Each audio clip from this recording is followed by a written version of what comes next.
YouTube Mirasım kanaly. Tırra nederini bilmän. Aýdurdy. Onu it atan ýalatmak men bile. Ýöne bu wagt maňa haýbat atyp neşäm alma diýip ol boyuny urup ýalbardy. Aýdurdy oňa 6 okly nagan bilen bir petde pul berip, bar, ýagryň gözünde git. Ýöne baba ullan gorkup bir gaýrat boluşyň öredäýmiň? Bilýämiň? O seniň gyýdyňy nädipdi, diýdi. Onuň soňky sözü Tırranyň tinkesine degdi. O eline nagany hem pulu heredip kaçlap demin aldı. Aýdurdy. Bilýän bolsaň aýt da. Meselem, baba ul men gyýdymy näetdi, diýdi. Men gözüm bile görün dadym ýok, ýyly neşitmiş. O seniň gyýdyňy el uranmış. Şu sebäplen sen gyýdyň öz janyna kas edipdir. Ýöne senen tek uzatlara başgaldyrmada, ýa-da men diýenim etdip aýdurdy. Onun her hili sözlerle yüreğini şişirip, garankı düşönüne onu yola salıp koyverdi. Tırran kese telpegini döndürdüp gitse de gitti ölün, 2 günde gitti. Ol yol boyu işini gepledip gitti. Şo gidişine öz pikirli gümra bolup, men onu näde bildirsem kem? Yekelikde mi? Yok. Köplükde mi? Hava köplüktü. O yönü görün adamlar, bolsa da Tırran iş bitirdi. Gayrat geyimdi däli yürekde kennip menden täýülýän şerre boşal bolsunlar. Ýönetin janyňdan geçşöle diýer ýere düşme diýip içini gepletmek bilen o kursoň geçmejek haşşalga tiňip gitdi. Yegesiniň yeterligi. Hojalaryň owasyna ýetmek üçin 6 kürün owany geçmek gerekdi. Onun üstüne de yol batgalypdy. Aýratynna şor ýerler batgalypdy. İshak Abramoviç günnowdy. Günnük Sakanowdagy şu ýoldan barýadylar. Olar küründen kürüne barýança görügi barny görýärdiler. Käýet olar biri-biriň ýerinden çekip, aýaklaryny batgadan doğrudan sogurup alýardylar. Günnük gyrmyz dowanyň üstünden geýen paltosyny sermep, gaýış bagly şokoýy bilen sarganrak ýerlerden dödümle etläp, ýollaşlar bilen aýakdaş etmän, düýnä ýaşap gülüniň bir gulawyny kapartdyry görün. Aýratyndyga nähek şekilini şadyrdy ýaly adamlar meňem gulawyny kapyrdaýmasalar bir diýip içini gepledip. Garpakly gara telpeginiň tüýüni şekilledip barýady. Ol her kürün owa baranda hem. Kalkol guruluşynyň peýdasyna ýeki adam gürrüň etmän. Genlerewden doýun ýöküz ýaly gözüniň gyýtygyny aýlap, İshak Abramoviç bilen Günnowdy Milaýewiň gürrüňini diň salýady. Kalkol garyp hem orta daýhanyň mekanydyr. Oňa giren adam gözläp ýören bagtynyň üstünden barar. Girmedikler ahmar çeker. Güýçli birini ýykar. Birleşen bil müňüni ýykar diýip siziň özüňiz nakil edýärsiňiz ahyryn. Egerde şeýle güýçli bolmak isleýän bolsaňyz, onda haýal etmän kalkoda girmek gerek. Deňe şonda siziň ýeriňiz de, suwuňyz da, malyňyz da, güýçiňiz de bolar diýip İshak Abramoviç beýder her bir öýe barıp, her bir garyp orta daýhanyna sataşanyna janyndan tıldyryp gürrüň berýärdi. Günnowdy Milaýew moň sözüni makullap, İshak ağa ören dogry aýdy. Kalkol garyplaryň baýlygynyň jüngüllep duran düýpsüz derýasydyr. Ondan gerek hajatyňyza näse tutup alsaňyz da oň hiç egiljek mal bolmaz. Barha ol jeyhun nerýahýal joşular. Şoň süýnem, oňa giren ýysyz adam öýle bolar. Hawa adamlar. Yaman durmuşdan diýinjek bolsaňyz kalkoda girin. Kalkoda diýip, kalkodyň bähwitli hakda daýhanyň gulawyna uýýady. Daýhanly onuň sözüni makullyjylyk bilen dinleselerem, kalkoda girmek barada ikiljiňlenişip, gümmük, buluň diýenler dogrum kana etip gümmükden sorýarlar. Gümmük golda kitlenmärdi. Elbetde dogrudur. Innolar ýeşin pişen taşlap pustida alama üçin görüýte giren döýdýärsiňiz. Eger orananmasaňyz, kalkoda girip ýene de şikaýarlar. Peýi pulun gorkusyp duranda adna serediň diýip, gümmük gület gelmedi gülen boldy. Olar her kurana baranyna şeýle wagt nädip edýän soň. Oýun günüň dowamyny 9 sany adam ýaýdanyp bolýar. Kalkoda şeýle gowda atdy, bidem girersidi. Olaňam üçüde agyr ýükü bagjy diýilýän syrma sallakdy. ikide bolsa gapsynda togur oglugy ýok, bir garny aç, bir gorun dok. Öz öýüniň mehmany günnükçülük edip ýören adamdy. Galan dördüsi bolsa, ýeke ýabyly, ýeke düýeli, ýeke eşekli garypdy. Muňa da şükür etmeli. Teräbi ýögöz jelladyň tawşyrma boýunça Melek Hojanyň amanlygynyň Babagulynyň ýöreden ters wagt nedigaty adamlaryň aňyna gurşun ýaly goýulypdy. Indi kalhoda girsem diýip, ozal gögünni bölen gruply daýhanlar da edil ýaga diýip çek ýaly gözlerini tegereşip dururlar. Şolaň arasyndan 9 adamyny göwnetmegem uly iş. Melek Hojadagy muneştaýdy, wagtly köýnek geyip loglap ýanar. İsa Abramovich beýder bilen günnögdi. Şo günüň dowamyny Gurban Murat baýyň, Welzet baýyň, Hallan baýyň batlaryny hasaba alışdyryp ýörkäler 7 ury buğdaýyň üstünden bardylar. Ol urularyň her birine 150 batman yerleşýän 2 ury Gurban Murat baýyňkydy. Galynym Hallan baýyňkydy. Bu urular tapışmakda bolanyň ýaşlary. Ol urulary gadan Talibanlar aslynyk bir kömek etdiler. Olar İsa Abramovich dagyň öňüne düşüp, şo urularyň üstünden eltäýmeselerdi. Eltin ýar etdiler. İsa Abramovich'ün günnögdi Melayev. Şo ury bar diýilýän ýeriniň her birine baranyna, elindäki uğucu öýjükli naýdany bat bilen aşak sümmüllep, bat bilen ýokary çekýärdi. Onuň öýjügi dolubym buğda çykýardy. Olaryň şeýdip ury tapyp hasaba alyp ýörüşi, tapan urularyň töwereginde de ýaşyryn saksy goýuşlary gümmüge yaramaýardy. Ol her gedek naýda buğda ýalyp çykanna hayran galyp, "Biri de burada boljak eken o. Ören geň zat" diýip garpakly kelpeginiň tüýlerini tolkundurup, aýyn bolmada keldirini ýaýkan bolýardy. Olar şeýde gamşy, üdügi ýama bir öýün gapdarynaky ýanyk ketdilerini piýillen sapyşdyryp duran bir şırdakly adamyň ýanyna bardylar. Ol adamyň eşikleri aşyklyň etiýaly şylga-şylga bolup durdy. Beýline de kirli kendir uşanypdyr. Bir aýagyna könemeti, beýleki bir aýagyna da halta dolap, ýerini burnu ýyrtyk sopaý giyipdir. Takkal murtuny ömür reze bermändir. Ikeli de gargan aýagy ýaly duruşy bilen sordy. Aýagynaky lenke jalwarynyň da iki diýdi honka deşikdi. İsa Abramovich'ün günnögdi Melayev oňa salam berdi. Ol piýilini söýenip durjak ýar etdi de İsa Abramovich'ün günnögdi Melayew göwün ýetmeýän ýaly ýigren süpleter edip dil uzundan "Amanlyk bolsaňyz, saglyk bolsaňyz" diýip çalaja geplerdi. Çakanyň ogry gümmüge bolsa, gaşlyk aly gözlerini güldürip, arpan gylsygy ýaly darak degmedik goňur takkalyny sorlaýlyp ýypalap, "Gümmük, gorgulmasaň oglum, gorgulmasaň?" "Awa gümmükçan, eşek gülüniň gulugy getiripdir. Kömelegi İsa'nın boyunu sapılıptır diýen azy habar eşitdik. Ana dünýäde başga nähili gulugy ýakymly tüýüji habar bar" diýip ol eleşan adam gümmük gülü ören gadarda halanmaşdy. "Agam, olar ýar tüýüji habary menden näle we bulardan tory. Bular saňa ajam gerek bolsa tüýjem gerek bolsa aýdyp berer" diýip gümmük ýene de gülesi gelmedi syna berimsiz loh-loh edip güldü. "Sen özüň haýdyp göwün hoşlaýmasaň bulardan azdan başga tüýüji habar eşitdiň ýokla" diýip ol ýeleşanam gümmüň gülküsine goşuldy. Oň şeýle azy kina ýaly gülküsine günnögdi Melayewiň girrege har gelip, "Ýegesi baý. Sen bizden azy habara garaşýan bolsaň ören gowy. Han aýdynmy? Sen näçe malyň, näçe gallaň bar?" diýdi. Ýeleşan eşikli ýegesi baý bu soru geçip dara çekiljekleri meter boldy. Ol bütün gowresüle saňgyllap, "Günnögdi, sen maňa oýundan sünnem bular ýaly azy sowalyňy berme. Men üstümdäki july görmeýämiň. O ady salsaň tutjak däl. Garpynyň bir arasy ýaly sallamda sajak. Iýmitiň arpaň şöreğiyle bulamak, sen düşün ahiryn günnögdi" diýip ýegesi baý sesini sanradyp galmagal etmäge durdy. Günnögdi onuň alkymyna dıkylyp bardy-da, "Eýdem sen hiç bir dadyň ýokmy? Sen gedaýmy?" diýip gözümni sorap başlady. "Awa, men gedaýym, gedaý. Hordan baý daýmasaňyz men gedaý" diýip ýegesi baý düýeşine kakyp ýygyrdy. Günnögdi sesini batlandyryp, "Men seni gaýtylap sorýan. Nadaraly etmäň goýda näçe malyň bar?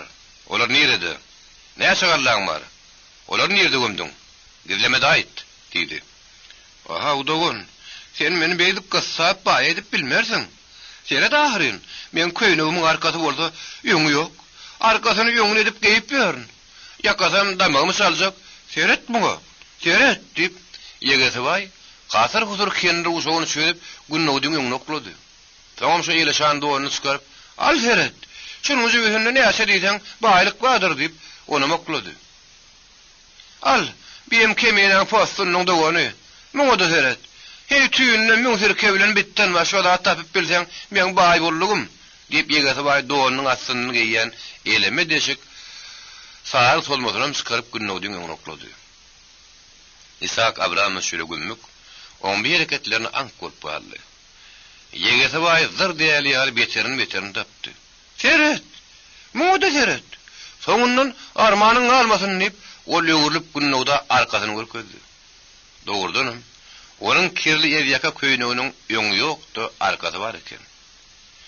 Arkasyny ol öňüne dip geýipdir. Görüp göwrüňiz hoşlanmarsaňyz, albiýem siňki bolsun. Ukpan koýnarsyňyz, diýip yegesi bay gaharna başyndan şyrdygyny çykaryp oň içine tüýkürdi-de Ishak Abrahamowyň öňüne bula burdy. Soňam ol gaşyny ýetip duran öskün şal taşlarynyň ikili penjeler.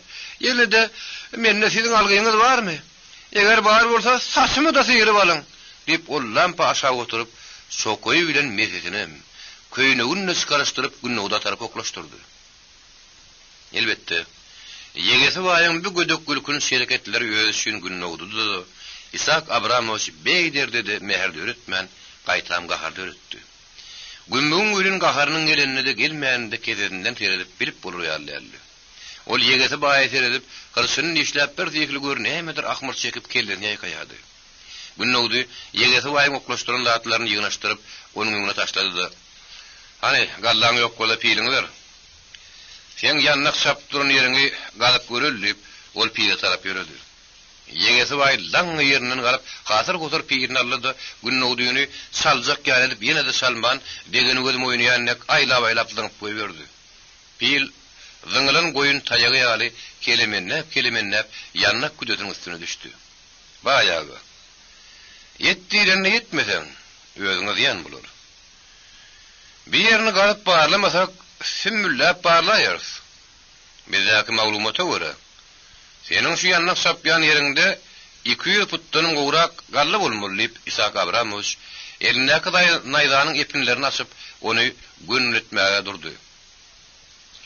Sedilki bilen, meni sümmüllemeni şu ýerini sümmüllemersiňiz. Vay işim aýdanlyrlaw diýip yegesi baý göle uçýaly gyýgyryp dikenleriň pörsüllep sümmüşine de garaman. Ol yalaňaçlygyna sapan ýandaklaryň üstüne ýürüýün düşüp möňgüri baglady. Oň elken sesini eşitip, goňşularynyňky erkek adamlar da geldiler. Şu wagt onuň kulakçylykdan gorkup, hassa däl ýerini hassa bolup, haklap ýatan dogony çögürmesini döndürip geldi. Aha, yegesi? Oy, aýyp bor ahyryn. Men ölenmek diýip, kelim gerek gaýgyryp, tük görüp ýatan yegesi baýyň şygynyndan tutup oturdy. Bu wagt gün ýaşyp ýaňy iňirip garaýpdy.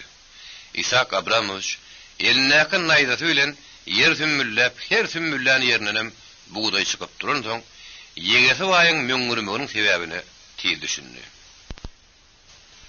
Öz ýakan oduny ogulýandy. Ýary geceden soň howa sogap, sygillem kögülediýän aýarly sowuk boldy. Ýerim doňdy, suwam doňdy. Asmanyny ýekeze diger bulut ýokdy. Edil ýeriň aýagy ýaly ýap-ýalaň açdy. Ýyllar içinden parran geçip barýan öljek isagyrlygynyň gözdek barka ýetirip, howany hasam sowudýan ýaly. Onuň sözüne de, çapgyny şemal ötüp goýa diýerdiň agaçlary sowurup syňajak ýaly, iki waka aralap şuwlaýady. Şölle bolsa saadapdyr çetilen. Gannymdyr ýylgynlar şemala şowlaşyp, as möjük kimen ulaşýady. Käte lap kesip onuň sykylyklaşýary, larin tiretip inleýädi. Käte bolsa sawup daşa degen ok ýaly şuwlaýady. Saadakly şerkerli çetili aňa-daňa gum depeleriň arasynda daň atyp tilki uýryp bolanyny 3 tany ediber atly 2 piýadany gamşylap kätede çalarak ata urdurup alyp geldiler. Ol 2 piýadanyň ikisiniň de gollary arkasyndan aldy. Olaryň biri Ishak Abrahamowdy, beýleksem Günnowdy Melaýewdi. Olar sakan nagady. Ishak Abrahamow şöyle Günnowdyny bir oýa kogulap getirip, bedewlerin böküp düşdiler de derrew atlaryny ýylgyna daňmak bile boldular. Gümmük bilen yegesi bay haydap sadık şerker gannım yığmağa durdu. Çakan bolsa iki bendinin sırtını depip gümün etegine yıkıp olar tanıp bilen yılgına dangdıdı. Enne sebeden gallalıp bolan soňa kimin guloktuğunu kimin burnunu beside ýagşyja görkezeriz. Şoňa senin men size ruhsat berýän. Näse urun etseňiz edi berin. Ondan sizi oda yakıp ýalnyňyza elimizi soýjak. Düşündiňizmi doňuzlar diýip ala telpekli ejide ganym çakan günnowdyňdy. İshak Abramowyň da kellesinden aşak basyp elindäki naganyň teýi bile olaň ýagryna sunurdy. Ol İshak Abramowy hasam gaturdy. Onuň bilenem kaýyl bolman gorsullyk sary adygynyň burnu bile onuň arkasyna gaýty depip oduny ýymak etdi. Geňdat. Bular bir ýagdaýa näde düşdilerkä? Ine şeýdip düşdiler. İshak Abramowy şöyle günnowdy Melaýew ýegesi baýyň buğdaýlaryny akyt ýalyp gaýdanyny garanky ýağış gatlaşypdy. Gümmük İshak Abramowy şöyle günnowdynyň öňüne düşüp Gülmatar tarapdaky salgymlap görünýän külün oba tarap soguldy. Ol külüniň köplen öýüniň tüýnünden ýediňe çykýan uskunlar alasmany götürilýärdi. Ol uskunny öýleriň baýlanky däldi, garyplanky da goý. Ýolawsa metim elim bildirip durdy. Çünki ol öýlerde ýakylýan gylgyn ýannak sarkyn bolan soň uskunlar alasmany götürilýärdi. Gümmük İshak Abramowy şülen günnowdyny o sunny öýlere däldi. İçinde güýläp ozar ody ýansady, uçkun daşana çykmaýan, gapsy takır kilimden ýeňsili bir ýün gapsyny etdi. Ol ýeňsini ýeri bilen ýokaryk galdyryp, "Girin. Näme köýjekläp dursaňyz?" diýdi. İshak Abramowy şöyle günnowdy gapyny açyp, ýediňe salam berip öýe girdiler. Gümmük salamsy diýdi. Taý taýmurty külü, şep taýmurty semök ýaly, gemmik dodokly çakan, olaň salamyny gadyrlalydy. Geçin, oğazın başına geçin. Üşäp gerensiňiz geçin. Näme ýaýdanyşyp dursaňyz, geçiberin diýip, ol derdi hal oğadı ulutmak güle boldy. Günnowdynyň oňa gözi düşenli adyna, halkyň şakyn akynnak şu oşguly güppe ýadyna düşdi. Obamyzyň pisi şakyn. Peýle adyp ata çykan. Alkyş alyp uzak ýaşar, bu şakanyň gümüni çeken. Tassan halkyň eden arzuw bir jaý bolupdy. Arman onuň bagyt getirdi. Bugün bir gün haýsy bolsa, çakanyň öýd ýurlaşlarynyň biri onuň bilen taala balynda atlaryň üstüne oňuşman gaharlanyşyp, herse bir ýany ýaplanyp atşandy. Nişanany zaýdar alanny bolsa, o çakany dünýäniň sowuk şemalyny diýinip bilmändi. Onuň atan oky çakanyň sag taý ýokarky dodogyny ýalap, burnunyň bir taýyny alyp giripdir. Onuň sag taýmurtunyň küleligi hem burnunyň ýirikligi de şonuň şüýünli. Ýöne görün Onun şu atın oku sakana pent doldu. Sakan şondan soň ýazdy maňlaýyndan gülle bilen süýlenjekdigini görýetip, ýer ýüzüne ören tiýdürli. Ol günnowdy dagaada alçaktyrap, "Näme şahmanotdan möksök ýaly ýaýdanyşyp durdyňyz?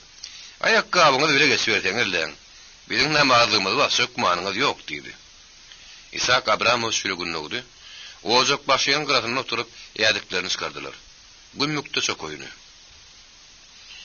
"Sen mehmanlaryň eline su akyt. Men gidip nahar getireýin. Saý soň sersiňiz. Eger o dährimardanam gerek bolsa, şo sannyga ýagyň aşagyna 3-4 çüýse sakyşyp ýatandyr. Özüň gerek alarsyň" diýip çakan, ýüzüne günüň surat şekilin oğudun nagışly şkafy görkezip, şep taýmurtuny tow berip nahar getirmek üçin çykyp gitdi. Gümmük mehmanlaryň elini ýuduryp ortada çakýardy. Soňam 3 tane oğudun käseni çykaryp, her kimiň öňüne bir ýerini pyrlap goýberdi. Şoma hal çakan bir sanak sorba getirip ortada goýdy. "Siz haýl etmäňdi iyi berin.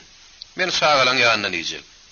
Üstü mosoly kädeli gaýnatmak iş gününe naharyň aňry başy bolar" diýip ol çykyp gitdi. Gümmük 2 çüýşe arak çykaryp, onuň bir ýerini açmakçy boldy.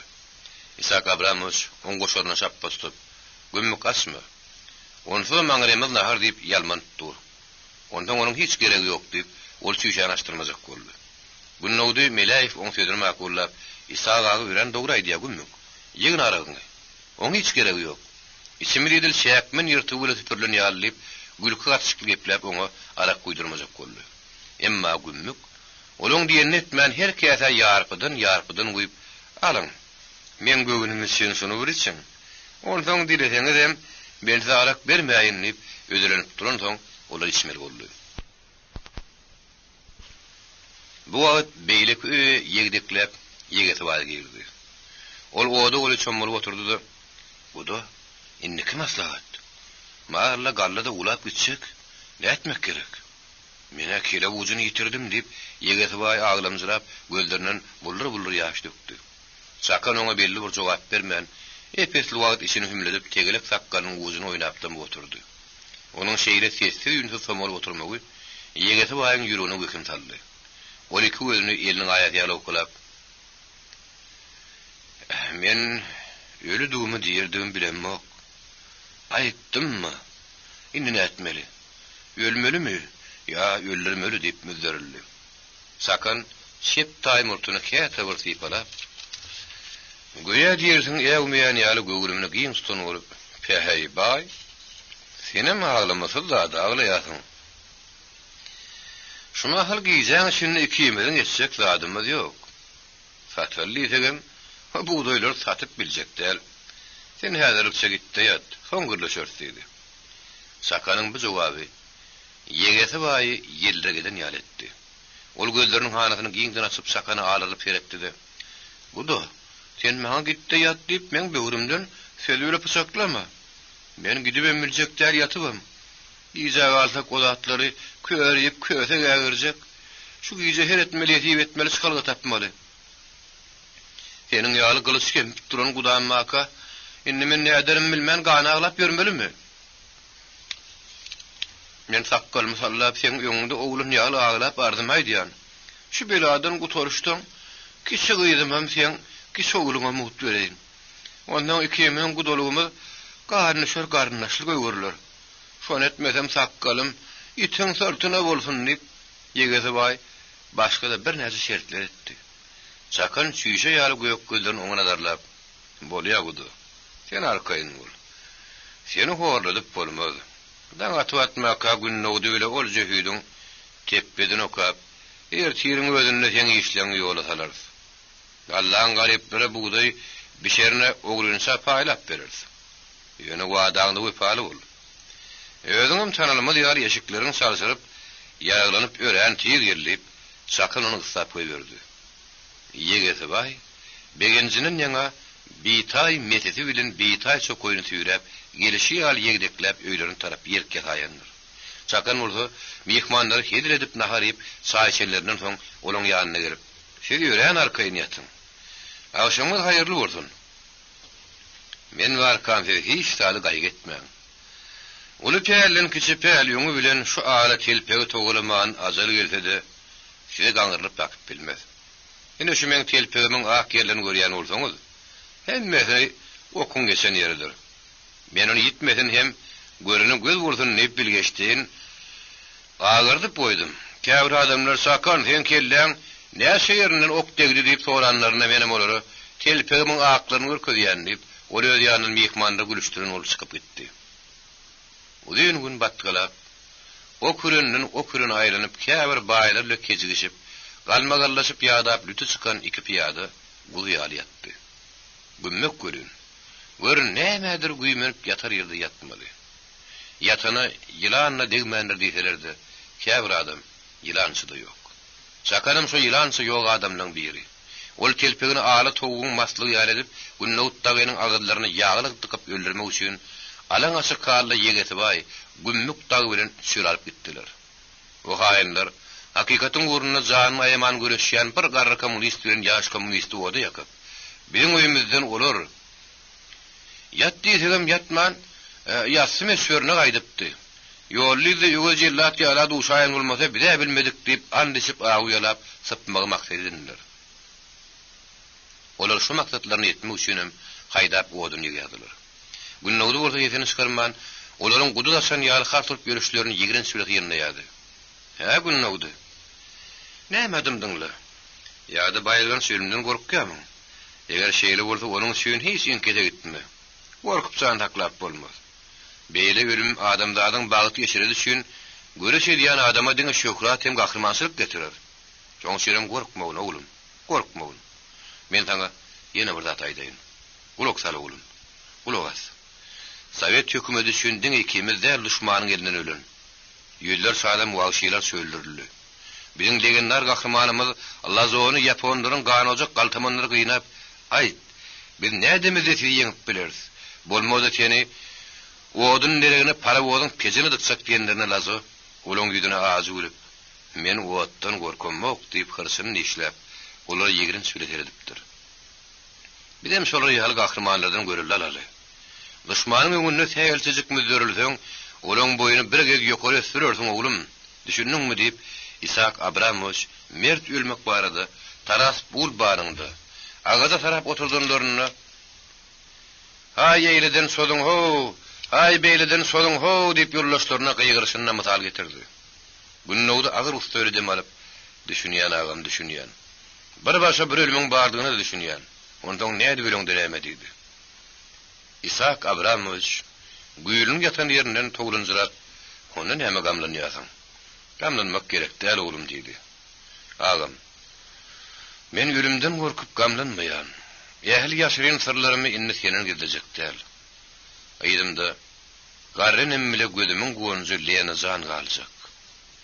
Eger wagtyndan ýoň şeýle öljegim bilen bolsam, men oňa söýgümi ýaşar etmezdim. Hawagam, ine meni şu atlar gynanýar. Has beterem kalgozy gurup, oň ýeşedin görjekdim. O da bolmady. Agam onsoň meniň gamlanmaýan diýip günnäwdi. Ýene de gussyl agyr diýmeli. Dogry oglum, dogry. Adam eden ardygyna ýetip bilmese o gaty gynanýar. Men oňa gözüm ýetdi, ýöne gören umytdan ýeredim. Bir wagtlar 12-nji ýylda men Odessa şäherine ýaşaýardym. Şonu rewolýusiýon kurjoklarda gatnaşardym. Bir gün men Sara diýen taşlar togor bir gyýly tanyş boldum. Şo günden men söýüp başladym. On kakasyna Weinberg diýerdiler. Wein demek ýewrey dilinde sakır, şirap diýmekdir. Berg diýen söz bolsa dağ ýa-da daş diýmekdir.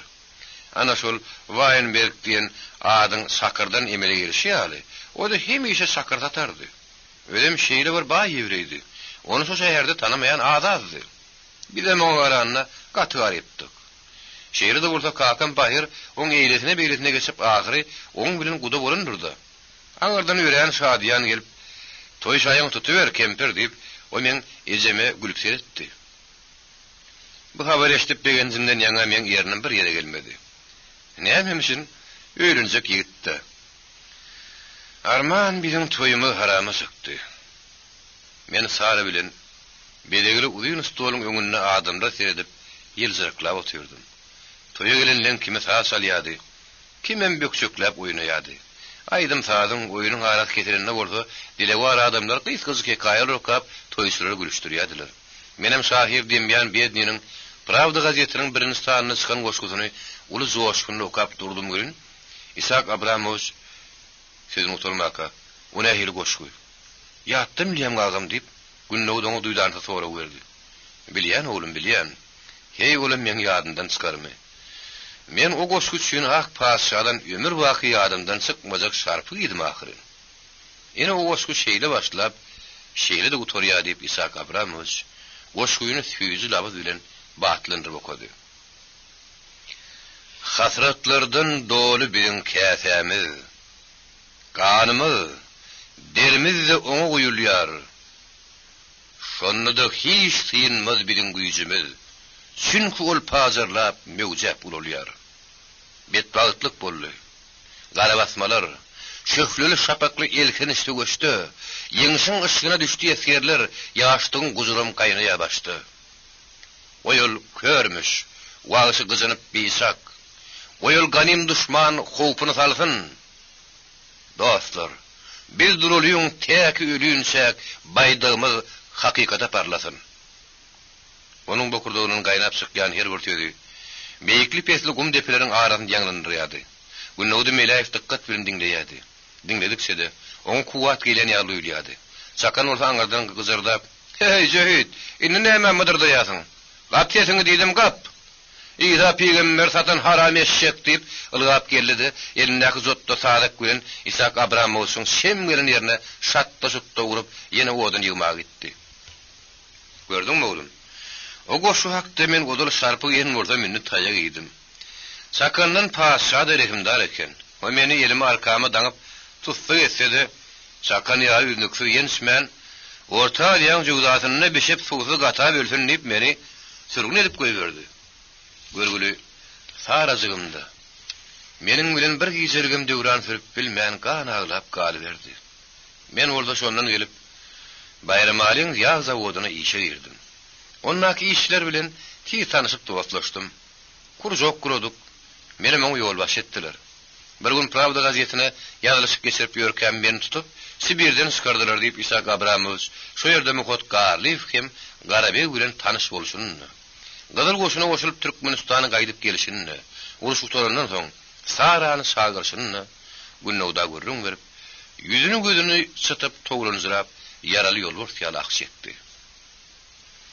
Günnowda ona aýynjar haly seredip, "Ha, agam. Saňa näme boldy? Ýa-da o zalim sen taýaklap, gapyrgaň eliň döwäýdimi?" diýip gyryn şüphelenip sorady.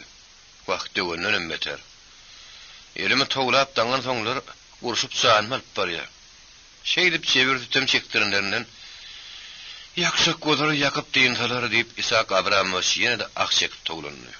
Günnowda oňa dedimän, "Agam, aňryň wagtydy." Isak Abramoviç beýdir aňyrtyny wagty. Günnowda diýişi bile onuň ýerini sözjek boldy. Şoma halam sakan wodun getirip gelýär kawyny görüp, "Ýaray, sen o jöhüýdi boşatjak bolýarmyň" diýip, ol göterip gelýän woduny taşlap, goşur ýaly zygar taýap gülle Günnowdyň şem gelen ýerine urup başlady. Günnowdy deýän taýaklar sylap bilmän, ýüzüni gözüni tutup toglanjyrady. Dodugyny berk diýişlerini bolsa, gözüniň uwatyna ýaşaýlandy. Isak Abramoviç oňa, "Aglama oglum, aglama. Öllürse de aglama. Gaýtam gül. Gülösün gelmese de gül. Çak-çaklap gül. Gözleriň ýaşaryp, sesiň nırylsa da gül. Şonda senin gülküň oň taýagyndan has güýçliler. Sen azy gülküň oň içinden ok bolup geçer. Oýalar saňa ýölenine de aglap öldü diýmän, gülüp öldü diýsin. Gülme waşarmasaň maňa seretdiňe şeýle gül oglum diýip Isak Abramoviç jak-jaklap şeýle bir şakan gülmek güllü gülün. Onuň gülküne Günnowdan gaýry çöllerem goşuryp ýaňlanyp gitdi. "Goý diýdigim goýuň. Siz öljeňizde gülşýärmisiňiz?" diýip çakan gududasyny ýalgadaplandy. Isak Abramoviç Günnowda arkan ýürüýün gaýşyp, öňküden 5 meter gülüşleri görün, olaryň gözleriniň gaharly göz ýaşlary paýraşyp akyp başlady. Bu ýaşlar çakany hasam gududaşdyrdy. O sağlygyň hassa diýerlerini alyp, "Goýuň, azy gülküňizi. Men gülowumy deşdiňiz" diýip, olary ýaňalany ýenjip başlady. Aýratyna mol Isak Abramoviçiň ýüzi gözlýmän tä ýeli ýadyan çawurdy. Çawarman Isak Abramoviç oturgap özünden gitdi. Sağlygyň butanagy on kellerinde şenden soň Isak Abramoviçiň şekkedinden algan syrygyp aglyna tarap gaýtdy. Şonda da çakan aýrylman, onu aýagynyň burnu ýere dep başlady. Günnowda çakan algyrlap, "Aýryl ýeşek, onu öldürdiň" diýip gaharly gyýryp ýerinden turup çakany topuljak boldy. Çakan aýagynyň burnu ýere Günnowdyň alkymyna kakdy bolýan, onuň diýişleri dilini sapyp agdyny ganyna nolurdy. Çakan hil bir işeden ýaly şep taýmurtyn toglap ullan bir güllüdi. "Hey gümmük, getirin ýer odunyňyz" diýip gaýgyrdy. Olar ýygan odunlaryny gujoklap getirip bir ýere üýşüp başladylar. Çakan bolsa, o odunyň üstüne çykyp depeşeklep basgylaýardy. Isak Abramoviç suwun astynyň demgip çykan ýaly hopup demlenip, dordan ýödün rastlady da, "Siz biri ýakyp kül etseňiz de siziň gallaňyzy malyňyzy alyp, özüňizem sürgün edip kalkoz gurarys. Ölüň bir gaýratlar" diýip ýogran gaýgyrdy. Çakan bir gysym gugury selin alyp, odunyň aşagyny sokup şemal düşer tarapyna otlady. Odun şiý burundan oňa tutuşman, goý goňras tüste buruzap alasmana göterildi. Sarada tutup başlan oduň ýalkymy Isak Abramoviç bilen Günnowdyň ýüzüne düşýärdi. Şoma hal bir geýnuli garatly adam salam berip geldi. "Asyl filmediňiz? Tüssäňiz görüp soglaýdym" diýdi. Çakan onuň öňündäki kese tüpüňi hem ýanyna iki tany zurly taýyny görüp, "Gowa depsiň şadyrdy? Awganlymy? Janlymy?" diýdi. Şadyrdy atyň sırtyny bökdürügi eden keýigini görüp, "Menki ganly, atyňky nähillidi?" Çakan süýşe ýaly göm-gök gözünümläp, "Häzir ajanly, kökörlük duruşyny görmeýärmiň" diýip Günnowtdagen görkezip, şep taýmurtun toglap uludan güllü. Bir sen ýaltyna awmydy ýakitmän, şu oduň sinne kebap etjek. Goý ondan soň bular seni meni gulog edip kalgoz gursunlar. Gatan warpsyňyz. Biraz kaklanyň. Menem atym daňyp bular bilen kesinlik gepleşeýin diýip, şadyrdy atyny bir ýylgyna daňyp, epe ýatlap geldi-de, Isak Abramowyň elini çözjek boldy. Degme, biz bular sudurşyny oda ýaksak. Goý jojuk ýaly sırla bersin diýip, sakan şadyrdyň golundan tutup ona ýerjek boldy. Şadyrdy gahar bilen oňa bar işiň bile boldy. Kimi ýakmaly, kimi kakmalygyny senden sorama ýatyp, batyryň döşüni tiberdi. Sakan rejan geňderligini aňyp, sadaň düýbündäki beşataryny tarap okturdy.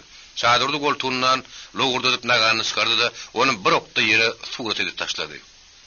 Ýegeti bay bilinäk pysagydy. Goltuğundaky bu ýaly naganyny da ulanmak unudyp, salatynlyk bilen şadyrdynyň arkasyndan gujoklap, onu oda ýeksek boldy. Günnükde ýegeti baydanam salatyn ýapyp şadyrdynyň barmagyny gaňryp ýaragyny aljak boldy.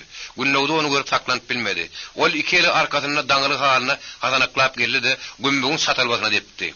Gümmük gazyny tutup, ýedil içinden burguty tutulýan ýaly dügdek boldy. Ýegeti bay onu görenden soň hasam maljyrap atyna tarap ýokşaň götürdi.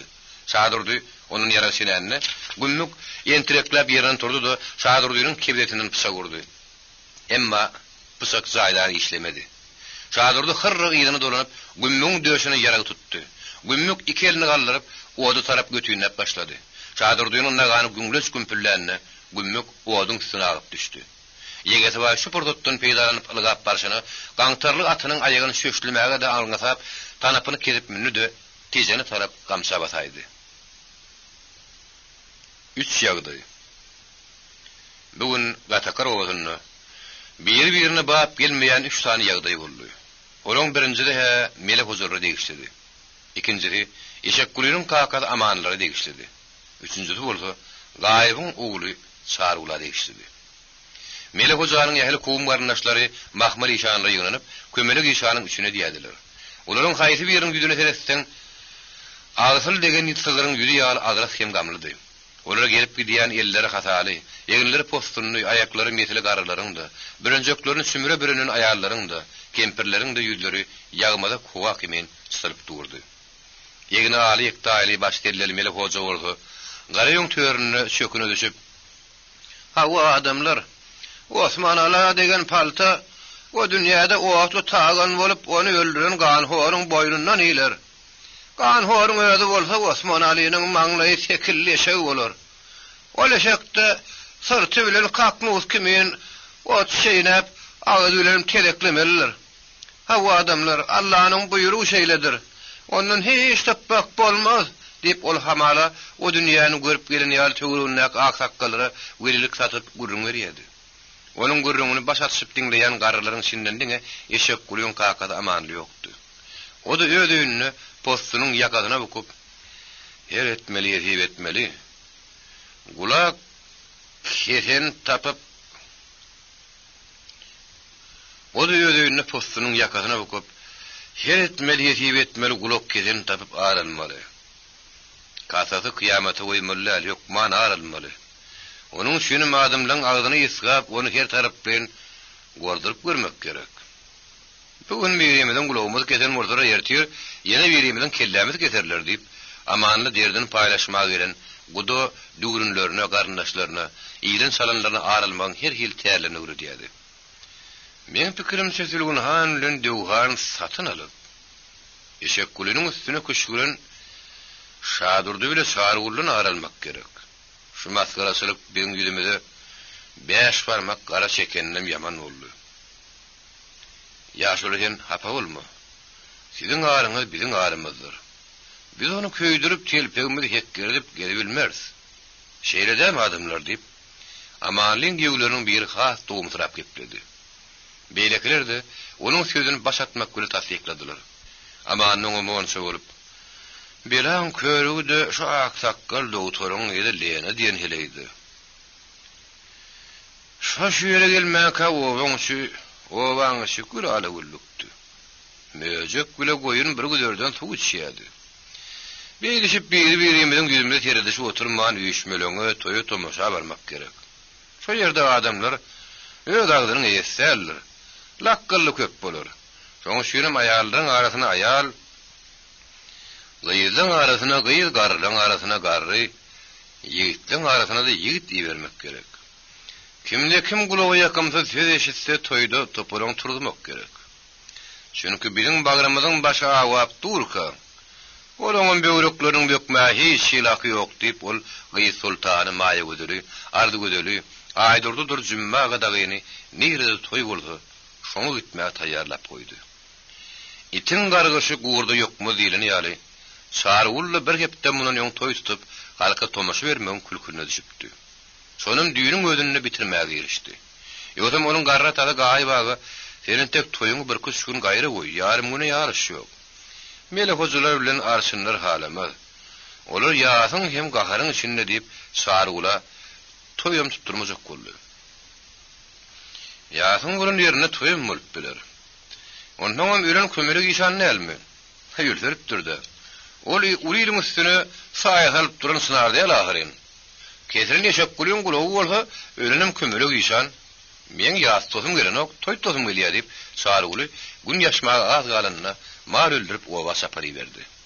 O saparda atyny gamsylap, her kürüniň çetini girinden, "Ay, eşitmedim diýme göreň ho! Gaýyp belekçiniň ogly Şaruly ogul toýun tutýandyrlar ho! Şoňa ýer tiriň ödünni hemmeňiz bara göreňler ho!"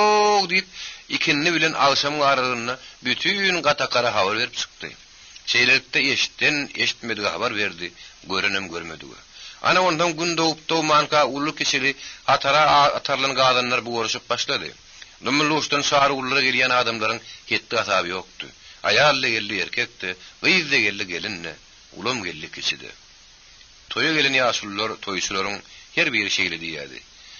Ogul ýaşul ýün bolsun, döwletli hem ýere ýaramly bolsun. Ýa-da ta mehrem bolsun. Gum diýip garwany gyzyl bolsun. Olar ine şeýle alkyşlar bilen öýlere ýerleşmedigi saman kep bilen ýykyşyna ýazylan keseder. Dakır palaslaryň üstüne oturup nany urýarlar. Şaruly bolsa, gurama körtösüniň üstünden göýök sızmykly hyýa dowanyny geyip, tütük guşak bilen beýilmek hem uşap, başa sardalan, tüýleri gyzgyl postuny ýelbege atanypdyr. Ol ýeýlek-beýlek bakçaklaryna tüýleri ýöskün goňur kelpegi tolkun atyp, döşüni ýap duran meşpurun ştakkaryna, garawlap duran murtuna, dolmuş gara ýagy tegerip güýüne, oýnoklayan aly gözlerine gelişip berýän ýaly. O gelen adamlara ikelini dodup, "Aýdaryňyz bolsun adamlar, agyňyzdan Huda eşitsin. Biziň toýumyz siziň toýuňyzdyr. Toýy sagaman fawşa görüň" diýip, gülkü atşykly gepler toýçular garşylap, daşardak ähli hereketleri gödüçür edýärdi. Gün çykyp durdy. O wany gon sokly ýerdip bilmeýärdi. Aram sowuk şemal ýoksyýardy. Eller soklu kemperler gadandan töwrüne pelatan urýardy. Bir näse jahil wodun aýryp, ýetişibilýän saýgaýna diýdi. Gyňyşlarynyň uzy bilen beýlerini berip guşap, sary diş aýarlar tamdara nan ýapýardylar. Gat sanaklary herin zam berýärdi. Ulugy ýerler owuzyna atyşyp, otoglaryny ýyksadyşyp, ýaş gelinler bilen gatakardan tuş çekýärdi. Maýa gödelim bu şagaranga gelip, Şarulla bilen suw gatnaýardy. Ardy gödelim kömekleşmeli diýilse şäýnekleriň kişiläklerini saýlap, öýdäki aýallar çaý çekýärdi.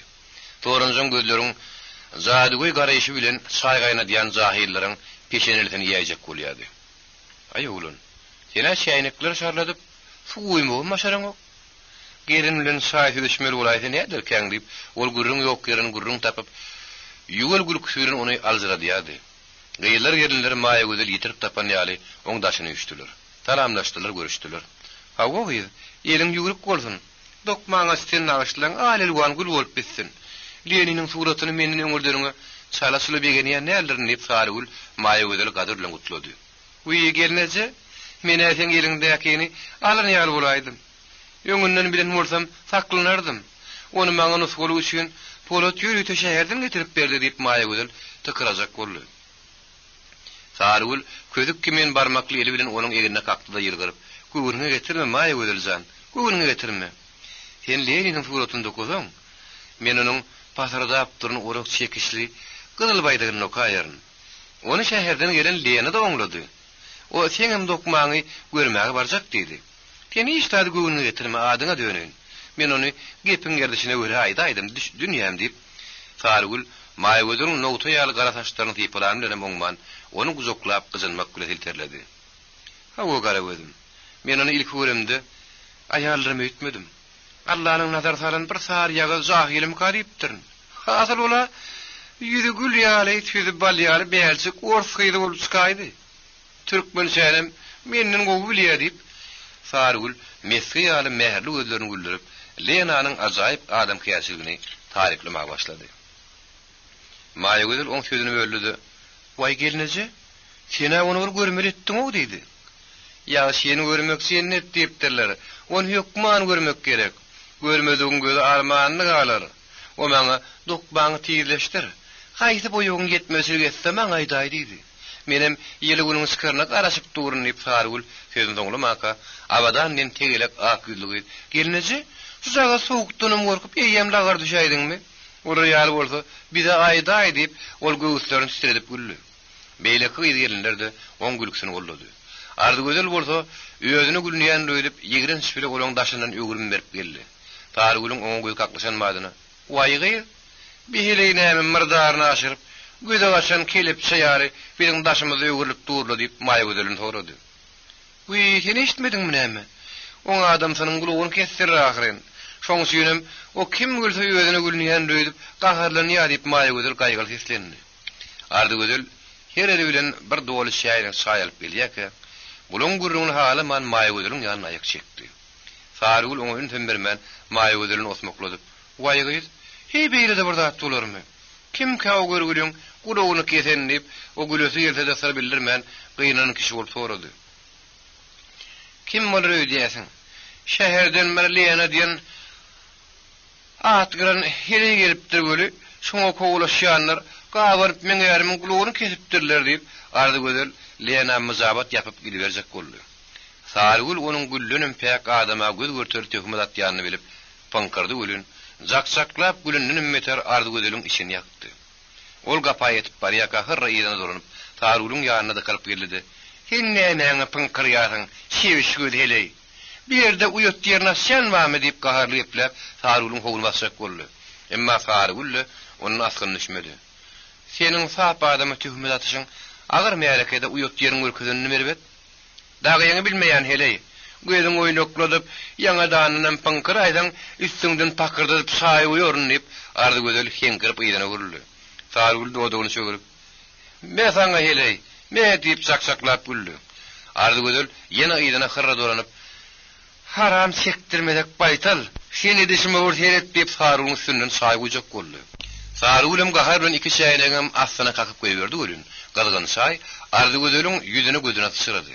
Ol elindäki şäýneklerini gasyp çylbyr ýarsyrlady. Oňa beýle kaýalylar galmagallaş bara düşdiler. Täs gaslap bola bir atlar ýünfermän, şol biýtaý teresi bilen samanhanaň ýykşynyna oturup halgodur aknan çigitler şilim satýady. Ol şokurduk postunda näse dolundy, galpyllaman durup bilmeýärdi. Agdynyň burnundan şabardap suwak ýady. Şonda da ol öýüne ötä gitmän postuna okulyp, "Halgo däller, asallar. Her oğlu heseller" diýip onuň bir el ýalyny ýokary galdyryp aljyryk jöňleýärdi. Käbir adamyň ýanyna gelip, "Gassap näme? Birden halgo satan olaýdyňlar" diýip oň gulagyna gyrsa, ol kertiren bolup, "Men nädeýin? Hemme adam kalhozdan gorkup malyna gyran bolup döredi. Endi ýetiň güzüne serediýän adam ýok. Jümbüre sapar hölpi aly betine beslere lüdürme keserini osurap ile gülkü boldy" diýip täs gassabym malyň sakdynaja köp öldürüşünün deýirini. Neýrenmedi ýaly däl. Radylyny garaman, kimiň ulamaly bar bolsa, şonam kalpodal jakmyş diýip, mele hojudagyň ýaýradan myşmyşlaryna bir gynyp, Sargulum şu toýuny bir öküz söýlen bir tor öldürdipdi. Toýa giren toýçylaryň da köpüsi yaş mallary biýtaýpal gyrmak hem toporlaryny satmak hakyna gurrun edýärdi. Mene kömür çekýän şu uruşgun gara erkegim öldürjegem der, satjagam der. O sorun syýryp uruşduran dünýä malyny degýär diýip ýagmyram tege goşuldy. Bir buruşda oturan aýdyrdy ýüzüne sypalap, "Aha, ýagmyr. Ýylygyň sözi sen mürüýünmesene. Senem görülmedi köleğäň ýok. Bolluňa meň başyma hatamtay. Sen malyň giden gitdi, ýedişden men bar. Bolluňa meň başyma uruşgan erkekli. Çıkar erkeğini alın alı meydanına. Ne dersin? Hasası ağ erkeğimi görse, sen erkeğini telekle verse deyip Aydurlu kılmalı gitti. Sarıgülü bir deliller eşitip sılap durup bilmedi. Aha o adamlar. Bir yerde kalfoda girmek kim girmelilik hakkında hiç gelcedel gerek değil. Ulu yerlilerin gelen toyda bayramdır. Bizim şu bayramı koşuluyaz. Halk kalfoz olsa kalfoz olur. Onun için hiç gelcedel gerek değil. Eğer erkek uruşturmak meyliniz var olsa uruşturun. Ben bayramı mellayın deyip ospaşılık yepledi. Sarıgülü'nden doğru diye toyda toyçuyal olmak gerek deyip kimdir biri Sarıgülü'nün sözünü makulladı. Emma Aydur'da bu ürünlere kulak kabartman yine de zedele yattı. Yağmıram onun kim oturmadı. Qaytamol onun üstüne sürünüp başladı. Hey Aytan! Loğulası utoran yerelliyor ali lağırda oturmadı. Bar erkeğin olsa git de getir. Men koyarda sırpınıp dur. Tiyenin uruşturucuğun solak hasasın değil mi? Onun neyme inin nüdün tapağı duva mı deyip Yağmur onun kızaraptı sözler etti. Taptın sen korkucu adamın Ayhan. Yine de sen Yağmur'a diğinin deyişip beylekin nanura otururum gülüştülür.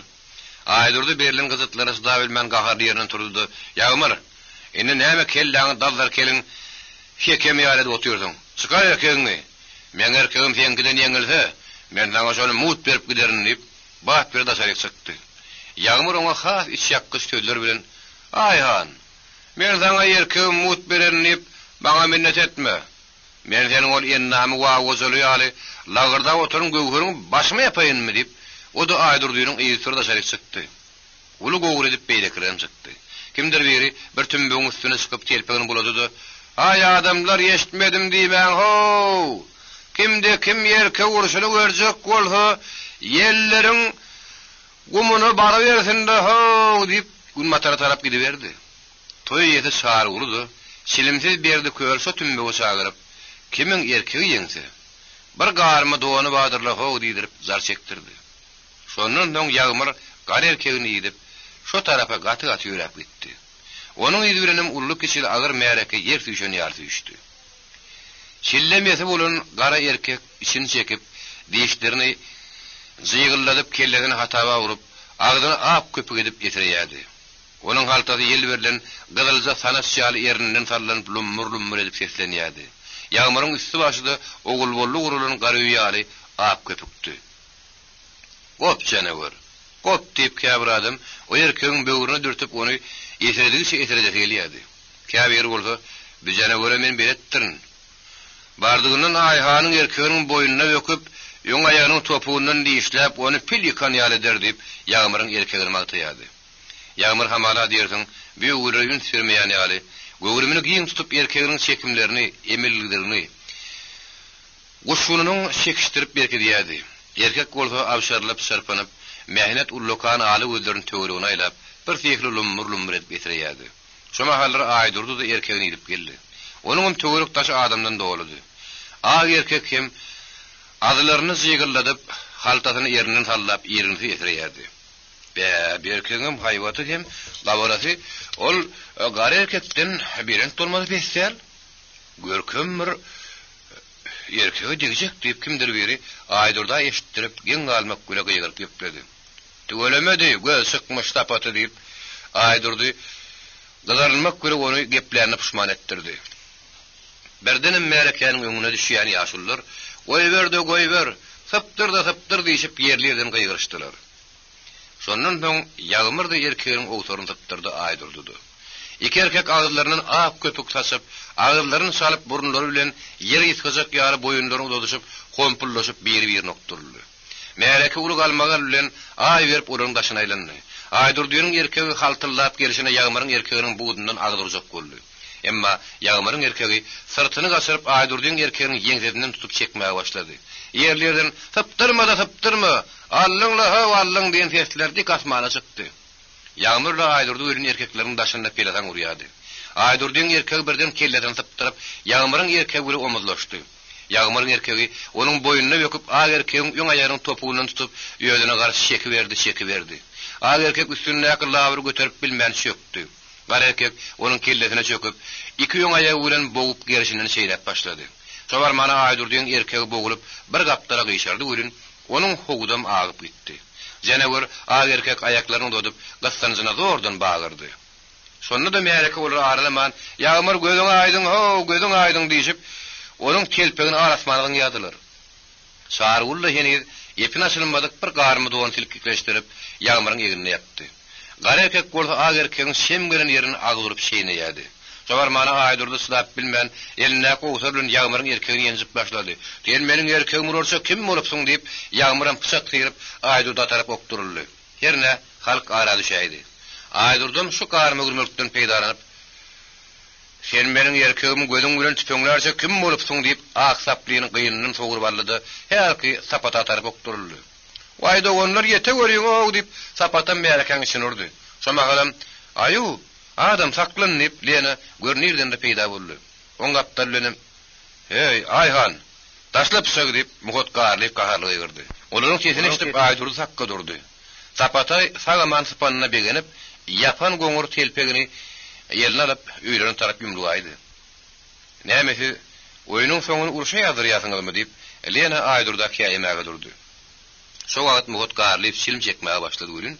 Ýağmurun erkegi ağ erkegiň üstünden turdy da mukodu tarap okturuldy. Lena da onu görüp bir tarafa gygyryp başdy. Mukotdy. Telpegini tazlawuk ýalyp ýüksäň götürdi. Erkegim rompullap oň mekkesine minni. Lena'ň orada gorkudan ýaňa güýdi hanatyndan çykajak boldy. "Taşla şilimiňi mukot taşla" diýip ýağmuram erkegiň ýerine gady. Mukot şilimini taşlady. Erkek şilimiň ýanyna baryp onu ýyskap, burnuny ýogran-ýogran ýokary tutdy. Ýağmur derrew başga bir şilim otlap onuň tütüdini, erkegiň burnuny üfläp onu şilimden oýurdy. Şu portatda Jenewar ağ erkek zordan özüni rastlap ýerinden turdy. Emma şilimden kökleýän gar erkek onu ýazylyp ýaýramaga goýmady. Birden ýygyna doranyp, Aýdurdyň erkegini tarap okturuldy. Ýerine ýağmur ara düşäýdi. Bolmasa onu ýaňadan düýürläp basjakdy. Adamlaň iki ýanyna tolkun atyp duran mahalla, kiti telpegini dömürdip nirden tırran geldi. Onun ýüzüniň gany peti ýokdy. Eller aýaklarym saňyllaşyp durdy. Aýdurdy onu görüp, begenjinden ýaňa uş bolup uçajak boldy. Ol erkegini çökürüp, "Hey tırran, şu hogudy getir" diýip goýurdy. Tırran hogudy eltip, ağ erkege taranna barda ýedil böwüründen tüstür. "Pyçagyň ýok bolsa pyçak bereýin" diýip, Aýdurdy pyçardy bilen tırrana başga da görnämeler diýdi. Emma tırran, "Lena hem, muhody hem kelamaga sözdimen."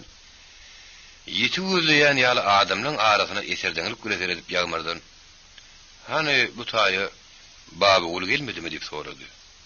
"Ýok" diýip ýağmur oňa gysgaç jogap berdi. Mundan soň tırran sesini çykarman, dogry baby uldyra tarap ýeňseden edýäle däýdi. Muňa Aýdurdy gaty geň alyp oň ýerinden teretdi. Lena bilen mukot toýçylar ýerine tirkäp, ağaryň ýykyşyna gitdi. Sarygul Lenanyň oňa girenini görüp, "Gyýw, maýa gözel, ana, o şäherden giren aýal adamlaryň öňüne düşüp, şu ağaryň içine girdi. Görüň bilen baryp görelýän. O näme gurrun edýäk" diýip şu tarapy gaýtdy. Maýa gözelim gaýtdy. Beýle kıyırlarda maýa gözelin galmady. Şonda ýağmur başlyklaryň arda gelen garyp daýhanlar, "Mahallan galanam gyrlyp uturmanka kalgoz boljak golok bolup diýnalýan. Biziňe gözümiz ýolly galy" diýip ýerden gaýgarşdylar. Ýollaşlar, 8 ýa-da 9 adam birini kalgoz gurap bolmady ahyryn.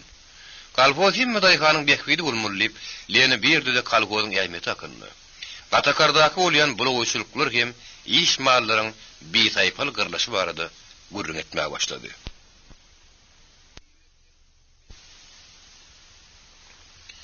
Kasas kıyamata galmady. Gaýraty hatara tally kürün owan aşak şetindäki üýüň oturun bir öýülün bartam baby ulyn kudy. Tamdan üňölükde bir köne kepde bady. O da baby ulyn kudy. Onu diýo keşler ýaşaýady. Onun öýüniň arkasyna garasyna şerket dikilen ortada beýik küdeli tegerek agyl bady. Ol agylly ýany torumly üç düýe bilen bir erkek ýyjety ünlüýdi hiç ýere gitmän. Şo küdäniň daşyna aýlanyp ýanyk gemirýärdi. Erkek bolsa agdyny ak köpüg edip, barmak boýy azylaryny ýygyrladyp, düýeleriň hem torumlaryň üstüne kükrýärdi. Käýet ol awşarlyk sırpynyp durýardy da, birdenem şem gelen inen düýäniň ýeňsedinden diýişläp, onu bagyrdyp çökmejegem bolsa çökürüp basýardy. Muňa bolsa baby ul sakkarny köwük ýaly edip gaty begenýärdi. Şunkul torumlarynyň haramçylygyna gaýyp, diýlerin götürümini boğatlamagyny giýje günni ardy edýärdi. Olardan borjak köşekler gögününe beslep, at arabasyna, iki jyp goşa öküdüne teredip, gon süren olaryň töweregine gitmeliydi. Odan çekmek üçin gümegden iki adamlyk ýagyny, 12 erkegini, at ýaldaýaw iki eşegini ýatlap, Babagul uludan demnalýardy. Diýekeşler wagtyna gelmän, şäher giýje galaýdy. Gelmän geçenler, duýdy denýaly gelir ýerde gelmedi diýip, şo tarapa teredip hüngürderdi. Babagul at arabasyny, öküllerini öýdi işletmän garyp daýganda kirine bererdi. Kirekeşleriň käbir bolsa, amanada hıyanat edebilseň ziyan etdiýilýäli. Babagul'un at arabasyny, öküllerini işledip, günni bir gelek suwa ýakyp, iki gelek ot berip gün ýaşanyna ýatagyny getirdi. Babagul atynyňdy. Ökülleriniň de ýüzüni göründen, olaryň uýun gün diýilman işläp galis ýalanyň beri waňyp, sen mala kafir ýaly şeýle darazyk bolsaň menden duranyp asam almarsyň ýöküdüm diýip o kireni alan adam bilen galmagallaşyp ýaka tutup uruşaýjak bolýardy. Babagul şeýle mal jany bolsady, ölü maly janly maldan müňeste gowurýardy. Ol halyny baganany ýüpegi ýüňi gallany köp basardy. Ýogsa onuň ekle ölmedi ýaly gollu maşgalaty ýokdy. Bir ýaly bilen myllyk diýen samsyk nalazylygyň ogly bardy. Onun şeýle tehni bolmagyny Hudaý da günäkär däl. Babagul'yň aýaly Gül Sultanyny. Hut Babagul'yň öýdi günäkär. Sebäbi Babagul täherlaryň üstüne örtarap, sen gözüňi ikinci geçen gözü ýaly edip, töweregin köp ýaltaklaýasyň. Aýt kimi gördüň diýip, oň üstünden käte taýak düşürmezdi. Babagul onuň dady perýadyna da bakman, ämert aýagy bilen şem bilen ýerinde epip, Gül Sultanyň gögresinde 3-4 saganyň aýrylmagyna sebäp boldy. Onuň häzir gowulmallygam, enesiniň içindeki gaqaq tarapyna şeýle depgini az görünýärler. Şoň şünem ol meşhur magtymly şahyryň nälet kerdi ogul bolly bolmady diýişýäli. Ýaşyny ýamany bilmeýän ogul bolup döredi. Onuň görününden diýişi bile şähäni şatlady oturan maýmyny görünüň müňesi bowdy. Şuňky onuň agzynyň sürekeýdi, hemişe ünlük sakyp dur. Onuň üstüne de gözüniň şullulygy beýlede dursun. Mudama meýer başlaýaly, eňeginden "Why diýişime agyr ýala" diýip wazzy gepläp ulap ýör. O samsyk aýalyň nämedigini bilmese-de, Babagul ýer suwdan paýalmak üçin ony 12 ýaşyna ýetenne tyrran kartkeşiň gül kimin hoşloý gülgünniň gyýdyny pula deňeden edip oňalyp berdi. Babagul'yň dökeşleri bolsamlygy geliniň bilen 5 taş oýnagynyň. Aglasa erkek bolup oň üstüne kükrüwüniň diýip köp ýerbet saatlary uradip onu oýnardylar. Babagul ýyl ýüzüne ullokan toý edip, at şapdyryp, göreş tutduryp, aýdym aýtdyryp, gülgüni öýde uly mallyga nikalap ikiden bir ýoruna saldy. Gülgün onuň sypatyny, saralgy ýeňegini, wazzy gepleşini görüp, "Way meniň gara bagtymma duýa çöküpdir. Hudaýym men bahamdan alyp ýen dadyň bokurdygyňa tegek bolsun. Geýen kepen bolsun" diýip, gülgün kakada tarrana gargyş edip, öz ýüzünden gözünden penjelep, demine ýetişmeýän ýaly korkullap aglydy. Ol nenen aglymasyn? Mallyk myrtaryny aşyryp oňa, "We gelinjik, şeňe bilen ogam. Näme aglyýasyň? Gel 5 taş oýnaly. Görýärmiň, meniň müjümüň hersi bir reňkdi. Terin goýsaň, saňa şu ýaşyl müjüm bereýin. Şu alçymylermi ýa-da herre" diýip, ol wazzy geplep, agdynyň gallygyny bir gulaş tallap gülgüniň ýanyna, "Şu müjüm, al çugup" diýip müjüýnamaga oturdy. Gülgün onuň bu boluşyny görüp iki el bilen keteni köýüniň ýakasynaky putomyny ýertaşdyryp öňküden metre aglap, diňe ölü bilmedi. Mallyk işin ýakaýyndan ýaly bir-biriň üstüne menip durun, saňy diýişler zyrtdardyp, "Gelinjik, ay gelinjik, teň adyň näme?" diýdi. Gülgün gaharyny oňa dadarlap, "Men adym Bela, awy zeher" diýdi. Mallyk öz buduny elden kakyp güldürdi. "Gelinjik, ay gelinjik, näme teň adyň diýdi köplü, menkä ýekeci" diýdi. "Heyt, adyň ganymyň bolsun, ýekejeňim bilmen ikejeňim, göterişýärdin" diýip gülgün ýerinden laňa galdy. Mallyk bolsa günlük öwredilişi ýaly gyrmyzy donyň syýlaryny art etegine tarap düýürleşdirip, guýruk edenini de çillemedek sarpanyp gülgüniň üstüne kükrep başlady. Gülgün oňa ýöňde bir jana agyrynyň içiniň ýangynyna gülüşi ýaly azy gülüp mallygyň döşünü berip, "Gümüň çek myrryk. Senin yana isim yanlıla deyip ullokan oğudun gözlerin oğutunu yaştan püröpürlep başka da bir näse paýyş sözler bilen mallyga söýdi. Mallyk bulatlar yüzün alman gaýtam gaty görüp "Wejik, sene bilen oğlum, içiň ýansa tuğşerler. Men ýerek gule suw getirip bereýin." Dip ol ýene de iç ýakyzyny tapdy. Gülgün ahir bolmajagyny gözetenden soň men sana gülmüň çekdiýän haram ýeri dip iki elini yüzüne tutup Allah bir göz agyrly ýaly tükke düşüp ýene de demine ýetişmän aglamaga başlady. Mallyk aýal köýnegi giderden garantly aýal bolup "Gelinjik, ay gelinjik, sen näme dol aglaýasyň? Goýmasaň mene ütägi çek" dip garga ýaly temeklep çykyp gitdi. Gülgün şol aglap ýatyşyna gözlerini pökkü ýaly çeşirip "Özüm nädip öldürsem ýatyp syklap. Iň ýagşy il ýatar göli. Haram maýyň öýüniň orta arasynda özüm otlaýyn. Oň ähli zatynam dip işiň eplet ýatarka kimdir biri gelip onu dödümli uzaklady. Gülgün onuň mallyk därligini derrew düşünüp, oňa garşylyk görkezek bolup emma ol guduzlan hem wagşy adam Gülgünüň garşylygyna garaman onu ämert elle uzaklap "Aglama madem, aglama. Inna agyň diýanyň başga peýdasy ýok. Men seniň ataňa agramyňa barabar pul ýokdum. Inna seniň adyň ogluma gitsede, özüň menkisiň. Mallyk golaýyňa gelse, agyzlaryň üstüne kögüşür urgunyň. Öň kaýalymda saňa garna gelip, eliňe wagt dyraryn diýip baby hemişe ýyl ýüzüne azdyrma. Adyna duçar etmediyse de görüň nähil nejitlik hem azgynçylyk etdi. Gülgün onuň bilen epesli wagt sarmanaklaşdy. Ahir bolmajagyny gözetenden soň edil bir doňuda atyljak ýaraly ýol borsaly, barjy güýjüni bir ýere jemläp, baba ulyň göp gal sakkalan ikellenmäk ämstyp, "Ar namsyny ýitirin haram doňu. Gaýratyň bolsa meni beýdeniňden boğazmy pysyk goý" diýip, oň sakkalyny silkerep aglap galmaga etmäge başlady. Şoma halam mallyk gözi ýok ýaly öýe girip "Gelinjik, ay gelinjik" diýip ýene bir samskala aýçak boldy göre baba uly "Belazyk, zeherjik, gümüňsek" diýip adgyryldy. Mallyk onuň ýüzüne alman, saňy diýişlerini tartadyp güňle sürlüdi. "Gelinjik, ay gelinjik, ýene de aglaýamyň. Kaka ony gatyrak bow" diýip o begenip gatyga girip çykyp gitdi. Gülgün baba uly bilen ýatyp diýişleşdi bolýan, özüniň namysyny gora saklady. Baba uly häzirlik set paltasy daşy degen soň "Bugün bolmagada ýertire, dawanymdan hemalar ýalarsyň" diýip Gülgüne gaharly ağlaryp çykyp gitdi. Mallyk şo barşyna Gül Sultana "Ýeje, kakam gelinjigi bolup gyýgar diýeli, bir hedil boldy" diýip wazdy geplep arkan ýüzüni gaýşyp güldü. Gül Sultan barıp galmaga etmeň dereni ogluny "Gatdy sesiň haram eşek. Sen doňundan garadaşlar dowsa bolmaýarmy? Ýeri şaly jügün dowup ýörüň görerdi. Eşitdim eşek başga ýerde beýle atdyýarmy" diýip jan ýanyp durdy.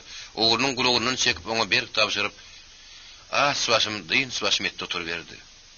Daga näsin o gürgülü. Baba uly hene tarran bilen guda bolmanka. Gül Sultan urup söýüp käýe ýalaňaçlap ýendamyny ot basyp, telim günnäp agazy daňyp, aş taklap käýe golun toglap, azap ýamanyny berip onu şertleri öňünden boyun edipdi. Ondan ol nädip äriň üstüne enkirdi.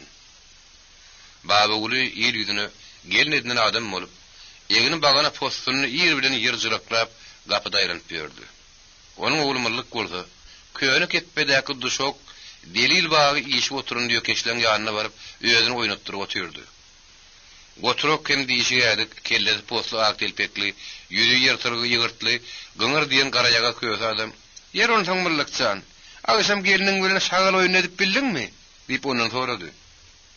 Mallyk oňa düşünmän, "O näme diýdiň?" diýdi. "Beýleki gyrsyw sakkally ýetendiň diýekeş, "Peýi, sene baryp gatan samsy ekeniň. Şagal oýun näme? Geliniň bilen ýorgonyna bogulaşmak da" diýdi. "We, sene bilen ogum. Awşam badym gülün gelinji kakama da bogdutmajak bolup aglap oturur ekeni" diýdi gülün. Gülmekden ýaňa oturunyň gözleri ýaşaryp gitdi. Gülgün bir atlardan bihabar, awşamky jewer çeken taamynyň içinde ähli goştlaryň üstüne nebit döküp otlady. Baba uly ýaş ýelin özüniň kolary ýedip oglunyň samsyklygyny begenip atyna ýöküllerini seredip berdi. Gül Sultan bolsa kendire ýazyp ýaň unelemä oturypdy. tä ölýänse haram yerit baba uly. Senem ýadyňdan çykmasyn nepgülgün özüne de nevit döküp ot berip daşaryk lowlap çykdy, küdä tarap okturuldy. Şo barşyna da küdäni gujoklap ýykyldy. Ýaşyl ýalynly goýy gara tössü asmana göterildi. Baba uly tamyny hünrüjügini bilmedi küdätini. Ol dälren ýal sakkal taşlaryny ýoluşturup, bokurdygyny tygdygyndan dörledip, "Ay, ýylgün gete görýän ho! Men barimlägim odally ho!" diýip aljaň halygy girdi. Ýalyn barga ýokary göterilip düýelleri sabrap başlady. Tamyň penjerelerinden çykýan goýy tüsteli ýalyndyrylar bardap, at ýatak bilen sygyr ýataga düşdi. Düýeler ýöküller ýatakda näderini bilmän iki ýany urunýady. At tanapyny ýoljak bolup deriň-deriň dökýärdi. Dökeşler aljaň halygy düýelleri guturmak gibi boldy. Bir edenni owa adamsy ýataga girip atyň tanapyny kesdi. Başga biri agylyň böwrüne açyp öküldiri halat etdi. Myllyk mallaryň gurunuşyny, adamlaryň aljaňlygyny, oduňly ulap ýanyşyny görüp, "Hay hay, gerinjigem ýandy, tamam ýandy, küdede ýanýa, görüň ho, tamda küde gowy ýanýa ho" diýip ýelsap gülýärdi. "Bela ho, zäher ho" diýip baba uly gagaryny ýumruk bilen myllygyň depeni doňdurdy gören, oly ýere ýagyryp gitdi. Soňa muny aýagy bilen depip, "Haramzada, seni öýürmedik görsem şu atlar bolmazdy" diýip hüngürdedi. Adam näçe köp gelse-de odu hünrüp bilmedi. Oduň özü ýanyp özü hünni. Beşäre gülgünem gyrlyk namasyny bir näkede depeletmejek bolup öz janyna kastetdi. Tamyň şinäki bahar gülü ýaly odun harlardy, güllü keçelerdi. Öý goşlardy ýanyp kül boldy. Bir düýe bilen bir ýökü, 3 tany goýun, bir arabada ýanyp kül boldy. Şeýlelikde beşäre gülgünün ýygynyna bir näçe yaramaz gürrüňden başga hiç tat galdyrmady. Ol gürrüňlerin dillen dile geçip, şol üflüs kartkeş tırranyň da gulugyny gadap, aradan 6 ýyl geçen soň onuň düýün gaharyny getirdi. Ol şu günem kese dowuny egir dyýdyndan edip, kese delpegini döndürdip, Gül Sultanyň ýanyna gelip işiň anygyna ýetdi. Gül Sultan onuň elinden dap beripmen. "Ha oturran. Bu da aydın yaşarmadığımı senden yaşaracak değil. İyil näme diýen orda şoşunlar. Ýöne kıydın sen ýal bir gayrat değil ekeni. O görgüsü yaman merdi ekeni. Baba ulyň ömür ýadymdan çykmajak ýan edip özüm kül boldy.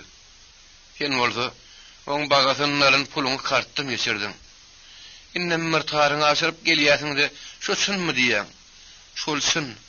Sen bolunda ýelinden bir zat gelýän bolsa gelsin nä diýip Gül Sultan ona beri bilen gyzalatyny berdi. Baba uly eýrany göçmek oýlanyp, nagan söküp süpürüşdirip, ýaglaşdyryp, onuň oklaryny ýerine alyp, "Bu ok bilen leýan tüňmerdörün, bu ok bilen şadyrdyny. Bu zagadan poladyň paýy bolar. Beýem İshak şehidinki. Bir okun bir ýeri bilenem garabegiň petekenden patladaryn. Beýle kiwirenem gyssandan öýdüm edip oklar oýnap otyrka, tırran elin naganyny gapyny bat bir açyp girdi. "Gallar eliňi, beýnamas günezden adydy." Baba ulynyň oň göz düşenden haýaty göçüp, oturun ýerinden iki elini ýokary galdyryndan duýmady. Tırran onuň iki göýüniň arasyny nazarlap atdy göri, ok baba ulynyň sag golunyň pilşedini hokko deşik edip, ýüzü ogudan nagyşlaş gafil edildi. Baba uly jan hoguny emedeklep penjere tarap kaçmakçy boldy. Emma göwrüsi din etmän ýüzüni ýykyldy. "Kasas kıyamata galmaz, haram eşek. Seni gynap öldürsem mahmarly bolaryn" diýip, Tırran onuň kömelik ýyşany sapan paltasyny alyp baba ula topuldy. Dogurdanam kasas kıyamata galmady. Tırran baba ulyň dady perýadyna garaman, edil mehnet uzur dar kıyaryny ýaly oň ýagyrnysyndan basyp, satalbasyndan sapyp başlady.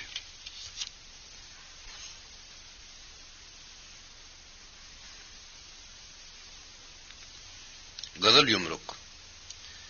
Bugün Gül çayhana ýön gelmeýän adamdan gelip başlady. Howanyň aýadyna garaman asarymda çayhanaň içi kyrynlyk boldy. Oturuşlardan oturmagy orun tapman poruň üstüne oturundy köpdi. Çayhanadan ýer tapman, onuň güneş tarapyna geçip aýrada herişýän postuny oýlukly adamlara mazerli. Bu adamlaryň aglabasy Aýdurdynyň çayhanasyndan çykyp gaýdypdy. Olar Olaryň toplanyp gelýänini görüp ýoldan eýlek-beýlek geçip baran adamlar-da. Şu ýerde bir hedillik bar diýip şu ýerik sowulýady. Şeýdibem barha adam köp hümürlenýärdi. Garabyň ýerine saýçy bolup geçen Hommat Ilmuradow aýagallygynyň ýolgolap bu adamlar saý çekýärdi. O näse ılgaşlap saý çekdi 3-4 barıp gelenini zordan Garabyň bir taparda getirýän saýyny getirýärdi. Çünki ol her elden 3-4 saýyny getirmegi ýene türgünleşmänni. Ýogam ýegini hyýyp odanyny kelleri ýeňiljek toppuly, maňlaý salaja ýygyrtly biri gara güllü tütük bilen goşolgy buğday renk oguljahanam geyimleriň üstünden ak ýektaý geyip hommada ýetişip bilenini kömek edýärdi. Boşan çaýlekdir käsele çekýärdi, saý getirýärdi. Nahar diýeni bolsa, ýanynyň galam çemçeri hemde ýarty çerekçeti bilen toýnokly käsäni nogutly sorbadan doldurup getirip berýärdi. Ogultada bam iki ýeňin terseginden geçirip sylganyp durdy. Gap-gaşlar ýuwuşdyryp olar rejelep goýýardy. Kesedirin guýaly agyryp, gap berip, gap berip gabalýan deşikden diňe onuň hereket edýän ýarty gowrat görnýärdi. Çaýhanada adam şeýle köp bolundyň. Çekilýän silimleriň tütdüsiniň, adamlaryň deminiň içilýän saýlaryň buğunyň derdinden saýyň içi derre tüppüs ýalgyzdy. Onuň üstüne tamyň diýwary bilen boýdaş duran garapejem güýrdäp ýanýardy. Ol adamlaryň şahatlyk gülküleri, her hil degişmeleri saýhananyň içini joşa getirýärdi. Çünki nahar goýberlýän deşik bilen çaý berilýän deşigiň aralygyny, kalhol uruny göreş diýen dürli suratly hem goşguly diýwar gadyet kakyrgy durdy. Oň ýanyna gysky boýly gödäýnekli, alym diýişi gädik, kelleri ýylsyra bir adam ellerini galgadyp, kalhol gurulşy hem galla taýýarlamak barada gadyet ýadyryň habarlary. Goşgulary gatşet bilen owalandyryp, şeýle bir okuýady görün. Diňmeýjiler gülüşip edýärdiler. Be dilewar adam köstek boldumdy. Ol elinde şeýbu bilen eleşan şekilin alam uly surat görüp, "Ýoldaşlar, sizim o ýaştyn edin. Şunu tanaýaňyzmy?" diýdi. Oturunyň biri, "Ha, o tanaýasmy ol köstek. Oňa ýegesi bar diýerler. Eýsem şeýle däme?" diýip güldü. Köstek elinde şeýbuk bilen gadyetiň daşyndaky 4 buruşly rama kakyp, "Siz suratyň aşagyna ýazýan okap görmän, onuň ýegesi bardygyny näde bilýärsiňiz?" diýip ondan sorady. "Näde bilerler? Onu bilmek üçin şeýle bir hatdanlygym gerek däl. Öz zadyny özü bilmän, başga da bermän ütüren alyk gyýaly ýygyrlyp duruşundan oň ýegesi bardygyny bilýär" diýip jikge ödýän küýküz adam oturujunyň üstünden çykyp bowuk ses bilen gyýryp ýekledi. Adamlar odumly uçdan gülüşip, "Bildiň jikge wagy, bildiň" diýişýärdiler. Göstek şeýbu bilen ýene rama kakyp, "Ol bilen bolsa, ony siz maňa guruk goýun. Men size suratyň aşagyna ýazyny mokap bereýin" diýdi. O kozalamy olla köstek. O kawr diýip adamlar ýerlerden gaýgyrşdylar. Köstek berdim Radow meşhur mollynepes şahyryň harfy dünýä rakyndaky Aňsa diýen goşgusyndan göçürip ýadan şaşakdaky 2 beýden okap berdi. Harfy dünýä. Söýür teňňäni maly. Bir gün bitap bolup gitse mezaly. Dönüp depirilmäge bolmady haly. Galar garasyna pul setini aňsa. Bedasylyň gözaçlary şer diýsen, hergiz gitme il derdine ýür diýsen, bahillerin zany çykar ber diýsen, täzeden zan girer al setini aňsa. Mereke bu goşgyň her setirini gülküle garşylap, taý benne bolsa da ýady berip durup. Onda da görne hil ýadypdyr. Edil ýegesi baý gözü bilen görüp giden ýaly, şerebel sözleri pürküp ýadypdyr diýip, olar bu goşgyň mollany pekut ýegesi baýa bagyşdan näl etmediler. Ýuwaş ýoldaşlar, ýuwaş diýip, köstek berdim Radow adamlaryň gowuryny ýatyrdy da, şeýbu bilen başga bir ala doganly, başy telleli, garnyna hypipik bitintli surat görüp, "Biz howun tellesin tanaýamysyňyz?" "Bir kim?" diýdi. Mehelle onu görenden, "Hay" diýip, "Ýeşgaýdan hypipik diýip, gülüşdire görün." Olaň gözleri ýaşaryp gitdi. Köstek, "O näme hypipik? Dünýäde hypipik köp" diýip gaýgyrdy. "Hypipik köp bolsa da, oňa meňde şu hypipik hiç ýerde ýokdur. Oňa mele hoja diýerler." "Aha, o molla köstek. Oýun asen ne bar eken? Gülüşdirip adamlaryň işini gyrmajak bolsaň, o kozana, oňa näme ýazdyňyz?" diýip hamala diýerden köstek o ýazgyny okany bilen adamlaryň gülkü tappa ýatajak ýaly jikki wagy gaşly kim kirpik men gözlerini alardy bowuk sesi bilen ýene gyýgyrdy. "Jikki wagy dogry diýär. O kozana ha molla köstek" diýip oturunryň seslendi. Belayet, veheret, İşana degip bayna bilişinden bayna. Şeýle mi takallyş diýip saňy diýişdi sür takally jümmagy beýlekre bildirmen, ýanynaky dömmek telpekle salpymyrt sapar diýen adamyň gulugyna pişirdi diýip. Feredoňa. O da gajan ýykyryn maýmun ýaly bolup, o nämesini ýepleýek diýip sapar başam barmagyny girliň udadyp jümmaga jikge görkezdi. Dogry diýen takallyş. Bu daýym onuň şeýle keramatly adamlara dil ýetirjegini bilip, onu ýyle göz edip enesiniň içinde kuýky ýatapdyr. Megerem kıyamet golüleşen bolsa gerek, bolmasa beýle zatlar bolmady diýip jümmagy ýene de zemmük telpekli taparyň gulugyna pişirdi. Hakay diýasyň jümmi. İl garip bolunny näme, baý bolunny näme? Hey ol ýegesi baýdan näme günäge bar? Gizlese ýöz buğdaýyny gizleýär, teňkini gizlemeýär. Aşgese de ýöz aşgediýär, ýani aşgedmeýän ahyryn. Bilýän men şu wagt baragada maňa galle berdiýdim. Şuollap berjekdigini zemmük telpekli tapar, jümmagan gulugyny sawuş sakap, ýegesi baý bardy niýe taýyzyp gurrun etdi.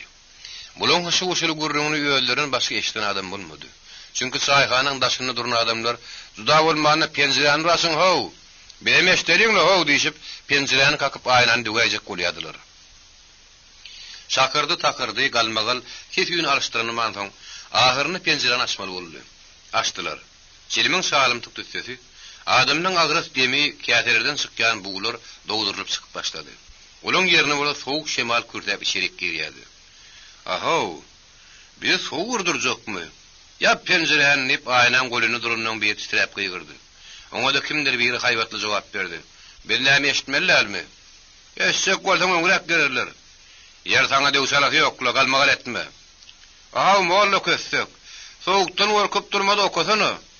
Aýnan öňüne men bewet bolaýaryn. Han sowuk geçirilişini geçtin.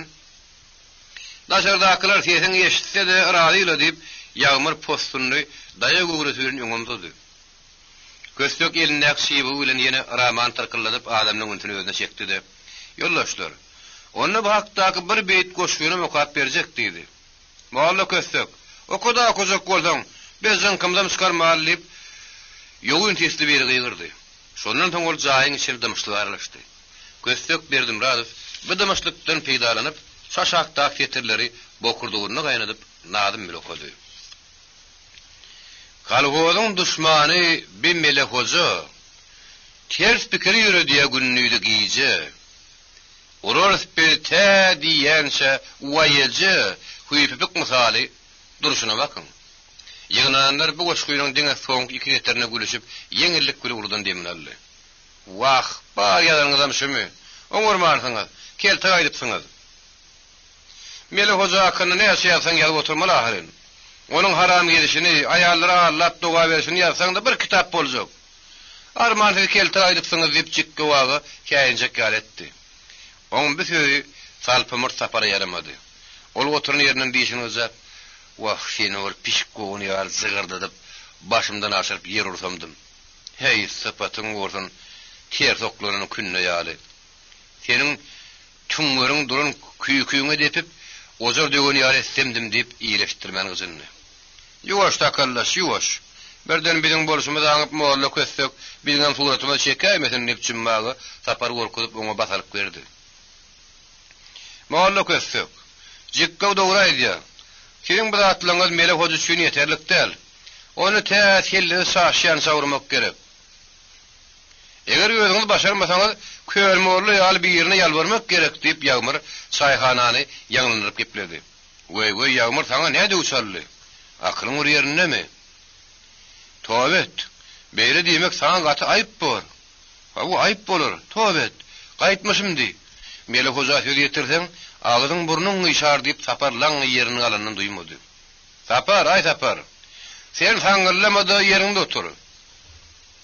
Ben burnum bilen agydym, şoň üçin ýşar ýan bolsa, bir hellemede galmasyn. Ýöne sen şoňa düşün. Onuň diňe bir ýylda biziň harmanymyzdan Hakkullah hem Hudaý ýollyp alan gallasyny jemleseň-de, saňa meňdeş 12 daýhany ekler. Eýsem ýaranmy diýip Ýağmur sapara soraw berdi. Sapar onuň sözüni diýerlip bilmedi. Ýağmur onuň sustunyň pestigini aňyryp barha üstaşy geplep başlady. "Asen bolsa bir ýylyň dowamyna kelpegin salsyp bilmän sokudaşy aldy ömürdi ýördüň." Ýagmyryň bu sözlerini daşardaky hem de içerdekiler gülküle garşyladylar. Ýagmyr gırawlan murtlaryny tüpürüşdirip ýene sözüni dowam etdi. Şoň şeýle men urmak gerek. Wa bizden alannaha gülewlalya. Bermeli bolanda bolsa, odala berin ok berayda zeýrenip berýär. Ters wagt ne diýip adamyň üstesine. Awa molla köstek. Many bolmaz her bir ýanka-ýankadan, künnük bolmaz her bir gara tankadan nipdirler. Telim çekinmede olur te, oňat many haçynsa uruber. Ani nikkedildiňe görelli. O ýaşak gulmy diýip bir ýeke ulak suraty elini tutdy. Awa, hut şoň ödi. Sen näme üçin ýaşak gulmy diýip gumantyra diýasyň? Hut şeý ýaşaklyk eden ýaşak guly. Wafam beýle kulonam gapartmaly ekeni. Şonu her ona has gowtanardyň. Ýagmyr diýip jikki waga oturgujundan çykyp ýagmyra bakawy girdi. Onuň soň sözlerine gülüşmedik gaz boldy. Çok aýnap çykýan gülküleň arasyndan kimdir biriniň "Hey jikki, ony kulowunyň aýry ýaly, ýekini düşen jotdy, ýeşe geçecekmidiň?" diýip göçgün ýetýänlendi. Gülkü ýene göterildi. "Wah, ony bugun men ýeşe getmelläl. Ol ýenesinden jägirläp ýere gaçan günden bäri ýeşek ahyryň. Soň şeýle onuň gulowuny şapyrdatyp ketipdirler" diýip jikki wagada oňa jogap berdi. Şeýle gyzaratly ýepleşikler, azy gülküler, näme üçin Jumma ganyň işiniň ok bolup barrany geçdi. Ol laň ýerini galyp, çokka takkallaryny tiredip, "Sizinle şu maskara gülküňizi goýýamysyňyz ýa-da ýok? O ýeşekmi, baýtarmy, oň size azar ýok" diýip stoly şeýle ýumruklady görün. Çaýnaklaryň gapaklary, nagarly kätelerdäki şemsere şakyrdaşdy. Isi boş şaý käteler stoluň üstüne titreşip tasdan ýere gaçypdy. Jumma ganyň bu gödök hereketine oturunyr anka-tanka boluşyp, üçörleşip tesir-tesirleşdiler. Bir-birine götüreşip, daşardaky durumlaryň uýunragy ýagmaryň ýeriniň üstaşyry boýuny dodup içerikler etdi. Şonda da ol näme boluny aňşyryp bilmedi. Mugallim köstek ýerşir kellerini aşak egibrek, ýaýlanyň üstünden Jummaga seredip gaharly. "Agam biri diýer hanada ahyryň. Näme üçin seni urjoşdyryp barýasyň? Sen gaharyň gelse de gelmehede gülmeli bolarys. Ýogsa sen adyň kim diýdi?" Jumma oňa näme jogap berjegini bilmän, dodoklaryny sürüldip mümkünletdi. Gaharynyň ýa-da onuň ennamyna ýakymsy saňgyly peýda boldy. Çok goja takkaly ýuwaşlyk gület titredi. Gidijik gölleriniň kirpikleri tiýe-tiýe garpylaşdy. "Hemişe maňa basaryp berip oturun halyňa, öýdüň edilip göle boşan ýaly etdiň. Indi ursamyp durmada awreň marka otur" diýip salpymyr sapar Jummaga synyny çekip goýberdi. Jummaga ikarada alzyrap näme gepleşigini bilmän aşağı oturuny duýmady. Mugallim köstek salpymyr saparyň sözüni makullap, "Olagym dogry diýe. Sen bir ýerde adamlary haýbat dile gorkujak bolma. Bu adamlaryň gorkup gorkma çykdy. Otur ýerinde gahar edip bir ýerde peýda tapmarsyň. Gaýtam gulawyňy jam ýaly etdi, maňa tarapy gur. Saňa henide bugün seni eşitmedik goşuň okap bereýin diýdi. Mereke biragızdan şey seni diýişdi. Köstek diýwarga getiriň şap tarapyndan durup, tuğrutyň aşagynaky 3 beýit goşgynyň birinji beýdine çiýigiň uzuny dürtüp, hemmeri eşitdirip, şu ýeterler ýatdyny okady. "Şura başlygymyz ol eşek guly. Bilýärsiňiz, gulawyny gapartdy. 7-nji güläse bolansaň guly, şyndakaýdan gulawyny sapyrtdy." Jemenne seslenmän durup bilmedi. "Haw" diýdim. "Berekella. Goýsana wagry. Gaýtalasana." Köstek şiýewi ramany gatrak tarkylladyp, adamlaryň ünsüni özüne çekdi-de, öňkü kanlaryny gaýtalap, has gatrak hem haýbatly okady. Bu zapar meýäreke galmagy etmän, bir-biriniň ýüzüne seredişip bilgirdi. Köstek şiýewiň ujuny aşaky beýdeltip, şu dört setirdi, öňkü kanlarynyň ýygyna utlaşdyryp goýberdi. "Görüň, duruň kestirler ul burnuny. Burnuny kaýyrlar, ýerdir ernini. Rawidir ýarmasalar garnyny, çilbirdek sır-sırlap çepini gıpırttı. "Ey gulawyňdan gow-kol galhalaram, bir sırlaman durup bolarmy?" diýip jikki waga göwlesinden has ullukluk edip güldü. Onuň gülküsine hemmeri goşuldy. Deňe Jumma bilen salpymyr sapar goşulmady. Aýratyn Jumma ýüzüni kelpen gyzak şiň ýaly eýlek beýlek sapajak edip arkaýyn oturup bilmedi. Çykyp gitmäňem ýagdaýyn tapmady. Köstek olan bu gozuluny aňlasa da, aňmazlyga salyp, goşguynyň soňky ýeterlerini şeýle jemledi. Garyby ýigrenip, "Ey gördi baýy, Baylaryň meskeni däldir betaýy. Barjak ýeri bolar, küdümüň kaýy, oňa seni sep gulagyny gopartdy. Köstüň sözüni utarym şoly. Birden her kim murtuny gyrowladyp, aýna böwet bolup duran ýagmar, ýah edip ýürekden güllügeli, o gülki oňa ýaraşmaýan ýarly ýyldy. Çünki ol göwletine görä gülmedi. Göwletinden müň esde kiçik hem iňsiden şaňgy güldü. Orada birinti adam üçin ören ýakymsy eşitildi. Aýratyryn jümbaga haklanyp bilmän, oturun ýerinden ýagmara gaňryp beretdi. "Hey ýagmar, bugün näme seniň beýle böwreň ýokka? Oň sebebi näme?" dedi. Ýagmar onuň bu sözlerini piňine taýman, ýaňadanyň bir ýah-ýahläp güllügür öňkünde de meňdeş bolmady. Jikkoň näme bolýany düşünmedi. "Aha ýagmar, ýeke bolmasana, iki bolup güleli aýt näme bolýasyň?" dedi. "Wagt jikkoň näme gülmejek? Sen bir gözüňi getirip görä. Bir uly kesip maýamyň ýoňundan çykaýdy nädersiň?" diýip ýagmar ýene-de şo gülküni tutdy. Gözlük ýarynyň üstüne seredip, "Ýollaş ýagmar. Ýekeden gülüp oturmada biri de gurrun etmäge ýol ber ahir" dedi. Mundan doň ýagmar ýuwşady. Gözlük şiýbi bilen şäýnege atlanyp oturan bir zoňtur adamyny görüp, "Elbetde siz muny menden gowtanaýansyňyz" diýip geplemäge başlandy. Jümmi terseýi bilen salpymyrt sapar üzdüklep, "Ýet aýdyrdy" aýtdy. Olar gözüyle görüp gulagy bilen eşitdirip, ona ýetýärni goýmady. Sapar dönmek telpeň goltugyna atyp ýaparlap çykyp gitdi. Oňa hiç kimin vermedi. Gözlük şäýine atlanyp oturan zoňtur adamdan şiýbini aýyrman, "Näme soragyma jogap bermediňiz ýa-da bu adamy tanamajak bolýaňyzmy? Belki de suraty meňde çekenlerlerdi." Jemaat birden "Aýdyrdy" diýip seslendi. Gümagal jümmaga at gaşyryny ýaly kiçik göllerini erekçelik edip töwrüle herediýärdi.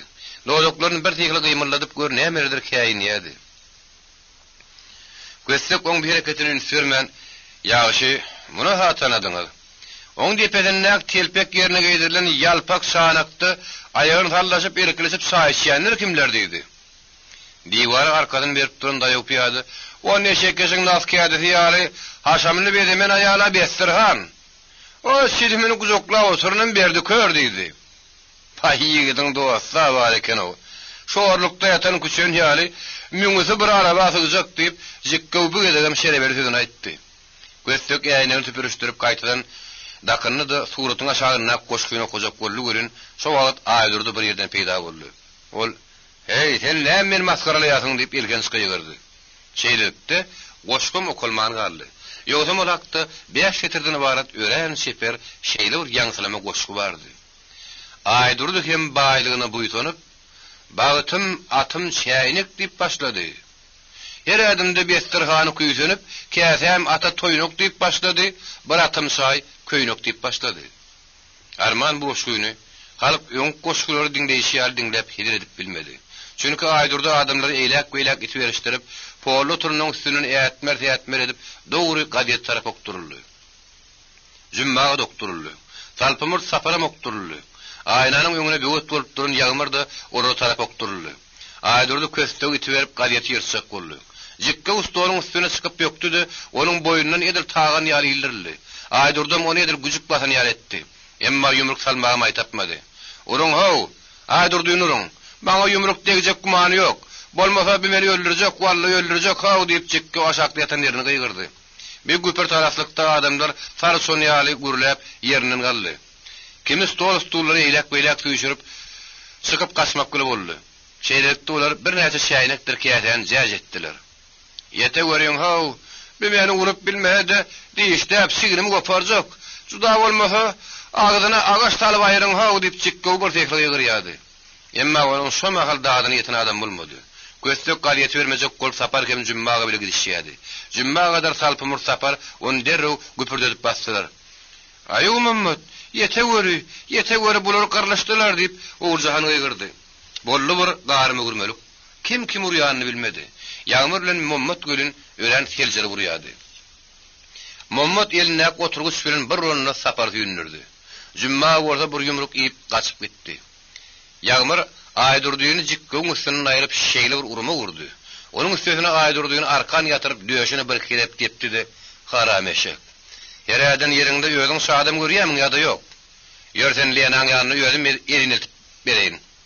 Elime ağırım men aýsaň. Düýbüren gopararyn diýip Onun sağ taýmurtuny eliniň başyn barmagyna sarap alyp gitdi. Bilinmeýän galdy. Oğuz şurasynyň edarasy mektepden takmin yarım kilometrelerde Yaladı ýabyň boýundaky bir otogry bolgusuza aksaýly ýerleşýärdi. Müzaýyň üstüne abyn turun bähnet 2 düýp tal bardy. Bu tal bilen zaýyň onan meşädin beri ýanyna bir ýykyk harabada bardy. Garra adamlaryň aýtmagyna görä, bu zaýda 2 düýp tally ol harabada meret diýen zuwatçyň eken. Ýadyr bolsa o zaýyň içinde uýunza stoluň başyna garabek bilen Lena hem godyçy tutýardy. Olar ilki bilen Oğuz şurasynyň işini täzeden guramak barada ýödara gurrun etdiler. Lena garabege daýhandyr bilen meherli gatnaşyk edip, asnaşykly işlemegi, olan kiçik şikaýetlerine çenini guluk salmagy, orta daýhan bilen garyplaryň, batyrklaryň arasyny bir kewşeýlerini ýöretmegi hem olary kalgoda köprek çekmegi maslahat berdi. Aýratyna mol garabege halkyň arasyny ören arasy gelmek bir tapşyrdy. Para jiýja kowulaşyp, arak şerab ulaşyp, käbir betnewiz harama adamlaryň tiýsanyny çykyp, ýyl içinde masgara bolşy barady. Eşek gulini mysal getirip, Lena garabege köp ýut berdi. Garabege Lenanyň aýdynlaryny, Muhudyň aýdynlaryny ikellep razy boldy.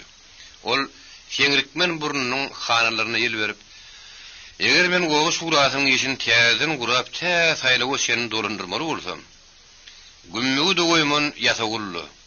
Muman eşek gula dahilli işgärliň baryn täzelecek diýip çekinmän aýtdy. Garabegiň bu sözüne Lena da däýerlik bilmedi, muhatdy. Ýöne olar bu arada ema bile hereket etmeligini garabege ýatlatdylar. Ondan soň bolsa olar galla taýýarlamak baradaky meselege geçdiler. Hökümete boyun egmän, ata sıkan hem ata sıkmady kulaklaryň gallalaryny tapmak üçin ören güçgär hereket etmeligini ýene bir gerek bellädiler. Galla taýýarlygy barada owa giden Isak Abramowyň Günnowdynyň hem gümbüň bu wagta çenini gelmeýişi barada olar geň galyp inkide gitdiler. Olar gözläp tapmagyň külküne düşdiler. Komsomollardan ýeňil atlylar toparyny döretmek makuldylar. Edir şu mahalam gapyny zar kasyp, şo ýüri bagyr ýaly, şokurdawuk sözmöre täs gassap, körmüş kempirin ýerine terkep kapydan girdi. Ol gele gelmäne ýene kerlige salyp, gaty geplep gadary salamlaşdy. Ha goýnym garabe. O bedro ýeşek gulam, şep gulanyň gapyrtyryp, şekgesine garynjaň hiýini ýaly etdiräpmi diýip, şalak galypdyrdyp, kellesini ýaýkap, ýah edip ýogyn tesbile guldy. Ey Hudaýym, özüň gowsyn ede göre. Ha goýnym garabe. Bir saňa şala begenen nälersiz? Golada sen goluňa düşdümi? Gutlu bolsun, ja ýerine düşäýipdir. Aýdyndan başgalar gepdirmäge ýol bermän. İkeli bilen sağ sakkalın taýyly edip sypalap, Lenanyň ýüzüne gülüp seretdi. Ha goýdym, dünýäde kerlik güle körlükden elbet saat bolmaz ekeni. Eşdi otursam sen asaly şol agsak dowtoryň gyýdy ekeniň o. Ha o görgüle türkmeni goturluk hem körlük gyzamak belasynyň utarmakda bize uly kömek edenler. Eline güller bessin. Oň ýagdaýy nähili gyýdym ýa-da olan men ýaly berseň ýyjek gursaň öljekdenmi diýdi. Lena oň ýüzüne ýylgyryp seretdi. Soraryň şuň sagulagym sagul. Olin tek garrar ýalylar gaýtam öňküdürem ýigit boldy diýdi. Gassap öteşden bolup, "Gyýrym oňa gülmek gerekdir, garrym murda, olin tegentekler gerekdir." Wah ey. O hasan göpat boldy. İmany hemra bolsun diýip, o ýürekden gynanan kişi boldy. Oň bu sözüne özünden başgalaň bar gülüşdi. Gassap olaň näme üçin gülüşeni bilip dursa da bilmedik sirap güllüdi. Sen näme gülüşýärsiňiz?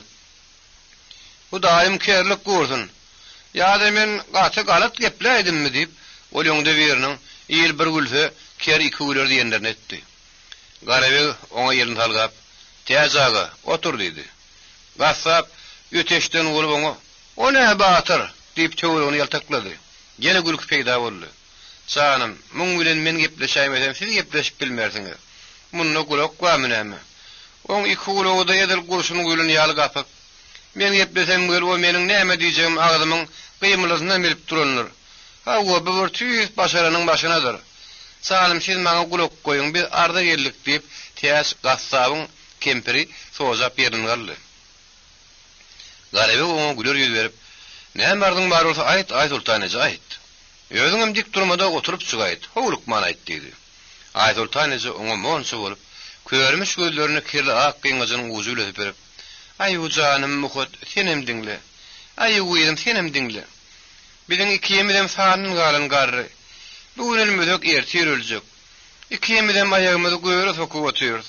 Bizde erkek göbek gullun şu kerruhtan başga hiç kim ýok. Beýlerimizden biri ýem kişi maşgalaty boldy. Indi biz ne etmeli? Siz maslahat beriň. Daş gulokdan eşdişimize göre bir sali gulok etjekmişiňiz. Ondan biz nirä gideli? Onun şu ker gulogynyň başga gulogy barmy näme diýip soňky sözlerini hamsyp aýtdy. Gassap onun gözlerini akýan ýaşy görüp saklanyp bilmän dodaklaryny mümkinledip, "Ağlama hele, ağlama." Mert bolýup aýagyny göwnüp berdi. Lena Aýsultan ejäniň ýanyna salatyn baryp onuň golundan tutdy-da, rekimdarlyk gören. "Ene, ene, näme agyrýasyň, goýsana. Kim size şeýle diýip aýtdy? Şonu aýtsana" diýip ýalwaryp onu usulluk bilen oturuşda oturtdy. Ol her näçe ýalwardy. Aýsultan ejä oňa hiç bir zat aýtman gaýtam, täze gassaba jabjanyp. "Sen näme geplerip ýöňiň dymy oturýarsyň? Agyryň ýörmelmedik bolsa aýtda" diýdi. Täze gassap ýene düşünmedi otaryp, "Bolýa hele gaýtdy, sen men gaýdy bererin. Özüň oňarsaň bolýa" diýdi. Aýdultan ejä aglap gülýän şagy ýaly birden pankady. Beýlede bir iç ýakysy adam bolar ekeni. "Otur kerruh" diýip elbile oňa oturuş görkezip onu oturtdy. Lena Aýdultan ejäniň aglap gülüşine haýran galyp, "Ene, mene saňa düşünip bilen nälerin? Birden aglap oturýarsyň, birden hem gülýän. Bir näme etdiň boldy" diýdi. "Keýigim, sen meniň aglap gülüşimi hiç geň görme. Ýani ýollaşyň ker bilen kör bolsa, baý sen aglap gülen ýeriň gaty köp bolar ha. Ondan biri gulok diýip burnup öz günümizde goýmasaň, bire begenjimizem, kynanjymyzam bilmän aglap gülýäsip, o ýene şumjyryp köýelmiş gözlerini ýumjukladyp ýaşartdy. Ýene aglamyda düşünükler aýtsana. "Sizi näme üçin kulakçylyga çeksinler" diýip Lena onuň gülüp sorady. "Näme üçin? Şu kerruh gününi güýmenip geçirjek bolup, 5-10 günden bäri kel tokluýun soýup sordun tatýa. Şoň şünem 20 günde günaşa haýgodan gülebendi gelip duran sewdegärdir öýdip, hökümete ýamannap, onu gulok ettirjek bolýarlar. O bolsa sewdasyny haýır görmän gaýtan batyp galdy. Şeýdibem o ýekeginiň näk şokurdok postun legaldy" diýip Aýdultan ejä berilmesi ýere derinni. Lena onu taýyk gepletmek istedi. "Ýene siziň başga işleriňiz ýokmy?" Aýdultan ejä onuň bu soragyny ýokşy gördü. "Waý gyz, sen diýäniň näme? Zat ýok diýsemde, sen o gara hüttürükde ýerüksýän röýdäými? Şükür Hudaýa, keçämiz, ýorgun ýatsagymyz öle gallamyz da bar. Şeýle bir arta taşadymyz bolmagdy, bulamak içip günümiz ýaşaramdyk. Diýmek öz günüňiz özüňizden ötýärdi." Aýdultan ejä başatyp, "Ha o keýigim, o koramyz homlap ýeriň üstüne baramydyk" diýdi. "Ýollaşlap ýene. Bular öz zadyny öýdip bilse, edilip bir ýaly ýaşamaly. Çünki bularda mal karunyň kyýal köp bolmagdy, bäri ýanyşa bardyr. Diňe käkeleşip beren toguklaryň özüm, gataklaryň tokoýlugyny aksylgünlerden köp bolmasa azaldyr" diýip Garabegem gurrunga goşuldy. Oň bu sözlerini eşitip täs gassap arkadan oturup bilmedi.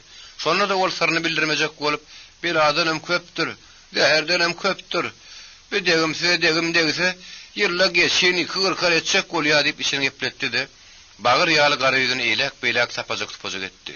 Aýdultan ejä bolsa özüni onuň ýaly howsara salman, "Waý geregim, ihil beýdiýse de sen mir beýdiými ahir" diýip ol gara sünden Garabege ýalvardy. Garabeg ondan çintiýe sorady. "Eýdim senin malyňyz ýokmudyr?" Aýdultan ejä gülüp gowşak jogap berdi. "Sanym, meni sözüme inanmasaň, hol, kerruhdan sorap göräý." Mugo saklanyp bilmän ara düşüp, täş gassapdan gaýgyryp sorady. "Näçe malyň bar, täzagy?" O ýene kersirin etdi. "Näçe malyň bar diýämiň? Mende şu kemperden başga aýal ýok." Oň sözüni ýene uruşdylar. Mugo soragyny aýtylady. "Men saňa näçe malyň bar diýän?" Täş gassap ýöňküden emmeter iç ýakysy jogap berdi. "Wah inim, men hal näme işetsin? Görýän postuna okup oturyn. Bugün ölmesem ertir öljek. Azal yakamdan ayağın tallap otur, onsan ömür menne mal bilen hal bolarmy? Garabe onun bilen ganmagallaşyp durman, belli bir karary gelmek üçin oň aýalyna şeýleýärdi. Ay sultanyjy, hiç taatdan çekinmän, sanmasan aýtsaňyz da size nalogum saljak del. Yekeje malyňda maljak del. Sizi gulokçuluga çekip aýrat ýene etjek del. Egerde yaramada adamlaryň gepine gidip malyňyzy gizleseňiz gülün. Sizi tütsar ba hökmüne gulag emetsek, aýrat ýene etjek. Siziň malyňyzy kimiň bakýanyny biz bilýäs. Ýöne näçe malyňyz bar bolsa siz ýöňünden bir gaýdaýyň. Şonu utorsuňyz. Bolmasa utularsyňyz. Aýtmady diýme Ay sultanyjy. Girilen malyňyz tappalar sölün. Siziň ýöňüňize togry urum bermez. Şeýledem ýollaşlar diýip garaby Lena bilen muhada ýüzlendi. Oňa sen Ay sultanyjy goşup gepler. "Wey dünýem, hey beýle de bir zat bolarmy? Sen ýöňde biriniň oýnasa ogly ýeňer. Senraga atasy ne diýdin?" Bire saňa daýanyp, "Inni arkamda ýel salrajakdyk. Olama bolmady" diýip, ol güne ýatan gawyn pasagy ýaly ýygyrt ýüzüni galdyryp, naýynjar halda garabe geteretdi. Ene, ki bizden hiç taat yok şurmen. Ýollaş garabe dogry aýdýar. Hökümetiň kararym şeýle. Biz hususy baýlyga, adamyň adamyny ýezmegine hiç ýol bermez. Baý bolsagym barymyz bir işläp, bile baý boljak. Şoň şeýlerim kalpoz gurýas. Şeýlem kalpoza girin diýip Lena Ay sultanyjyň golaýyna oturup oňa düşündirmäge başlady. Ha bu Ay sultanyjy.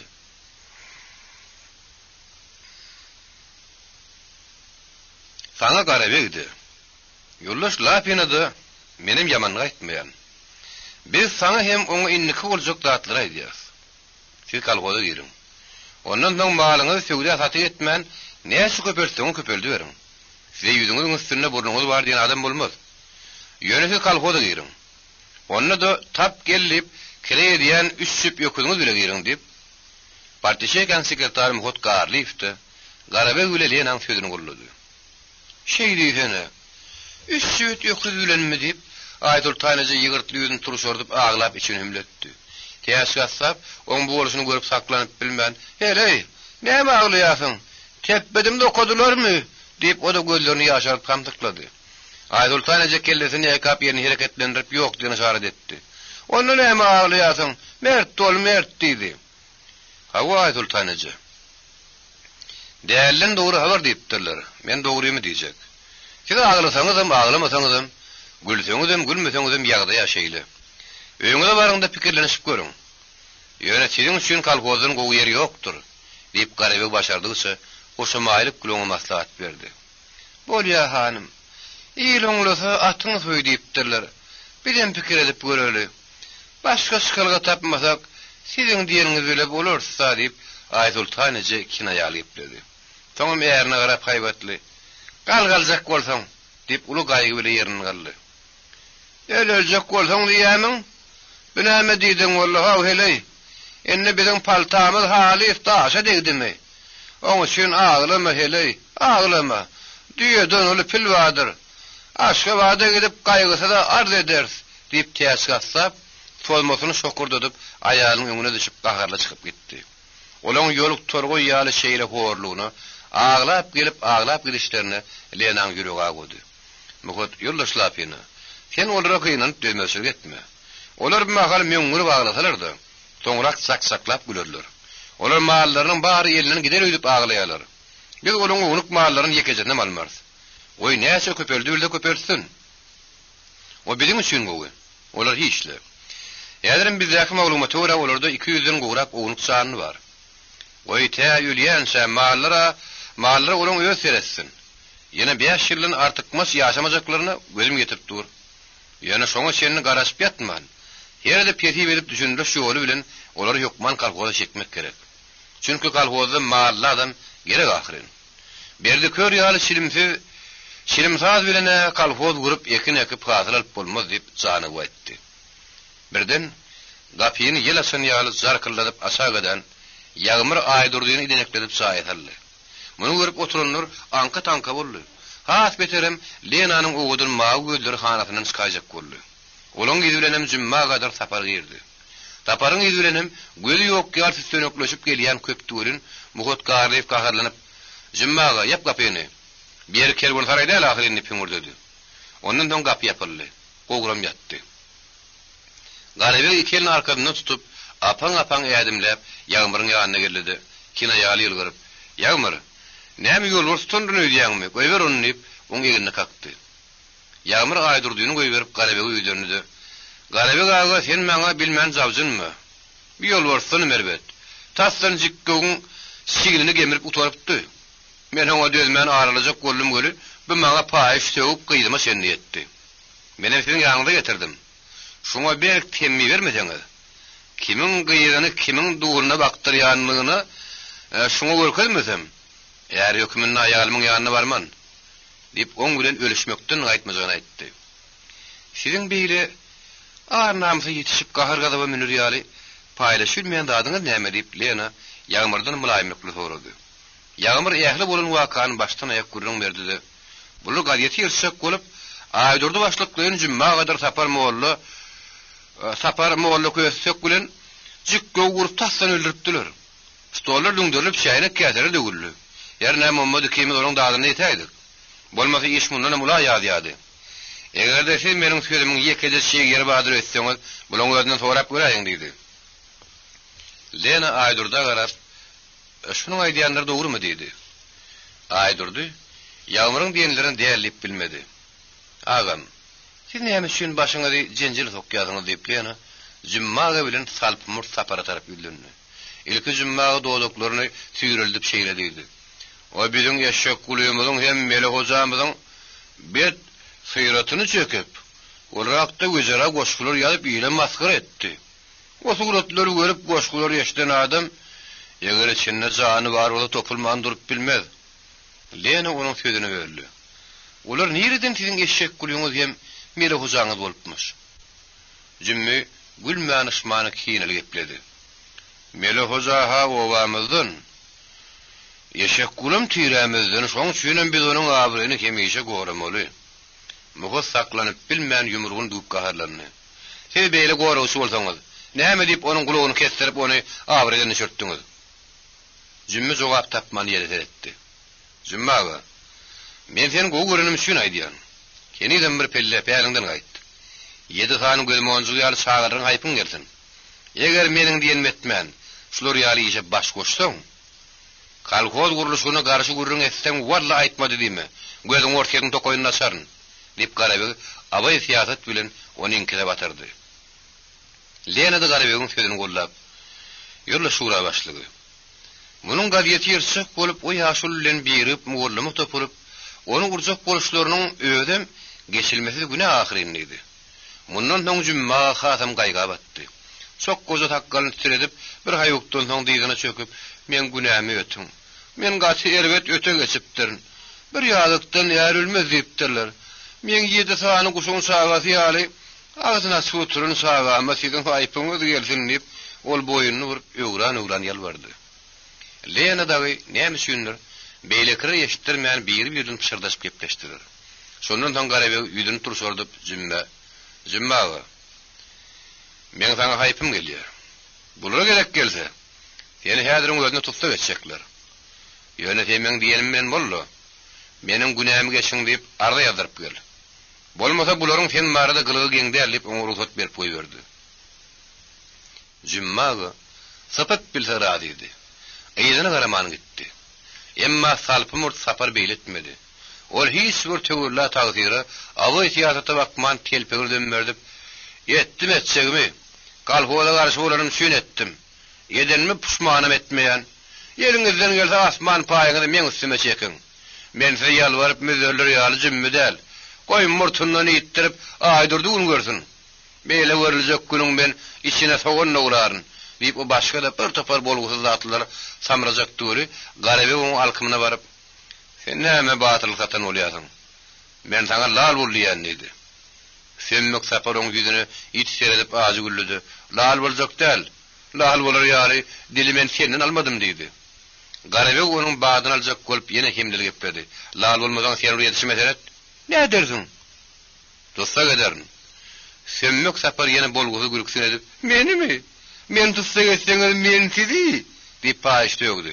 Bu sözden soň Garabek Muhody kömegi çağırıp onuň ikeni arkany daňjak boldy. Semmek sapar olara baş bermän sırtyny gaýra çekip yumruk göre çepbekeýläp onuň ogurdyna bir goýdy görün Garabek diýişini tutup aşağı oturdy. Çünkü yumruk onuň agyryp haýy giden diýişine degip onu dögdi.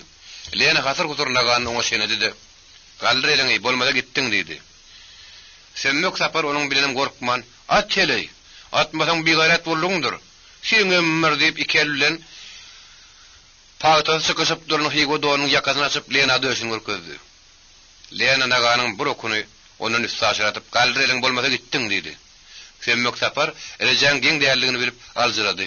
Çünki naganyň gümpildisi onuň gulagyny gapyp dähresini ýardy. Şoma Lena onuň ellerini daň diýip ümledi. Ýağmur bilen Muhot onuň ikeni arkany daňyp gowa şurasynyň jigidini tapşyrdylar. Ondan gurrun aýdyrdy bardy boldy.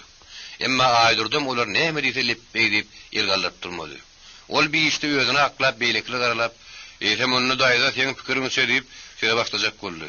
Emma Lena aradyşyp, "Ya şuly, sen maňa daýda dediğime daýdy" diýdi. "Eýsem men onu saňa näme diýin? Ýollaşlapyna diýdi. "Bolýa, men sen aýdaryňy daýdyryn" diýip aýdyrdyň özüne ýüzünde de şeýle soraw berdi. "Diýmek, seň pikirini sebiýem, gün güýçlüňki gowurga diýişdiňki de, kimse şeýle diýdi." YouTube Mirasym kanaly. Sizin sözüňizden şeýle many çykýar.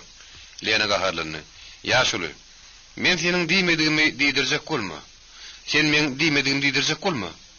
Aýdyrdy ullokan gözlerini tegelep naýynja ýepledi. "Onu näme ýağmur men murtumdan tutup iýreklep ýenjip ýör. Men onuň ýekinde düşen eşek däl ahyrin." Lena onuň için piýap sorady. "Diýmek sen özüň günäkär garap etmeýärsiňdi?" "Ýok, ittiýal urlup meni günäkär bolarynmy?" Lena Muhammed Ilmuradow bilen jikki wagany çağıryp oň bilen ýüzleşdirmek makul bildi. Bu mahal olar zaýym güneşinde çilim çekijip, her ki bolup geçen gyzyl ýumrugy bolşundan 5 beter mahabatlandyryp, gülüşip gürrüňe çykyp oturdylar. Göstek bolsa döwülen ýaýnyny oýnap, tetini çykarman öýren gamla oturdy. Ýağmur ýarym gowlasyny gapydan çykaryp, olara tarap boýuny uzatdy da, "Ey Muhammed, jikki bilen molla köstegalla bärik geldi." Olar bir-birini howlukmas kapydan girdiler. Muhammed Ilmuradow aýdyrda göz düşen madyna "Tap, 9 şäýnek bilen 13 käsänip oň ýakasynyň aldy. Jikki gömçigini orada görkezip, "Senet diýişi dökülmüş, sen muny näetdiň? Muny beýle awduryp gemir ýaly kakaň diýwany begden geçen halwasy öýtdiňmi? Wah wah ýedil. Gerişime mawuzy basyryn ýaly etdiň. Şu gowraň bilen adam erkek ýaly diýişlemäge nene utanmadyň? Ya sen bir murtuňa görä iş etdiň ha?" diýdi. Aýdyrdy tetini çykarman ağlarlyp, gözüniň gyýtagy bilen jikki öýretdi de, "Hiri o işteni or gedişime seretdiğini şaret etti." Göstek bolsa ýar ýyrsylan diýwarga detüren döwük ýaýnyny Lenaň göňüne goýup, "Ýollaşlapyna. Seret bulur. Birini ýyrtdylar, birinin döwdüler" diýip ýaýny bir gadet görkezdi. "Siz bize gadet çykaryň" diýdiňiz. "Biz gadet çykardyk." "Siz bize arkaýyn görüň, size hiç kim degmez" diýdiňiz. "Bizi bolsa çaýhanada ýenjip, tasdan içmeli" diýipdiler. Muhammed türe ýağmur bolmadyk, gorda çaýhanada gan akçakdy.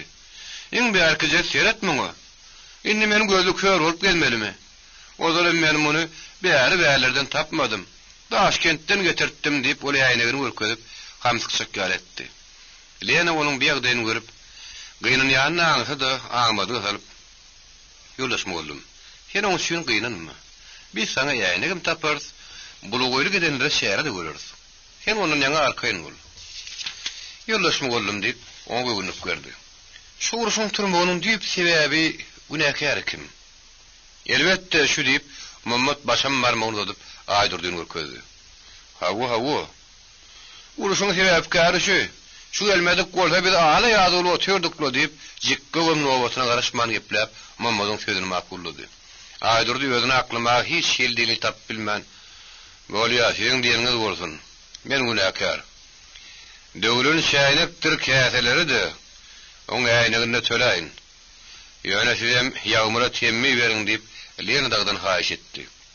Lena onuň bu haýyşyny diňläp, "Bolýa, Biz seni hem olar suda bereriz. Su sizin arаңdaşar. Yöneten sayhanaňy da petiklemel bolarsyň. Yöneteni şundan bilip koy. Biz seni kulaksygyny çeksekdir diýdi. Aýdurdy, leppey diýip el galdyrmagy razy bolsa da etçelişinledi. Ayağım yer tutsar manım yok. Sizi buraya dişime seyret diýip işini hümür diýdi. Şeýdibim ol, girliň sırrını ýaşkar etmäni hemme aýdylynda kiçi dilinden bägden kaýyl bolup öýüne gitdi. Muhammed birinji gowum gaýtdy. Zaýlediň diýerdi adam galdy.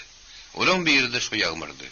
Ol mähnet daýa gowlasyny arkaýynyk bilen oturujy goýup, sary postunyň ýeňini çekişdirip, degişmek bilen Garabege habar gatdy. Gördüňmi? Murtundan toglap tutmasaň adamlaryň edi berşini. Indi diýişine iňleşmeli ýar alkamyň tutdy, ulada oturdy. Ýerine biz bolaydyk.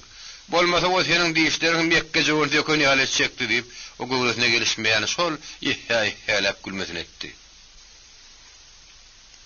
Lene ölün, onun şaňy gülküni halaman, beýle de bir nakys gülkü bolar ekeni. Gulagyň keşerdik saňy geçermike diýen. Munyň gülkü şeýle ýüregi düşkün şöýün, ýöne ýa adam kadyp, şo merudyň gözüne içine ipletdi. Garabeg bir kagady nas guýjak ýarly düýürläp, oğurduny ýygynyň gara gandyr onuň içine tüýkürdi de, ýagmyry gaňyrlyp seredäge ýylgyrdy. Soňam dili diýen etmeýän ýaly bazdy buzy ýepläp, ussaýamy. Sen maňa urulun diýip gyzyt beren bolma. Men urulunma gynanman, böwen iki bolup bilmeýän. Bir diýişim, ýörülgen ýar forkullap gyýjyny, gynçylyk görmeýär bolun. Sen ýoksa paryň ýumrugy ýerin urny ýumru ötäýdi. Teredeň muňa diýip, o güllüde garalyp ýyglap giden bir udyň diýiş agdyny çykaryp görkezdi de, eline kagdy ýene tüýkürdi. Ýene agdyndan garagan geldi. Lena sum kozundan hazır gozur ak pamy galyp, ony galamny sarap ýoda batyrdy da. Garabegin gopun diýişiniň etlerini daglap, ýene pamyk goýdy. Ýagmyr Garabegin bir ýagdaýyny degişme bilen ýaňsyrap, diýsen ama Garabeg aga, ağırına suda bilmän, nakatanın doğda uyalı mümkünlän yerim köp bolsa gerek diýip, o ýene şol halyn men gülküsün etdi. Bolsa da sen ýoksa pary diýişde otere daýmer ekeni. Lena onuň beýle ünnüksü gülmegine çylap bilmän, muhady öýdünüp ýeňişini aralap etdi de. Ýolaş garlyp, gülküden peýda ýok. Işmeli bolalyň. Bir ýolaş näme iş bilen garlykan? Habaryny almak gerek diýip, ol gyýdym saňa diýen, geldim senin üçdenden etdi. Onuň bir sözüniň manysyna ýagmyr derrew düşünüp, gülküsini goýup ýözüni tiýjemek boldy. Ilk bilen ol sary postunyň içindäki doğanyň goltuğundan bir gara güllü ak ýagly çykaryp, onuň bilen gülüp ýaşaryň gözlerini hem murtlaryny, dodaklaryny tepirdi. Usta ýagmyr. Sepanzarap durmady, birlik nämerdiň bar bolsa aýt diýip, Muhot garlyp ony ýöz ýatyryny goýman gassady. Wah, men arda hama tiýrek seredip, planyň kolhozy ýyrşy ýalydirmeseňiz bolýar. Meniň şondan başga hiç şeýlerdem ýok. Hoş oturuň, sag oturuň. Ýöre ýanky tiýade batyrlary da ýadyňyzdan çykarmaň diýip ýagmyr olar hoşlaşyp çykdy. Mundan soň suwda bermek üçin Lena dagy aýdurdygynyň salpymyrt saparyň aýagyndan aqyt ýalmaga oturdular. Şo mahal ýegini göwşül külçeli, başı gara bürünjekli ismeksinden ýegini ismekli insemekden uýunak ak yüzlü göwrelaýan, düýürlerin köýüne haltany goltugyna gysyp, kapydan salam berip ýazaply girdi. Onuň ýanynda 18-19 ýaşly sary ýagdalar, dodowy ýalamarak agdy suwly, ýeňe sary ýaglyk güldaňlygy ogullar bardy. Ol goňur telpegen gözüne seni çümregipdir. Lena da Garabeg de Muhotda, ola ýalyň ejaply hem gamly beren salamny tukat bilen kabul etdiler. Näme şeýle ola ýaly birden galpyly bassy. Ýa-da onuň öýden sıkman sıkyp, kenine seni gelmedik ýerine gelip, gepleşilmedik adamlar bilen gepleşip bolany düşünmükä. Belki de şeýledir. Onuň ogly bolsa, ejetine duýgudaşlyk etmän it ýylgyryşyny edip, sümügini çekip durdy. Garabeg oglyny tanasa da aýaly hiç tanap bilmedi. Asla onu guman etmedi. Şonuň üçin Garabeg goýa diýişine hiç tat bolmadyk ýaly paýkasly ýeplep, daýda oğluna tanıdım gülü siz kim diýerler. Näme iş bilen gelin bolsaňyz oturuň da aýdy berin diýdi. Ola ýal başynda köňelişen ýaşylrak sawdyny hasam sümüre bürenip uludan gaýgyly demallydy. Ben baba uly perwanyň aýaly Gül Sultan. Bir de men oğlum mıllık. Mene ne hili getireceğim bilmeyen. İngoğusu şu atları menden alındı. Özüňiz düşünüşe görüň. Bizine zehremiz yarlı deyip, ol goltuğuna köne haltadan, yüzü gağanlı, kütü paltanı çıkarıp stolun üstüne koydu görün. Lena da duyman nurka vektiyle yalı oldu. Çünkü olar paltanı üren eğmen sürdüler. O paltanın sapının suda giydirilen yerlerine, çigidin gabığından ularak gıyıkım ettiler emmadi. Muhot gen almak gülen Gül Sultan'a teredip, dayda, mun gülen düğe saptın mı? Bunun hemsün bile getirdin deydi. Yok mun gülen düğe değerli, adam sapırlı. Son suyunu getirdim deyip Gül Sultan ağlamcılap gepledi. Lena, Allah'ın işi olup neyme diyeceğini bilmedi. Garibi gözlerini petrelip tiğ geplep şeyli deydi. Ay goya hey, beyle de bırdak dolar mı? Muhot o sorun üstüne getirdi. Kimi saptı? Baba oğlu mu? Gül Sultan ağız açıklı geplep kıyıtka cevap verdi. Yok, sapan o değil, o sapıllı. Kim saptı? Tırran. Ay goya. Uşun damağını salülmeyen tırranın bir adam paltalar mı? Bir kene gelecek kat değil, mun başka bir emması vardır deyip garibe inkede gitti.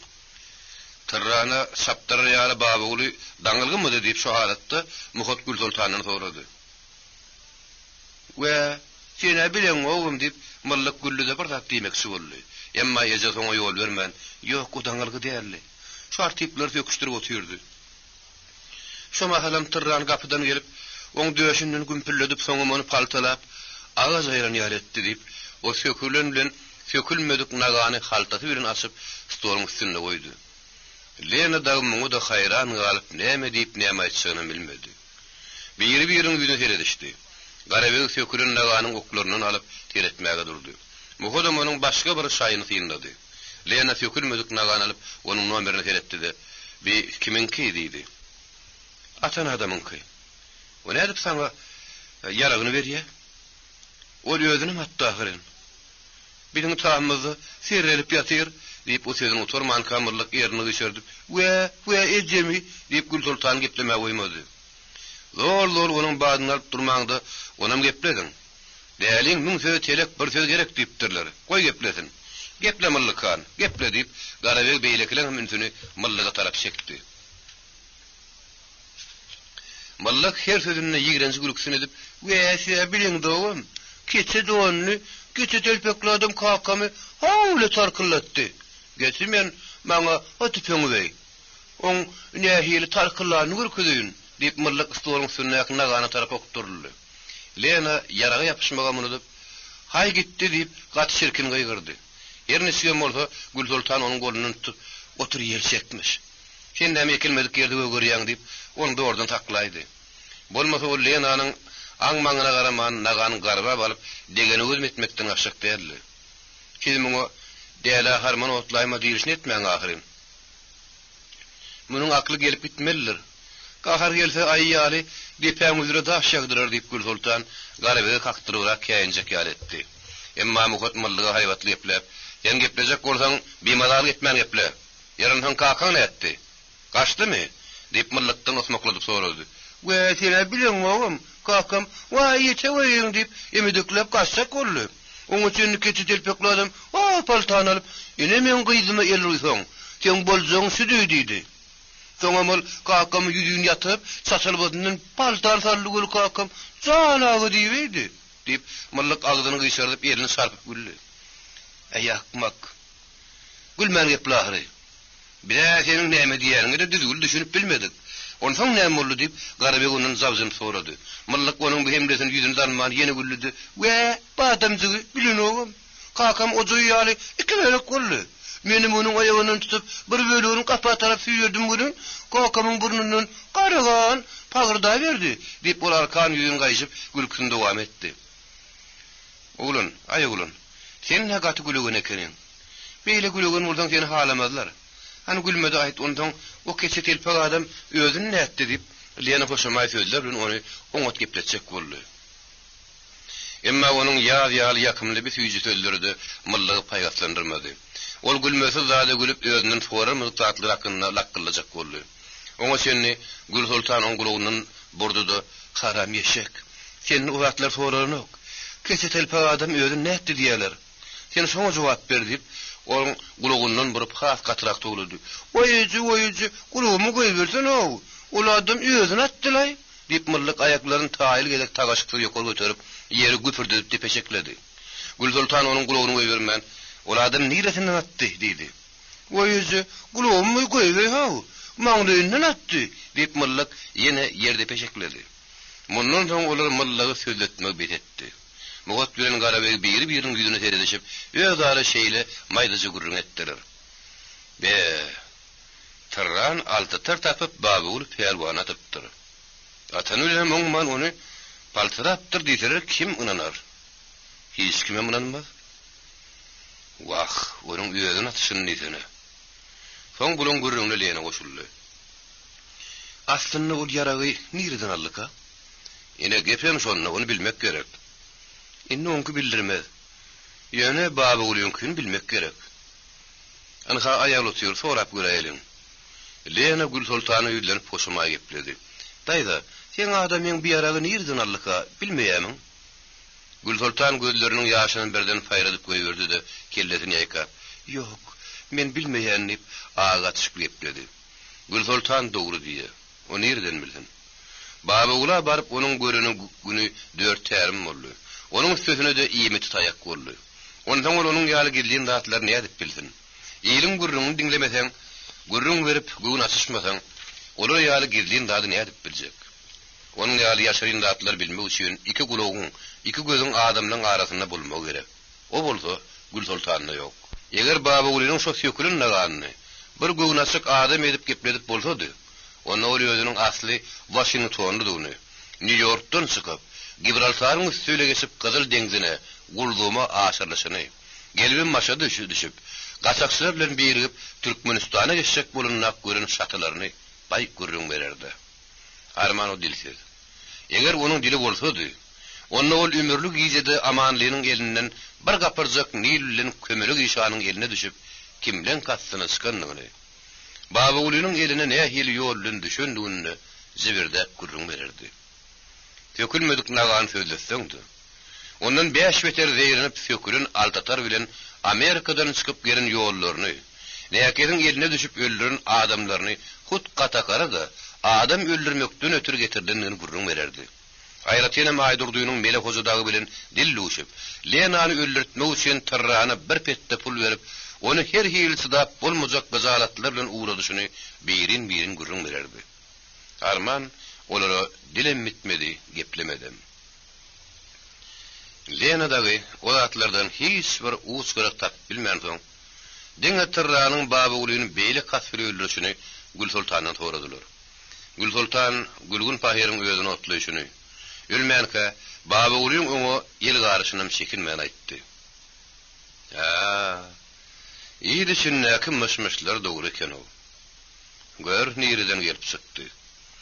Kimdir biri bir yaramaz zada Tırranyň gulugyna ýetirip, onu dürtgäp gyzyt berip, ýetinden geçirip süňüne ýetirendir. Bolmasa beýtmezdi diýip Garabel şo tarapa gidip, ray milisiýa habar bermek üçin ýerinden turdy. Beýleklerden turdy. Olar toporlanyşyp taşary çykanda, gün arasmana galyp ikiden bolupdy. Ýeriň doň södülip, şorak yerler salazy batgalaşypdy. Gülsultan bir öňjegini has sümre giyinip, onun iki syýyny eri bilen aksam tutup, ýan gaýdyp gelen gelin ýaly, ýüzüni sarıjy görkezip gytaklap öýüne tarap gitdi. Soğuk şemal bolsa, dogry onun garşysyna ösýärdi. Myllygan başga da akyl ýetmehedi, şemalyň şapgyna çydap bilmän ýüzüni kete soğup, garga ýaly tämiklep ejetiniň ýerinden galmady. Lenadagy hatarlanyşyp ýola düşenlerini Demirgalat tarapdan 3 atly salgymlap göründü. Olar Isak Abramovich bilen Gülnowdudagydy. İki ölüp dirilen saga. Garanurun asly gatakary däldi. Onun kakady nazar pahir gara ýaplydy. O pahir garybym bolsa, edermen garypdy. İş bitiregen hoşgula adamdy. Garanur onun gözüniň ilk görün sagasy. Ol işe gidende, işten gelende de Garanury böktürip ýürekden onu söýerdi. Gaz balasam özününki. Uz balasam özününki. O balylyň içinde Garanurym özümünki. Arman opahir. Garanurunu udak böktürüp söyüp bilmedi. 1924-nji ýylda ýer suw reformasy geçirdiýäke, baýdyr molla işanlar dilluşyp, nazarda reformany geçirýän komissiýanyň başlygy Nikita Vasilyevich Kuznetsov da bir gece gafylykda basyp, wagşylar söýüldirip tokoýa taşlapdylar. O ikisiniň jesedi bir hepdeden soň tapyldy. Halyk olary Ullukan miting edip zaýlamaga gitdi. Owa bilen tokoýçylygyň arasy takmin 3 kilometr bardy. Göleşýüniň bir uzy garaýap owasyna ýetende bir uzy heniz tokoýdan saýlanmady. Nazar Mehmedow bilen Nikita Vasilyevich wagşylar söýüldiren adam sypatyna ikaýakly wagşylary ölüm diýip, halyk olaň tabydynyň başyna duşmany gahyr alyp bildirip, olaň ikisini bir ýerde zaýlap, üstüni hem gül bilen basyrdylar. Täze durmuşyň güjüne güýçli tolkun bilen akyp barýan Daýhan ilatynyň wekili Nazar Mehmedowdy. Daýhan köpçüliginiň baýdap göterjesi, işçiler sınıfının görünüklü wekili Nikita Vasilyevich öldüren ganozuk düşmanlar yel yalamady. Olar tutulup atuz ýazatyna höküm edildi. Emma düşmanyň ganyny penjesiniň ýedi entek-entekler gitmedi. Garanur heni ümmilmez saýlyka, o düşmanlyň näkes eli zararly atasy oğlun yetim diýenler boldy. Ol ýejetiniň gujogyna süýt emip ýatyrka, ýüzüni ýejetiniň ağzy göz ýaşy bilen ýuwdy. Ine aradan bir ýyl geçip geçmänke, onuň daýy aýdurdy geldi, Garanurun ýejetine garap, "Uyan, annabiki. Ölüniň ýüzüne ölüp bolmaz. Sen bir ýerde aglap ýeňrep ýözüň horlap ýörmedi. Men ýanyma göçüp bar. Odunyňa da suwuňa da ýözüm serederin. Sen bir başboş aýal adam. Nazara gahyr edip kimiň eli ýetjek, kimiň emdili. Şu sebäple men hiç arkaýyn ýatyp bilmeýän. Ýanyňa alyp oturýan nisem meňem ýöz köremançylygym ýözüme ýetik. Galibese de aradaş bolýar. Iň ýagşy sen meniň ýanyma göçüp bar. Tapanmaz deň ýalaşar. Ikaýatly kūnä diýipdirler. Kölegen ýetişer ölün, kölegen boyun öle deňleşmänke. Yegenim ers mers bolup ýetişer ölün ýene ýygyny goşdaýdylar. Ýeriňize mekerne berip, nazaryň öýde bar ýaly hasyryny ýygyna artyp aýdyrdy. Her hili süýji sözler bilen Annabikany hazyk kujugyna onandyryp bir gün öz ýanyna göçürüp getirdi. Annabika göçüp gelenden soň ýeňesiniň ýygynyşly sözlerini eşitmejek bolup aýdyrdygynyň ody bilen girip külüle sıkyp, ýaňy 4 ýaşyna ýeten Garanuryň oýnan oýunyny, gülen gülüksüne goňup ýödüniň gary güni bilen kogulaşyp berdi. Adil terede otursak, aýdyrdygynyň Annabikany öz ýanyna göçürüp getirmeginiň bir emmasy bar eken.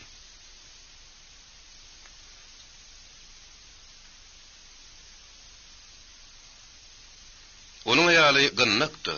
Erne otursa iňirdep, "Aýu, men saňa diýen, sen meli hele edinňde, men dulagam sen başgoş uýaňy hele edinmelälmi? Oň senden nämes kim? Ýa-da uýaň asmanyna asyp, ýeteginden aý görjek bolýarmyň" diýip, onuň aýdyrdy bilen güni bir bolsa uruş ekedi. Ondan da aýdyrdy, Annabikany pullurak adyma ýelmemi üçin gulagyny gabardyp berdi. Çünki ol köp pul bolsa, öz aýalyny satmakdan aşak däldi. Şu sebäple ol aýalyny da darlyp, "Eley, esseňe sen meniň ballyp ýugdanymy zäher etsek bolmy? Mowtuny men uýama däl. Sigit gabygnam sen agy berjek däl.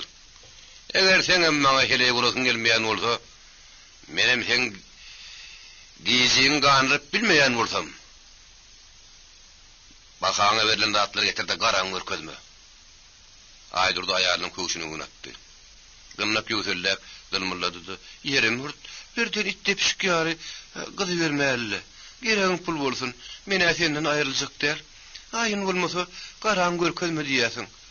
Görkezjek garamy näme görkezmän? Wagtsyň murtlaryň taryny urban olaýyn. Hudaý meni senden aýyrmasyn" diýip, gynnak aýdyrdyň somys şýaly ýogyn gollarly gujaklap, her hil näme kereşmeler bilen onu özüne emekdirdi. Şeýdibim Annabikany öz dogunna satmagy gynnak aýdyrdyň boýnuna goýdy.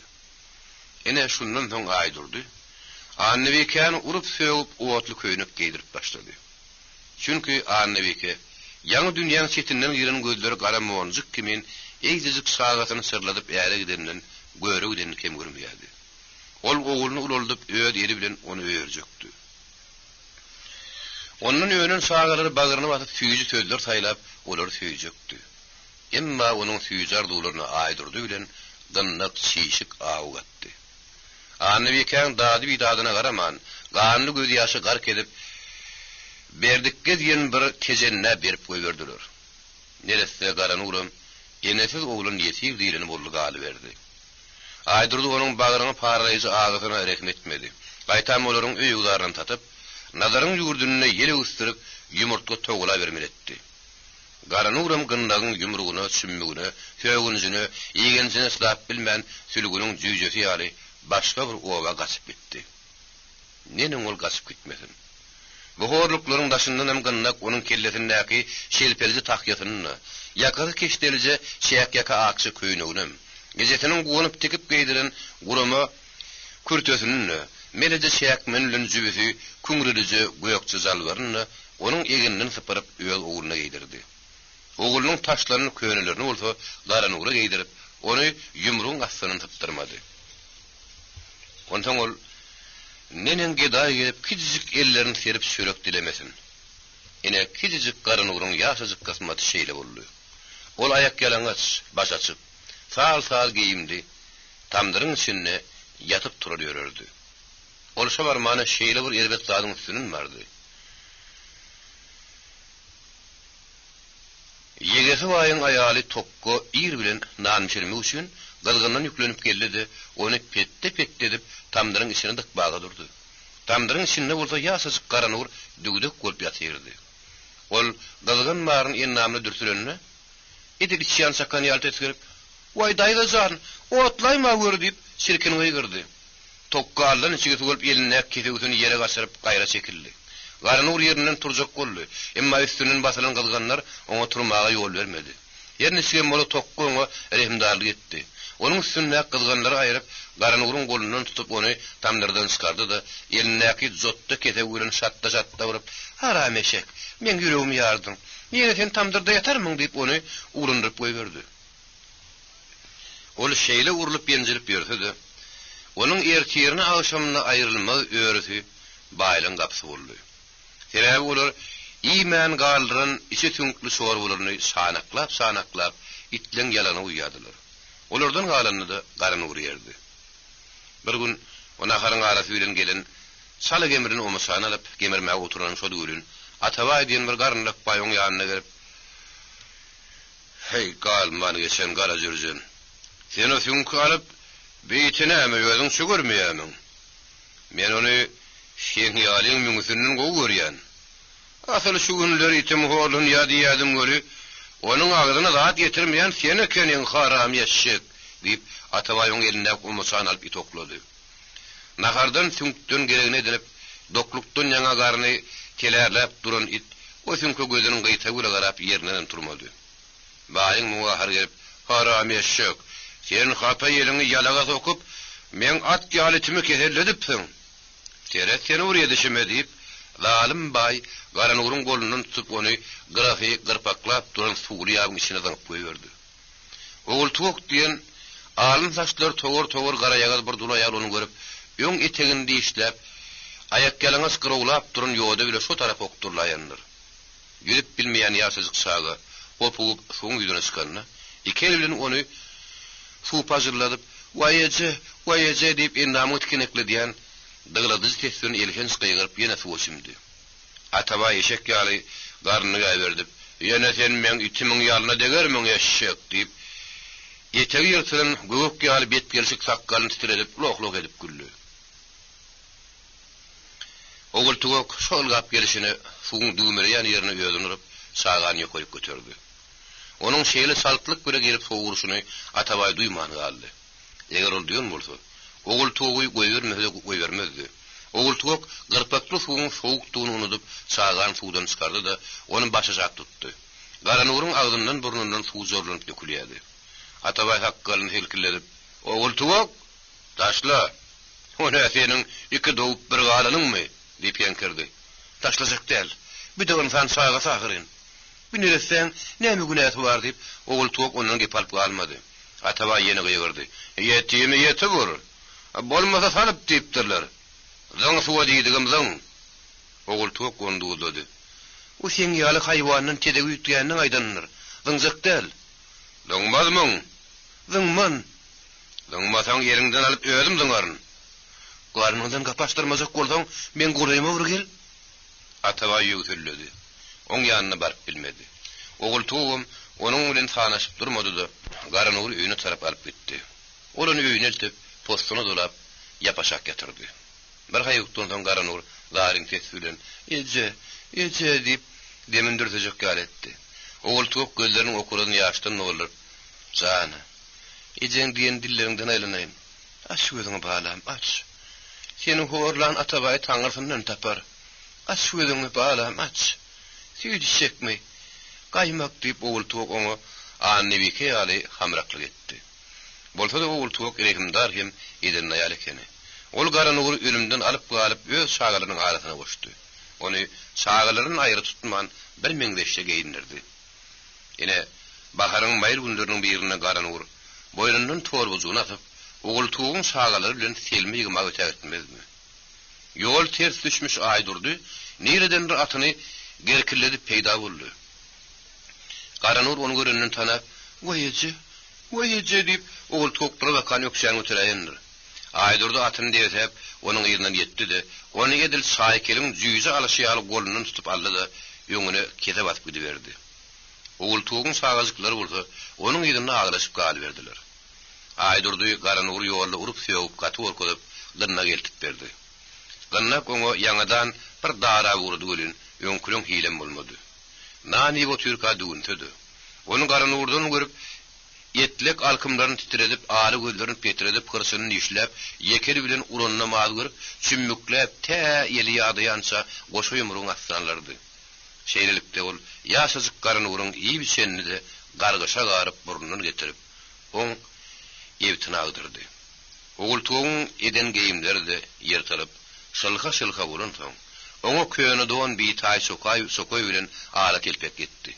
Bir bolsa onu köstök berdim Radof bilen Magtyn Şarif, Aýdurdynyň hem gyndagyň näradylygyna garaman oku çekdiler. Garanur boljoğulun boluşundan belli diýilişi ýaly. Kitap, galam depterlerini hemme atdan ýygürüp ahlas okap başlady. Moğlumny käýit men her gün berliýän tapagy ertir gelende pert aýryp bererdi. Ýogsa men her gün gap sanap ýup halit ýadyýadym. Şonda da wagt tapyp kitabyny okardy. Bir seredin bolup ýören işleri. Ýöňünki murtundan tutdurup özüni ýagmyra ýenişdirip ýören Aýdurdy. Bugun Garanuryň başyna gadaply şah bolup ýöderdi. Ol Garanury gap sanaklar ýup bolandan soň özüniň içki zaýyna sagyrardy da oňa nagan atmasyny öwrederdi. Bir gün Garanuryň nagan atysyna göwün ýetip, "Ýegen, hemme adamlar uklar gülün. Sen moğollu mağıtımlara varıp kapılarını kak. Kapıyını açmazak korsalar, men planı deyip ağla ver. Kapıyını açarlarım gülün, zaya girin madına şo şehirden girin ayal badır. Şoň edil düýüşinden gümpüllet. Atаңdan korkman, saňyrlaman atgarım. Tutulsaň saňa hiç taat etmezler. Sen kiçi oğlunu orada ýökmedin dedi gülünne, Gadamada basmak bolmaýar. Ýöne demiň içinde bolsun. Meňi berenmi kelläň kesek diýdirim aýdaýmagynyň diýip Aýdurdy oňa ilki hoşamaýt sözler aýtdy. Emma Garanur oňa rady bolmady. Soň görün Aýdurdy oňa her hili gorkuzy haýbatly sözler aýdyp Garanury ýödüne aryp bilmän soň, "Ýegen, sen süýümşi bitirben, seni gap sanak ýumbudan boşadyp saňa gowudon aýagyňa ýadyp, kelläňe telpek alyp bereýin. Ýöňüň misli bizde bol işle de şo gaspylaryň ýerinde bolyp, kiçi dillen berde bir topar tarhan nökürletdi. Garanur gözlerini tegelep näme diýjegini bilmedi. "Ýegen, göýüňi tegeleme. Adam öldürmegi şu günlerde öwrenmek gerek. Gorkak bolsaň, senem meri kakyn kaklaýşýar kaklap gider. Sen hiç zatdan gorkma. Men saňa ýangy sanany atlamy hut ertiriň özüni alyp beren diýip andyşyp aýýalan bolup, Garanur'un anrızak oldu. Garanur onun hazı kuzunanın man, "Yok, menin o çektel, seni ağırlayarsın" dedi. Aýdurdy yumruğu bilen öýdöşüne kakıp, "Oho, ýegen zan, seni meni ağırlamak ok. Beýle betguman bolmasana. Allah birinin ağırlamak. Garanur jogabyny gümürtü etmedi. Allamasaňam men gitsegem däl. Aýdyrdy gaharlanıp sorady. Näme üçin etjekdir? Garanur çekinmän dogrusyny aýtdy. Ol aýal meni okuwaljak diýdi, geyim berjek, nahar berjek diýdi. Ol ören gowaýal. Aýdyrdyň yarasyna dag basan dek zabzyny. Ol erbe daýal. Onu hukman şu günaşam öldürmeli. Garanur gorkman sorady. Oň nämesi erbet? O meni gulak etjek bolýar. Garanur o sözüň manysyna bir wada düşünmän, birden ýylgyraklap sorady. Daýy, sen näme gulagyň ýokmy? O gulak etjek boldy, eşek gulak etsinmi? Oň bu sözlerine aýdyrdy, güljeginem bilmedi, gülmejeginem. Deňe ýylgyran bolup, gulagyny Garanury görkezip, "Egen men diýenim bu gulak däl. Bizi aýratynlygy çykaryp gazamada basjak bolýar. Emme malymyz, salymyz alyp kalhoz gurup, kalhoza berjek bolýar. Gepiň tümmek ýeri ýegen, şu aýaly sen baryp atmaly" diýip aýdyrdy, barka berkirip başlady. Garanur onuň ýalbar ýakarna düşündirişini, abyrda-abyryna garaman, tabşyrygy bitirmekden düýp götür boyun gasyrdy. Aýdyrdy barha gazaplanıp oňa hapa söýüp gördü, bolmady. Her ýaňagyna bir şarpyk salyp gördü, bolmady. Men saňa diýenimi etdirip bilmesem, meňim bolmadygym. Gitsekmi ýok? Bolmasa sen armanyňy ölýäsiň. Janyňa haýpyň gelsin. Garanur iki günne silkip ağlamak bilen Aýdyrda darynyp ýalbardy. Aýdyrda oňa hiç rehim etmedi. Iň soň kele sorady. Sen gözüň ýaşyny ýanyp gülünsipir. Men saňa gitsekmi, ýa-da ýok diýen. Garanur göz ýaşyny içinde ýene ýöňkü jogabyny berdi. Ýok, öldürseň meni gitsek däl daý. Ene gitmejek bolsaň, seni mäzuluňa agdyryp suzahanyn arkaýyna gelmersiň. Ýel seniň kakyň öldürenini men seni öldürüp bilmenmi diýip Aýdyrdy ony gygyrdatyp bogmaga başlady. Kalby ak kuşdunyň bak, gögüni güllünin pek saga gör, ne hili ýejidigan emiň eline jebersekki. Onuň tek uşýaly bökçökläp duran kidejik ýüreginiň ýetimlik derdinden sapra ýara bolany azmylamy. Aýdyrdy bolsa, onu gynap öldürjek bolup teýislerini gyzap, kä gatyrak, käde salarak bowdy. Çaga suw gar kirlenin aksiniň beter gynaldy. Şoma halam onuň gözüniň öňüne saçlar togor oğul tok geldi. Çaga jan howluny gözlerini peteredip, "Jan eje" diýip demgip gygyrdy. "Eje gerek bolsa men diýenim bile bol haram eşek" diýip Aýdyrdy usurgap ýatan çaganyň her ýaňagyna zyňlan sokýaly gödek gelilen bir şarpyk çaldy. Esli wagtdan Garanur ýödüne geldi. Aýdyrdy ýene oňa haýbat atyp başlady. Şonda ol bolýa diýennek gözlerini ýaşdan nolup başatdy. Mundan soň Aýdyrdy bir az rahatlandy. Garanuryň nilýaly gömgök gurun doduklaryna kim-kimden gan ýürep, ol epetli wagtlap ýödüni kurtady. Ýödündürsäp, "Be, ölmek kyn ekeni. Men küçügem bolsam, iki wenek ölüp dirildim" diýip aglamjyrap gepdi. "Enne ölseň dirilmersiň. Al ýaragda düşeňe" diýip Aýdyrdy Garanuryň nagan berip, onu ýoňuna saldy. "Ýegen, şonu öldürmän şykaýtaň. Hukman özüň men elimden ölersiň. Birden ýeri düşüp meni ýamannap tutduraýsaňam, men müşterlemiň elinden ölersiň. Diline berk bolgunyň." Bu masal ýyl ýatyp ituklapdy. Asmanna ýyllar sapran şaňgalar ýaly ýalpyllaşýady. Ýere gyryw düşüp başlapdy. Lena İshak Abramovtagynyň başyndan geçiren wakalar hakkynda. Günnüki bolan gyzyl ýumruk hem Babagul bilen Tarranyň ölüşi baradaky prokuror suwda milisiýa ýazak aktır hatlaryny ýazyp ýatsak bolup durdy. Nurbeýin şagyryny joklap, "Molla, sagaman geri bir ýaşydyr" diýen alada bilen ukabatdy. On kelledi kim-kimden ýasyň bir tarapyna düşdi. Şeyli bir tabi bir edebiyat açmak görünmedi. Demin dur salıp bilmän batırılıp başladı. Lena onun samardasyny eşitip laňy ýerinden galyp ýanyna geldi, onu usurlukgyny ıralap oýurdy. Nurbeýi oýanyp, "Hudaýym, garabasmy gurasyny" diýip sözüň soňra maka gapy ýerliňe batly kakyldy. Bir gapyny kakan Garanur dälle Aýdyrdy. Lena bilen Nurbeýi onu magtym dürüýdip, bir-birini öňülgazak boldy. Nurbeýi taşlaryna tiýmar berýänçe Lena eýem gapa ýetipdi. Ol barşyna gapyny zarka saýman, "Kimsiň?" diýip gygyrdy. Men daydı. Men. Kim bolur diýersiň? Şo gara jürjenni. Aç kapyny daydı sowgally diýip Garanur ağlamjyrap sesini tandadyp gepledi. Lena kapyny şakyrdyp açanny göz gulwan bolup Garanur jaýa girdi. Ol elindäki bu ýalynagan Lena görkezmän onuň uzuny aşağı ýygyp birdenem galpyllap ağlamaga durdy. Lena onuň bu uruşyna düzmän gadyr bile guzoklarny nagan gümpüllep gitdi. On güňlük setine Lena "Ey vay, bine mullugy" diýip elhin skygyrdy. Lena'nın sesine Garanur da gıygırdı. Nugur beýbidi. Olaryň sesine çağırır da gıygırşyp ýerinden galdy. Şo galmagalyň üstüne de Magtym Şarif geldi. Aýdurdy bolsa naganyň hem olaryň alжyraňy skyan sesini eşitip, "Sen hele ýine kalgoz bilen gulok kakyna görüň etmeden gerek. Teppidiň okulaýmadym oka." Geler göri. Garanurym öldürüp ýere süsüreýin. O ýeli düşäýdi men sebäpkär bolanmy oňa aýtdyrarlar diýip ol okun yere girip gidenden bir haber, ýygyna garaman çöp salamdan içibirini ýapyrlyp, jaýyna bakkan ýokşan götürdi. Gözlerini güldürüp galdy. Aýdurdy naganyň sesçikandan soň, Lena ölen röýdüp innem ýedi ýitirmek üçin Garanur geläýse janyny kassetmeň planyny düzüp öýüne garaşyp ýatyrka, Lena, Magtym, Köstök, Isak Abramovdagy şäher wagtyň sinni jemlenip onuň öýüniň daşyny gabadylar. Magtym Şarif agyra girip, atyň agylynyň ýanyna saman kepbede bukuljak bolanny, Aýdurdynyň garabay diýen iti üstüne bassaran soň haňyranyp näderini bilmedi. Magtym Şarif bir tarafa howlu bilen item sartyna tapan negen ýaly zymdyrylyp kepbeden çykşyna agylynyň çykyp ýygyna garaman üzünükse ýürdi. Atam diýil adam meniň gelinini aňlaşyk bolup gaýta-gaýta korgurup kişiňedi.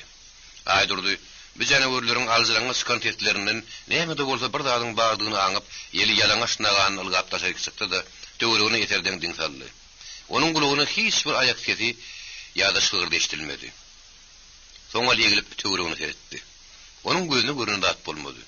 Çünki Lena ýeşikde keseline basylan beýik uzurlaryň aýkyşyna gidlenipdi. Isak Abramovich agylyp ýanalypdy. Köstök saman keppe söýülgi bogduk gamışlan arasyna düşdi. Garabay eýsini arkalanyp keppede diýen ýaly haýwatly ýürüp saman keppe tarap ýürep başlady. Atda eýsiniň daş çykanyny aňyp ýoňaýa bilen ýerpeşäp, ýyllyk ýyjanyň ýanglandyryp ýuglan kişinedi. Şondan soň aýdurdy töweregini gorkuly ýaltaklap, at ýataga baryp saman keppe girip bilmän onuň agzyny seredip, "Hey, kimin bolsaň seslen? Bolmasa müň janyňdan bir janyň goýman" diýip büküdip haýbat atdy. Emma o ses beren adam bolmady. Ol mundan soň Hasan Batyr sırap keppäniň agzyndan egilip seretdi. Şo mahal Köstök pişik başyny edip gamışdan çykdy da onuň iki elini daşyndan guzoklap bokurdygyny hygdyndan ýetiň diýip gıygyrdy. Magtym mehdilinde meh bolup oňa kömek ýetişdi. Lena da Isak Abramovich ýetişdi. Jan agyrly aýdurdy, Köstögiň eliniň arkasyny edil omasy gemren ýaletdi.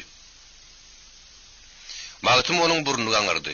Isak Abramovich barmagyny şondan soň aýdurdy, beýişlemetini betedip elindäki ýaragyny ýere gaçyryp tabi nurmagy mejbur boldy. Lena dagy onuň iki elini arkasyna daňyp ýeňsedinden itip ýuňlaryny saldylar. Onuň aýaly gynnak çyşyk bolsa näme murunny düşünip bilmän taşlaryny hüzlerdip aglap başlady. Talpy mursapar bolsa, bu ýaly sowuk tamda bir iki gece günni ýatyp sigirlem kögülen soň akyly gözüne gelipdir. Men aýdurdynyň amanlygynyň Melek hojanyň gepine gidip akylymdan gata adaşypdyr. Men günäm etdim. Bir ýerde garyba rehmet diýen bolsaňyz maňa da rehmet edin. Meňem sagam üçin mümkin aldal. Dolanyp şeýle ýaramaz işetsem, atam oğul bolmadym. Men günämi geçin. Kalhoda da barca kişiden ýoňlaýyn. Atymy da arabamym bir düýe bilen iki ökezmem kalhoda bereýin. Ýöne men günämi geçin diýen manyda kimedir arda ýazdyryp şol arda berenim garry agasyny guramlaryň üstüne tögüldäýip beripdir. Saparyň ardasy da agasynyň giden tögüldähi da hiç kabul edilmedi.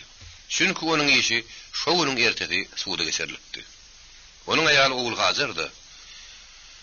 Hasabasyny gyşardyp aglany bilen ärini goýup berilýär öýdü. Algaşlap ýüren 4 ýaşly kowus kıyas ýen iki sagatyny iki ýany köşekli çekelik torba saldy. Olaryň kellesini torbadan çykaryp arkasyna daňdy. Soňam beşim diýen iň kiçik sagatyny gujogyna atyp, owa şuratynyň idarasyna geldi. Men siziň haýdyňyzy arz etmeligimin bilenmek. Oň özüle diň bolsaň, gözün çıkarmak gerek, ýöne siz oňule diň bolmaň. O bir dik düşdüdür. Sapar selpadyny oýnamaga nälir? Men size ýaka tutup gelberýän. Şagara haýpyňy diýersin. Boşadyň ony. Bolmasa bizi horlap, ızlaşyp ölersiýip, oğul hazır kä aglap, käte hamsygyp arz etmek emin goýmady. Oňa da sapar selpiniň ardasyna berilen jogap berdiler. Emma oğul hazır onu da düşünmezlige salyp, şagara aglamajygym bolsa, olar sümmükläp agladyp, ödüm aglap, nadaralyk bilen ärini boşatdyrjak bolsa da bolmady. Daýda, sen bu ardaňy süýdaýt. Inni bizim oňa etjek dadymyz ýok. Bada wagt gelin bolsaň onda biz sana kömek edip bilerdik. Inni iş bizden geçti diýip, garaby onu höreköşe bilen sagaman öýüne uratjak boldy.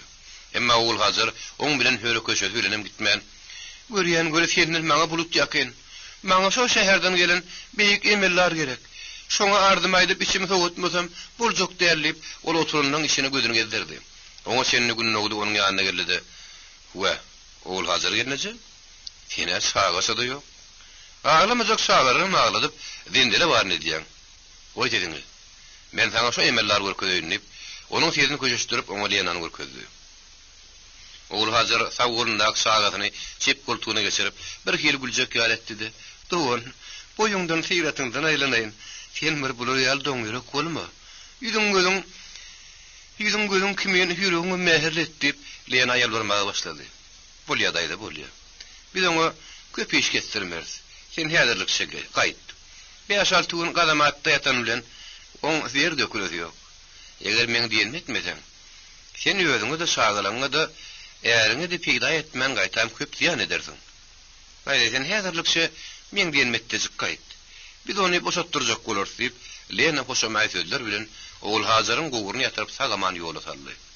Oğul hazır ýany ile getiren iki tegelek nanyny, çaýda süýjetini, gowurdagyny ärini gowşuryp, Lenanyň aýdan hoş sözlerini oňaýdyp, oň bilen wagtlaýynça hoşlaşyp öýüne ýetip ýetmänkä. Mardan 4-5 tane milisiýa gelip saparyňam, aýdyrdyňam elini arkagyna daňyp, üstü açyk araba bassy. Şu geçen günleriň içinde Lena kommunistleri, komsomollary, aktivleri ýygnap raykomyň sekretarinyň ýadan hatyny okap berdi. Soň murrun arasyndan saýlap geçip 30 adamdan ibaret ýeňilatdylar toparyny düzdü. Olar owada tarkyllap atylýan ýara bolsa baryny ýygnap Magtym Şaryfyň kabinetine getirip, şo jaýda öýlerini açtap tutundylar. Ola triýadyň başlygy dibem köp kanly gowary başyny geçiren jikki wagany bellediler. Bolady bolsa oňa syýasy ýol baş etdiler. Siz owa guramalarynyň gulawy hem gözi bolmaly. Biziň garşymyzda ýeriň astynyň ýylan gäwşöýdi bilmeli. Ne barlyşyklysan pegüreşdi. Her ýerde haýda haý bolsa siz ýokman ýetişmeli. Kalfozyň şanyny da barasyna düşünmän. Kulaklaryň arlygyny düşen eli ýaragly doňuzyň jojugy ýal tokoýçylykda kiňjek bolan adamlary aňtap ellerini ýaraglaryny almaly. Yaramaz adamlaryň meskeni hem gıybethananyň ojugy bolan kartkeşliň üýjügini derip dagyn etmeli. Kontrabandalyň soňuna çykmaly. Şonda biz kalfoz çiz gurup ömmeler berkidibem. Şonuň üçin bir hiç bir zatdan gorkmalylar. Gizlenen paltalary, garlalary, ýüpekleri, baganalary hallar tapmaly. Goýoklugyna çapylan gowaşlarda gozulary, körekler ýygdyrmaly. Kimde kim bu görüşde janyny ganyny aýaman halkyň bekfidini tarp etse. Ol adam halkyň arasynda kim işe ýaşar. Çünki gahramany ölmek ýokdur diýip Lena olan etmeli işlerini kefitlep düşündürüp berdi. Şo günüň ertesi Lena Günnowdy bilen şähere gitdi. Şähere baranlardan soň Günnowdy Lena bilen kilelikhanada tapyşma wadalaşyp, göýek bazarynyň odur-budurda adalyp, tüňgüýüniň halynyň habar almaga gitdi.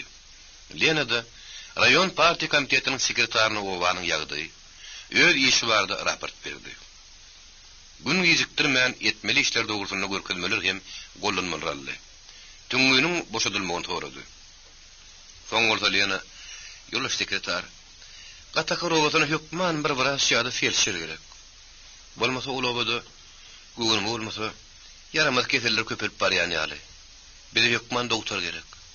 Biz oňa zaýam tap berjek dedi. Sekretar elindäki gyzyl galamny oýnap köp pikirlenen soň "Hany, ýok hakan ýokmy näme?" dedi. Lena ikirjiňden men jogap berdi. "Bar görün ýurly sekretar, birinciden kakam gatygarry. Ondan many işleýän olguty goý bermez." Sekretar için hümledip, "Ulama şeýledir o" dedi. Soň ol göwrümne geňeşip şilim çekip, tütlerini bölüp üfledi. "Ýurlaşlap ýene. Siz häzirlikse gaýdyň. Bir size doktor barady da. Tüňe barady da, elimizden gelen kömek ederiz. Siz hiç zatdan çekinmeň. Arkanızda biz badırız. Ýöne kalkoz guramagy howluň wagt ýetdi. Ekşem garaşyp dur" diýip sekretar Lena bilen hoşlaşdy. Lena o ýerden çykyp göýök bazaryny bazarlady. Soň ol Murgalyň demir ýol köpürdinden geçdi de şäher bagynyň günnägol gaýraty bilen gidip Magtymul adyndaky internatyň öňüni syryp Kizelhana bardy. Ol ilki bilen eşek gulüniň halyny habar aldy. Soňam kese ýatan uzyň toguluk nagyň üstünde ornaşykly oturup nardyr almadan gaýrdy. Oňa şu döwrüň haýhaýly şilimlerinden 3-4 gap epoha diýen papiros bilen bir gap kükürden berdi. Şu wagt Polodum gelip ýetişdi.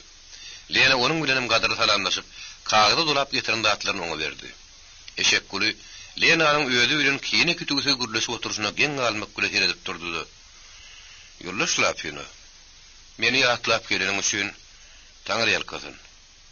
Sen gowadym ekeniň. Men bilmändim. Men onu soň bilip galym, meni bagyşla.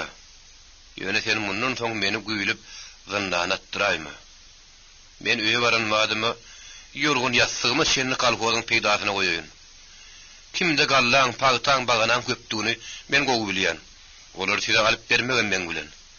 Eger her edeýin ýetip edeýin size gatakaryň şu ýylky dolmadyk planlaryny aňyrty bile hepden içinde doldurmak men bilen. Ýöne meni ýeni 2 ýyldyk işde ýenap görüň diýip bu sözlerini Lena'dan dilalat isläp etdi. Lena onuň lapyny keçetmejek bolup, "Ýurlaşamanlyýys. Entek ikeme bu zatly hakyny kelle agyrtmaly.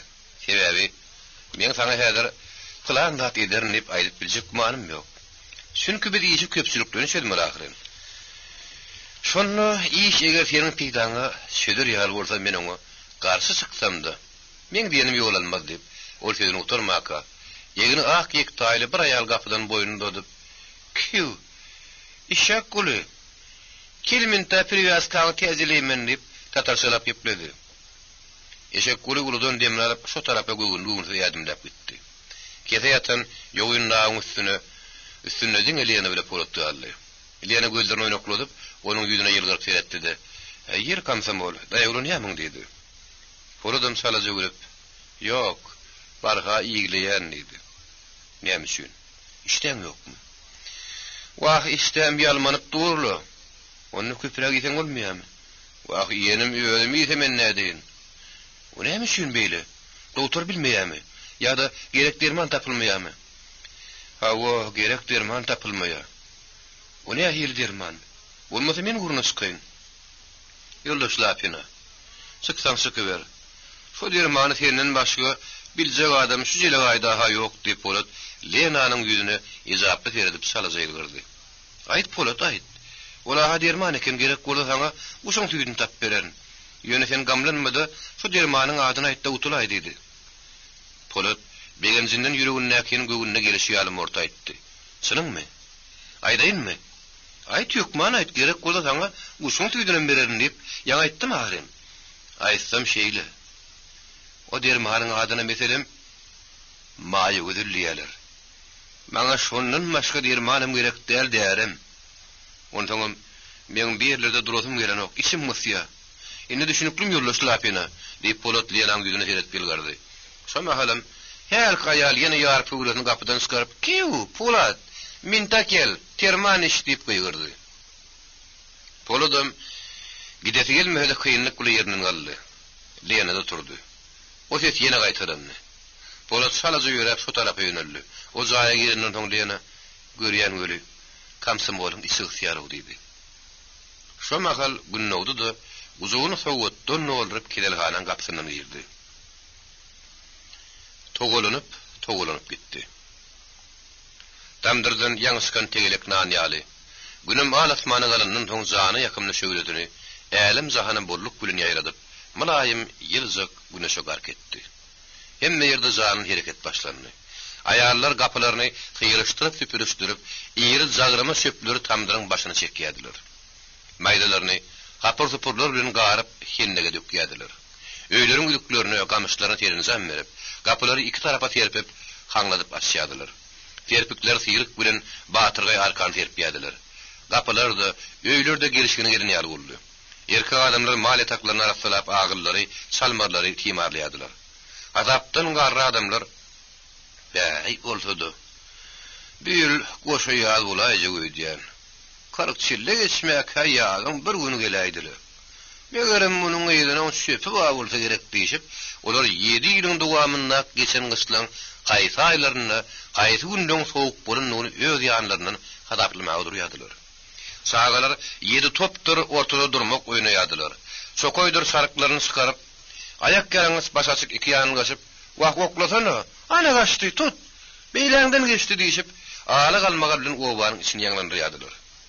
Edepli aýalgylar da saçlaryna tolan siňmez ýaly, kellelerine köýne küçül ýagryk bilen bogup, beýlerini guşap, ýeňlerini sermep, öýdäki paty putularyny daşary çykaryp güne serýärdiler.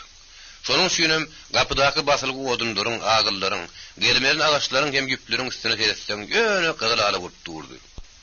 Akar ýagyň boýunyna turup, kir ýuýan gelmeýlerin de san tazagy ýokdy. Olarlar günlüğüne sala ýerep giýjeni doňýan buğullardy. Bugün ketemen aýyna bölükleri ýaly bolup, gatakarym güýünden gün matary tarap akşyp barýardy. Ak gyňaşdy garraýarlar da, sümökdir ýeklerini alyp 2-1-2-1den 3-3den oturup, güneşden meýmerejip, kätede parlaşyp, "Ey Hudaýa, edeniňe şükür. Indi durna geçip, tuğluň açdy ýete boljak" diýip, bir mylaýymlyk hakyny gurrun edýärdiler. Emma maýy gözüň ejeti bilen poludyň ejeti, bu garrylan gurrunly goşulman, güneşde oturup ellerini ýarışdyryp, süprök ýuň tüýdüp öýleriň pukuraçylyk hakyny gurrun edýärdiler. Olaryň gurrunlaryň soň gudaçylyk gurruna geçdi. "Aýu Amangul, senem her gezek meni görüňde, şu hakda gurrun edýärsiňde, belli bir boğyan süýsäň ýok" diýip, maýy gözüň ejeti gyýy soňdan tüýdüşdirin süprök ýuňlaryny ýelekitmedi ýaly beýletine geçirip, ýygyrt arryk elleri bilen onuň üstünden başdyryp basypdyrdy. Onuň gurruny Amangul'un maňyna oturman soň, gartaşan loppu şüýlerini Gyýy Sultana tarap ýögürip, "Ýeri, senem ýoňda biriniň süýri kelle sorkullyk, süýt bişende niri dediň diýişini etmese ne diýdi?" Gyýy Sultan onuň bu sözlerini geň görüp içini çekdi. "Ahyr, beni näme diýdiň boldy?" diýip mürşüjek ýüzüni kürşürip Amangul'y seretdi. "Ýeri, geň görmese zady, geň gören bolmasana. Bir ýerde saňa diýip diýmedi ýaly, hiç dat ýok. Bowup bolmady ýaly süýse de ýok. Sen bu diýen süýseň, bir ýen bugully göli, sen ony inne çeşik golýasyň. Sen daşyny dolap allötäk diýipdiň. Menim bolýar diýipdim. Eger sen bir gepli hileý bolsaň, gepiň de tapyl. Inne polisçanym sagalyp geldi.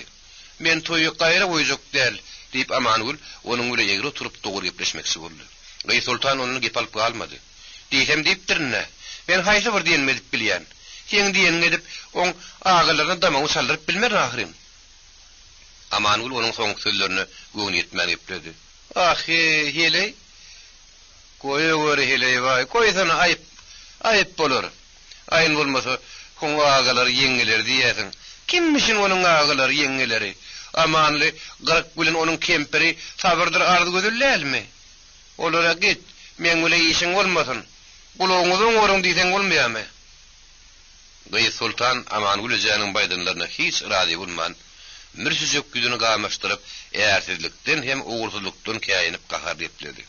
"Agy Amangul, sen maňa nagaraňy döwjek bolma. Olaň gaňgaşyna aýdar ýaly men öýümde murtun toglap durunam ýok. Ondan olar näme diýse, şonu etmeli bolaryn. Hawa Amangul, men olaryň saýasyny saýlap, olar bilen kejigip bilmerin.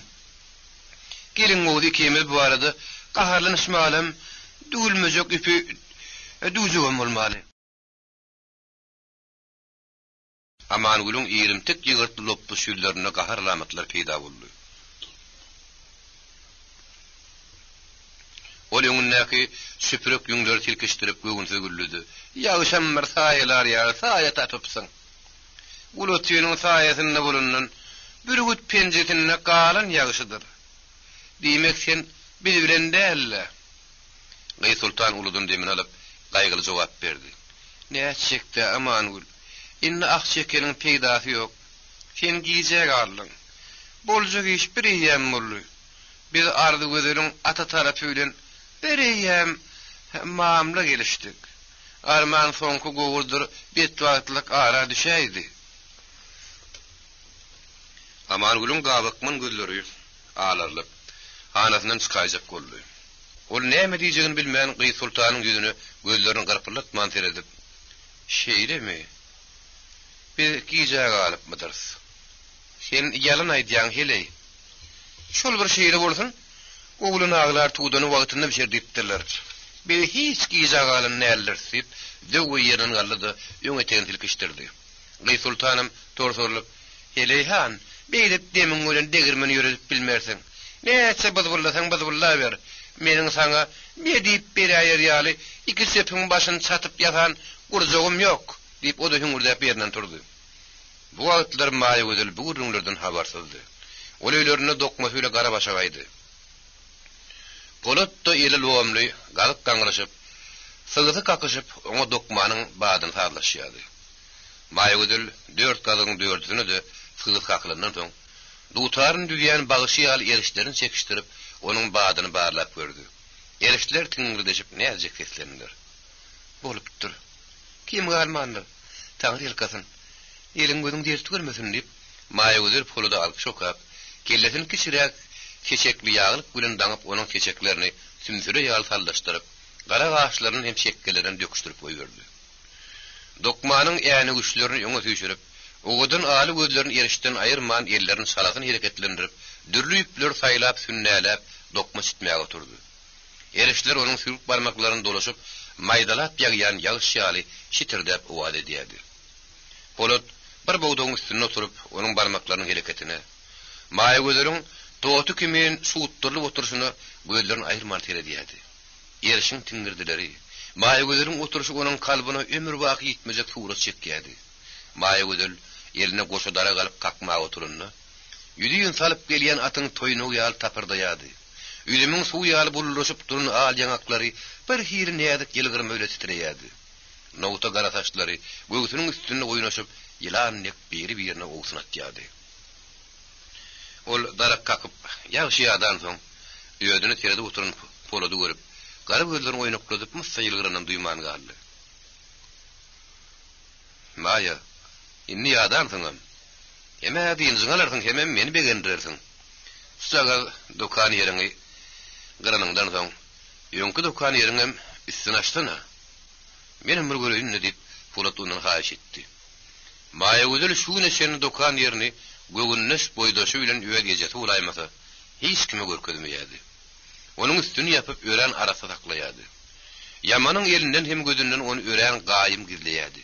Tebebi onuň şu edýän ajaýyp işini ardy gözül kimin görü bilmän göýünýänlerim köpdi.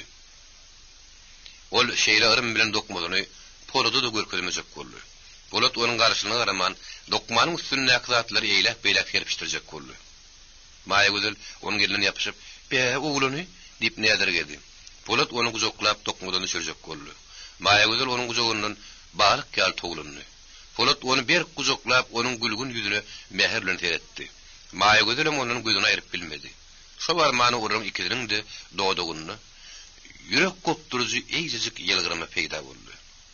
Olar biri-birine şeýli meherli garaýşyň içinde işiň asyryny unutup, garta gujoklaşanlaryny duýman galdylar. Ollar goluň içinden geçdi. Göwrü de göwrü bilen gedil kewşirlerini ýaly tapyşdy.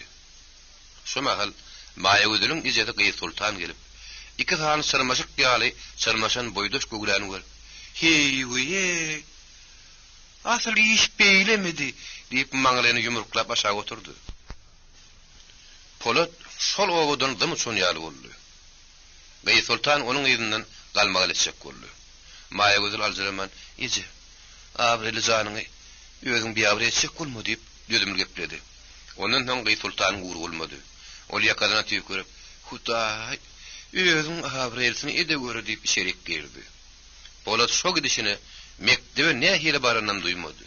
Görse ýogary gitse kamsymollar, okuwçy urunlar bir ýem ýüşipdir. Bir ýogary Lenanyň ýol başçylaryna boldy. Kommunistler on kamsymollar bir ýogary ýogosçyň baş boldy. O wagtylary da işe ýarayan maşgalalary bilen bir ýogary tutuşdaýyn gatnaşdy. Arabekeşlere Durdy müzeýiniň ogly Begimrat baş bolup, mektepden owa tarap arabasyny takyrdydy urady. Olaryň üstüne okuwçylaryň kamsymollar aýdym-aýdyp töwre ýanglanýardy. Olaryň joşgunly aýdymy şeýle ajaýyp man taşyp, guş kümen ganatlanyp owa ýaýraýardy. Ulyanov Ilyich Lenin kän şekdi ýoksul gamyn, ahyrda tapyp emin şekdi padşahyň gümün. Baýdym iş üstünde ören göçkün ýanglandy. Ýene okuw atnamayan şagalar da aýdym-aýdyl ýan tarapy daýyrdyklaşyp aýtdylar. Onuň üstüne de iki pioner ýegesi baýyň tamyň üstüne çykyp bir deprek salla birem pioner tüýdügini. Şeýlelikde asalamyň içinde bir ýygynyň jemenläriň hetdi asa bolmady. Bir üçmeleňi geri bilmedikler. Tamyň üstüne çykyp ýerleşýärdiler. Ýegesi baýyň öz nanyny öýdip bilmeýän dogany kebeş şöwürmesini sümüreg aýyp özüne erbet hassa liderjek bolup kepbetine işmege solanyp ýatyrdy. Lena ýegesi baýyň gapsynyňky basylgy ýatan ozurlaryň üstüne çykyp bir ýygynyň mereke ýutupdy. Hormatly ýoldaşlar, 5 gün kamsymollar hem mektep okuwçylary bolup ýogar edýär. Sebäbi Gatakar owasynyň dämetkeşleri döwletimize paýta, galla ýum bagana ýüpek bermekdi. Mariniň iň ýyda galak owasy. Bu ýyda galaklyk bizde hasyryň ýoklugynyň dälli. Bar hasyl öz wagtyny ýygnap bilmediňizden boldy. Eýsem bizde paýta ýokmy? Elbetde bar. Diplena köp adamlaryň gogoşalardaky agarşyp duran paýtalaryndan oňly alman, goýoklugyny ýygyp baýlara mal hökümine satanlyklaryny ýegesi baýyň ýatagyna gogoşalar mysal getirip aýtdy. Baýlaň hem molly şandyryň allygyna ananyp, köp daýhanlaryň paýtadan döwlet tapşyrman, ýorgun ýassyk bahanasy bilen gizläp, mata dokap satýanlyklaryny aýtdy. Daýhanlaryň gallasyny ardan alyp gymmat satmak üçin kulaklaryň gömp goýanlyklaryny da hallanma bilen gurban bırak baý mysal görkezdi. Ýedi dogonlar. Siz dini özüň gepine sapýan adamlaryň gepine gidip alynmaň. Döwlet näse baý bolsa, siz hem şonça baý bolarsyňyz. Döwleti baý edip dolandyrmak biziň özümize bagly. Çünkü döwlet diýmek biziň özümiz ahyryn. Hey adamam özüne ziyan edermi? Lena sözüniň soňuna tolkun atyp duran merekeni goda hem körük çöpläp atışmagy. Gillenen paýtalary, ýüpek durýuňlary, baganadyr dereleri getirip bermäge çagyrdy. Çagyryş halk tarapyndan gaty galgyn gollandy. Kamsymollar, okuwçylar onundan bölünüşip baýlan gapylaryna, agyllaryna, ammarlaryna tarap gönükdiler. Okuwçylar mugallimlerden magtym bilen köstek ýol başylyk etdi. Kamsymollar da Polat bilen Muhammed. Olar gogoç çöpleriň arasyndaky ýaňaşan godalary, salasydyryň körekleri ýolup, halta-halta dolduryp paýtalmagy başladylar. Daýhanlar da 5 kanardan 10 kanardan yarım putdan yarım haltadan paýta getirip başlady. Hatta 2-3 haltany birden getirenlerim boldy. Sogotly kamsymollardan biri agazyň üstüne oturup olary ýetişbilýändiň hasap alýardy. Has ikawrak daýaw kamsymollar baýlaryň urularyna söp şuwallary haltalary buğdaýdan dolduryp arabalara ýükläp urýardylar. Isak Abramovich bolsa olary ýerleşdirmäge kömek edýärdi. Şeýle şagalaňly hereket owanyň hemme ýerine ören depkini dowam edýärdi.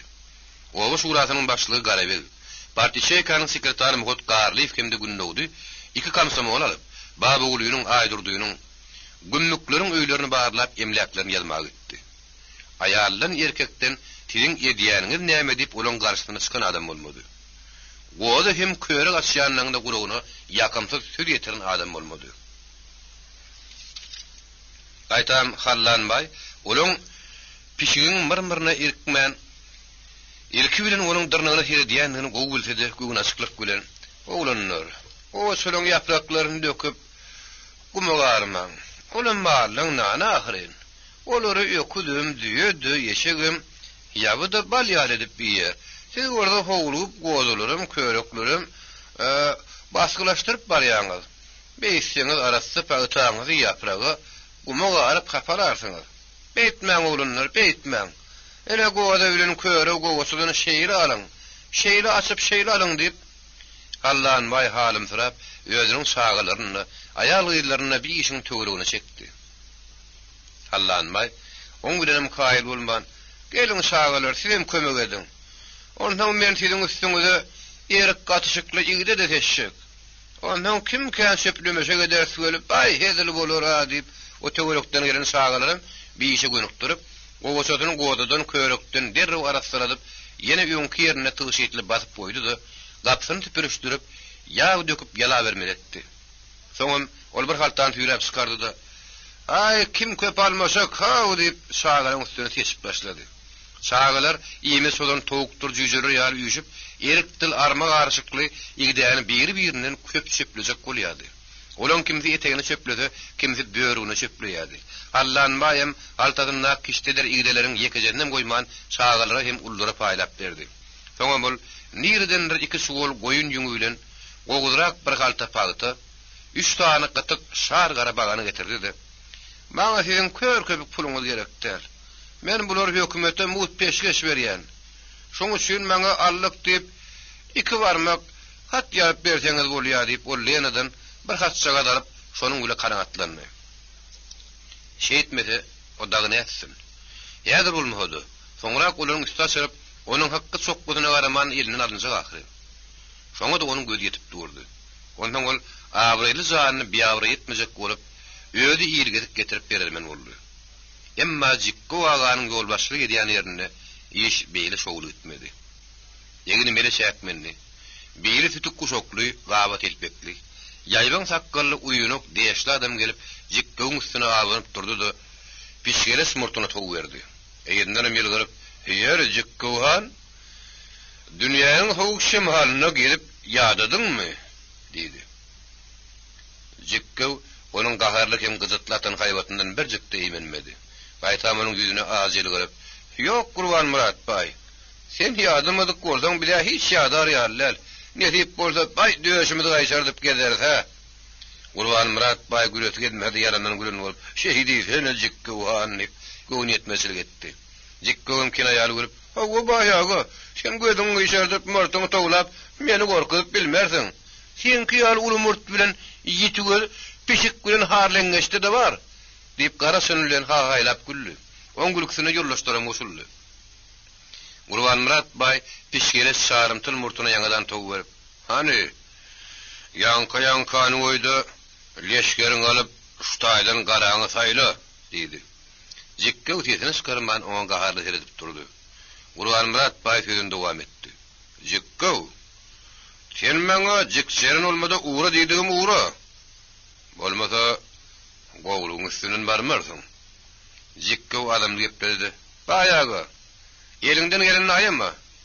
Bile elimizden geleni etdigem etsegem" diýip, keni sözün soňlamaka Gurban Murat baý onuň gulugynyň düýbüne ýumruk bilen doňdurdy bolun, Jikko sas ýolda daňylan telpek ýaly togulanyp gitdi. Şomakal onuň ýoldaşlary Gurban Murat baý topuljak bolly Jikko olary saklanyň diýip gıýgyrdy. Onuň ýoldaşlary sakda durdy. Jikko ýerinden turup üst-başyny kakışdyryp, Gurban Murat baýyň ýanyna urulmadyk ýaly gülüp geldi. "Baýagy, sen garasyň eken o. Beýle gaharyň gelen bolsa, depäm orsana. Depämi?" diýip o bir wagtlar şäherde uruşup beren purdotyny ýadyna saldy.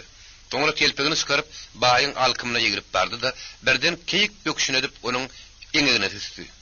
Beýle dada garaşmadyk baý diýişlerine doýdugyny sapdyryp iki elden agyny tutup aşağı ýegiljek boldy. Oňa seni Jikko ädikläýäniň burnu bilen onuň satanynyň arasyna gapsatyp goýberdi.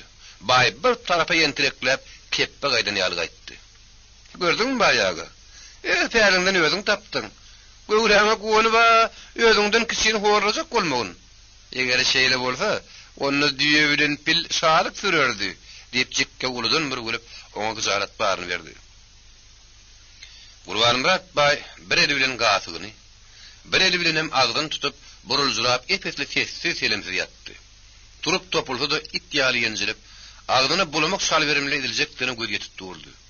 Jikko dagy onuň daşyny heşerlenip durman, öýle işlerle meşgul boldy. Kimi gogosudaky saňgarakda galan ýeke şeýitler alyp, goda dur körekler astyrýady. Kimler bolsa urudaky buğdoy ganara halta gaplaýady. Döwrekden daýhanlaryň getiren pagtalar da 6-7 ganardan geçip gitdi. Eşek guluynyň obasyndan gelen pagta hemmesinden köp boldy. Garabek bilen muhattyr günnogdy, gümmükleriň öýlerinden daňylgyza duran bir at ýükü bagana bilen bir kysany ojak baş getirdiler. Aýdyrdylardan bir harwar buğdoy bilen gara keşä dolanyň buğul kimin beýşe tartapdylar.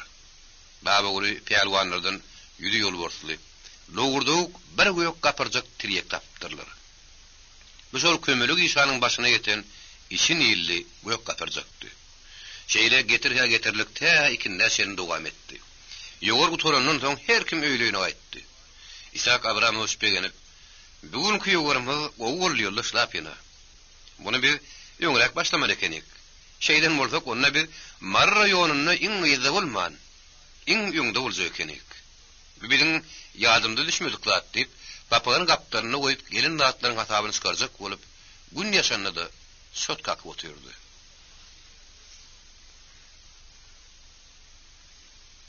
Bärik däli aňryk boldy. Aman ulije ikinin namazyny okap, şiýgarnyň dogramçatyndan buruşlygy sowar edip, Polodun gelene garaşýady. Ol dogdurlap, zor daşyk ýady da, ta gelini gözüniň üstüne kölegüledi. Katakaryň boyundaky gar ýaly agyryp, şaly görünýän mektebe bakan bir teklik edýärdi. Bugün näme wagtyna gelmediler. Ýerine eýgilik bolaý bilse ýaşydyr. Hudaýym ýamanyň ýüz aňryk bolup gördüm diýip, ol ýene öýe girýärdi. Polodun beýlik ýyjak almasynyň da bir sebäbi bardy. Ol Gyýy Sultanyň ertirki üstlerinden gelişini Lena aýtjak bolup, zaýyň içiniň çoluraryna garaşýady. Ahir bolmaýyn tapyp bolun wakany boluşy ýal görüň berdi. Soňundan ýollaşlapyna. Men ýerimde nähir topulaň turany bilmeýänlik howsalaryň nazaryny Lena dikdi. Lena ondan "O saňa barmagy razymy?" diýip sorady. "Wah, oň ýüregi üzülmeýärmi diýsene? Ýollaşlapyna. Siz ona aýyň, o meni öňür tuzoklady. Edir şowagta men ejet geldi. Inni o görgülüniň başyny nähir goýundyr geldiki? Men ejem nähir gurrundyr garlyka. Ýollaşlapyna. Men diýenmesseňe gideliň." Lena Polodun gaty ýokuş görjegini aňyp, onuň bilen gidermen boldy. Olar durdy müzeyanyň oglunyň arabasyna mindiler. Polod arabadan düşüp gapylaryna ýetmänkä, "Eje" diýip çararak beýgirip, ejetiniň jogap berişinden ertirki şowsuzlygyň soňunyň nähil guturyny aňjak boldy. Emma oňa jogap beren bolmady. Polodun göwünde büküldi gitdi. Ol gapyda taklanyp gatyrak beýgirdi. "Eje." Ýene jogap bolmady. Polod gapyny tip aşak boldy. Emma gap açylmady. Çünki gulpludy. Inni nädersi ýollaşlapyna. Ejeme gapyny gulplap bir ýaňa zymşun ýar bolup dur diýip Polod uludan demnaldy. Oňa şeýle maýa gözül gaplaryny açdy da, ýar puwrutynda şeýle çykaryp, "Aýu Polod, näme gaýgyryp dursun? Ejen gerek bolsa gelýär bizde. Bu seniň gelerine garaşmaz boldy. Ýa-direm ejen agşam namazyny okap otur" diýip aýtdy. Mundan soň Polodun jany arym tapyp, Lenanyň ýüzüne ýylgyryp seretdi-de, ýollaşlapyna. "Görýän gülün, olar ýem äbede jüýje bolupdyrlar. Men diýenim ýankygyzda" diýip ýuwaş epledi. Maýgudyr ýene Poloda gaýgyrdy. "Geliber-de, näme bir taşary dursun? Sen saklap galasymyz ýok." Polod oňa mulaýym jogap berdi. "Men ýanymda bir aýal adamym bar, gowsy bize aşar getirip beräýsene." Maýgudyr täzece keten köýneginiň ýöň etegini patyrdyp, gaty ýörep geldi, gapyny açyp syrany oturdy. Belteli syry garyň deşiklerinden girýän howa tähelse awa edip içeri ýatyldy. Maýgudyr Lena bilen salamlaşmagy ijab etdi de, Lena ijab etmedi. "Men adym Lena, sen adyň näme?" diýip oň bilen elleşip salamlaşdy. Maýgudyr gazynyň aşagyna tüteşip duran töňürtgeleri kakışdyryp owdurultmagy başlady. Soportotda Amanul ije bilen Gyýy Sultan terkeş bir şerek girdiler. Polod durdujan, "Tagaman geldiňmi? Innikleri beýtmegen balam. Nurtuma sakkalma päki degdi" diýip, "Seni özüňi kirowul gadaplama. Ýene sen ýenem göwünne şaýgasyň. Golum ganem okundan da ordan gutulluň" diýip käýinni. "Görýäsmi men ejemi? Ejer ýene şunyň ýaly bolaýsa, sägelsizlik gözüni ýetgeseň, Saýny içip bilmän, söýünip bilmän, käýinim soňurlap ýörünür diýip Polat gejekiniň galjanlygyny diýen agurrun berdi. Aman gülece şondan soň öýde başga adamyň bardygyny bilip boldy. Aman mysyň janym, aman taglykmy diýip Lena bilen saglyga many soraşdy. Onuň ýygy bilen saglyk mysyň janym, tagyrgynlykmy diýip maýa gödürüň gejekem dep bolup galan sözleri gaýtylady. Lena ular bilen gadarly salamlaşdy. Ýogsa da Polat ayal mehmanym bar diýen ýaletdiň göri han ollyp Gyýa Sultan Polat öýdündi. Maýa gödürläge onuň bu soragyny gülükle garşylady. Uýgy bular bengeler ýaly näme gülüşýärler? Gülüşür ýar biz näme diýdik? Bu tagsir diýip Gyýa Sultan olaň şadyan gülküsiniň manysyny düşünmän ýokşurjak boldy. Ejetiniň oýuny düşünmezligi maýa gödüre yaramady. Eje, sen ayal bilen erkegi tanaman birden gyzy berýärsiňler. Ola turan eýsem, erkek adam näme diýip maýa gödür ýerini tutup ejetine Lenan gülküzdi. Gyýa Sultan aman güllü ýeşudi şyranyň ışygyna Lenan güýdüni oňa saýgaryp bilmän ellerini gözleriň üstüne penalandyryp seretdiler. Eje, siz bu şyranyň ışygyna hiç da saýgaryp bilmersiňiz. Näme onuň ýagy ýokmy diýip Polat ejetine öýdündi. Bar balam, bar diýip aman gülece şyranyň peltesini galdyryp onuň şökretini ulutdy.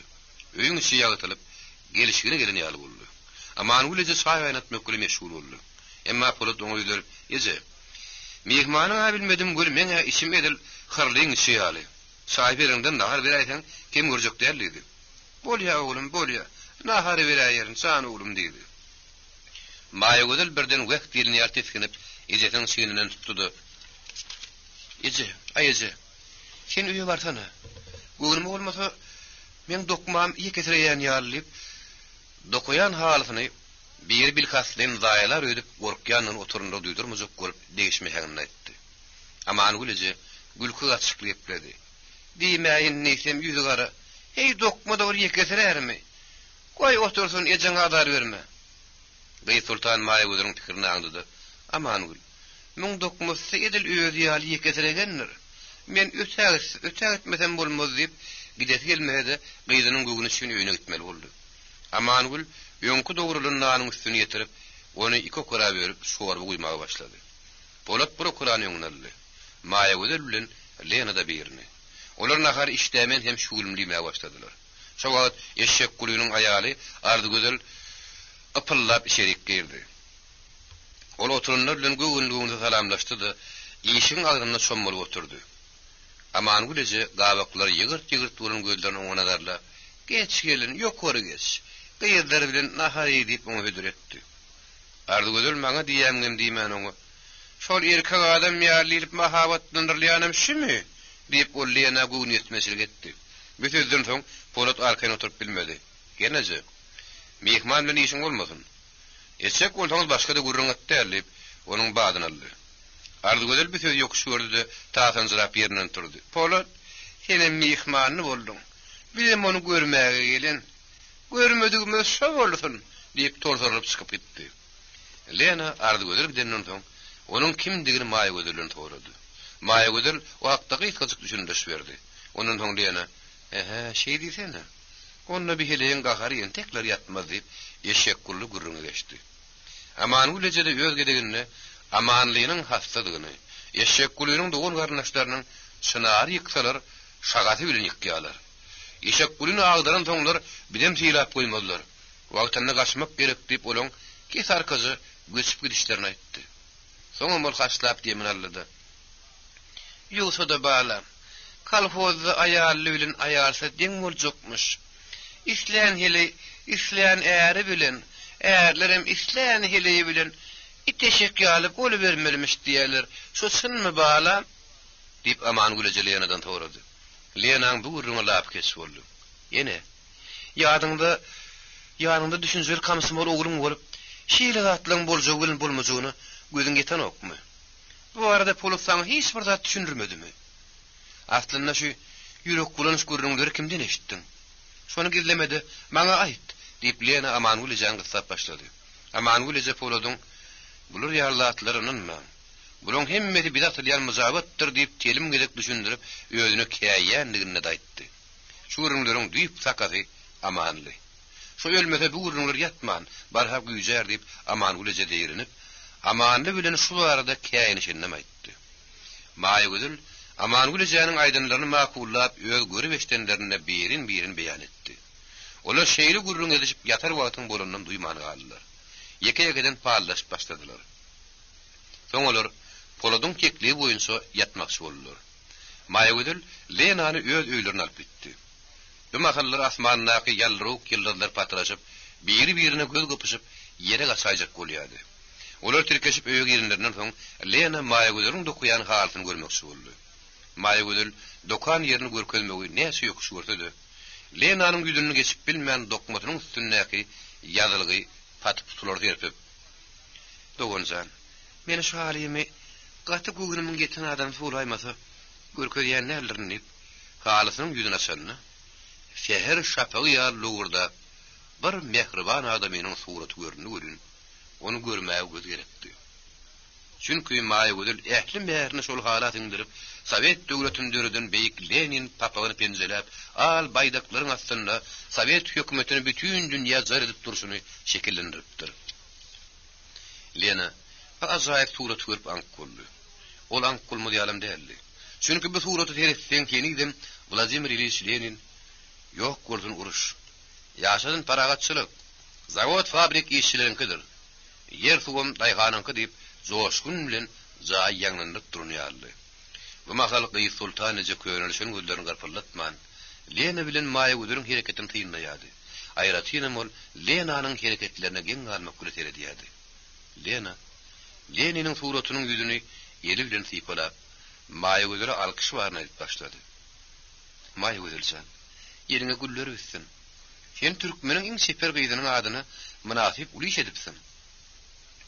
Senin bir şeken suratyny şulan ýalysyna syynap, elim bilen sypalap, men seretmäge ýögesek gözlerim ondan hiç doýmady. Ertir günnüzlükde seredip, keyipden çykmasam bolmady diýdi. Maýa gözül haýr etmän ýer ýazmak güle boldy. Gaý Sultan Ece keşäň üstünde ýatdy. Maýa gözül bilen Lena iňgeden çykma şahy ýurgunyň arasyna girdiler. Şu wagtda Maýa gözüň burnuna bir hoştap ýet kakdy. "Agyz, sende bir hoşroý gülüň ýeti bar" diýdi. Lena salaja güldü. "Agyz, men näkýsa atyryň ýeti. Atyň näkýs nämen ýeti. O gülüň ýeti däldi. Nämen ýeti bolu diýýärsiňiz? Ola keteniniň ýetila diýip Maýa gözül ýylgyrdy. Şeý dumary ýödary gurrun edip ukabatdylar. Gaý Sultan Ece göwüşülrek ýörgeniň içinde ýüzüni kybla tarap ýöwürip, "Azyrma, azyna duşar etme. Kastedenler pes bolsun, namarda zar etme.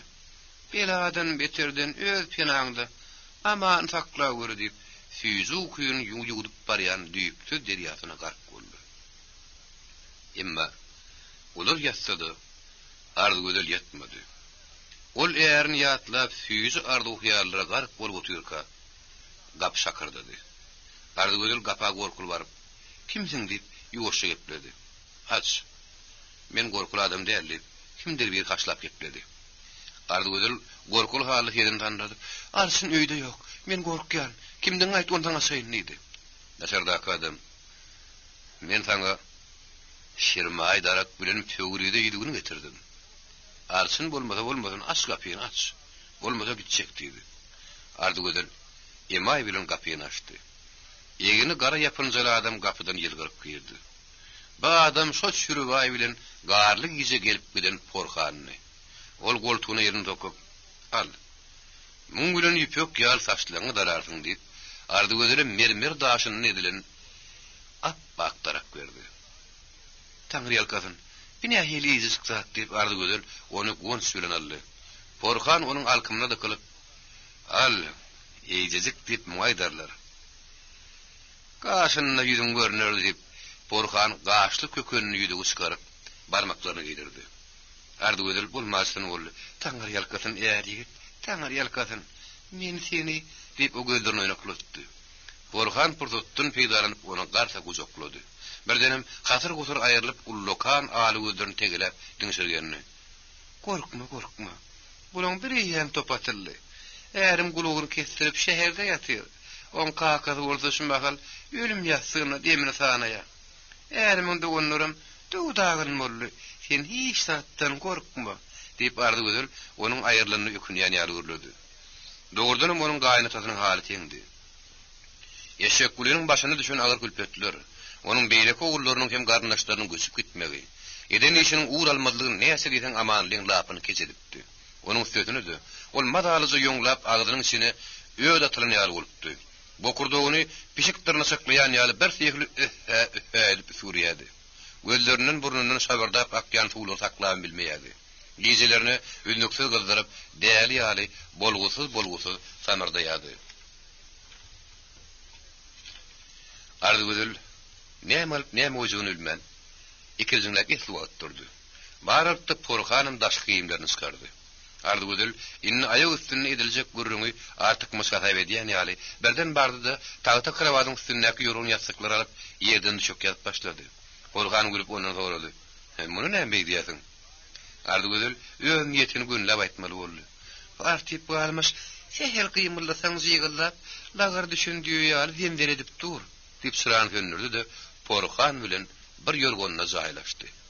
Porxan onuň üstüne ýogyn tüýlek golnatyp, "Men seni diýip kelläm etegime saryp geldim." Saragytyň aşak ýanyna ýaşyl papaklaryny atyşyp ölümiň öýüne zordan sypdym. Şürwaý bolsa olar şo ýerde kaklady. Şükür Hudaýa, sen öňünde ýaransy bolmadym. Saňa boyun burunda atlam getirdim. Ardy gözüň göýekdäki dilegi ýerde gowuşdy. Ol has gowurunjak bolup Porxana gasmylzyrady. Porxan ondan owaň ýagdaýyn soranna, ardy gözül eşek gulun gulugynyň kesilişini, baba gulu bilen kömelek işanyň öldürilişini gurrun berdi. Bilatlaň hemmetini diýeneden görüp, "Hele häzir biziň goňşymyzda ýatyr. O maýa gözüli Leýliň suratyny hala dokotturup onuň ertiýe kessekmişler. Galhoz gurulun soň o halyny aýnylap bir gözen depesini nasyp ýörüýte ýatawla saklatjakmışlar" diýip soňundan agyna giren paýyş sözler bilen lenaf ýogdy. "Ah, onu ýetmelisini bilýän göle arman, o meň elimden gelen ok. Menem sen ýaly garadan gaýtmaz bolsam bolmaýarmy?" "Porxanam, ardym, sen ahmyr etme. Onu näetmeli bolsam maňa aýday. Bolmanda da men biri gulog edip kalhoz gurjak bolýan bolşewikleň birdir ikkisiniň keldesini ganjygadan atyp aly dagdyny aşmak üçin geldim" diýip gat-gat gürläp turdy. Eşiklerini geydi. Şo mahal daş çykan Sabr oň sesini eşitip Porxany ýöze guldyryp gapa geldi. "Eşek gulzan, näme geleniňi eniňe duýdurman ýatyberipsiňler. Balam aç gapyny. Mübarek ýüzüňi bir göreýin. Kakan bolsa demin sanap ýatyr. Onuň bilen bir arazylaş" diýip gapyny tiberdi. Ardy gözünden Porxan näderni bilmän ile ulaşyp duran soňlar olar onu bow öldürilýän netije geldiler. Şey deýmediler, olaň dag alazyda ýokdy. Hükman maskara boljakdylar. Çünki Sabr gapyny etip, "Aýu gelin, näme turmaň beýle kyn boldy" diýip ardy gözül howlup durýardy. Ardy gözül alyňa kaldy, Porxany gapyň arkasyna gizläp ýeşik açdy. Sabr, "Amanmysyň, eşek gulzan" diýip kapydan howlup masgyrdy. Porxan onuň arkasyna gelip mehnet ýeri bilen agdan tutdy da onuň gyýgyrmagy duýman götürdi diýip bassy. Şeperi bilen Sabryň bokurdogyny bow sehel wagtyň içinde onu ýüplük ýaly süýnürdi. Soňam onu Porxan küçön götüren ýaly edip iköyüň aralygyny eltenni, beýle köýden biriniň "Waýaty, kakam görmän, armanyňyzy öldüň" diýip gyýgyrýan tedeşdirdi. Porxan onuň sesini eşitenden Sabr taşlap aljaryny halda gaýrylyny gaçyp gitdi. Ardy gözülim Sabr ujokla, "Waý oğlum, sen ata diýip ağlaýasyň. Eniň bu ýerde gurt bolup ýatyrlar. Aýu ýerler, bilen bagtymda boran ýagdylar" diýip şerraýety bilen bördünim gaty gyýgyryp giýjaň içinde bütün ýer aýak üstüne galdyrdy. Bu gyýkylyp gören itler Porxanyň gaşan tarapyna topuldylar. Lene bilen poludam çykyp ellerini yara garyp itleň uğruna tarap ýeňdiler. Şo tarapdan tüpeň talq turk edýän tedeşdirdi. Şeýlelik bilen düşmanyň ýüzi bir bada bärik däldi, aňryk boldy. Bokurduk boğulunlu. Melek hozafellerini tegelep, ikinin namazını okap bolandan soň, öljek hassa ýaly aşyk eşikden bir sekil daşaryk seyredýärdi. Onuň seyretdiňse de seyredesi gelýärdi. Çünki maylganlyk bilen ýagýan gar tozgulary ýergüz elekden ökülýän un kimen lapar ýere düşüp, Melek Hojanyň bar pikirini özüne çekýärdi. Onuň aýaly bir Fatma bolsa, ýernäki ätişgiri bilen ojakdaky tutuşyp duran o masalaryň başyny kakışdyryp, ogurduny şişirip onu üfleýärdi. Üflediği şöyle töňgeler tutuşman barka köwsarlap, bir Fatmaň gözleri tüsde gapyp ýaşardy. Goý goňrak tüstäniň derdinden taýaryň üstündäki agyl gapakly gadan sala görünýärdi. Bir Fatma hem töňgeler tutuşdyryp bilmejeni gözetenden soň sarykdyr şerkeri omsular bilen guru oduny aralaşdyryp onu zordan tutuşdurdy. Şondan soň içi kärdidir omsula gadan bygyr edip soğudurup bile gaýnamaga durdy. Öýüň içindäki bir utap köwjarlayan azyt sölerdi. Kimden kemirip başlady. Melek Hoja daşaryk serede oturuşuna uludan demini aldy. Ey Hudaýym, kudrety seretle. Kudret sen nedir? Ýalkasaň ýad edýäsiň, gargasaň hem kış. Tor goýlap gar ýagyp dur. Hawa bolsa ýazyň bir güni ýaly seretdiň, şähdiň açýa. Şeýle däme kempir diýip o bir Fatma öldürdi. Bir Fatma köýnelişiniň gözleriniň ýaşyny ýeňi bilen süpürüşdirip, "Ey atasy, sen bu zatlar hiç geň görme. Daşdyn daýy olanyň, bu uzun daýdasy bolar" diýipdirler.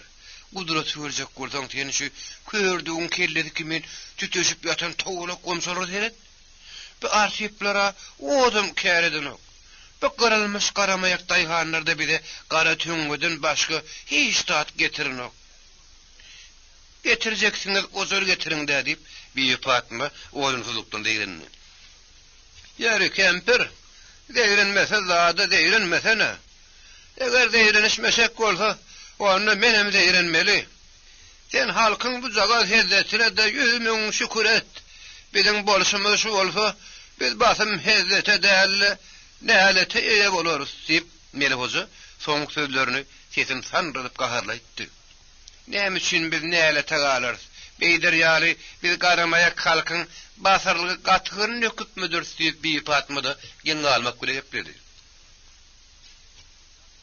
Melek Hoja tagerlen çarymtyp Melek hakkany diýip ýene de uludan demini alyp.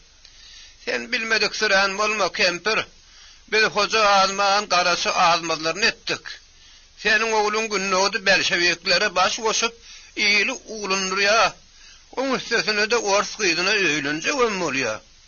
Ene şu atlar bizi halkın içinde gözelini sürüyor. Hatta galtamanlarım bir de halımı ya.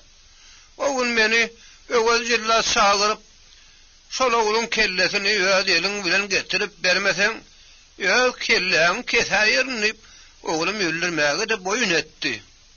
Ben ondan hiç tapıp bilmem. Enne benim oğlumun acalı Hudaýyň elinden bolman, hut men elimden bolmaly boldy diýip Melek Hoja bokurda onu öldürüp gaýgyly geplep, günnöwdüni öz eri bilen öldürmek barada amanlydyr aýdurdy bilen edeni şertine bir atlap geçdi. Bir Fatma bu sözleri eşitip, "Hey beýle de bir zalimlik bolarmy? O sakanlyň ýegesi baýyň penjerinden sypdy. Sen birini peýliňden gaýt, peýliňden. Günnöwdüň ömrü doktor. Sen onu gysgartsak bolma?" diýip gözlerini sumjurtdy. Melek Hoja tütäp durun, omsularyň birini alyp bir Fatma sene dedi. "Gap sesiňi, bolmada o şonuň bilen çörüşdirýärin" diýip gadaplandy. Bir Fatma ýeriniň peýliniň bozukdugyny aňyp, "Gör, nämelerdir düşünüksiz ýurdup, otdur, biş düşüle meşgullandy." Melek Hoja da ýelinden tütäp durun, omsany ojakda goýup taşykdy. Bir Fatma gaýnatmasynyň duýduny görüp onuň üstüne bir azajyk gaýnaly suw goýup, glasy erňekläp durun, şana ganan ugurmaga oturdy. Şo mahal üstü başyny gar edip, "Assalamu alaykum Ece" diýip günnöwdi gapydan girdi. Ece onu garta ujaklap, "Goý körpü balam, günnöwdçan, senem görmek bar eken. Ýyllar süýren ýaly nireler barıp düşdüm. Sesiň ýogunalyp, ýüzlerim nurlanyp gidipdir." "Balam" diýip günnöwdüň ýüzünden gözüni owşaşdyryp, gaýta bagyryna bassy. "Balam, can balam, men seni haýyrlyn göwüň arasyna saklasam kam. Sen lasynyň kiyal algyr gara gözleň sökmek üçin üstüňde ýene de dazlar keller bilen gara uşlar pilpilleşýär. Hudaýym dünýede Men ýaly bagysy ýene bolmak gursun diýip bir Fatma aglamjyrap günnowdyny gaýta-gaýta owşap uzoklap gepilmäge doýman onuň enter pelegine gurdy. Şo mahal Melek Hojanyň ardyny zaýat edişdirdi. Bir Fatma ýürep balasy öldüriljek ýerine döndü. O günnowdyny nerede gidijegini bilmedi. Oğlum, bu kurdogyna ot düşmüş garry ýolbars arlap gelýär göri. Sen agyna saýmasyn.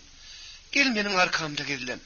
Onun ağzına men gabat doluýun diýip onuň öňünde durdy. Melek Hoja onuň agy açykly gümür ýamaryny eşitdi de manetini aňşaryp bilmän. "Kempir, näme däli ýaly ködüň aglap samraýasyň? Saňa näme boldy? Ýa-da meniň ýankaýdanmy gaty ýokuş gördüňmi? Şuma aşamy göz ýaş etmek gaty gawahat dolar" diýip şerik girdi. Ol Osman Nurka "Assalamu alaykum kaka" diýip günnowdy ikenini tutup gadar bilen onuň öňünde durdy. Melek Hoja onuň bilen görüşmän salamlaşman, eli künnükli doňun ýaly bolup durdy. Ol gözlerini garpyrlatman günnowda gaharly seredip, ony urmak üçin künnükli ýerine kem-kemden ýokaryk kaldyrdy. Onu gören bir Fatma derrew künnüň jürnünden ýapyşyp Melek Hojadan dartyp aldy. "Seni şuňa barmagyny batyrsaň, men özüm otlap öldürün" diýip ol künnügi ýerde goýdy-da nevitli depbän alyp ilerden ýumlugaýdy. Onuň batyrgy hereketi Melek Hojanyň dehletini ýardy.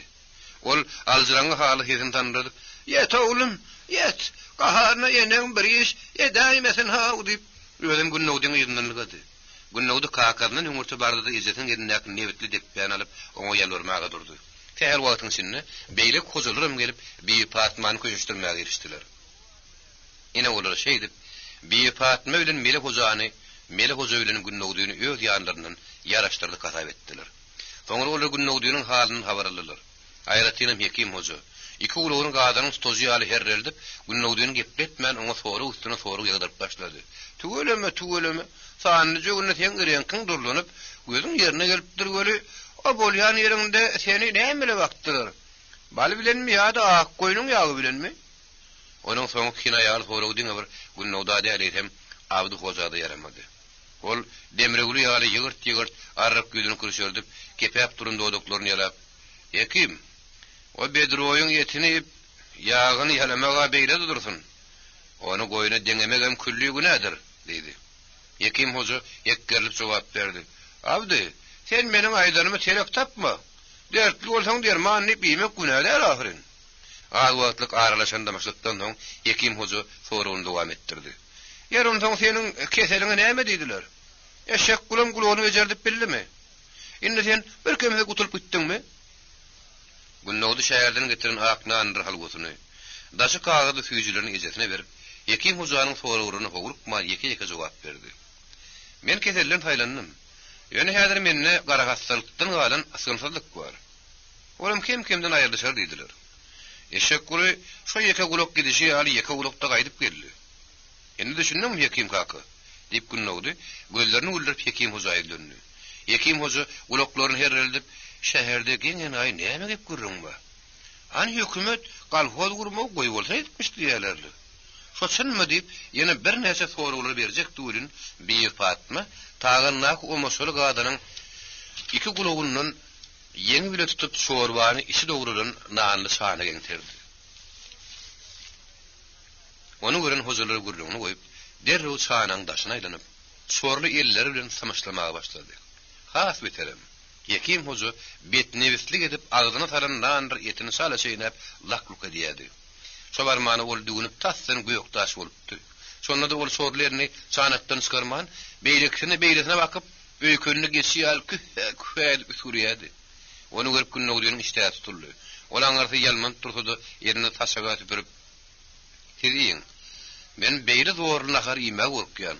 Men şaýbyle şöreге ejek" diýip sypaçylyk etdi. Hekim Hoja içinden "Herne alahym, şeýle ulay birse ýaşydyr" diýip onuň gaýry çekilenini kem görmedi. Olar her gerek agyldaryň nan tarandaryna şorba sarkyşyp duran barmaklaryny şapyrladyp ýalaýadylar. Şonlukda tätügürgallary ýançary kelam agaz gurrun etmediler. Bir Fatma gapyny jews ýapyp pelteli şyrany otlady. Melek Hoja ýogyn gägirip bir alham üçin bir alham bilen üç kulhallany okap tügürgallarynyň soň günnowda ýegen başlady. derdi beladan, ölümden kutulup geldin, tak ettin. İnni bir menin diyenim etçek mi yadı? Bayram Alihanın ölürüm, Allah dimerim dişiyali, elinden kaytçak değil mi sen? Deyip soradı. Günnoğdu gülüp, kaka, düşünükledi baysana deydi. Melek Hoca öğren tutuk gepledi. Bir yerde düşünüşmedi hali hiç zat yok. Sen şu Belşevikliğin teğde yolunun Şavors kıyıdından el çekip bizim yönkü köyüne yolumuza gelecek mi yadı yok. Şonu bana çört kese kayıt. Günnoğdu ona sınman paykaslı cevap verdi.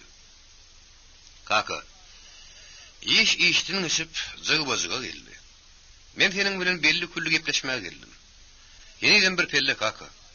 Sen pehim et. Hey teği yol var kada bir köyünü yolunu gidiler mi? Yine sen ömrün köpsünü şu köyünü yolunu geçirdin. Hey senin öyle zinadı okap. Hüşür diye kaat yığınap, karman gezmekten başka bilyen dadın var mı? Men olsa beyri yolunu gidesim gelen o. Aydın yağıtı yolunu gidesim geliyor. Senem şu yağıtı aydın yolunu alıp gidesim geliyor. Ona kalkodun bağıtlı yol diyorlar. Onun hüşür de yok, dikat da yok. Harman gezmekti. Dinle birleşen güç bilen azat yaymet var. Kaka, senin biz bilen keceleşip durman, şoňa gitmeli olarsyň. Günnoğdu'nun canının tazarıp aydan bir sözleri, Hocalyň hiç birinin guluğuna yaramady. Olar işlerini hümlüştüp, Günnoğdu'nun sözün soňlaryny garaşýadylar. Diňe büýük Fatma Günnoğda duýgudaşlyk edip, siz dönmörleşip munyň terelerine diýenne terek diýjek bolmaň. Büyük arada hemişe köşüğüne yerýändir. Sizem Günnoğdu zanyň diýenne edip, geçilmedik ýoldan bir gezek geçip göräýin diýenne, Melek Hojaň gahar geldi. Gap sesiňi, ýagşy da bir gep tapdyň. Soňra sen ol Ors gyzyna öýlensenem diýersiň, diýip ol bir Fatmada daryldy. Bir Fatma onuň adamlyk haýbatyny ýokuş görmän, gülükkä çykyp geplep, "Ýogsam näme? Ors öýlenmek günä däl ahyry. Aýtamyň öýlenip, öz diýiniňe salyp bilseň, hey onuň gogomur, towap bolarmy?" diýip, "Özüň aýtmaýanmydyňyz?" diýdi. Onuň bir sözleri, Hocalaryň hiç biriniň maňzyna batmady oňa. Senin munyň gaty gawahat. Gaýdy bolyp, oň gaňgasyna gaýdan bolmady. Melek Hoja içine şagyl pişik ýerini ýar bolup durdy, bir Fatma da diýip bilmedi. Tera onuň aýdýanyň jany bardy. Ol Günnoğda alylyp eretdi. "Ben saňa diýen, maňa jogap ber. Ha görülmedik ýoluňdan çykyp, biziň ýolumyza girjekmi ýa-da ýok?"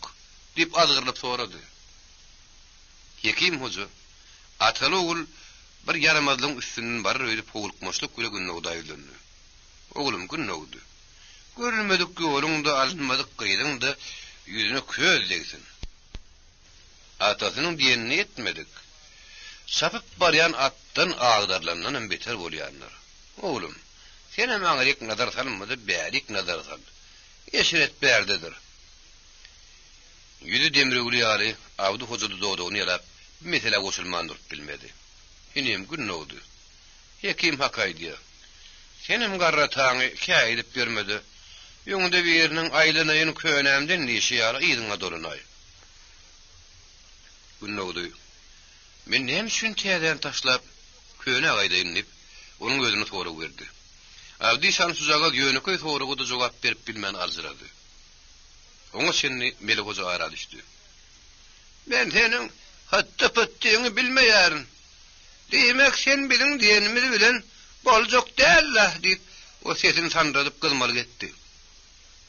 "Güý, kim bolşuň nähili? Birden gyzy berýäňler. Men seniň takatakaňdan haris ýadadym. Inni seni şu oglunyň gulugyny gazamaňy biseçekmi ýa-da ýok?" diýip bir Fatma aglamjyrap Günnoğdyň tarapyna çaldy. Melek Hoja häzirlikçe gepiniň ýol almajakdygyny bilip, "Iki wasyň kellesi bir gadyny gaýnamaz diýipdirler. Men seniň üçin ýöwel jellada kellämi kesdirip bilmem. Şeýde ýa-ha sen durarsyň, ýa-da men" diýip otoz sorulyp ýerinden turdy-da, ýatsy namazyny okumak üçin namazlyga ýapyşdy. Hekim Hoja Günnoğdynyň bolşunyň nägili bolup, "Heh, saňa diýen etdiräýsa bolar görün. Arman ýerde ýaly" diýip ýerinden turdy. "Hekim, sen nähek ýere zihirini ýakma. Muňa gep düşündirip bolmaz. Böwür tüýe şol hozulary gyran gyzyl başlary urulypdyr diýip Abdi Şanam ýerinden turdy. Bir Fatma gap sanaklaryny ýynaşdyryp ýatmak üçin ýer ýazdy. Şäherden ýadap gelen gün nowdy, kelletin ýatsy goýunmadyna uka gitdi. Bir Fatma da ýerine girip muňa hozularyň bir gyýysyny alyp berägedi. Aýagyny şol öhek boljak dälip, gün nowdynyň eline ýana garaman, onu öýlendirmek barda pikir edýärdi. Öýdäki ölügüsi ýan sıranyň ýalynydy. Meşhur mollany petin sıra wakalar ýeltetini aňgyryşy ýaly. Ýöýüň deşikleriniň girýän howanyň akymyny akar suwdaky gamşdek ýaňatýardy. Mele hoza boldy. Men her wagtyna çemni Hudaýa seni akyljak diýip şöküne düşüp oturdy da turur ýerde turmady. İyice bir tem sene yetemden eşekler aňyraşyp atlar kişneşdi. Ol şonda da sokuýaly somal oturdy. Horozlar gyýgyryşyp itleri ýürüşdi. Şonda da meli hoza ýatman kefilen garry toruňy gal domlarly oturdy. Çünki ol Hudaýa tina etmän. Günnowdyny öldürmek barada her hil ýol ratarýady. Ol şol oturuşuna içini gepledip, "Muny men sürüşdürüp öldüreyim" diýip gaýnap duran tankany getirip, onuň gulagyndan goýjak boldy. "Ýok, öde boljak däl. Beýgerip ähliýil oýadyr" diýip saklandy. Soň eline paltany alyp, onuň kellesinden saljak boldy. "Munyň ne anky çyksyň ne de jynky. Öýüne gelip ödajalyny ölüpdir diýsinler" diýip paltany emaý bile ýerine goýdy da Günnowdynyň bokurdagyna mindi. Günnowdy ellerini hereketlendirip bilmän aýaklaryny depirjeklenip gyssanjyna erbet harlady. Onuň tetine bir Fatmalan ýerine galyp, "Wai, balam öldürdiler" diýip meli hojaň üstüne ýokdy. Hazaplaşyk. Garynja gara günni diýen ýaly, Günnowdynyň soň hemme ýerde zany hereket başlandy. Olaň hiç birim öten akşamky ýagan garyň piýaselçiliklerini duýmaýardy. Şähtaşyk keýip kök hereket edýärdi. Owa şuratynyň başlygy Garabek Geldiýew bugün hemme kişiden öňürti işe girendirini öýdüp, edaratyna girenne, täze mürdöfi iş berdi Sarşakow eýem peççek oturdy. Garabek onu göründen gülüp, "Berekella, komsomol berekella. Ot ýakyp edaradaky gizlenip garan sowuklar gowjak bolýarmyň."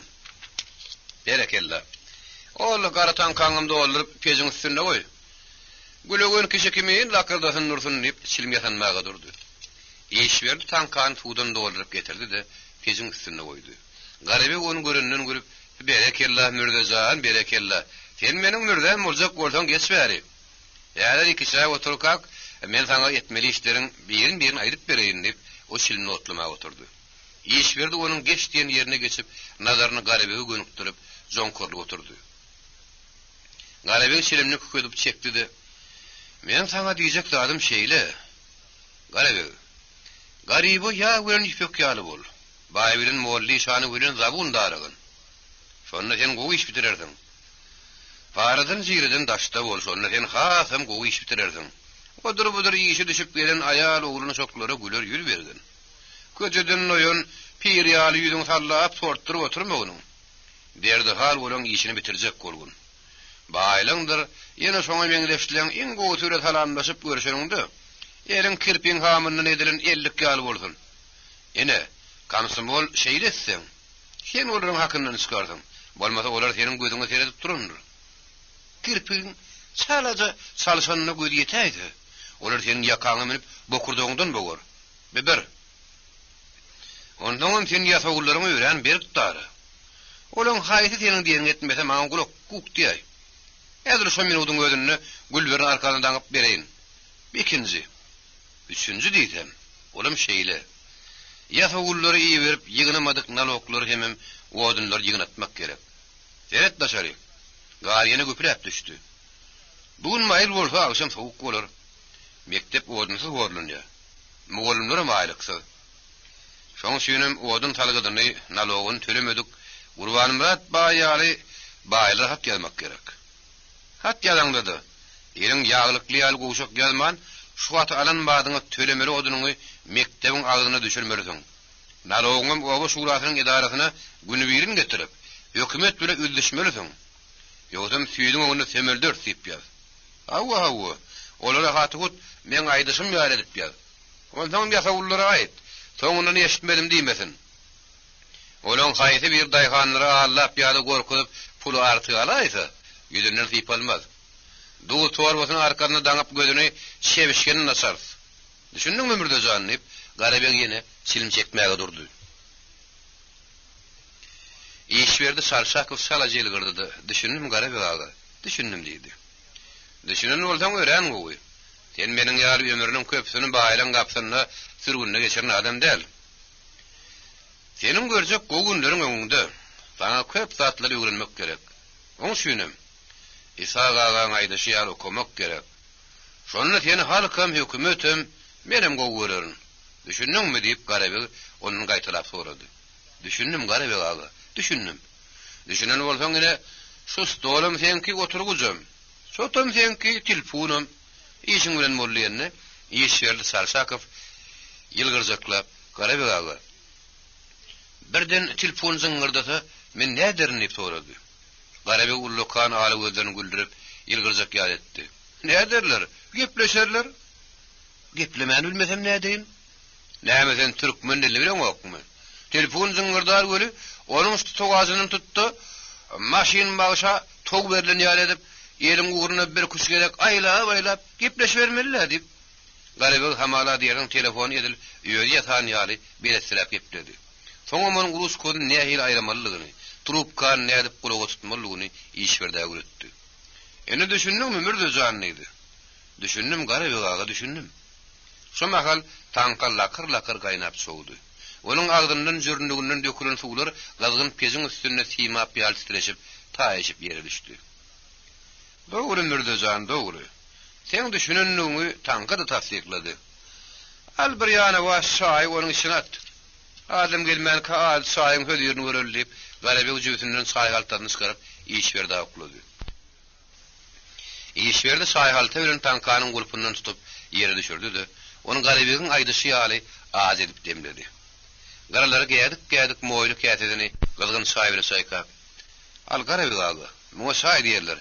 Edil kekle kimin bolmasa hasabym dällip Işberdi Sarşakow kätedini taňkanyny Garabekiň öňündäki köýüni gadyetiň üstüne goýdy. YouTube Mirasym kanaly. Garabek Işberdi berekella üstüne berekella berip, goýa sorbyjak ýaly ýeňlerini çermeşdirip, çaýyny neşelendirip gaýtyrmaga durdy. Ol zulkulladyp gaýtardygça, çaýyň rengi gaýnadylan buýun ýaly barka goýgum türegip gülgünleşýärdi. Işberdi bolsa, onuň neşelendirip çaý tüýüşini hem gaýtaryşyny gaby gastyna syýyndaýardy. Şomahal, "Assalamu alaykum" diýip günnäwdi gapydan ýylgyraklap girdi. Garabek de Işberdi de onu jeňden gelen ýeke dogonlary ýaly güler ýüzüle garşylap, şappa da şuppa ýerleşdiler. Tuweleme. Senäse her wagtyň sinne eder bakydan gelen ýaly bulaýpsyň. Ýüzüň gözüň tylla suw berilen bäzben kimin nurlanypdyr. Ýene sen gördüňki. Gören eşdeňden gürrüňmer. Otur hany. Men saňa damjasy dileňe ýerip barýan bir käse aýygy ýok şaýym bereýin. Bu hakda körmöli şeýle diýer. Şaý gowy kaşgarydyr. Dire külködür. Derleseň derdiň çykar. Derlemeseň zulkeder. Ýöne göli sen meniň şaýymy içip dam oturjak bolma. Bir de şeýle bir tüýjem gadakly gürrüňmer diýip Garabek ony öz golyna turtdy. Günnäwdi gürrüňi nämeden başlajagyny bilmän, böwrüni diňläp oturdy.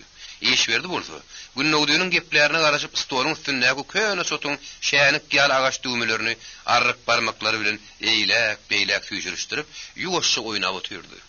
Garabek kätediniň düýbünini garan şaý urtlap, oňa ýangadan şaý goýdy-da, onu günnäwdi awdadyp, "Alenim, muňa kaşgar şaý diýerler. İçip dursaç, ýa-da seniň gürrüň tapmaýamyň. Beýle bolsa, men sana kömek edeýin. Meselem, eşek gulüniň gulagyny bejeripmidirler? Eger bejeren bolsalar, onuň gulagyny nämeden etdiler? Iki gulagy deň düşüpmi? Ýa-da gazany film gulagyny bekleýän ýaly bolaydymy?" diýip Garabek gülümsirep, günnäwdi bir topar gülküni soňra berdi. Günnäwdi o soňra olarak gülmän ysman kätedäki şaýynyň ýagmyzlyk bir käte bir urtlap şeýle geplep başlady. Garabek aga, Men sana görün eşlenlerimden gurrun vereyin. Eşek kuluyunun öýüdüniň de, onun gulugynyň da şobur duruşy. Üýtgeşen zat ýok. Eşter bolsaňyz, men durmuşymda ömür ýadymdan çykmajak bir erbet üýtgeşlik boldy. Elbetde o sede ýalan maňa şun günnäwdi. Soňky sözlerini uludan demin alyp gaýgylaýtdy. İş berdi günnäwdiň tukat gepleýişinden näme de bolsa, gulagy ýakymsyz habaryň badyny aňyp, oňa duýgulyşly etdi. Garabek ýeňirgenip günnäwdiň ýüzüne şiňerilip seretdi. Ay goýa. O nähili erbet üýtgeşiklik. Günnäwdi ýüzüni galdyrman. Ha o Garabek aga. Onun üçin hiç geň galmak gerek däl. Hut öten akşam uklap ýatyrkam, kakam meni boğup tahsan öldürttü. Herne, dadyma izim yetişäýdi, diýdi. Garabek gaharna stoly mürklödi. Hey beýli de bir wagşylyk bolarmy? Günnäwdi. Hago Garabek aga. Bu hakda hiç ikirjiňlenmek gerek däl. O bolandy diýdi. Garabek has anyp bilmek istedi. Onuň beýitmetiň sebebi näme? diýdi. Men ýoldan çykylmyşym. Garabek şeňklik ýatyny saýdan nolup günnäwdi aýdyny. Sen oňa kaka, täze ýol daýhanlary gidaşylykdan uturup oňat günler alyp barýar.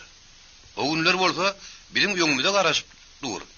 Sen oňa garşy bolsaň, ähli daýhana hem hökümete garşy boldugyň, öz ömrüňe hem durmuşyňa garşy boldugyň bolar diýip, oň gulagyna guýsaň bolmaýarmy diýip Garabek käňje etdi. Emma günnäwdi Garabek'in bir iňirdileri bilen razylaşmady. Kalkozyň nämedigini kakanyny düşünüljek bolup, diliniň sýyrdandygyny. Bu arada onuň bilen telim gedek garpyşyp, telim gedek özüniň öýden kogulyny aýtdy. Soňra mal ullan demir alyp, "Hago Garabek aga, sen näme diýsen diýber. Şo biziň ýöňümizde garaşyp duran, oňat günleri alyp barýan aýdyň ýoly kakanyň gümrosy gelýär. Onuň gözüniň oduny almak gerek." Garabek çaýyny urtlap batlyplady. "Näme dersiň şol mumlyklyk ýaly bolaýsa?" "Başartma Garabek aga, başartma. Başartma berse başartmasyn." diýip Garabek ýügünmäge başlandy. Gapydan Melehoja girdi. Ol Garabek bilen iş berdi bilen ören sowuk salamlaşdy. Garabek onu güler ýüzüni garşylap, günnäwdidir iş berdi garap, daşkyň diýen şarat etdi. İş berdi bilen günnäwdi daşykdy. Melehoja günnäwdiň ýerinden alalyp seretdi. Garabek onuň bir hereketlerini aňsa da aňmazlyk asaryp, oňa oturuş görkezdi. Oşamay sözler bilen oňa habar gatdy. "Ýer hojamaga, sen nire, bir ýerlerini nire? Saglyk salamatlikmi? Göňe aýdym günnäwden bir kemse guturup gelipdir." Melehoja Garabek'iň bu sözlerine hormat goýman, torsorlyk kinaýar gepleri. "Garabek, men seniň ýanyňa bu sözleri eşitmek üçin gelenmek. O meniň üçin geldimir, gelmedimir. İkisi de atyň gulagy ýaly desseň. Gaýtam ol gelenden, gelmedik bolsa men üçin gowy bolardy." Garabek Melehojany sondurjak boldy. "Hay, hojamaga, küpür gepleme göre, gabahat dolar." Melehoja muny birjigem ýüzüne alman öňküsinden hem gödek gepledi. "Garabek, sen maňa ýöwüt berjek bolma. Nämenin gabahatdygyny men senden gowrak seljerýändirin haw." Onuň bu sözüne Garabek'iň gahar gelse de tırtaklady. "Olar ýaly bolsa ardyň aýt." Melehoja dik duran ýerinden iki elini arkasyna tutup, "Men sana arz edip tylladan tagyp tamaky näl. Ýanky bedroýy men adymdan boz. Ene men ardım da şu, pardım da şu." Garabek'iň täzäni anyklamak istedi. "Näme üçin?" Melehoja ullun demini alyp çekinmän gepledi. "O meniň oglum däl. Men onuň atasy däl. Kime kaka diýse şoga kaka diýsin, men bir adymy tutma görsin." Garabek ýylgyrak elmede gülkü atyşykly geplep, Melehojanyň gaharyny köşeşdirjek boldy. "Beýle däl hojamaga. O seň ogluňdyr. Senem onuň zany ýaly atasyň. Ondan hiç gaçyp guturup bilmerdim. Sen oň bilen ýaraş. Goýal oňa günler tarap, ýagty ýolun batyrga ýatlap, sizem ýödür alyp gitsin." Melehoja maňa diýem diýmän gaýtap hüsjetlik etdi. Ol Garabek'iň alkyna baryp stol ýaplandy. "Garabek, hanım munça gepne kotlap men gulagymy kamata getirmedi. Men oglumdan geçenligim hakynda iki barmak hat ber. Goý günnäwdiňiň meniň oglum däl. Menden biganıdygyny halyk bir bilsin diýdi. Garabek ıtyarsa güllüdi. Hozum abi, gaýtam sen maňa hat ber diýdi. Mele hoja geň almak güle gaharly sorady. Näme üçin men saňa hat bereýin? Sen amannydyr aýdurdy ýaly baýlar bilen dillüşip, jümmüdür tapar tülpi ýaly garyplara azdyryp kalhoza garşy küşgürýär. Biz onu ýoňdan bäri bilýäs. Ýöne biz saňa günnägdiň hem şagalan hatyry üçin hiç şir alar bermänýärs. Sen bolsa oňa her ýerdinde garşy çykýasyň. Hot öten agşam gödünlüdi. Sen onu bow bildirjek bolupsyň. Enne şeýle zatlar ýetmejekdiňe. Derrew dilhat ber. Bolmasa, süýdüň öňünde kelläňi tonkortdurup gisse gelmedi berderni. Garabek Mele hojanyň sap başlady. Mele hoja Garabegin bir abardabarnyň gorkman gaýtamna darar gelip, oň üstüne süründü. Para almak üçin günnägdiňi men üstüme köşürýän terekeniň. Para vermesem de bana her ýyl töhmet edip meni batsak bolýasyň. Bassaň bas, kesseň hem kes. Menden sana para ýok. Asman paýyny men üstüme gaçyr. Menden sana kar köpügem ýok. Aly bilişiňden alay. Sana degim degenini 2 günüm geçen ok gülün. Eýem para diýip eliňi serip durmasyň sen diýip henkirmäge başlady. Garabek oňy ýakaryndan tutup tilterletdi. Gap sesiňi. Aşal men senden para aljak boldum diýip oňa hemlere gyýgyrdy. Mele hoja barkat etini gatyltdy. Men sana para. Men senin bardymyňdan hali ýadadım. Men diýen sana para diýip o süýüm barmagy bilen orta barmagynyň arasyndan başym barmagyny çykaryp Garabek görkezdi. Men galamada gitsemde ýeke gitmen. Senem ýanyma alyp giderin. Emma Garabek onuň bir patyrraklarynyň hedel etmän barkagyny ber tutup, oturdy derew dilgaty ýaly. Bolmada hedel bermen diýip oň ýakaryndan toglap başlady. Mele hoja bogulup, "Vay ben hat bilmeýän ahil" diýip gyýgyryp başlady. Heleýleri ağırlap duwa ataňda, hatda atdyňda inne zat bilmeýän şettat bolaýdyňmy diýip Garabek bogulýanyny da garaman tilterledi. Mele hoja gitsanjyna Garabege ýumruk çalandan duýman galdy. Oňa bolsa Garabegin bulmajysy bolup, erkini goýdan hojany ýatyp içer köjäni diýipdirler. Ýar meni ýarýan bolsaň, sen ýalmajak bol, meniň taňa ýazdyrjak bolýyn. Kötek güýçli bolsa ýuňgalyk ýere girer diýip, halyk oýnamagydan näler? Diýip Garabek onu güýrdedip bassady, mehnet ýumrugy hojanyň agyna gülçüledip başlady. Be, Garabek, sen gaty çöňüň öýdän. Ýumruk ýene gülçüledi. Sen kysyn bolsa menki ýalan bolarmy? Mele hoja her ýumruk degenine, "Vay ölüm haw, ay ölüm de haw" diýip haklaýady. Garabek hem her ýumruk salanyna kalhoz nähirlip onuň soraýar. Mele hoja oňa, "Oňat, ören oňat" diýip jogap berýär. Garabek soragyny dowam edýär. "Sen ýene bile garşy çykarmyň?" "Ýok, ölhemem." "Kalhoz tariplarmyň?" "Jarsyň olaýyn haw Garabek." "Ogluň orta öýlense näme dersiň?" "Wahut ölüm nikasyny goýaýyn." "Şu zatlar ýetjekdiňi dilgat ýazarmyň?" "Wah men näse ýazdyysam ýazjak göli, hat bilmesem nädeýin." "Ha, indi sen galykdan ýöretmer bolaýdyňmy?" "Ýazjakmy ýa-da ýok. Şunu görýärmiň, indi agadyňa däredir, burnuň üstüne gülç."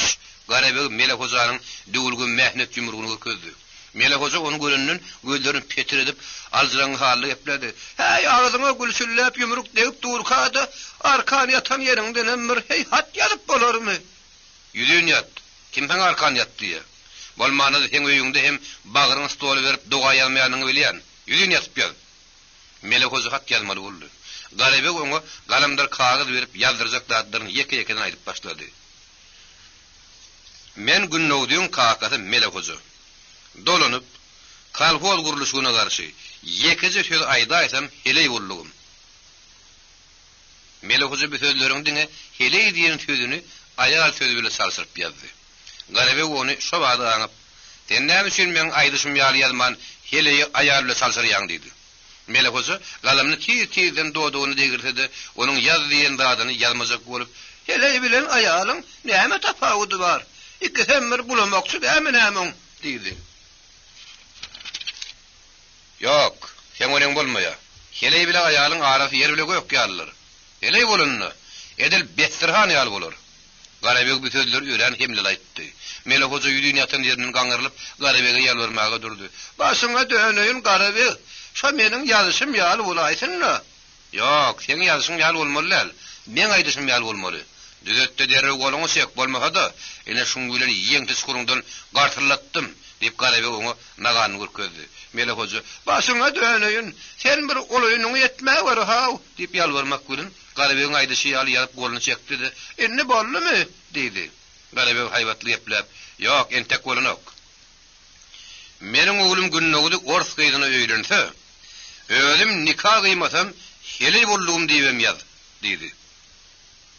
Mele hoja oň diýen etmejek bolup, "Allah'ım bir heli bolarmy? Indi şondan başga söz ýokmy? Beserde bir gelek ýazdyk ahyry" diýdi. Garaby onu ıssap, "Hakka pakkyň bilmeýän, ýaz diýip, telefon tormanka Lena gapyny bat bir açyp berdi. "Hey beýlede bir zat bolarmy? Bine boluş ýoldaş gelip diýip, geň almak bilen Garabyň eginden çekdi. Garaby oňa gaňrylyp seretdi de ýagmylyk bilen, "Ýoldaş lapyna, biýa günnägden kakady mele hoja, men nä diýdi." Lena oňa gaharly, "Bolsaň da sen. Tur beýlede bir iş bolarmy?" diýdi. Garaby mele hojanyň üstünden aýrylyp, Lena howruk man jogap berdi. "Ýoldaş lapyna, sen maňa hiç gaharlanma. Men munuňla hazaplaşyp geçýän." Lena oňa gaharlyp dedi. "Ýoldaş gelip, hey beýlede bir hazaplaşyk bolarmy?" Garaby setini batylynyp ýepdi. "Bile hut şeýle hazaplaşyk gerek ýoldaş lapyna. Anany masaň munuň özüni sorap göräý." Mele hoja Garabyň aýdanlaryna dällip bilmedi. Gaýtam ol Lena alyp seretdi de, "Hawa, bile hut şeýle hazaplaşyk gerek. Sen biziň aramyza düşme. Seniň müň akylyňdan munuň içimne ýedi gedek söwgeni men üçin müň etse ýaşy. Bu atlyň baryna sen sebäpkär bolluň ahryn" diýip gaharly çykyp gitdi. Lena da şerik çykyp, Mele hojanyň tä garasy ýetýänçe oň ýerinden seredip durdy. Garaby ýar puwrusyny gapydan çykaryp, "Hey hojam ağa, ertir ýygyna gelip kalhol gurjak. Şoňa ýokman ardan bilen çyk gelgin. Özüňem şäher işanyň hujrasına gelgin" diýip oň ýerinden gatgy ýygyrdy. Hojam agdyndaky garny tüýkürükleri ergin garlaryň üstüne tüýkürip ýygyny garaman şok edişine etdi. Ol agdyna ganjardyp gatny ol ýoluna gitmek ýödüni oslayıp bilmedi. Sarkanlyk bolsa-da, ol gazganly ýuliýanyň aýagy uzundaky bir jeňellik kelip geçýän ýoldaşyk bilen gönläp gitmek ýüregini dugdy. Şo sebäpli de ol ala garlyk kemşoğurlyk meýdanyny batgalap, oý pikire sümüp demirgalyga tarap barýardy. Ol Garabegiden, öz ol günnägden, aýratyny Lenadan aralmak bardy ýol boýy işini gepledip, her ädim saýy sagyna soruna tüýkürip, gahardan ýaňa öz özünden ýel alyp barýardy. Mele hojanyň garyň üstüne düşen garny tüýkürügidi, ak matanyň üstüne dökülen külke burç kimen gylaryp onuň ýygyna galýardy. "Men näsem käm? Oglumy öz ýoluma salyp bilmesem, öz jellada öz kellem bermeli boljak. Garabegem maňa Mele hoja oglundan geçdi. Oglum atasyndan geçdi diýen haty bermedi. Aýtam agdymyň üstüne ýeke daban ýaly ýumruk berdi. "Ben ölýän bolsaň Mele hoja, ýöwel jelladyň ýanyna baraýsaň görä sen näderkä? Kelläňi şalgam kimin togolaýsa gerek" diýip, ol içindäki depin alyp duran gaýgyly pikirlerini käte daşyna çykaryp däli ýaly ýeke samrap barýardy. Ýoluň iki gyrasyndaky ýylgynlar gylgynlar onuň syýryndan ýerişip, "Aý hojam, görgüli hojam, ýeniden bir pelli. Sen bu bolup päliňden gaýtdy täze ýolly ýörgüli. 50 ýyllap köýene ýoluň uğruna umadyklap näme gördüň? Hiç de. Diňe sırkawlaryň sagalaryny näle ölerini dilep, oň geyim gejimni düşogas şün öldürülen zandyň kelle başaýy bilen dersin almakdan. Hüjürge kat ýygnamakdan, harman gelmekden başga görün zadyň barmy? Iň ýalşy sen ýamana uýmady, ýalşa uýdy ýani ýaly, her ädimde Mele hojanyň doň naslyşýadylar. Mele hoja bolsa, şo içini gepledip batgalap gidip barşyna, öý ýal tegelini oturan hyşanyň gulpawyndan tutup, sarıgan araýşa çykjak boldy. Şomagal onuň aýagynyň aşagyndan bir salymtyk mäkýan bilen gyzyl horo güsürdäp asmana göterildi. Mele hoja edil däýleti ýarlyny ýaly zinkirläp teskenini görün, aýagy typyp tankyrap ýatan ýaby güpürdäp gapgarly. "Hey, kana tygyrylmyşlar. Beni serpmeden aýdan nek edip, tassan ýelimi dögüpdi" diýip käýendim şol görün. "Galdyryňy. Bolmada gitdiň" diýip üstün hışşagul pogu yapan gorpton eli yaragly kepçe takkally garayagy gıngır ýüzlü bir adam çykdy. 5 Mele hojanyň gorkup ýörün ýöwel jellady. Ol bir üstünden tötäniň ilmänini. Yanındaki yaranlar bilen kooperativ yarmaga çykanny, ýydarlyjy atrýadyň darbasyna çydaman soňky deminni özüni jengel atypdy. Onuň ýoldaşlary da şeýle ýagdaýa düşüpdi. Onu görenden Melek Hojanyň haýýady göçüp üstünden gızgın suwuýlany alyp boldy. Ol ikenini galdyryp, "Başyňa döneýin öwe serdar. Al alsan kelle. Men oglumyň kellesini getirip bilmedim. Günäli bolsaň ölümden gaçyp gutulmak ýok ekeni" diýip ol ýaplamak bilen samanny ala suwul kimin ýöwel jelladyň öňüne çöke düşdi. Ýöwel jellat da onuň Melek Hojadyň tananyň soň, "Hey duraber. Gökdäki dilegim ýerde gowşandyr. Ýararnaň Melek Hoja" diýip onu gysap başlady. Melek Hoja öz samardysy bilen onuň diýenlerini eşitmän, "Serdar, ay serdar, sen maňa rahmet haw. Men sen akaryň ahyryn" diýip onu ýalvarmagy başlady. "Hany diliňden dürsaç, men seniň nämeden gatyp bilýän. Bolmadym maňdaňdan otlaýan" diýip ýöwel jellat diýişlerini gyzap oňa adgyryldy. Melek Hoja özüni atmady ütmedi. Şoň üçin ol ikeli bilen ýüzüni tutup, "Serdar adyňa döneýin haw serdar" diýip tükke düşdi. "Sen beýdip meni tapyp bilmersiň. Nerede meni ýokdur öýsüň, şo ýerde de men seniň maňlaýňdan çykaryn. Sen meniň ýykmanyna jeňgelmi özegdigim bilmän nurmyň. Hany oglum kellesi" diýip ýöwel jellat barha garaplanyp başlady. Melek Hoja onuň soragyna jogap bermän, tükki düşüp ýatan ýerinden agydyna gelen dualar sanaşdyryp, ýöwel jellady alyk şokap ýalvarýady. "Hojam, seniň bilen çekeresip durmaga wagtym ýok." Dikelliýdigim ýöwel jellat onuň ýakaryndan penjan ronuna Melek Hoja, "Wai serdar, atma göri" diýip derrew çöküne düşdi. Ýöwel jellat onuň dadyny bidarlyk etmän, "Men taňa dikelliýän" diýip Melek Hojany ýokary kaldyrjak boldy. Şonda ýöwel jelladyň tüpeňi otlawty gümpüldäp göçdi. O tüpeňiň güňleşketi jeňgeriň sini ýanglandyryp udoklara ýetdi. Ýöwel jellat munyň ýaly elken tüpeň tedi bilen ýögürlenşen bolsa, bu tapar ondan sala urkmady. Melek Hoja da onu özünden atylan näldür etmedi. Şo sebäple bol, "Ey vay, armanyjy ölümley" diýip döşüni tutup diňarkany kıldy. Ýöwel jellat ýabyny haýwan ýaly özüniň ömrüniň gylla ýaryn jeňgellige geçiren bolsa, Melek Hojanyň ýanyny saklanyp bilmedi. Tüpeň tetine golay goltumdaky adamlar gelir öýdüp derrew tüpeňini oksuryp bukulmak gele boldy. Melek Hoja da gorkul düş görüp turan ýaly ala sarmy karly töwrüň ýaltaklap haýdan haý gaçmak gele boldy. Emma ýöwel jellat oňa, "Dorentek, aýaň etdiň kakaryn. Ogluň ýa-da şo aýaryň ýoguny köýmeseň, edil öýüň orta tarasyna atyp gaýdaryn" diýip Melek Hojany sykyza sarıp başlady görün ol. "Leppe ýagy, eger seniň diýeniň bitirip bilmesem maňa nälet bolsun" diýip Melek Hoja ata babasynyň adynyň andyşyp awy ýalap guturul razy boldy. Şo günden başlap Melek Hoja özüniň hilegerlik dogyny çalyşyryp kalpoza girmäge meýilli dürüýden adamlaryň ýanyna ýalym ýülüm etmäge başlady. Eşek guly pitige minenden soň. Bütün göýetim gaplap ýatan ak sadyr ýaly gar asmanyny ýere uzulýan güneş şögreden astyna, gazgyn saçdaky ýa kimen fodalyk güle erep, paýş pary bolup barýady. Ýer kimden agyr batgylyndy. Şeýle agyr batgyly aramyzdan kommunistler, komsomollar, gün ýaşmaga az galanyny oğuz şuratynyň idarasyna ýygrandylar. Olar eşek gul amanlygyň işine gaýtadan garamagy, kalhozyň guramaçylyk sastabyny öňünden gözden geçirip, onu makullamagy itaat meselesi goýdular. Lena bilen Günnawdynyň arasyna 3-4 adam bar bolsa-da, olaryň mehri, ýeti araýjy bir-birinden hiç towaşyk düşmeýärdi. Şeýle de bolsa ony diňe garaýbek bilen Isak Abramovdan başga ýekesi de aňýan adam ýokdy. Birini çykdy, kelleri keterek, maňlaý tüňňi, garaýagdan süýren ekli heniri sennetiň adyny eşitip, özüni görmedik bir ýaş ýigitden bady. Ol salam berip, ýylgyraklap kapydan giren badyna oturunlar ony, "Amanlykmy tüňňi? Sagaman geldiňmi? Gözüň aýdyn. Ýejeňe begensinden ýaňa ikbol bilen nädir diýip ýerli ýerden tüňňini gadarly garşylap, onuň bilen ýeke-ýekeden elleşip görüşdiler. Emma ýensemik eňegi hasy bilen daňylygy, kellesi öskün gara telpekli, pök güze gabakly, murtluzy, göwüni göwşülrek garmy downy bir adam onuň bilen salamlaşanyna, agysmaýan ýaly ören gowşak gepdi. Elbetde, Bir öz büyününü bilip tüngünün öňünde kibitini gyzyp, musafir tarap durun eşek gulaman diýipdi. Ýogam tüngü onuň bir elleşenidi. Talamlaşandy da oň göwüne getirji ýeka gyzda teýinir sözlemedi. Aýtam hoşuma ýylgyrmak bilen onuň ýüzüne çiňerlip etdi. Bu orta eşek gula ýaňagyny şarpyk bilen saryp, paýyş söýgünden berget täsir etdi.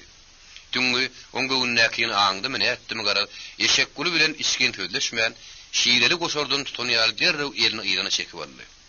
Bularyň şeýle sowuk salagatnaşygyny diňe bir galebek ýadalyana del.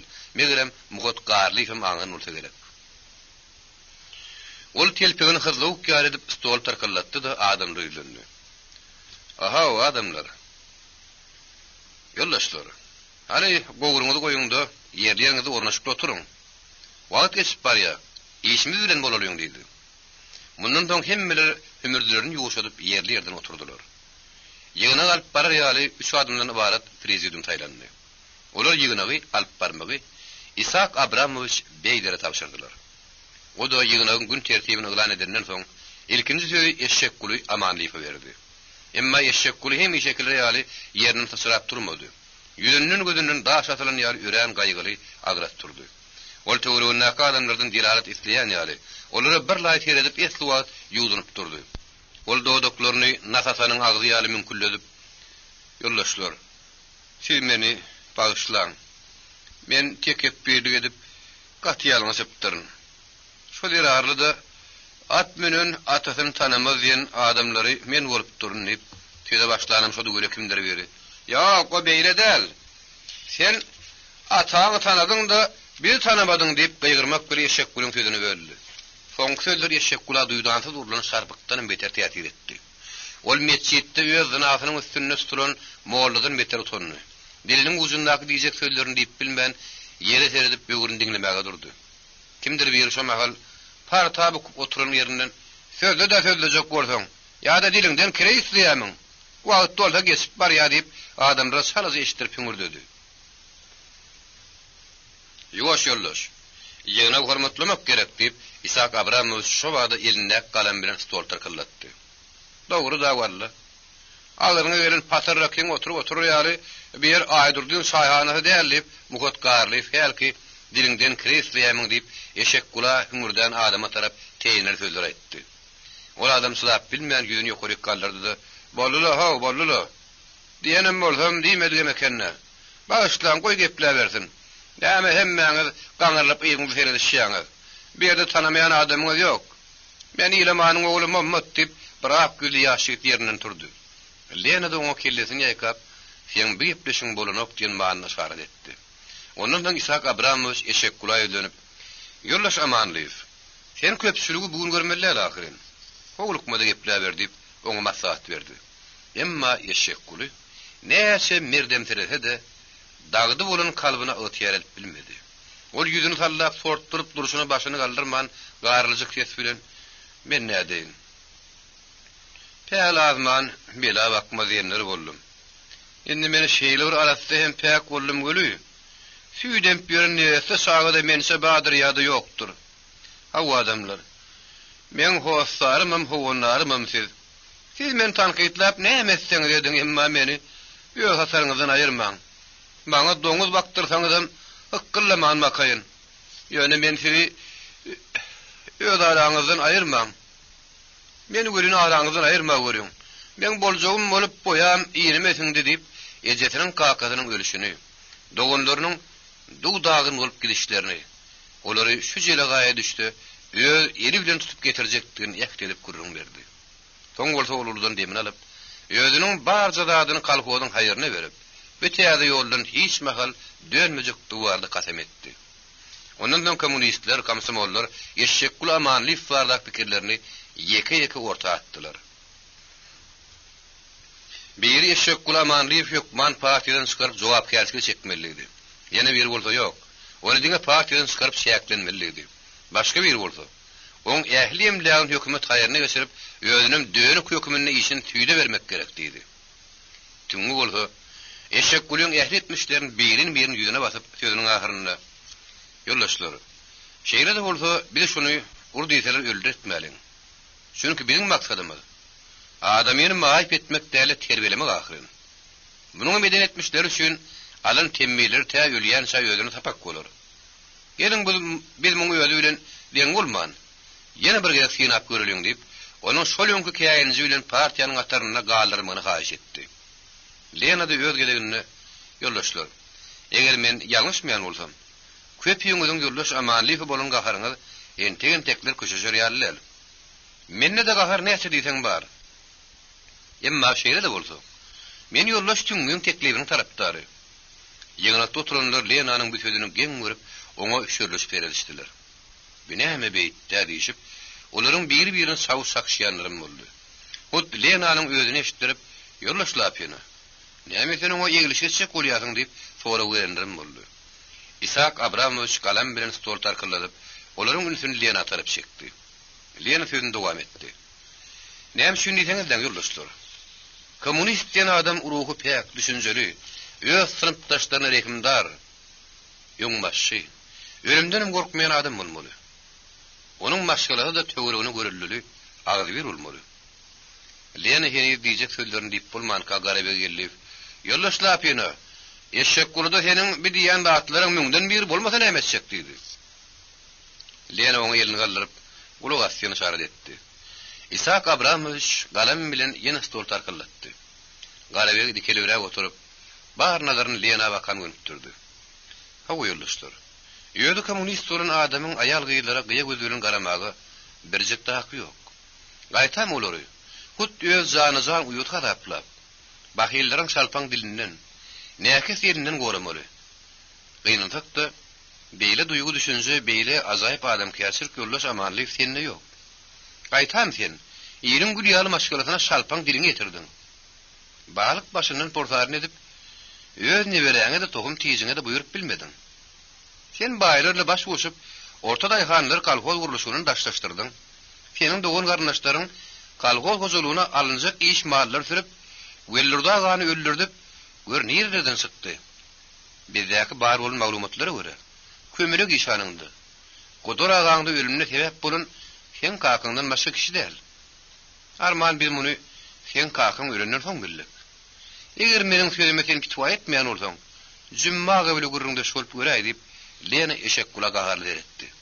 Eşek kuly onuň ýetin agarynyň astyna bir durkun saklap bilmän gargy gören terse ýaly ýerdilyp ýygyrlyp stoluň astyna giräjek boldy. Şu bordatda beýle oturanlaryň hiç birinden ses seda çykmady. Çünki olaryň bar nazarlary Lenanyň hereketine dikilipdi. Awy ýoldaş amanlyk. Men seniň bilen näme gepleşemde gaharmy ýatyryp biljegim bilmeýän.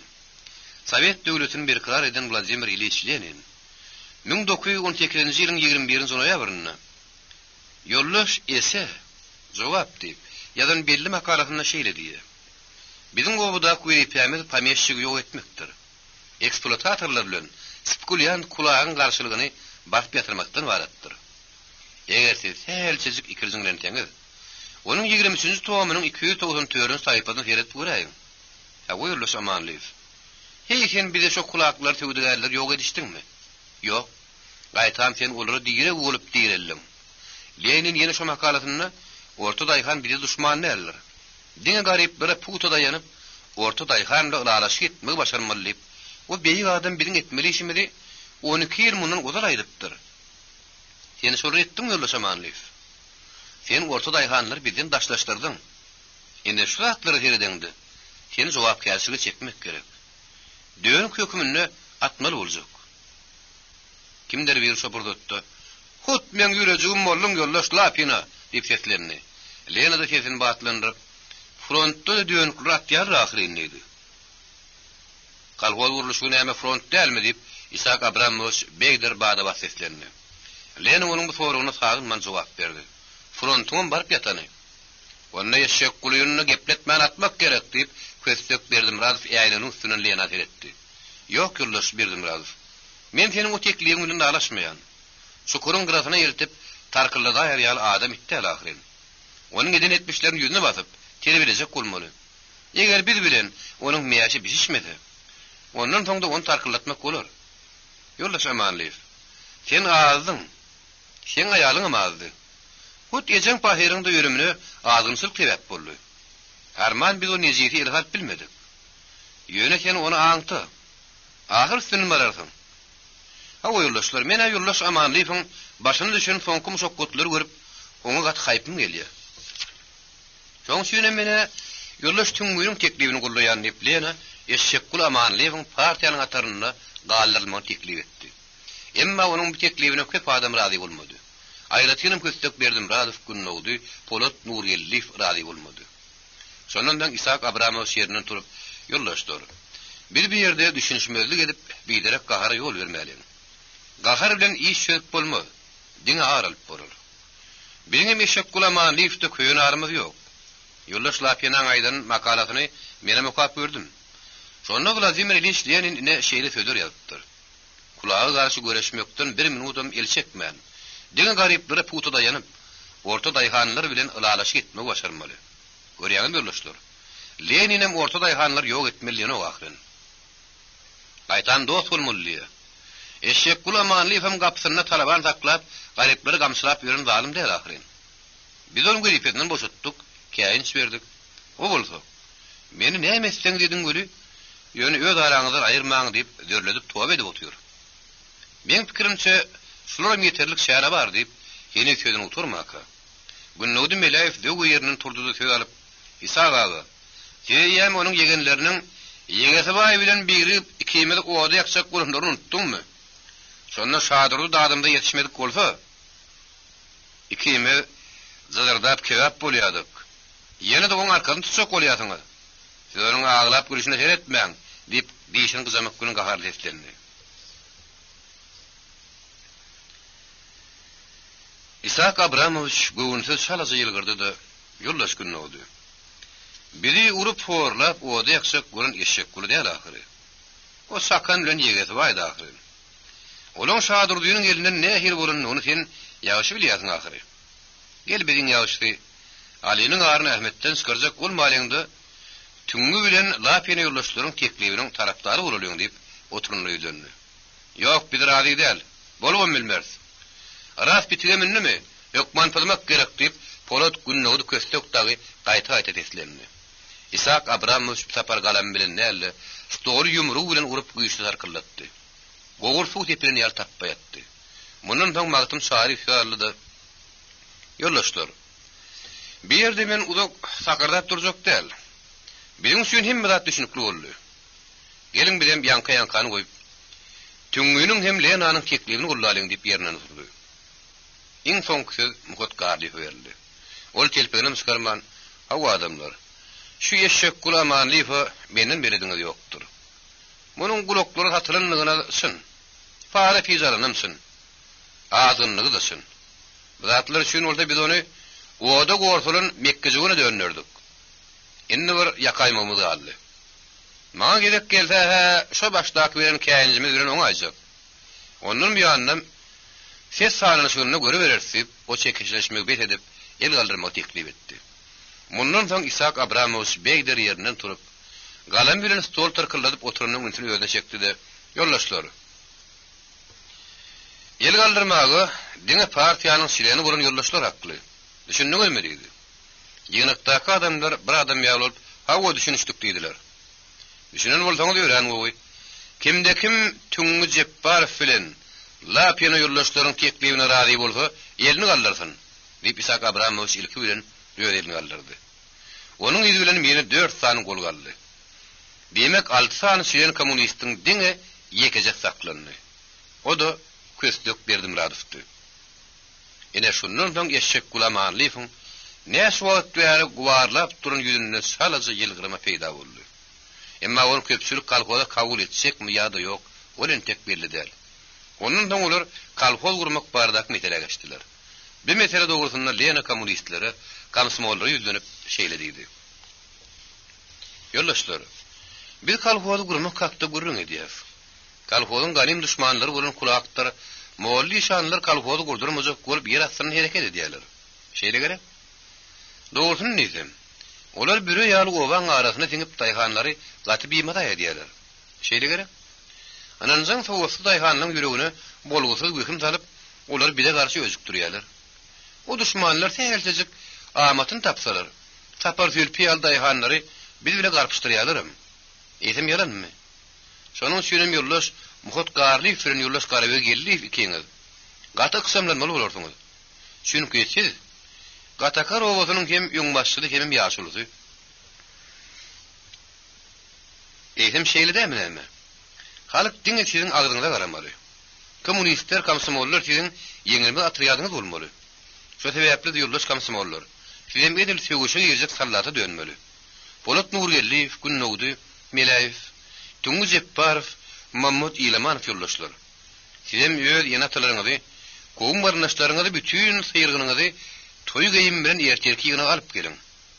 Beýleki ýollaşlarym şeýitmeli. Mugallimler bolsa, Magtym şahry üçin ýol başçylygynda ýygynak boljak ýerini beremeli. Kimde kim şu işte askynjak bolsa, kellesi bilen jogaby komaly bolar. Düşünüňem ýollaşlar. Düşünük ýollaşlar apyna.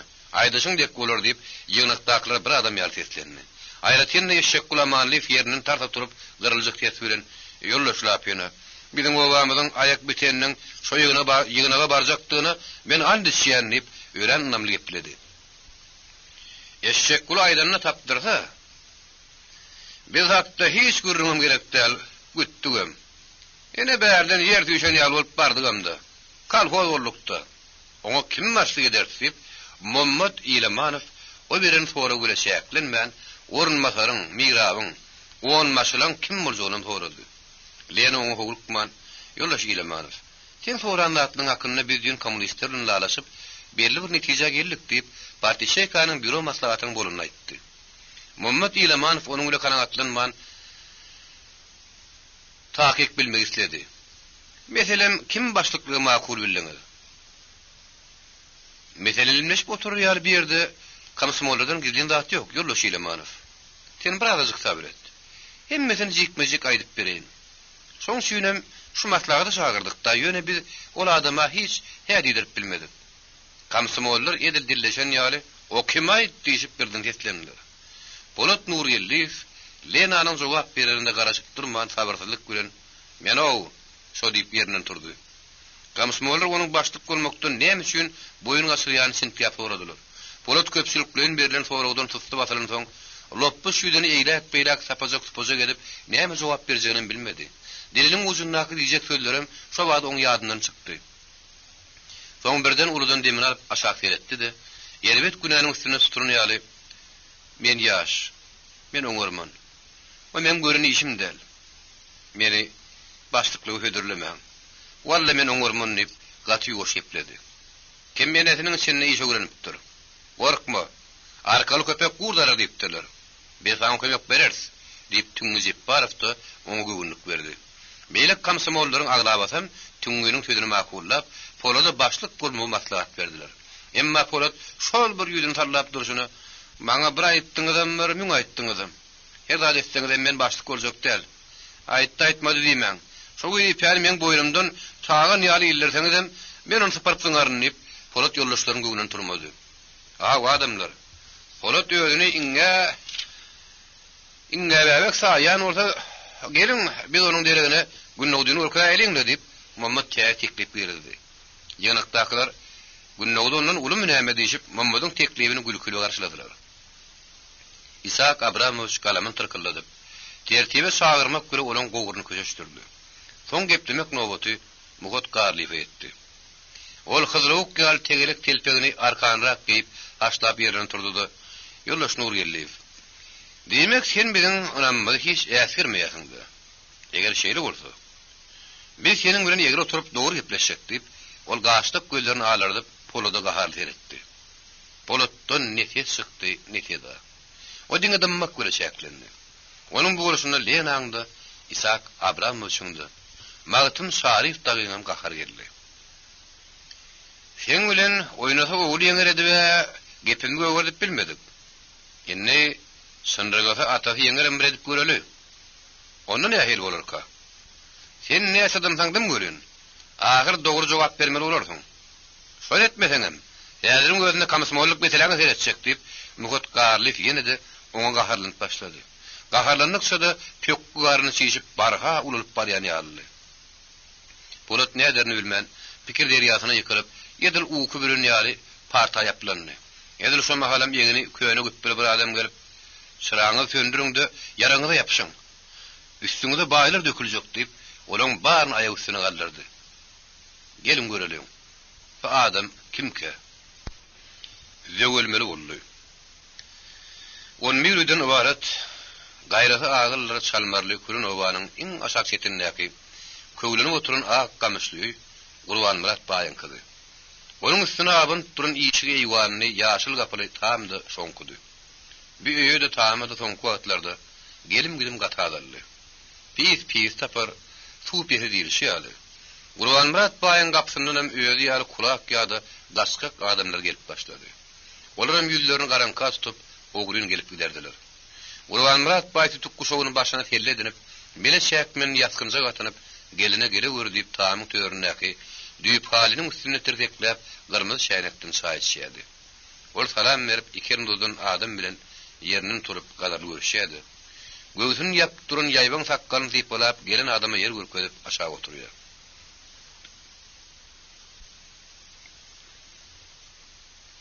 Gelene saýp ödürläp soňundan saglyk salamatlyk soraşýar.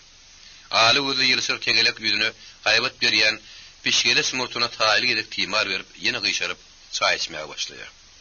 Alkymyndan alkym turan, maňly sabatly bir ak mapras aýalym bizim gapdaryna oturup çaý gaýnadyp nahar pişirýärdi. Ola ýalyň adyny Ogul gerek diýerler. Onuň özüm şo baýyň iňki saýaly. Baýalyny beýleki kaýalyndan has eý görürdi. Ägir pynhantyrlaryny şuňaýdardy. Onun adyny öýüşi ýetgedip sultanym ýa-da han sultan diýerdi. Geljek adamlar gelip şobarmanyň gurrunam galyşyp gitdi. Gurban Murat baý jikke bilen uruşup işiniň suwda düşendigini. Şo zerarlam ýogul jerime çekip bir namdar adam tarapyndan wagtlyňça kefirini arnanyny berenip gurrun berdi. Şo jerimeni aňarsy 3 güniň içinde bilmese, ählimläginiň elinden alınıp özüniň hem demir gözenekli öýe düşjekdigini gaty gaýgyranyp gurrun berdi. Aha bayağı. Mundan mudar bolmaz. Ata çıkıp kaçalı deyip men taňa näşeňe köderini aýtdym. Emma sen men diýenim birjigem etmedim. Gördüňmi? Kaçan gutular garyn tutular diýenler boldy. Görýärmiň men gaçdymam gutulmam. Hiç adamym köýmedi. Gaýtam kalhozyň gözüni dikip duran işmallaryň bir toparyny edip satyp pul etdim diýip eşek kulaman diýip gaçyp giden dogony goçuly keňrikmen burnunyň hanalaryna ýel berip ýepledi. Soňa bol zaytarıp duran garamurtuny toglap, "Hay, hawa da baýagy. Senem halanyň edersiňde. Men aýyny görjek günlemmem, beýaşatardan ýa-da şundan çekäjek" diýip, goçuly goltugynyň nagany çykaryp töweregiň näkile görkezip, ýene goltugyny saldy. Onuň bu hereketleri Gurban Murat baý yaramady. Ol gyşaryp ýatan ýerinden sala gopsunyp gatyrgany. Goçuly, "Ata çykyp ýarag ýapyşmaly bolsa, senem menden ýöňe geçeriň ýok. Ata çykyp mal türmek aňsatly. Ýöne aralmak her adama başartmaýa." O bir sözler aýdanna hildesini ýaýkap kırsyny işläp, ören ahmyrlyk dedi. Şo mahal onuň gözleriniň bäbeni goýnuklap, alem ýöýüň arkasy ýaly ýigrinji göründi. Goçuly onuň ýangyny sözüniň manysyna düşünmänji göründi. "Korkma baýagy. Men saňa arym alyş diýmerin. Imanym köýdürin görün arym köýdürmen. Sen onun ýaňa hatyrjym bol. Eşek gulanyň gulagyny kesenleriň kellesini kesip, ganjygadan asmasam, gelpek ýerine top goýaryn." Gurban Murat baý bir sözler eşitip, bir durkun saklap bilmedi. Kellesini tegelep derrew dimdik oturdy da, gülesi gelmese de göwünsü gülüp başlady. Goçuly, men seni beýletiňe gitmeýärdim, göre senem gaty gazma ekeniň o. Men sana kaktyryp kelamagy söz diýen bolsam, saçagymdan tapaýyn. Sen düşün ahirin, jikkew kim, men kim? O meni uranyň gaýryda kamsymollarla birigip, ähli galladyr pagtamy aşyk syran ýar edip gitdi. Oň üstesine ödü. Süýdüň öňüne kellem tonkordyp jerime bastyrdy. Ine şu atlary men içim ýanyp jüwläp dur. Inni meniň almada kyn ardy ýanymy düşündiňmi goçuly? Goçuly başatmak bilen Gurban Murat baýa garap, düşündim baýaga düşündim. Bagyşla meni. Agyr aryň astyna alam soň men özüme çekäpdirin, bagyşla meni. Inni düşündim diýdi. Düşünün bolsaň hana aýt, onu ne edip aralmaly? Onuň ýeközüni oda kebap etsem-de men gaharmaýatjak der. Wah wah wah. Men gaharym ömrüm ýatmaz. Olar meniň bir at ýükü baganam beredi. Saýryk ýaly 300 fut buğdaýym alyp gidipdirler. Olar meniň öýümdäki garry heleýimden başga dadym alyp ýugurdymda soňa ek bermeli edipdirler diýip ýegesi baýam gargan ayagy ýaly şorlaryny daldalap jany ýanyny hamsyp geplerdi. Näderler? Küýtüň edip gedi bererler. Senden baý bolmaz, ýegen Murat. Karun kimin tapan dadyny basyp, gur ýegesi baý adyny eýwranyň garly. Badygydan ham hykmaly bolsa, onu men atam ýören ýaly tükke düşüp, meňgüri bermeli diýip sal hakkalla hallanmaýdy, gürüňe oşuldy. Ýogsa da bizim şu gizliň atlanmady olar ýaşar edip ýören kimke? Wah, şonu bor bilip bolhady diýip, Gurban Murat baý töwrüne näkirýärler. Men pikirimçe Mele hojadan başga adam däldir. Ol ýürüdüne hökümetden käýinip adam baryň işini nöktürüp, soňam ogluny köşkürüp, biziň başymda ýetdi diýip, goşgury eşek gulyň awrydan düşmeginni. Ýy döwletiniň gidip tozmaklaryny hut mele hojadan gördi. Men gögünümiň köpesem şoňa garagydy. Eger şeýle adam bolmasa onu näme üçin ýöz jellat onu ýigrenýär diýip, Gurban Murat baý sözüni toňlamaka "Assalamu aleykümler" diýip mele hoja gurdagdasan gurt ýere diýenlerini etdi. Emma onuň bilen açyk başgyryp salamlaşanna görüşenem bolmady. Mele hoja ýagdaýy derrew aňyp yaramsaklyk etdi. "Ha, Gurban Murat baý, näme men geldim gölün, susuk peýda bolaýdylar. Ýa-da men ýekilmedik ýerde göwüren sowany dönäýdimmi? Ay o beýle bolasy ýoklu" diýip güles ýalat etdi. Gurban Murat baý sakkallak alkymyny ýokary galdyryp, mele hoja arylyp seretdi. "Hut şeýle hojam" diýip agyny gepledi. Bu sözden soň mele hojanyň ýüzü lap gyzyp, näme diýjegini bilmän, ýaýdanyp ahyr "Baý, meniň 70'im näme?" diýdi. "Sen 70'iňi sanap tükedir ýalylar. Ýüzüň aňryk, ýeňseň bärik ura diýdigim ura. Bolmady ene gitdiň" diýip goşgury ýerine agany döw ýerine galdy. "Tawbe estağfurullah, estağfurullah" diýip mele hoja iki elden ýüzüni tutup ýerine urildi. "Ertiýeriň özüne ogluň ýa-da şo wekil heleýiň ýa-da sen kelläňi ýöz jellady eltip bermek bilen" diýip goşgulyňa haýbat atdy. Mele hoja tetini sıkarman sırtyna tapan degen ýaly şo gidişine gitdi. Ýögsem ol ornaşykda oturup "Ogul gerek baý, özüň aýdyň. Döwletiň karyň sagaman geldimi? Tügelemesen ören saçakly enansaň.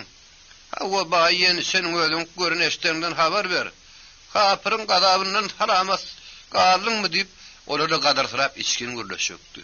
Öz başyny geçirenlerini aýdyp ýüregine tekelli tapşykdy. O da bolmady. Gurban Murat baý bilen goşguly da mele hojanyň ýerinden artyk maşgurlyk etmedi. Diňe ýegesi baý goşguly "Bolsa da sene goşlugyň etdiň o. O hoja diýmelsem şeýledir" diýip aýratynam goşgula minnetdarlyk bildirdi. "Aha adamlar, düzüýüm oýnajak ýaly gyşaryşyp ýatman belli bir netije gelseňizler. Nädip aralmaly" diýip hallanmaý ulra soraw berdi.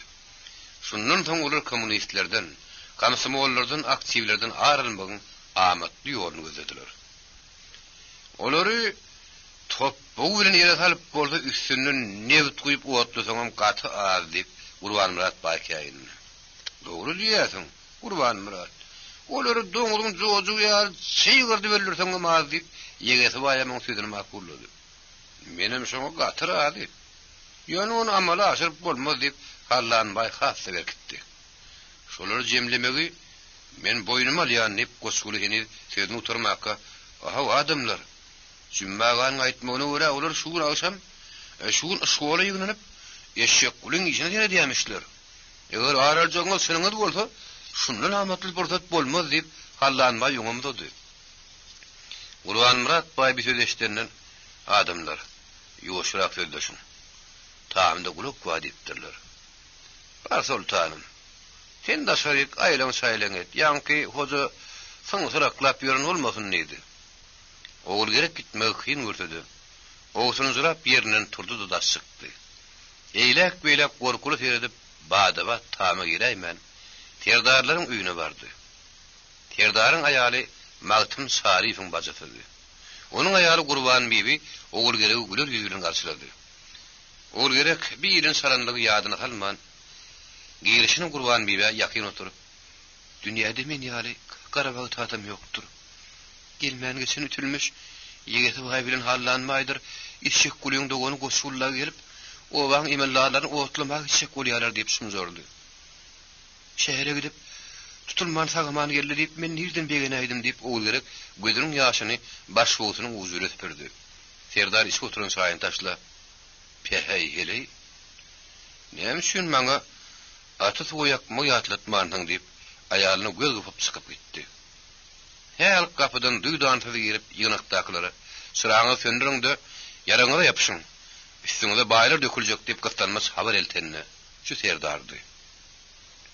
Kurban Murat baydağı beyli dağıt bulur deyip göğünlerine getirin ben, oğul giren saksırığına dayanıp arkayın gürünleşip oturdular.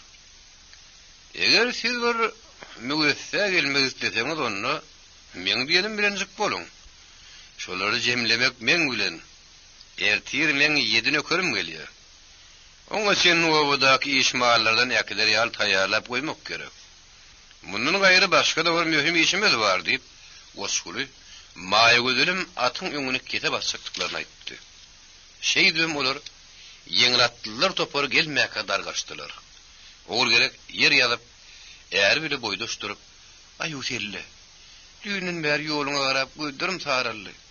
Şu geceni men güne geçirmesen, senden hiç iradi değerleyip, eğer bile uzaklaşıp, beyik yastığı işaranına, yenilattılar gelip kapıyını hem pensiren kaktılar. Kurban Murat bayit hillerini tegelep, dögülmeli oldu. Maya gözünün üstüne gidenler ne eder ki? Ostanmadık vaka. Şu günkü kutorcuk işi erte oymak bolmaz deyip maya gözül, uzun gün dokmasının üstünden turmanı işlep, gün yaşmağa ağız galanına onu kesip doğulanatsı. Gözlemediği için onun keçeklerinden dörlü göz moncuklarını tarlaştırdı. Bu haber eşitip onun göğünleş boydaşları, komşularının gelindir kaytarmaları utlamağa hem halini görmeye geldiler. Kemperdir fardiş ayarlarım geldi. Onların kâbiri halin güdünü teyip ola, vay gıyıp, buna edilsan nihali dayıpsın deyse, başka bir onu tüğüleme diye görüyor. Birden gözün bilen tüğdüreyme diye. Yine bir keyigim, bağıtınım halin yal açık kursun deyse üçüncü biri. Hudayim bir de sen yalı paykaslı şeper gıyıp de var etsin diyeydi. Şehir alkış bilin geliyende barha köpölüyedi. Gıyı Sultan Cevril'in aman gülece hatan aklap, yetişi bilginin olra kılmat ediyedi. Toysulura pişmedir, süyücülü say uyuyalar. Gıyı gelinleri güvürde edip kopul çalıştılar. Kemperdir orur ayarlar, yaş yelenler bilin degişip göğün atıştılar. Dine bu saatlığı gelmedip, eşek kulunun ayalı ardı ödüllü. Ol eğerini yığınağa uğradıp, yaşman geçen günüm yaşmadı. Karankım düşmedi deyip, yaramak bahanatı bilin, geldiğin saklayan oynaşının kuzoklarına karaşıp yatırdı. Ol, hoğuluk moda günüm yaştı, karankam düştü. Toysularım kayıttı.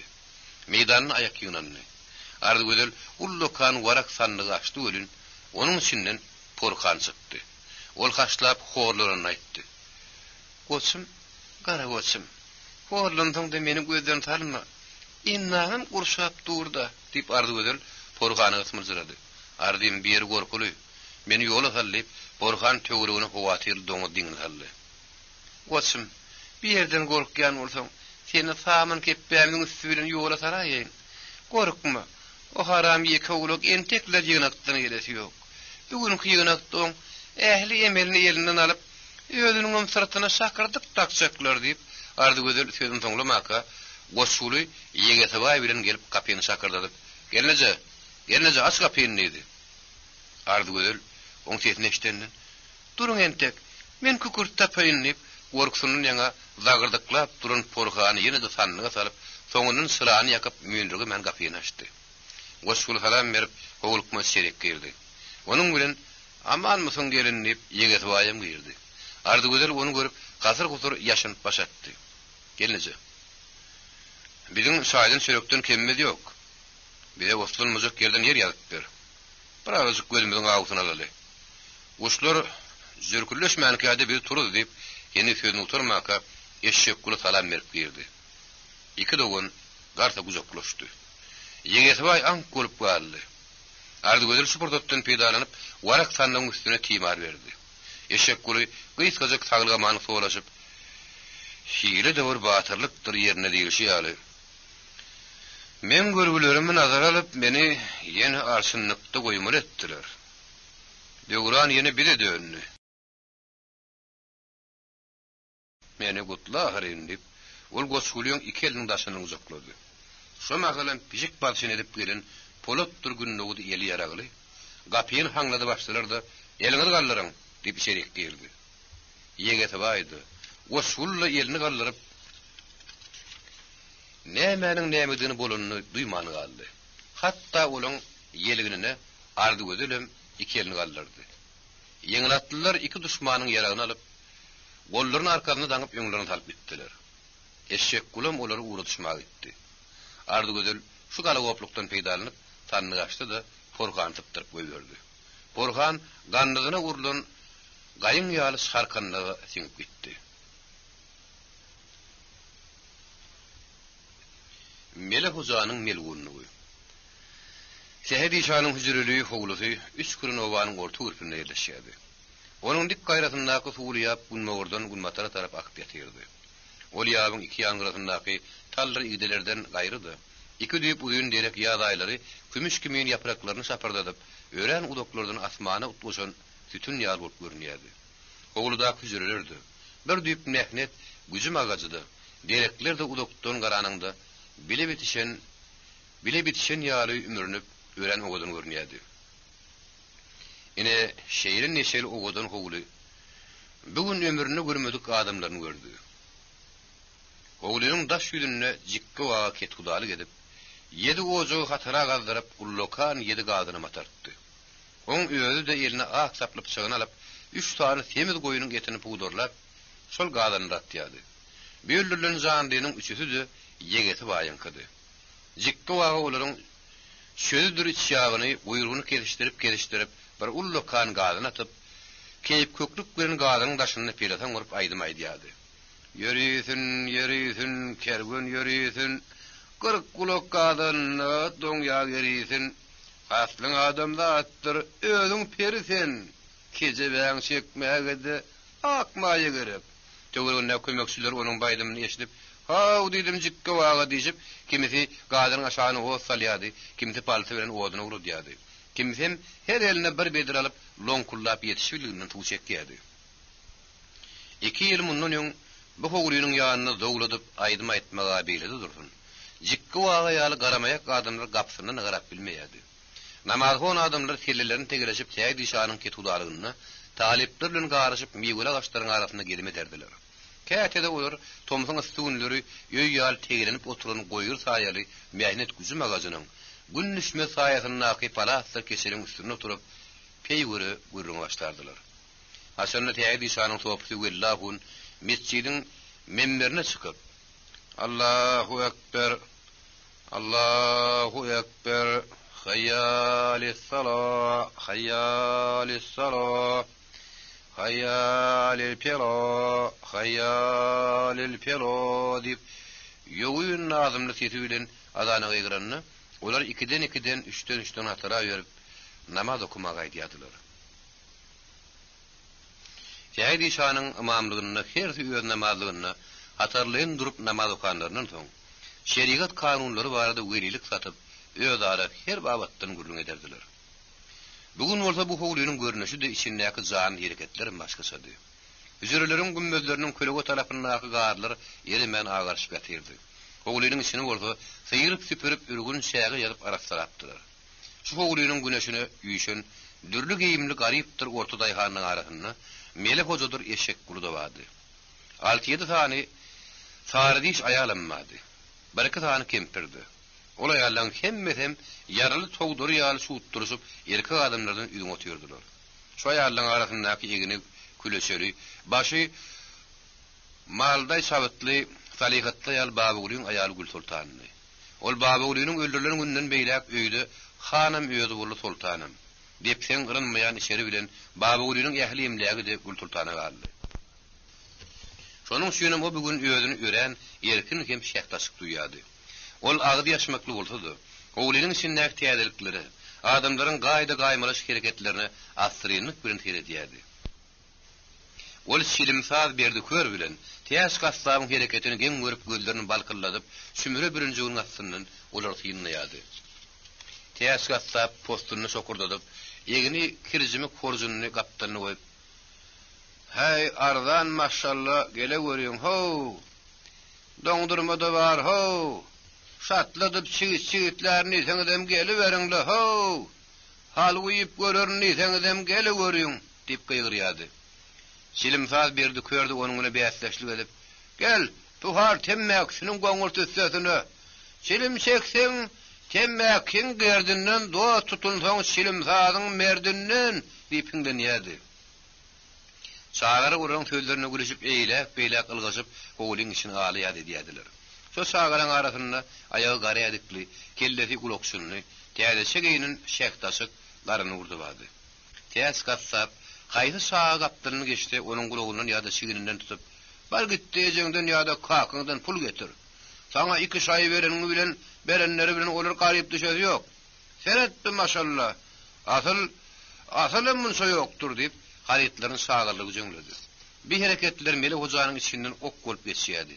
Emma onuň elinden hiç bir zat gelmeýärdi.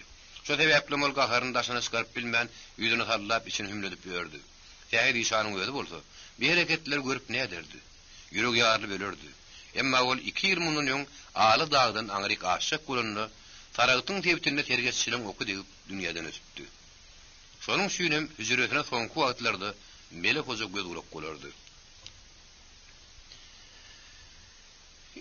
Hüzüre anar wagtlaň mekany bolar. Onuň gapysyna 8-sine bil kassyn, 50 girmek küllü günädir. Onu gorap saklamak sansız sowapdyr diýip Mele Hoja halkyň arasynda geýje günni wagt ederdi. Bugün bolsa ol kime gyýgyny pürküçegini bilmän işini hümledip ýördi. Şomagal bir topar yetkinjek oglanlar gelip stoldyr oturuşlaryň bir näçedini getirip howlyň işini taldylar.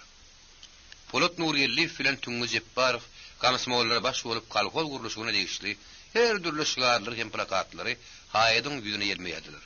Magtym Şarif filan köstek berdim radusty, mugallimlaryň şykaran gülküre diýwar gazetini getirip görnükli ýerden asyp goýdular. Adamlar bulara bir meýdan tomaşa edip gülüşdiler.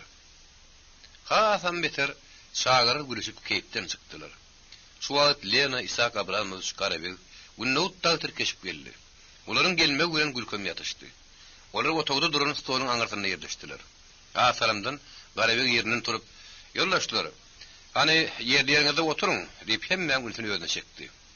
Adamlar ýazylgy köýene kesedir haltalaryň üstüne ornaşyp oturdular. Aýallar yeniden suut duruşup erkeklerden üýüň otyrdylar. Ýogam Lena olary öýleşdirjek bolup, "Daýdylar ýeňeler. Ýeneler nämeýdi otyrdyňyz? Bärräk geliň, bärräk" diýip öwran gıýgyrdy. Şondan soň diňe Gül Sultan şommaly oturan ýerinden tüýşenekläp, iň öňe geçip, iki gözün Lena'dan ayırman on hereketlerine dikkat bilen ýerde oturdy. Eşek Gülüniň aýaly ardy gözel Lena'nyň sesini eşitip ýöňe geçmegini ýaşmagyny şeýnep, "Hey, sapatyň ursun.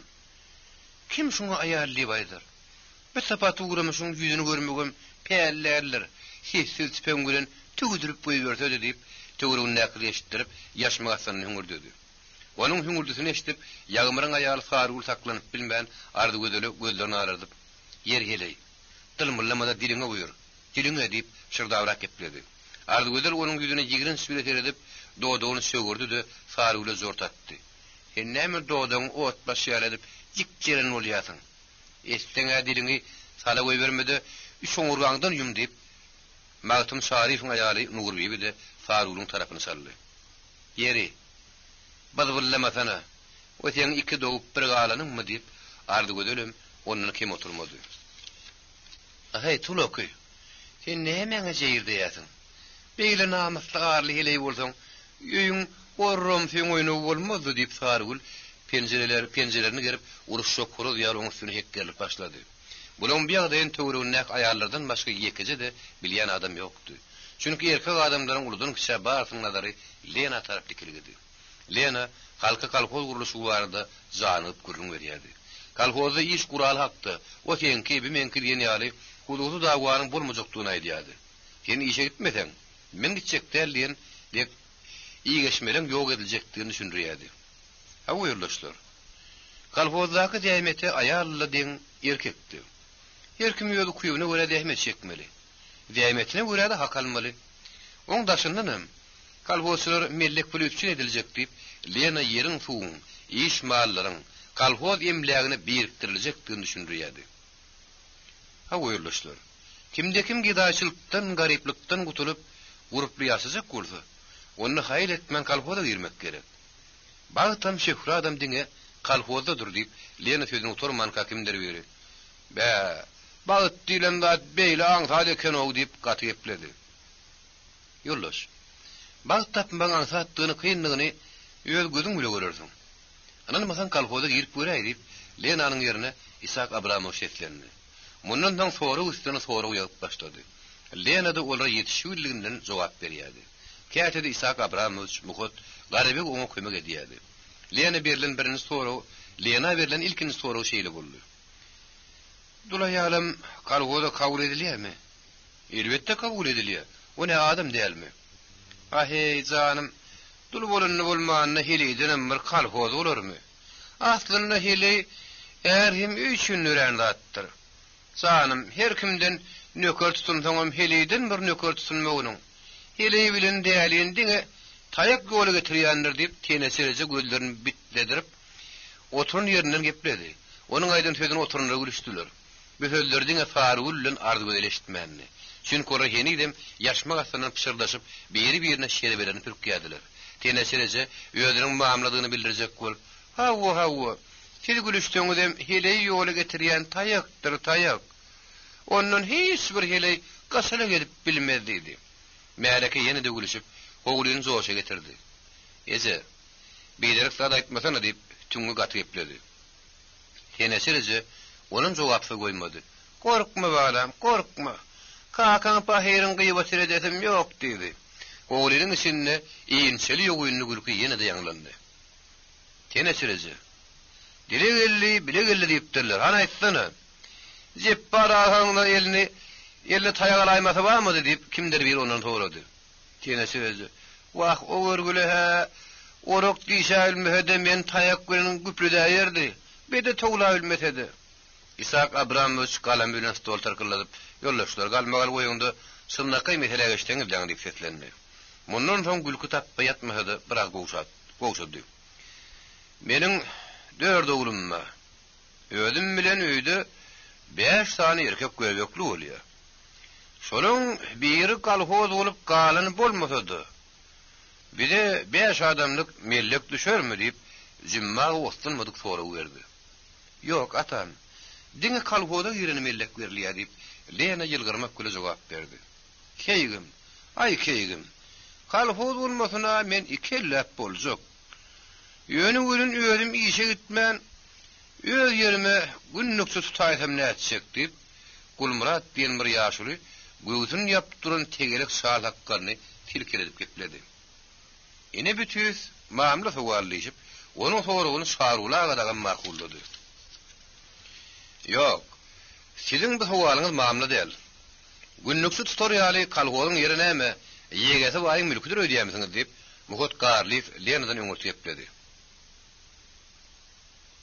"Meselen Muhot, men eşdişime görä kolhoz bolan adamyň öýküdi diýýär ýaly aýaly bilen gyýdam ortak bolmalymış diýýär görü. O nähili bolar aýt" diýip kelledi şögürmeli. Arrykdan uýan adam sokga takkany diýip alap Muhot öýlendi. "Anan magalyň hydyraga, anan magalyň. O mele hoja bilen soňa meňdeşleriň patarrakydyr, myzabatydyr" diýip Garbew Muhotdan öňürtüp geplep, oňa yaramad adamlara gulak gabyrtman, ýaşy adamlara eýermeligini düşündirdi. "Hawa hydyraga. Olar bu siziň ýaly garyplara alamak üçin aýdýarlar. Şeýle dälmi hojam" diýip Garbew oturun ýerinden mele hojaga ýygyrdy. Mele hoja ýerinden laňa galdy. "Ýok Garbew, o beýle däl. Bidem halk gülen bir adam ahirin. Ondan bir näme sürüp halka allaly. Kalhoz, halk kalhoz bolsa bidem kalhoz bolarys. Bu hakda men sana hatam beripdim ahirin. Men heniden söweren we adamdan dänim ahirin. Sen bolsaň heniden meni bir seli kötökläp ýörsiň diýip mele hozada kalhoda girmäge razydygyny aýtdy. Onuň bu sözlerini eşitenleriň be hoza magada kalhoda razy boldy. Biz de näme diýip çyrlaşanlaryň boldy. Ýöne mele hozanyň kalhoda girmegi barada onuň beren wadasyny pitwa edýänden pitwa etmeýän gatykärni. Onuň mele hoza baradaky şo pikiri ören dogrudy. Mele hoza kalhoda diňe al salmak üçin girmekçidi. Sonra kalhoda girmek barada geplen adamlaryň sany 5-te 4-te durmady. İlki bilen Polat Günnowdy, tüňü dagy ýeke barlygyň daýgany berýän ziýanyndan gutulmagyň ýeketäk ýolunyň kalhoz duň düşündirip, ýögýärden ardalarına okudylar. Olaryň pikirine ýagmyrdy, şadurda moşuldy. El eli ýor, ikel berip, ýüzi ýor diýipdiler. Bilen sizen galmyr diýip sarula bilen jikko agada olara beripdi. Gül Sultan Emay bilen ýerinden turup, gyňyzynyň uzunnaky dügünçegini çölüp bir kagaz çykardy da onu Garabege eltip berdi. Garabege de o haty Lena berdi. Lena da Emay bilen o hatyň epinlerini asyp sesli okumaga başlady. Kim men Gül Sultanyň tarapyndan Gatakar Owa şurasynyň başlygy Garabege geldi ogluny arda. Meniň myllyk diýen samtyk oglumdan gaýry howunlarym ýok, howslarym. Şonun ötürü siz maňa howslar çykyp, baba ulynyň maňa galdyryn baýlygyny hem ähli emlägini, ýerini, suwuny, üsüp ýöküdüni, onky erkegini kalhozyň haýyryna kabul etmeňizi sizden tawakka edýän.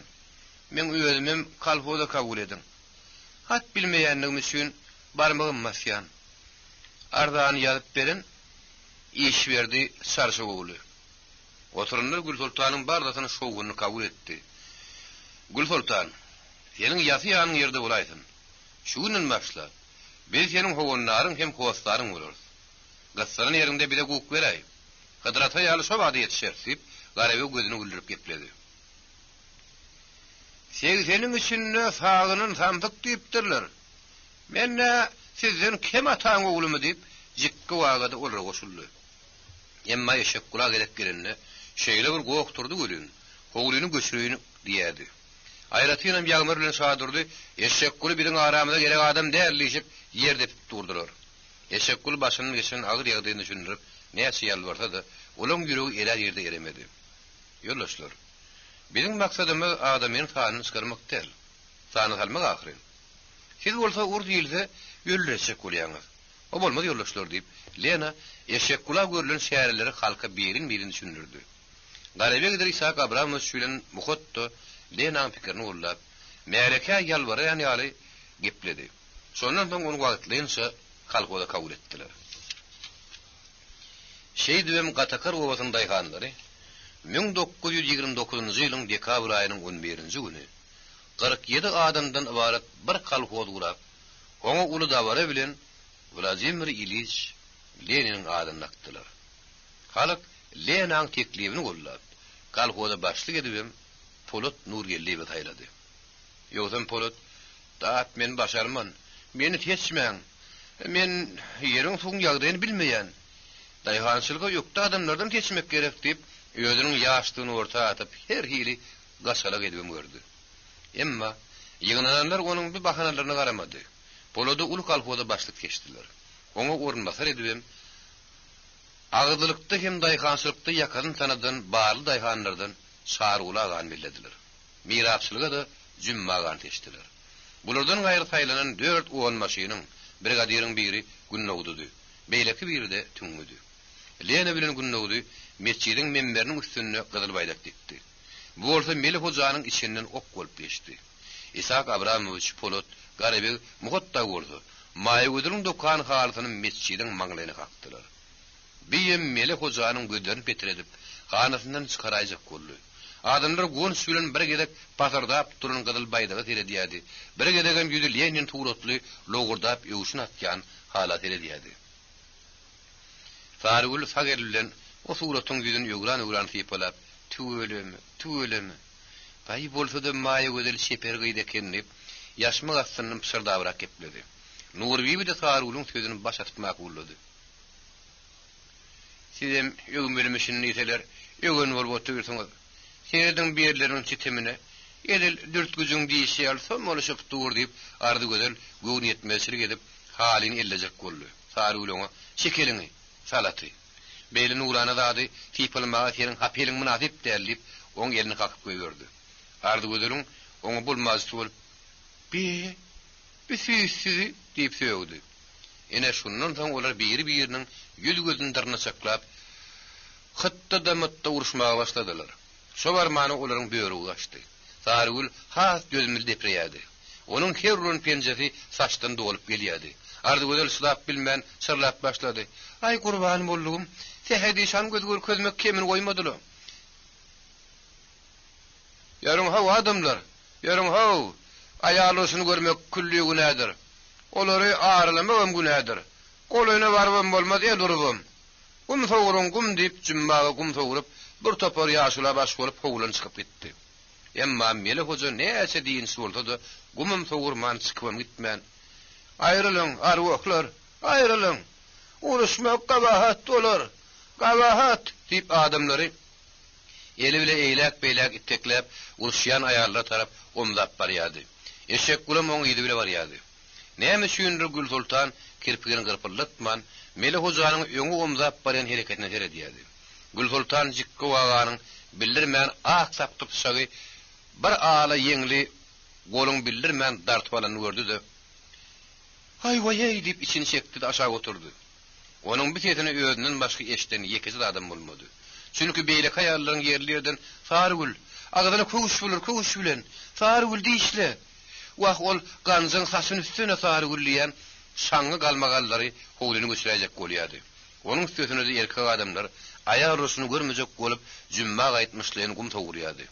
Galebegdir polat dolda ýeriň muzabatyndan gaçyp olar ýerup bilmän eşek guly yet aýalyň öldürdi. Ýagmyr bar aýalyň aýar diýip köwüjekleşip berdi.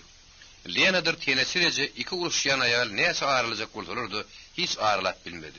Nur bibi ağıraç şekilli olup, yüzünü gözünü sıtıp ardy gözeliň şemgeren ýerini burup alýardy. Ardy gözel sylap bilmän ennamny otpa hylýan ýaly gyýrýardy. Eşek gulu bilen ýagmyr märeken böwütüp geldi-de, Lenany beýle gaýryp her ýöl aýalynyň golundan tutup ağırılacak bolanyny Lena "Why" diýip elfen skygyryp bir gapdara ýykyldy. Onun şeýle elkini stetneşden adamyň deputaty üýüşip ýyny dıglap gitdi. Şondan soň uruş ýatdy söýüşdi. Adamlaryň sesine suw tepilini ýaly boldy. Her kimiň ýüzünde gözünde gahar alamatly ruşun oklady. Suw diýip Lena böwrüni tutup ören zaryny gyýrýardy. Aýallar şöýrleşip derdi hal ýökse owurlamak bile boldy. Şeýle garmy gürmelükdi. Lenanyň pysaklanyň kimliginde bir wada bilinmedi. Şo minutyň özünde Isak Abramovich, Günnowdy Muhat Garliýew, Polat Galebeg, Magtym Şarif tagy märekän böwütüp geldi-de Lenanyň üstüne howaly boldy. Günnowdy gelişine Lenanyň joklap, "Lenajan, Lena, saňa näme boldy?" diýip Lenany dik oturşak boldy. Şo magal Lenanyň düýürlügi meletat şöýlenip, Günnowdyň golunyň üstüne ýepek ýal keçerenip gitdi. Günnowdy onuň giňişimi gap güdüni.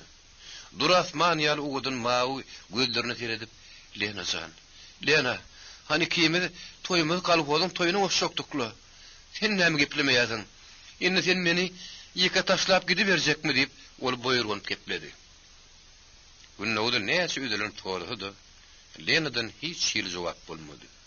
Ol ýuka dowlaklaryny tamşandyryp Günnowdynyň gujagyna gany ulaşyp ýatyrdy. Pysak onuň şep taý bykynyndan jaýdar giripdir. Şoň üçin Lenanyň gany köp gidip barha ýenkaçýardy. Birdenem Garanur adamlaryň aýaklarynyň arasyndan tümüşdirip geldi-de, "Way dogonjugum Lena, indi men näderin? Ýene ýetim galym" diýip ol Lenany uzaklap daryny aglady öýdün. Onuň sesini eşiten adamlar parahat turup bilmedi. Oňa seni şarulaga Garanuryň goltugyny tutup "Goýaglym aglama. Lena hiç tat bolmaz. Tiýil utkular" diýip öýrekeş edip onu alyp gitdi. Günnowdy därden ýal diýişlerini gyzyldyryp, gözlerini peteredip, "Awuny okturuljak pelen kimin penjerene gerip, aýdyň, bu haýynçylyk kimden çykdy?" diýip bokurdan tygdygynyň gyýgyryp töweregini heretdi. Eşek guly Gara yakin adam bolan şen gorkusundan ýa ýaplap yere girecek bolýady. Ýöküze gabakly gözlerini möýlerdip, görüp kimdendir dally gözläp, bir şeýle töwrüni gözledirýärdi. Birden ona Polat Nurýelliň göz düşdi. Ha, erteden tezin çıkarman gelip ýordun göre, şol haýyn senden başga adam däldir diýip bolýak kula tapyldy. Aha, o adamlar, siz meni dardan atyp, etim dogrum etseňiz de meni nällip ýaşak kul gollaryny daldala garşylyk görkezdi. Aha. Ahir maksadyňa ýetdiňmi diýip günnäwdi, kakasynyň ýakatyndan toglap tutup güýçlerini tilterledi. Vay oglum, Kur'an ursun, o men näl diýip boğulup gıygırdy. Şamahal şadurdy ýerden bir ganyp sagarp ýokary götürdi. Aha, o adamlar, şu pıçak kiminki bolsa, şol adamda haýyn diýip gıygırdy.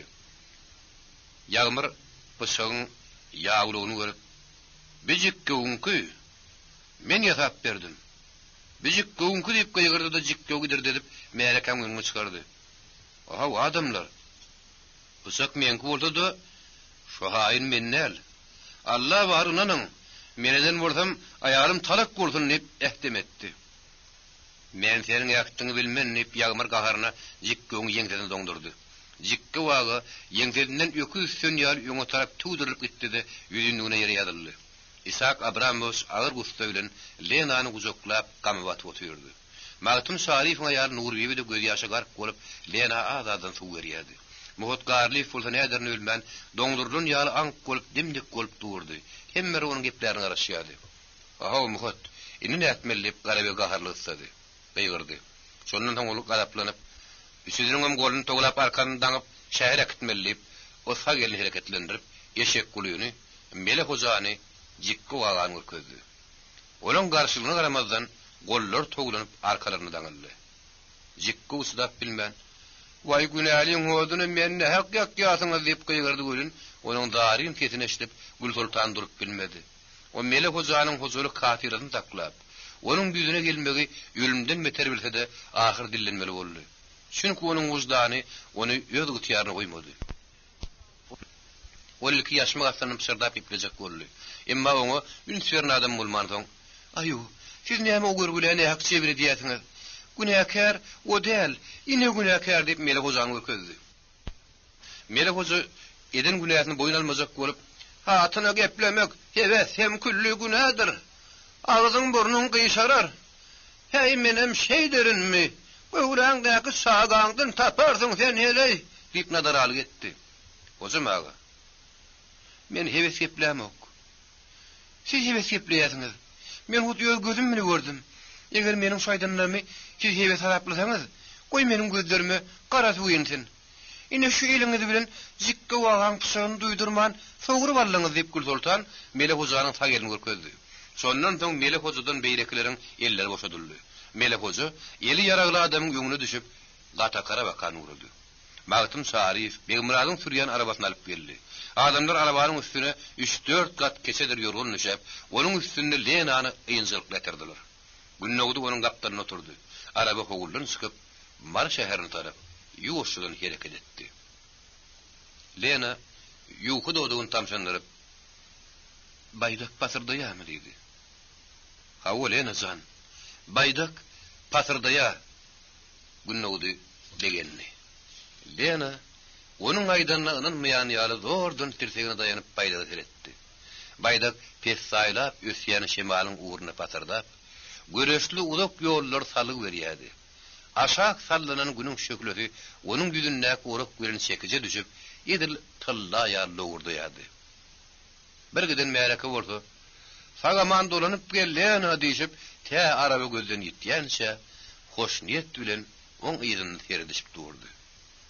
Lena göwresine erkedi bilmän diýişini gyzyp ýene de ýykyldy.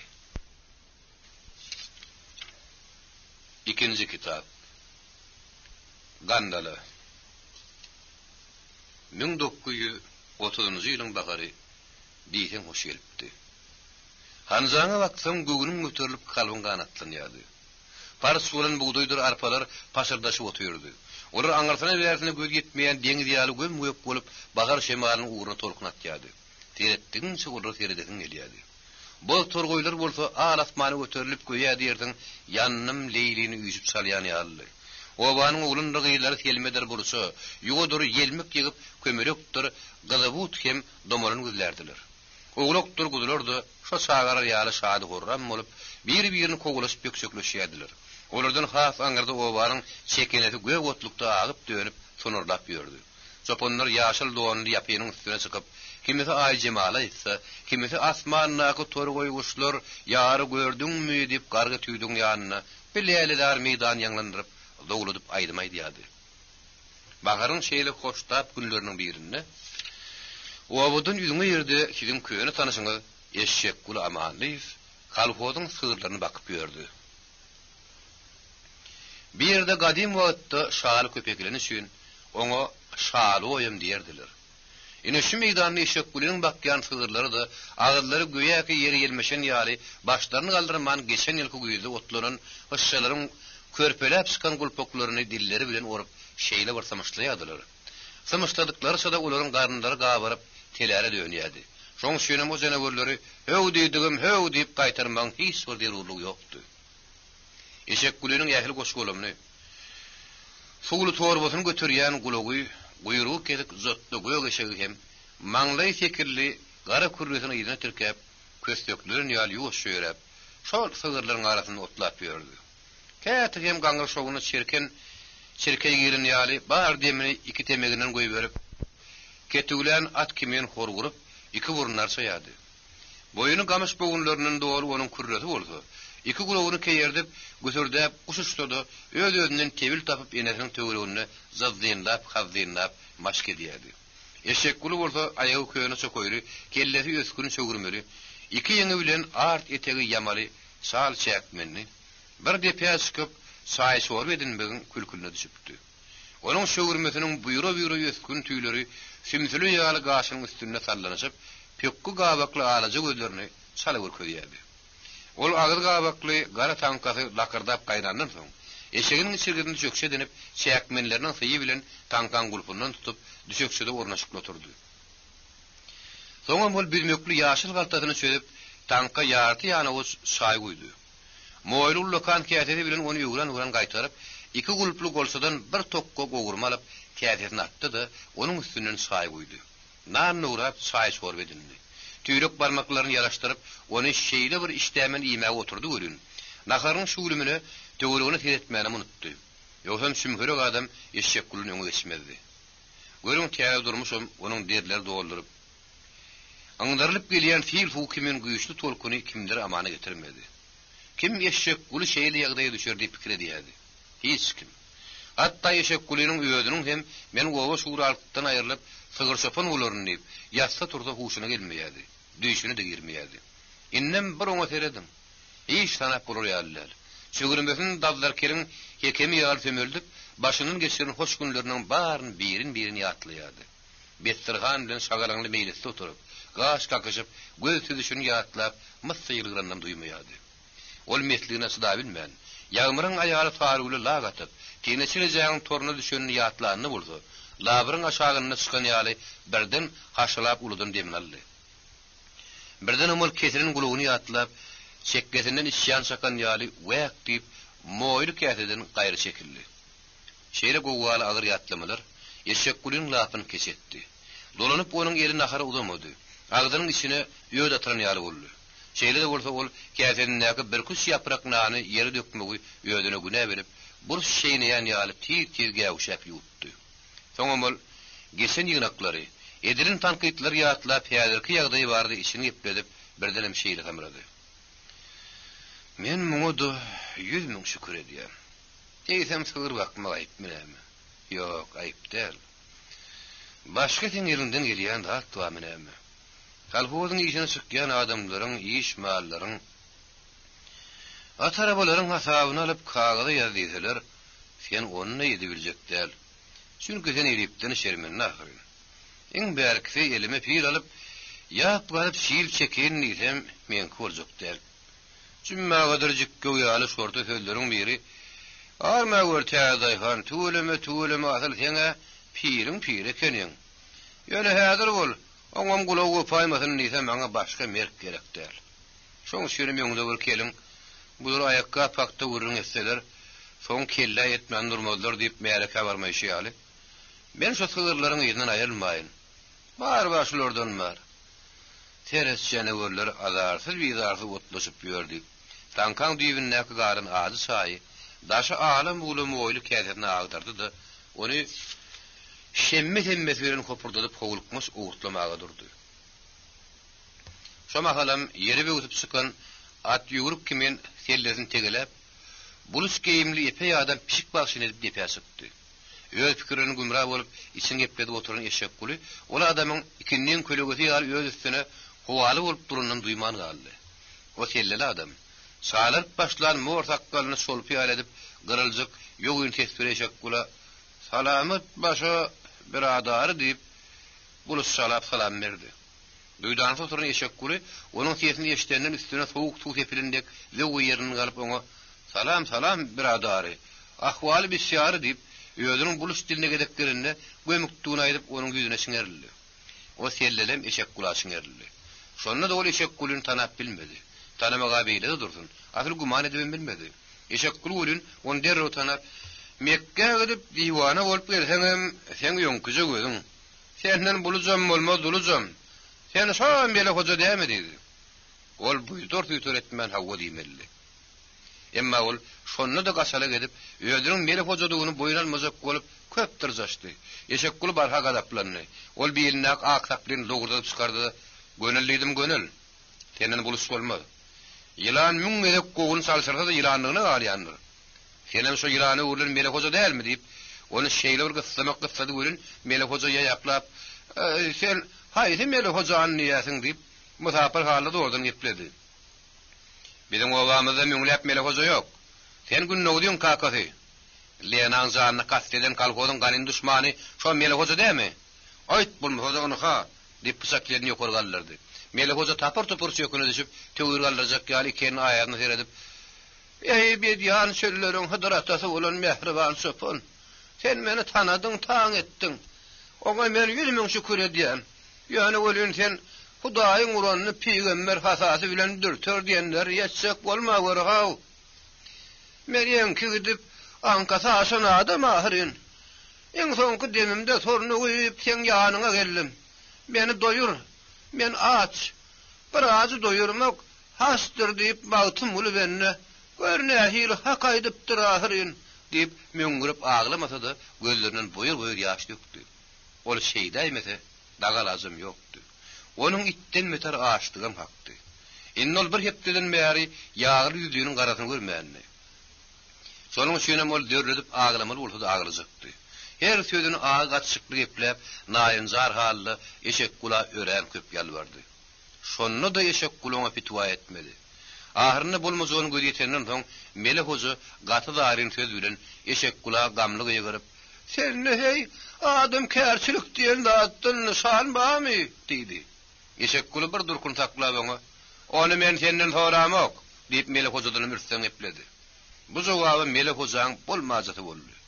Ol gaharyna turjak ýaly edip it oturusyny etdi-de, "Goýa diýersen asatma tutýan ýaly gowresi bilen galşady." Şo mahal onuň solpy ýaly salaryň mor sakkally biýgitýar titredi. Ol kelini paýa kimen ýokurgallaryp, ýoňky ýaly gamgyn tedbir eşek gula, "Sen garnymy bir doýur. Ondan soň islesen öllür, islemesen hem güllür. Ite matanlaryny garnyny doýurup atýalar ahyrin" diýdi. Ýagşylyga ýamanlyk her kişiniň işidir. Yamanlyga ýagşylyk her kişiniň işidir diýipdirler. Menem muňa ýagşylyk edeýin. Soňunam görüp berýän. Bir kol çaýnanyň maşynyna maňa işini nöker. Indi muň gitjek ýeri ýok diýip işini gepletdi de, eşek guly mele hojaň edeninden tutup, "Hojam ağa, tur hany. Ýel ýykan ozar ýaly beýip ýatmasana. Geregiň saýbyna söýrep bolsun. Şükür o menne näçe diýsen ba" diýip ondik oturtdy. Mele hoja gözüniň ýaşyny ýeňi bilen süpürüp eşek gula "Şanyňmy" diýen manada ýeti garady. Onuň şeýle hora umydygar garaşlaryny eşek gula derrew düşünüp, "Hawa hojam ağa, men garaşynım. Seni naharlamak men bilen. Ýöne mut bu horda ýok" diýipdirler. Senin saýyň başynda görüp eşdenleriňden başyňa düşen bela beterlerden, hop patarlardan maňa gürrüň bermeli bolarsyň diýip, borjundaky tüýlü gara meşikden tankasyna suw goýup çay gaýnatmak gele boldy. Şondan soň Mele Hojanyň solgun ýüzüne hem ösügüsi gözüne dokşuruň nur şaýlyny ýaly boldy. Ol eljuk diýip duran garny gabyrtmak üçin dodugyny ýalap, bokurdugyny gulkulladyp uda oturmady. Asalymyň içinde eşek guly oňa çay emmerdi, süýüji de nanam berdi, gowurmady. Mele Hoja ýüzüniň pertigidenden soň tagamyň haky üçin okolýan bismillahny unutup nana ýapyşdy. Ol bir kesem nandan oýmur döwüp içi gowurdokly çay şorba batyryp çalak sulak şeýnäp gowulukmas ýudi ýadgulyn. Eşek guly agzyna çyp oňa ank bolup galdy. Ýalmagy diýýär şeýle bir ýerden soň ol "Ba, sen meni tanadyň welin. Men sen tanamadymly?" diýip eşek gula togra berdi. "Hojam aga, meni tanary balarsyň." Ol aňsat. Ýöne köp wagtlap nan garasyny görmedik adam birden köpýse, ol genlerewden doýan öküz kimin darka ýaglaýarmyşyn? Senem häzir bol. Bu gurbany bolugymda gudrat uludur. Soňundan aýtmada diýme. Gerkilleseňem özüňden pörkülleseňem diýip eşek gulany utandyrjak boldy. Emma ol eşek gulynyň o şerebeli ýegençli sözlerini ýüzüne dalman gaýtam. "Şular ýalda atdan ýarylsam men ýarlaýyn." Mele Hoja ýüzü çiýip "Aç ölüpdir bir diýbesinler" diýip şobar symyşlap oturşuna symyşlap otur. Symyşladykça onun damşanyň güne ýatan paşagy ýaly maňlaýyndan düwme deri ýygyrtlarynyň uğru bilen murtuny hem sakkalyny tarap sýryp gaýdýady. Ýogsa murkata burnuny çekip köýnüňiň ýeňi bilen ýüzüne süpürýärdi. Şonda da der oňa başartmaýardy. Sebäbi gylgyn çay sorbaň derletmek bir ýaňa, onuň üstüne de günüň meýmiredi şöhreti, Mele Hojany süllünmä derletse, eşek gulini parladyady. Sygyrlar hem bu güneşiň astynda parahat otlap ýaýnap bilmediler. Çünki gün gyldygysa bu sygyrlaryň buzulgartýady. O janawyrlar dagyny etsin. Günüň ýiti şöhretini sydap bilmän sygyrlaryň oňurgosynyň iki gapdarynaky et bilen deriniň arasynda ýerleşen gursuklar müngülleşip, olary ümdünde tutmagy uňurýady. Şeýle de boldy. Olaň biri guyrugyny bulap "Mo" diýdi. Ýene biri "Mö" diýdi. Üçüncü biri de "Bö" diýdi. Şeýdem o janawyrlar bir-biriniň üstüne böküp başlady. Eşek guly bu ýagda ýöwürip, döwü ýerinden turdy da Mele Hoja ýylandy. "Hojam aga, bine boluş. Olara bir teret gududa sana dönürler." Mele Hoja äwmedik güle gaňyrlyp sagyrynyň üstüne teretdi de ýeňi bile derini tüpürüp iç ýakys ysyrmysy güldü. Soňra agalyny şapylladyp "Başaranyň başyna" diýipdirler. "Ýene sen hojama agyrtdyn. En tek gözüň näme görýär?" "Yet. Goşuňa men serederin. Sagyrlaňa ganlara darady. Sen olaň birini tapyp bilmersiň ha senip." Ýene symyşlamagy başlady. Eşek gulu howsala düşdi. Depeden aşağı ýenýän şaýalygyr guyrugyny gotorly gamsy ýalyp görnýärdir zyrtlanýandyr. Onuň ýüzüne beýlekre deňäýdiler. Eşek guly ağalygyra käýrip uly galmagalyn olaň mekkesine minni. Ora eşek gula zyg etdirmäni 40 öýrüden owasynyň çetinden girdi. Bagyrla kaşany görüp şagalar uly baska galdy. Aýallar ýeline şem gelen agazalyp höwdi diýip olary herpdirjek boldy. Emma olar aýallan galmagalyna, itleriň okturulmasyna garaman käbirler dölä geyildi, käbirde küme. Satma ekanlarym boldy. Ýene bir topar moğlaşyp böwürüşip owanyň içini kesip topba bilen gyrasa tally ýabyda boldy. Şondan soň olar jany aram tapdy. Sebäbi biňni olaryň arkasyna goýry kölegden başga gün düşmeýärdi. Sygyrlaryň ýygyany bilen dilini sallap, taýagyny süýräp gara der bolup eşek guly geldi. Oňa ilki tataşanam şolo bolup, taşyndan ýaňy ak giren goturrakda ýok Annabike boldy. Eşek guly onuň göründen karşylap salam berdi. Annabike oňa "Aman mısın, sag mısın, urgun mısın?" diýmeň deregine ýerine taýagyny dalawladyp, "Heýt mysalaň ursun. Şöwürmäňi ýylan kömerek ýaladip, senden emmer sygyr çöpüni bolarmy? Sen näme üçin o sygyrlary haket saraň beşger ýaly biziň owamyda kogduň? Tatsana çağılary ýer bilijek san etdiripdiň. Tölemeniň satmamy" diýip eşek gulyň alpetinden aldy da oňa şaýşap ýatan satmany görkezdi. Eşek guluna näme diýjegini bilmän agas juwdan ýaly tömelip durdy. Oňa şenli el hataly aksy diýen bir kemper garydan çykdy-da. "Aýu annebike, demin ule degirmen ýöretsek bolýamyň. Olar teplere gannala degipdir. Hey unsoňam olar saklap bolarmy? Kene çatmagy çawjatdy. Meňem telerimi sotdy. Bir ýerde çöpünni ýekejede günah ýok. Bir janawarlardan ýeňi babada değirenip geçipdir. Yekalan çatma boldun, sawşanam teler. Başa gelen belan sowdun. Çöpün barsen öz işin öle bolay. Bir hele yemen beletdirin.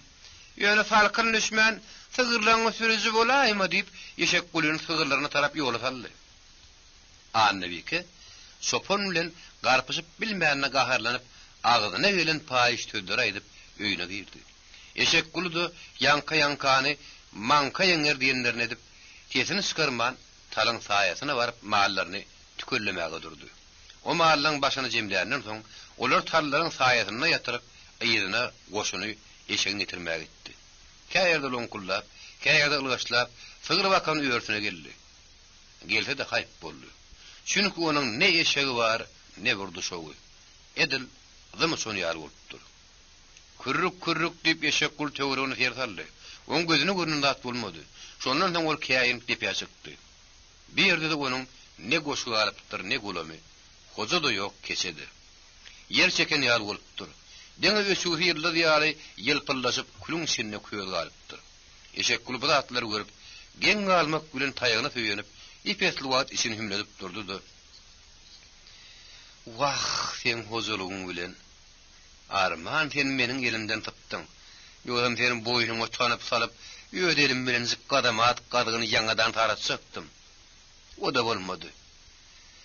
Nädeýin men işimi gören gannala boldy diýip agyr ýadymlap sygyrlaryna bakan etdi.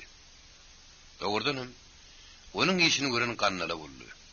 Bolmasa ol meli hoja bilen egri oturup dogur tödürşükdi.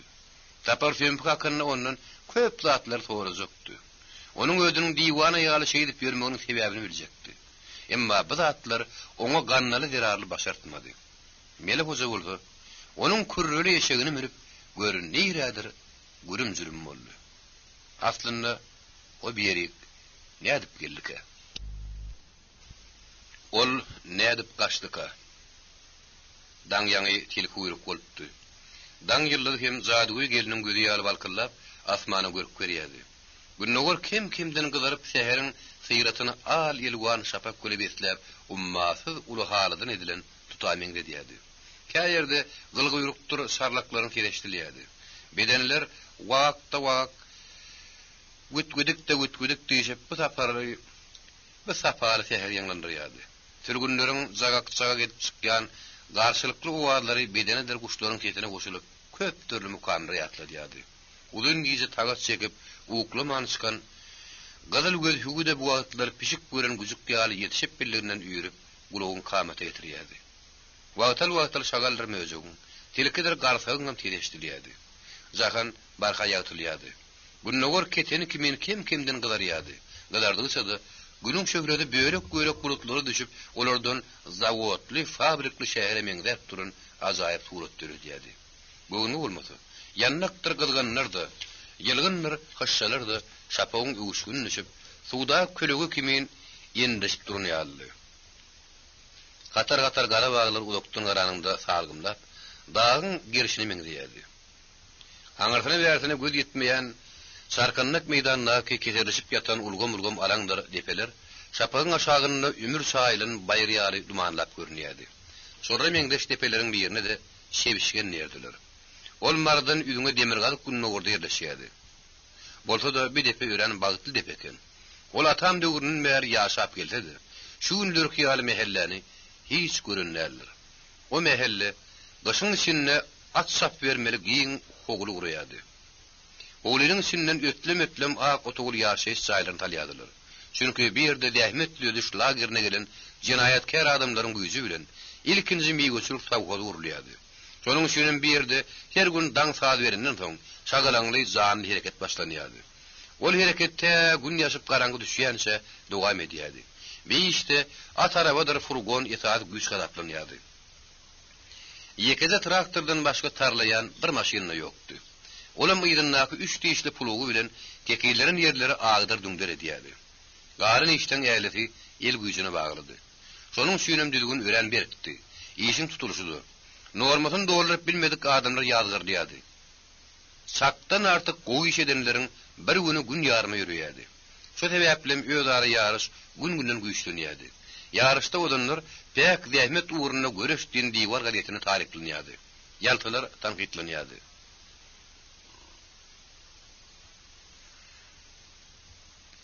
Ine şu adamlaryň arasynda aga jetli, gaýşak kelleri uzun bir adam bar. Ol hyssadar ýylgyn goparyp, yer bejermekde asalymyň şinne şula gere gelen ýatapçylara ýakan tanatdy. Siz bu adama kimdir öýdýärsiňiz? Elbetde bu adam şol ağlamajak sagatyny ağladyp, böberdik düşdüdür. Muny boşadyň diýip Lena ardeden ogul Hazaryň äri sapar fempide. Ine onuň ne sakgaly bar, ne murty. Ýeňe edil taýpýaly. Zemmök telpegi de ýok, köne doňny. Kelleri sary ulukşunny, ýegini güppüli, aýagy ädikli şeýle bir dogumly hereket edýär bolun. Onuň basan ýerini oçykýar. Ol şu günem işden gelip ýarpy ugrasyny sabun bilen ýuwup çaýşöre giyip ýatsak ýerine terenzam berip, agşamky likbe okuwuna gitmäge taýýarlyk görýärdi. Barlap ýanyp duran sıranyň ýalytyny kitabyna açyp, Atally, aba odally diýen sözleri bir näçe gaýtalap okuýardy. Soňam krawadyň üstüne ýüzüne düşüp, o sözleri gara galam bilen depderini göçürmäge başlady. Şo magalam bir arryk taksy berip, "Saparaga düşeňe. Seni neçenlik şagyr gelip sakowlap ýepledi." Bu buýrugy geçip sapar öýrgökden geldi. Ol hasar kutur kitabyny galam depderini ýynap uludan demrallady. "Bine boluş. Hemişe meni giýje şagyrmasy ýokdur." Ýa-da bir gözümde şöp atyp, "Zıp din vereydim ki?" Şeýle derler. Bolmasa neçenlik şagyrmazdy. Görýän göli bir şoğur maňlaýy bir adam gutulmak ýok diýip öýde-öýdüne käýinip, guloksunlar ýadyn giýmäge durdy.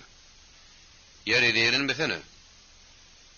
Neçenlik şagyryny bilen sen lakluk agyna atasy ýok diýip, o gelen arryk saksam sakowlap, oňa gögünlük görmäge başlady. Emma sapar ähli aýazlar sowuklaryň ýeldir ýagmyrlaryň penasy bolan güppüdini ýeňlenip durka arryk saksa gaňarlyp seretdi. "Sen onuň gurrungyň ähäňinden hiç tat almadyňmy?" O gaharly ýeplerim ýa-da mulaýym diýdi. Taksy elindäki silimni äwmän çekdi. "Mene itýaly ýarzak görüp duran adamy görmedim. O men bilen näse goşda tapşan dosýaly oňa tepleşdi. Saňa da paltal toplasy ýok. Ýok gideli" diýip taksy agdyny aktüstürre börüp asmana üfledi. Silimini hem labardap ýanyp duran galaý peze taşlady. Tapar geyimlerini dödüştürüp özüne timar verip, garawulçuluga gitsek saldat ýalykçamlandy da arryk saksa garap, "Ýör. Endi men o dag ýarmagy berse de bar" diýdi. Arryk saksy geplemän, elini uzadyp oňa gapen ürkezdi. Tapar ýyly jaýdan daşary çykanyny, onuň ýüzüne gyşyň sowuk şemaly saldy. Giýje garankydy. Asmandaky ýyldızlar da dörlün külläki köýler ýaly ýylpylaşyp ýer ýagtylyndyýardy. Biri-birine göz gıpışıp yanyan elektrik sıralardı. Yıllarların şöyledi bilen beyazlaşıp, oğlunun işini ağla karanlıktan saylayadı. Tapar bir öz boşluğu gözürlüğe terenzam, teretçigim olmayadı. Ol iki elini arkadında dağılan yaledik, gumluzu yoğdu bilen arryk saksiyonun önüne düşüp baryadı. Ola şo gidip barşana bir-birine meňdeş, pek tezik zahirinin duşunun geçip, işi günlülük ýaly kidizik bir jaya girdiler. Tapar girin badyna hasam kısınglanıp, "Girizdan neçenlik? Men sizin buyruğunuz boyunça gelip, gaşyňyzda galyk geldi killim. Menlik näme hyzmat bar bolsa aýdy beriň. Bitirmäge hemişe taýýar" diýip, ol stoluň aňarsyna oturun, giýin maňlaýly sar saçly, tegelek mawy gözli Gromov diýen ofisier öýlendi. Gromov kim batyrga gowsun ýerinden turdy da, ikilini stoly diýip sapara, "Entek senlik işim köp. Goý ber kelini. Sen erkin tutsa wahyryn. Özüňem häziriň özüne ýanynda saksýyn alyp gitdi. Täri getirilen tutsalar kabul etdi. Olar şu mahal hammamy düşündirýändirler. Eger olaryň ýalaň açlanyp, suwa düşünmek ýa-da tüýden aýrylmak ýokuş göreni bolsa, oňa bitin zirkäniň adam üçin iň ýogu düşmanlygyny düşünürüň. Şonu da diýen etmese, oňa dözümli daraň. Gara näçe olaň saçyn takkal murtuny ýennamyndaky gylgymyrlary edil çykmadyk ýal etmeli. Tapar ağa, Bir iştesen ektivarken jogapkar adam bolmaly. Taksam senin diňden çykmalylar. Indi düşündüňmi diýip Guromov Sapara bir buyruk berdi. Sapar Guromov'un aydanlaryny öýüdüne arkada gadaplap arryk saksy bilen tirkeşip daşaryk çykdy. Oğlunyň Gulbatar tarapyna yerleşen ulyň turbolu bir jaýdan ýalyn garşykly uçkunlar tylla kebelekler kimen parlanyşyp alasmany göterilýärdi. Ene şu ýörigim hammama düşürmek üçin yarım saat mundan öň 3-4 sany tosluq getirdiler. Olaryň biri uzyň bolsa biri keltedi. Bir togulak bolsa beýleki biri bokurdy. Taşlar sakkal murtlary da, darnaklary da bir-birinden ösgünli. Aýratyna maala doňny, ýatbaşyk goňur telpekli, şalryn mor sakkally, ýaşy könülüşün dolmuş adamynyň görnüşi üren eleşandy. Onuň adyna Melek Hoja diýerdiler. Ol ýalaňyşlanmajak bolup, elinden hem dilinden gelen nadaralyny etdi. Taşlar sakkal murtuny aýyrtyrmakdan bütünlüği boyun gaçyrdy. Ýogam ýeňe ak ýekdaýly eli maşinkaly kelle toňkuryp duran deýişli bir ýigit ýaşuly. Bir şoförleri geçekimen garxmaly. Onun soňra lap tämiz hem jawan olajak sen diýip, o ýigit ýerindäki maşinkalyny gaýşy alyşyk gylladyp, Melek Hojaň başyna perwadurdy. Şonda da Melek Hoja gapak hem depek garasy ýaby gollaryny dalawladyp, o ýigidi golany eltmedi. Şoma halam arryk saksy bilen tirkeşip gapydan Sapar girdi. Ol göz kaklaşan wadyna Melek Hojaň tanap, "Hoja maga" diýip gaýgyranyň duýman galdy.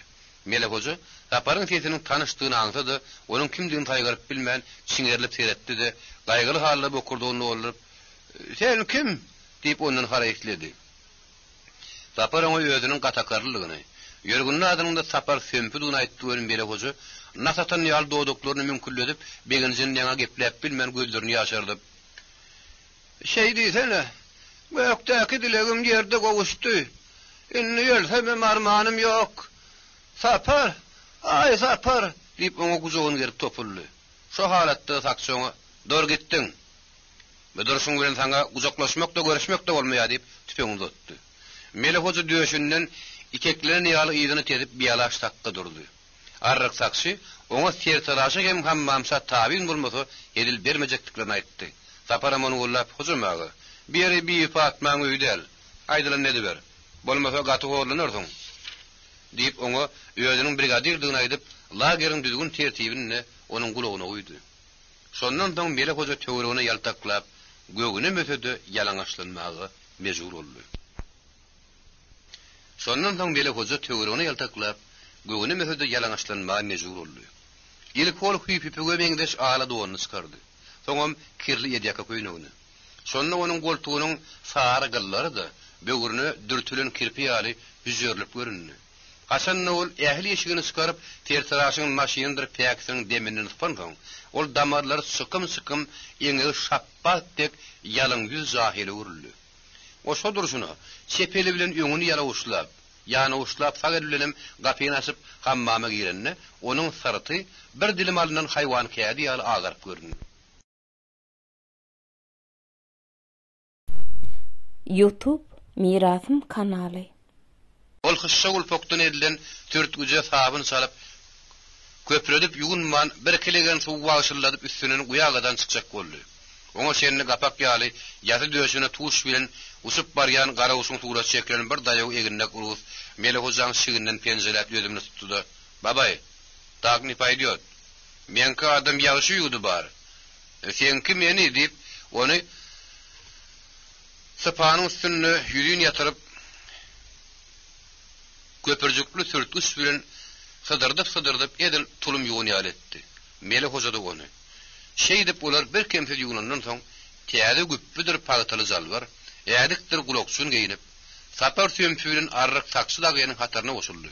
Melek Hoja özüniň hileger towşan tüýlügi hem yaranjaňlygy bilen musapir tarap adamlara tiýip özüni aldyrdy. Şu jehetli haýy türkmeniň ýanyna barsa ol, "Gel Hojamaga" diýen hormaty eýe boldy. Aýratynda Sapar sömpü oňa işte daşda köp goltu berýärdi. Melek Hojanyň ähli çykpy sapyjurlyk içindedi. Gaşyň bir günüdi. Usunoklap garyga ýady. Garyň tolgulary gürellüse dowup gelýän günüň öňüne ak hasy çekilýän ýaly. Owanyň agymyzy hem barka gowşaýardy. Şu gar tolgularynyň arasy bilen ýegdeklep Sapar sömpü Guromowň jaýyna tarap barýardy. Bu mahal Gromov pencerenin tutusyny bir ýana serpip, uňyň ýergöz elekden dökülüşi ýaly garan gytaklap ýagyşyny terediýärdi. Şo ýegdeklap gelýän tapar haradan çykan kilwan ýaly üst başyny burjuladyp Gromov'un jaýyna girdi-de, oňa ýöňkü ýülenişi ýaly "Girejdan neşenlik. Men siziň buýrugyňyzy boýunça gaşyňyzda galyk geldi keldim. Näme hyzmat bolsa aýdy ber." Diýenden mäh bolarny idi. Gromov pencereniň öňünden aýrylyp, iki elini gowşuryp stoluň ýanyna bardy-da, şähtaş karly tapary. "Goý ýagsa gar. Onda da maýylgynyk bilen ýagsyn. Ot bolar, et bolar, palta bolar, buğday bolar. Halyk tok bolar. Kıyınçylygam ýok bolar" diýip Gromov ikeni arkadyna tutup iki waka gelmelep, soň gepler ýerde geplemedi. Tapar bolsa onuň dil ýaryny sabrsyzlyk bilen garaşyp, tadyran şýal sarmap, tarsman dimdik durdy. Gromov süýtünden epoho diýen papiros çykaryp, onuň gutusyny açdy-da tapara dühüdüretdi. Tapar sag elini döşüne tutup egildi. "Maňa hüdüreden şüň tag bolun. Ýöne meni şüýrüp gelip çilimden nassan tiriyekden aram açdym. Oň ýerine ujuk-bujuk harp öwrendim. Men muňa köp minnetdar. Indi ýöz adamym ýazyp bilýän kakamyň adynam. Indiden beýlek täýe öýdýänsem, meniň neşäm nan nahar suw bolar" diýip, ol çilime beýledi dursun. Kemteresinden çay içmejegini aýtdy. Gromov ullokan tegerek mawy özlerini uldurip, çilimini owatlap iskin suwardy da tapary. "Beýneşerik ören gowy. Men saňa ýene bir gowzada aýtjak" diýip, ol tüstüdeni hem işek ýaly iki burnundan burusalyp goýberdi-de. Galyndan asman üfledi. Sapar onuň hoş habar aýtmagyny şeýle bir garaşýa döwlen ýüregi götürdip agyzyndan çykajak bolýardy. Gromov stoluny geçip ornaşyp oturandan soň ýene şirimini çekip, "Seniň 7 sagaň bar ekeni. 7 hem işe yaramadyk. Olary ýeklemek gejeleriň başyna düşüpdir.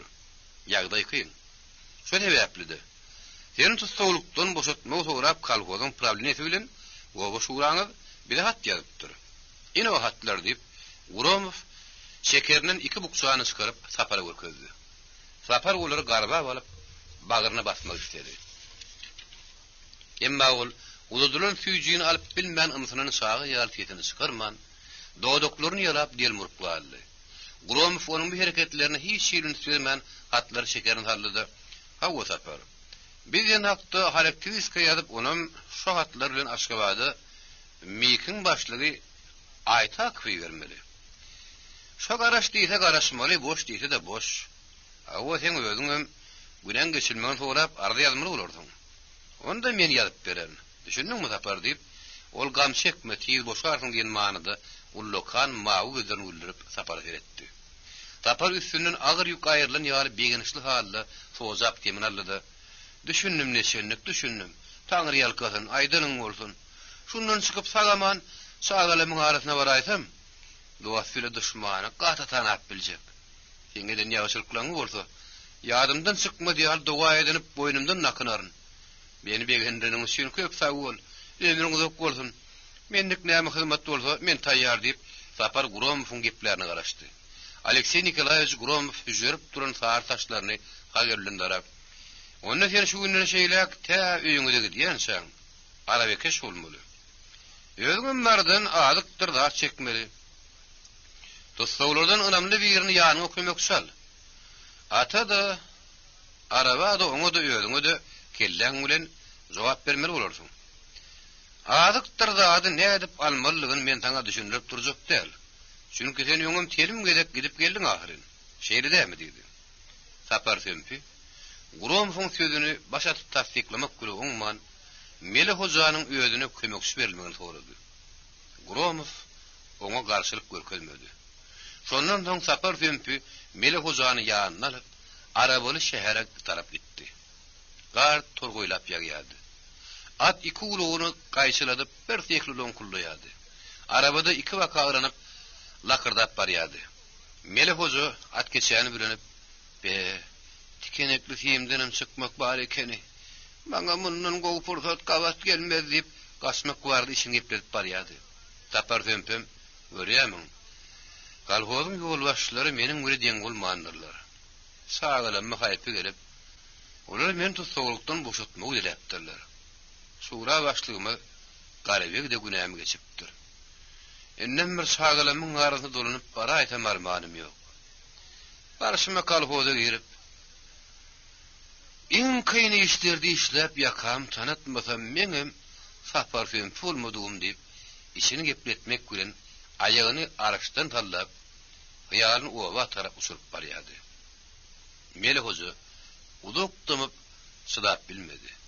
O sahparfiyem pinin böğrüne tirse güle ördöklep, Sapar, ay sapar, mena pığılımı soňa gaýdyp barmazlyga diktim. Sen emmeň diýenim bilen bol, diýip o saparyň ýadyna düşmeýän zady mortaýdyp goýberdi. Sapar tempi, Allah'ın şiiri bolup, yer hocamaga, men tiýenejek bolmasana. Odalam men senin alyňa kowalaşyp, şu ýagdaýa düşdüm. Enne bir meni helak etjek bolma diýip, oňa köp ýalbardy. Emma Melih hoja oň diýeninden bolmady. Gaýtam ýerinden düwgü galyp, ýeke gulak kepçän alyp senne ýok, menne ýok, iki ýola salanna, sapara arabada süýündirip, gar tolgularynyň arasyny siňip gitdi. Bu mahal gün ýaňy guşluk galypdy. Biri ise biri geldi. Gün ýerinde logurduk gyzyl şapaklar galyryp, deňde gaçan tylla bedire kimin gürüm-jürüm boldy. Muny gören käbir garalar ertir oňat açyk gün boljak diýip begente başga biri ýok beýle däl. Nirde bolsa bir ýerde iki millet gyrlaşýandyr. Bolmasa gün matar beýle gylarmady diýip öz-özünden göküm tapyp gopuýady. Bu mahallar Lenany alyp gaýdan arabada iki ýana ıranyp, gazylgymyň içi bilen marabakan marýady. Ol howatyrly ýerden sagaman geçip, şapak ýaşyp garanky düşenni şäheriň çetini ýaňy giripdi. Asmandaky ýyldızlar appasy ýalýallaşyp ýere serediýärdi. Göçelerdäki logurdaşyp ýanan elektrik sıralarynyň sıradlary naýda ýaly asmany udalyp ýyldızlar bilen beýasleşýärdi. Lena ýatan ýerinden gözüniň gytagy bilen bir ajaýyp görnüşe seredip käte bir akşek geldi. Ýuky dolaklaryny tamşandyryp fudileýärdi. Yettirmen geçen keselhana yettirmediler. Günnowdy. Biz ýeriň beşigini bar ýasmy diýip Lena hakylap öz ýagdaýynyň barha agyrlaşýanyny aýdýardy. Günnowdy onuň ogudan mawy gözleriniň okurasyny akyp buluşyp görnýän lemleri elýaly gülüntüp berip, gaýrat etli alem gaýrat et. Ýene agys gaýrat et, Urgabyn köpürine gollaşyp barýar. Şondan geçen ýerimizem keselhana da diýip Günnowdy oňa göwünlük berýärdi. Arabekeş hem Lenanyň ýüzüne käte bir teredip, "Hey ne bilen, adam bolsa ne ýaşy. Gözü ýaman ýetýärni ýadyp işini gepledip, Lenadan tamagyny ýolup keselhana ne ahili baryndan duýmady. Günnowdy arabadan böküp düşdi-de, gapyny eli bilen ýogran kakyp garaguly çağırdy. Takkallyn murtapşan ýapbaşyk kulaksyny garra adam aňyrdan ardan jyrap geldi-de, Günnowdy bilen ıranyp, sarkawry kabul edilýän Günnowdy ile habarlaşyp ýer gözäni açdy. Araba ýuwaşlyk bilen ıranyp sarkawly kabul edilýän jaýyň gapsyna barıp sakka durdy. Akalatly kayal üstü mataly dember getirip, onu Lenany ýatyryp içki jaýa girip gitdi. Günnowdan buradan galmajak boldy. Emma bir gözi ýagyryp gülen daňydan kellesi ýylsyr uzun ýekdaýly oturyp, "Haňa girmek bolmaz, biraz garaş" diýip onu goýbermedi. Günnowdy Lena üçin özüniň iň ýakyny howaslardygyny aýtdy. Onta hiç ýerde karar tapmajakdygyny zibernip düşünürjek boldy. Şonda da doktor eşitmedigi salyp gapyny ýatyp gidiberdi. Günnowdy bilen arabekeş biýalaş taşarky oturguşda garaşmaly boldy. Owa on çoklumy ýerlerdi. Atyň iki burundan dogdurylyp buğuşyk ýady. Wagt näçe tiz geçdi. Günnowdy üçin 1 minutyň öýde bir sagat dönýärdi. Ol aýagy bişen ýaly belli bir ýerde durman dogdurlap ýördi. Ýerliğine çilim ködüp, ol özüne basalyp berjek bolýardy. Garaşdyrsa da oň ýüregine howsala düşüp işi ýaly. Aýnalardan ýyklap işerdäki hereketi görjek bolýardy. Emma aýnalaryň ak tutulary oňa hiç tat görkezmeýärdi. Şu sebäple ol gulagyny aýna degirip, näse diňdese de Lenanyň sesini eşitip bilmän. Bulun ýaly gyýgyry berip gelýärdi. Şu mahal ýatbaşyk gulaksyny, takkallap garawul tüpeňini heykellerin dakanyp, her ýeňine bir elini sokup, ýapyrlyp geldi. "Oğlum, bir ýerde atdyreşe uzak saklamak bolmaýar. Onu tedeklep, şarladyp, tämil gapyny görür ýaly etmez. Sır koňa tawşan bolsaňyz, daşarda garaşyň" diýip, ol arabekeşe muraýym edildi. Arabanyň üstünde pikir derýasynyň girdabyna gark bolup, erkeljirä oturan arabekeş, garawulyň näme diýenini maňşyryp bilmedi. Garawul arabekeşe garalap, ýoňky sözlerini aýtylady. Şol ikarada Günnowdy gelip, Garawulun alkymyna dıkylyp bardy da gahar bilen agam şeňki näme? Yatany ýylanam degmenler. Sen bolsa ne yatany bilýän ne de bir turany. Bar Hudaýyň bilen dynışdygyny götermek gerek. Bar öz işiň bilen bolyp, onu kowjak boldy. Garawul onuň bilenem derwede tarap gitmän, öz pikirini oňa düşündirjek boldy. Çeti gidip duran Günnowdy onuň ýegenine bat bilen kakdy da ýaryndan azy gülüp, "Agam, bir meçitde alagyry. At kedegi arpadyr. Sen ýara süpürmek ömür boýy arpadyr" diýdi. Elbetde Garawul ýödüne mukaddes kullugynyň kemsidilmegini hiç halamady. Şu sebäp bilen Günnowdynyň aýdan kinaýaly sözleri oňa uçkun bolup ýapaşdy. Ol Günnowdynyň üstüne holadyýaly hüzürlüp, "Bir sen üçin at ýatak bolsa, men üçin meçitden mukaddesdir. Men şu ýerleri gorap hem saklap naniýän.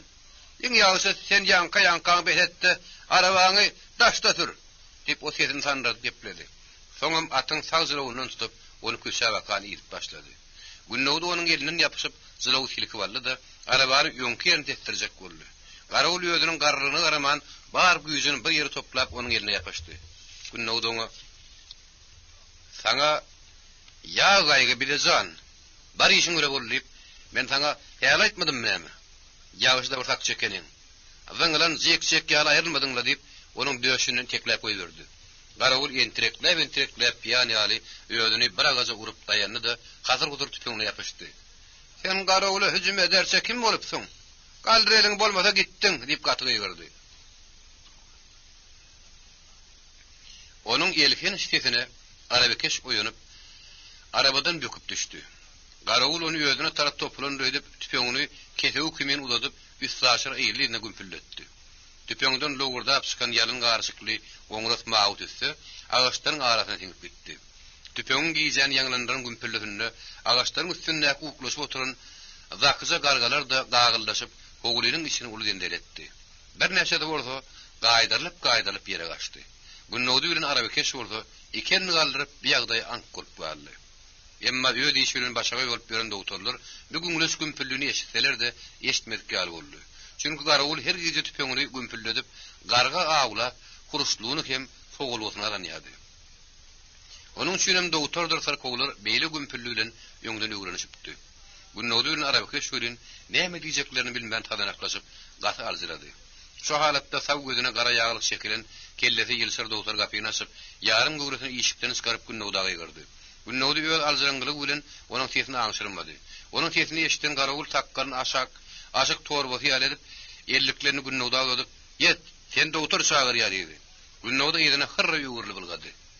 Arabekeş atyny edip derwede bakan gitdi. Garawul tüpüňden gargalaryny ýygnamagy başlady. Günnowdy gaýgyly halda agras geplep dogtordan Lenanyň ýagdaýyny sorady. Gözi ýarlykly dogtor oňa hoş söz bermeň dereni gaýtam kiýanyp, "Sen näme üçin ony yaraly bolan madyna paýtugyna salyp kir getirmädin? Indi onuň ýagdaýy ýugurlyk däl, agyr gany içine gidipdir. Onuň yarasyny boldup, hapa ganyny aýryp, şilli ýüpek bilen tekdik. Bolsa da sydamda ýar ekeni, aljyramady. Ýazır bolsa gözlerini ýup sagy ýaly füýüzü kagitdi. Oňa turardyn tamamy bar. Abyd al. Bir de oň eşikleri diýip, dogtor Günnowdyny urutjak boldy. Emma Günnowdy Lenanyň ýatyşyny hut gözü bilen görüp, aýynjalmasa gitmejekdigini ýalwaryp aýtdy. Doktor onuň bilen kejeleşip durman, gapyny ýapyp içinden gulplap gitdi. Günnowdy ýumru bilen gapyny dünkülletip başlady. Şonda da onu asan bolmady. Gaýtam gözü ýarlykly, kellesi ýylsar dogtor gaharly gelip gapyny açdy. "Sen näme üçin paragat ýatan tarkawlar biýmada ýadyýasyň? Awraň marka gitdiýdim git. Bir ýerde durmak bolmaýar" diýip dogtor Garawul çagyryp, Günnowdyny direktip dergöwden çykardylar. Arabekeş hem oň ýüzüne çykdy. "Sen galmagar edip, janyň ýakma biňkinem. Häl iş bu torundan soň gel. Şu gapy teň şeýle maşyk gör, oň şeýlem" diýip ýylsar dogtor Kelerhananyň gün tertibini Günnowda düşündirdi. "Hawa, dogtor hakaýdy. Onun merde guşan bu gapydan geçip bilmez" diýip Garawul dogtoryň sözüni makullap dergöden ýapdy da içinden eýildirdi. Bu mahal daň ýyllary ömürdaýy kimin balkyllap batçak üstünde ödü. Ağaçlaryň üstünde garaşyp oturan gargalar da gagyllaşyp görnýärlerdir uçup gidýärdi. Arabekeş bilen Günnowdy hem ýolborty diýen çaýhana gelip ýaňy ymyzganypdy. Az wagtdan soň gün bädwin ýaly tegelenip asmana galdy. Köşelerde hereket güýçlerini. Dükansılar dukanlarını açtılar. Gullukçular idaralaryny. Raykomun sekreter kabinetine gelip şiniyerini çıkarıp askıştan astı soňam papagyny.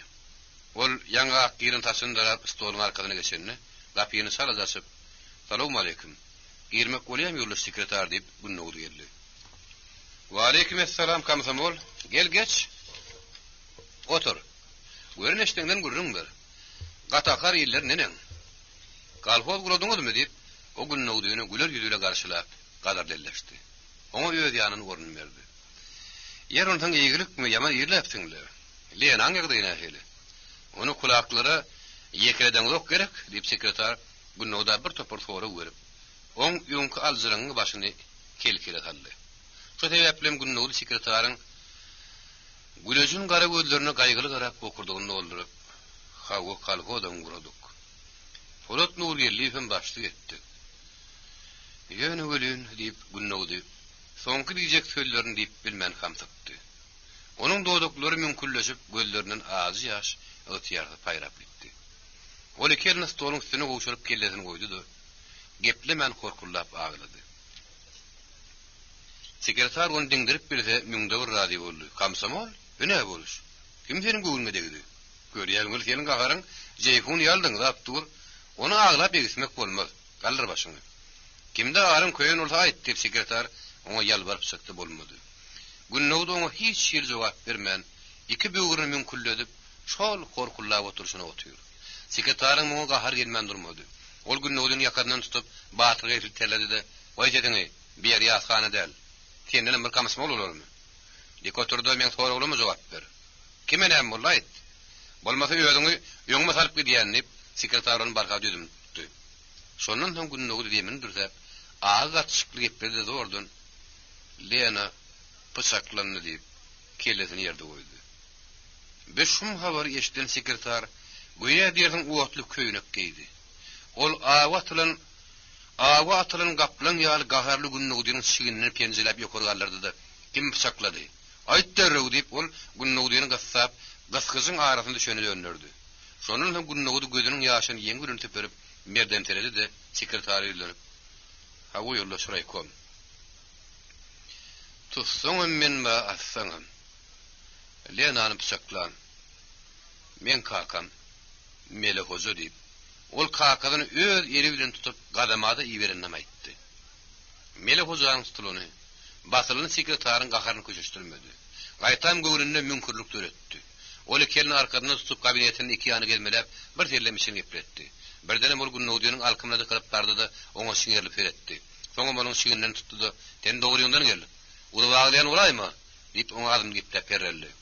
Günnäwdi kakasy bilen özüniň arasyndaky bolan dagwalary, çaklaşyklary birini aýryp sekreteri. "Ondan men kakam üçin aglarynmy? Dogry men den üçin aglaýan, aglajagam.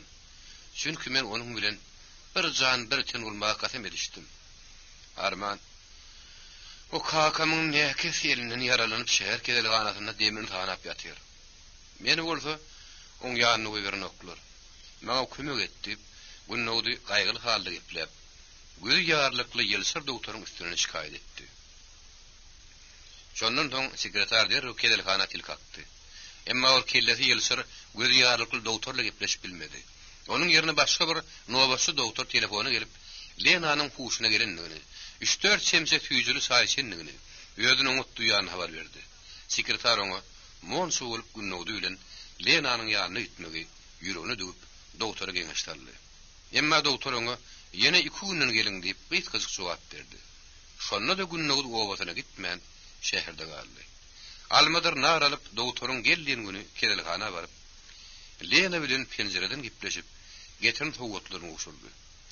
Raykoň sekreteri de Lenanyň bilişleşen boýdaşlary da oň ýanyna girip bilmän, penjereden gipleşip penjereden aýdardylar. Elbetde bir ýagdaý udaga çekmedi. Gün geldigiçe Lenanyň rengi durlanyp, araň-daraň gedmelemege başlady. Soňa waka onuň öýüde ýatyp öýüde turdy. Kitap okap kat ýazdy.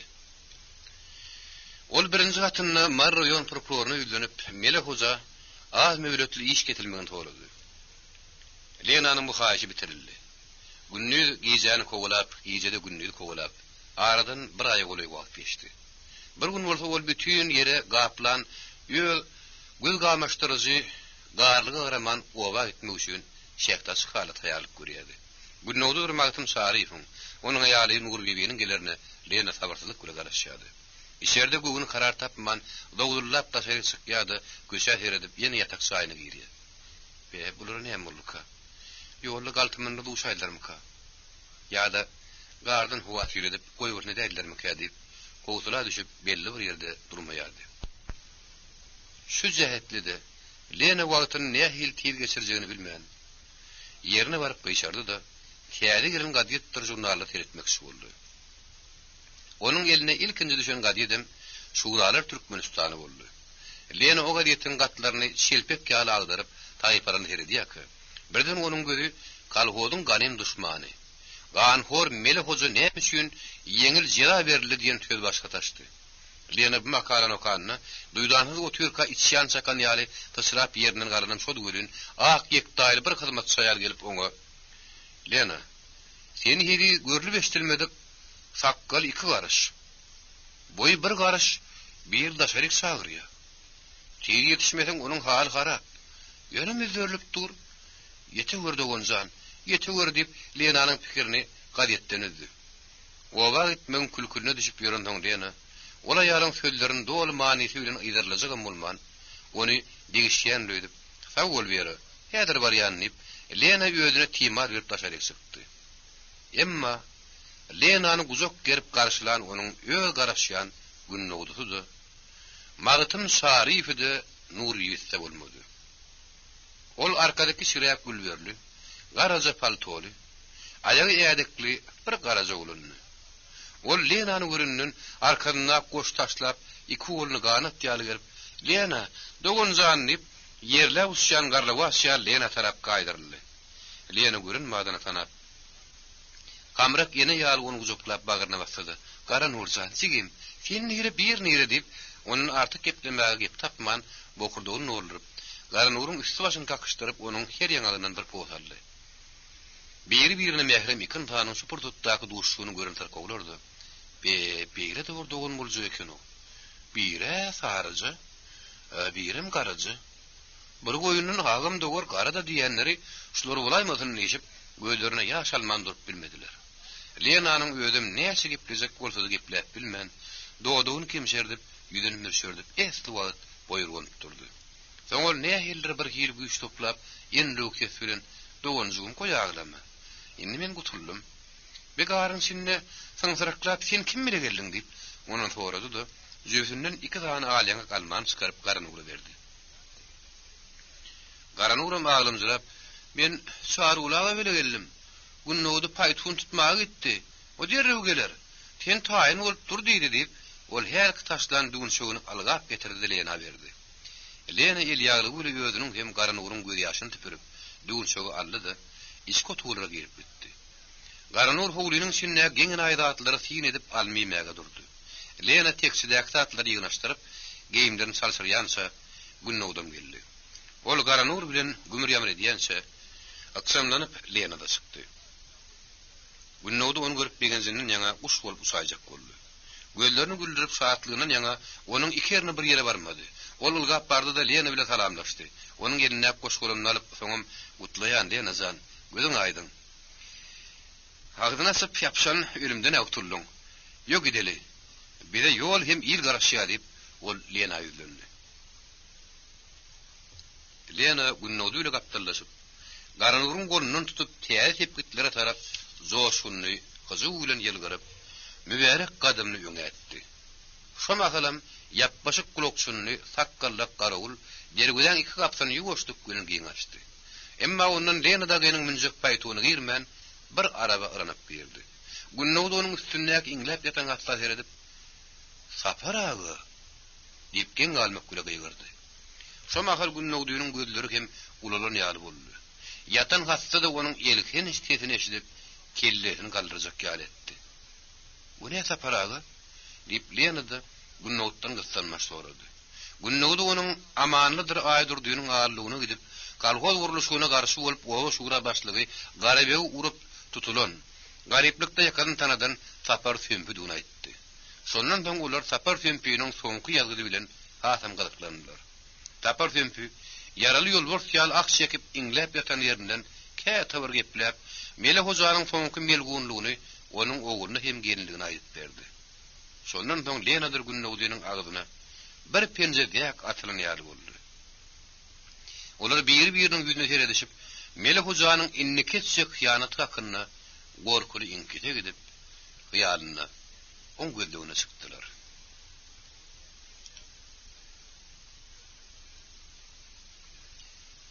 Garga bazary. Eger siziň ýadyňyzda bar bolsa, Mele Hoja Sapar Fempiýini arabanyň üstüne süýündirip, gar tolgularynyň arasyna diňipdi. Ol tolgularyň arasy bilen käýerde ılgap, käýerde hem lonkullap, ışşalyp hem ýanyp gylgaranlyga baryp ýetdi. Ol şolaryň işi bilen käýte gytaklap, käýte ýaparlap, o şepden bu şepetilki ýartymylyp, ýylgynlykdyr şerkede şetili, gannymdyr saadakly iňläp ýatan şöylesipdi.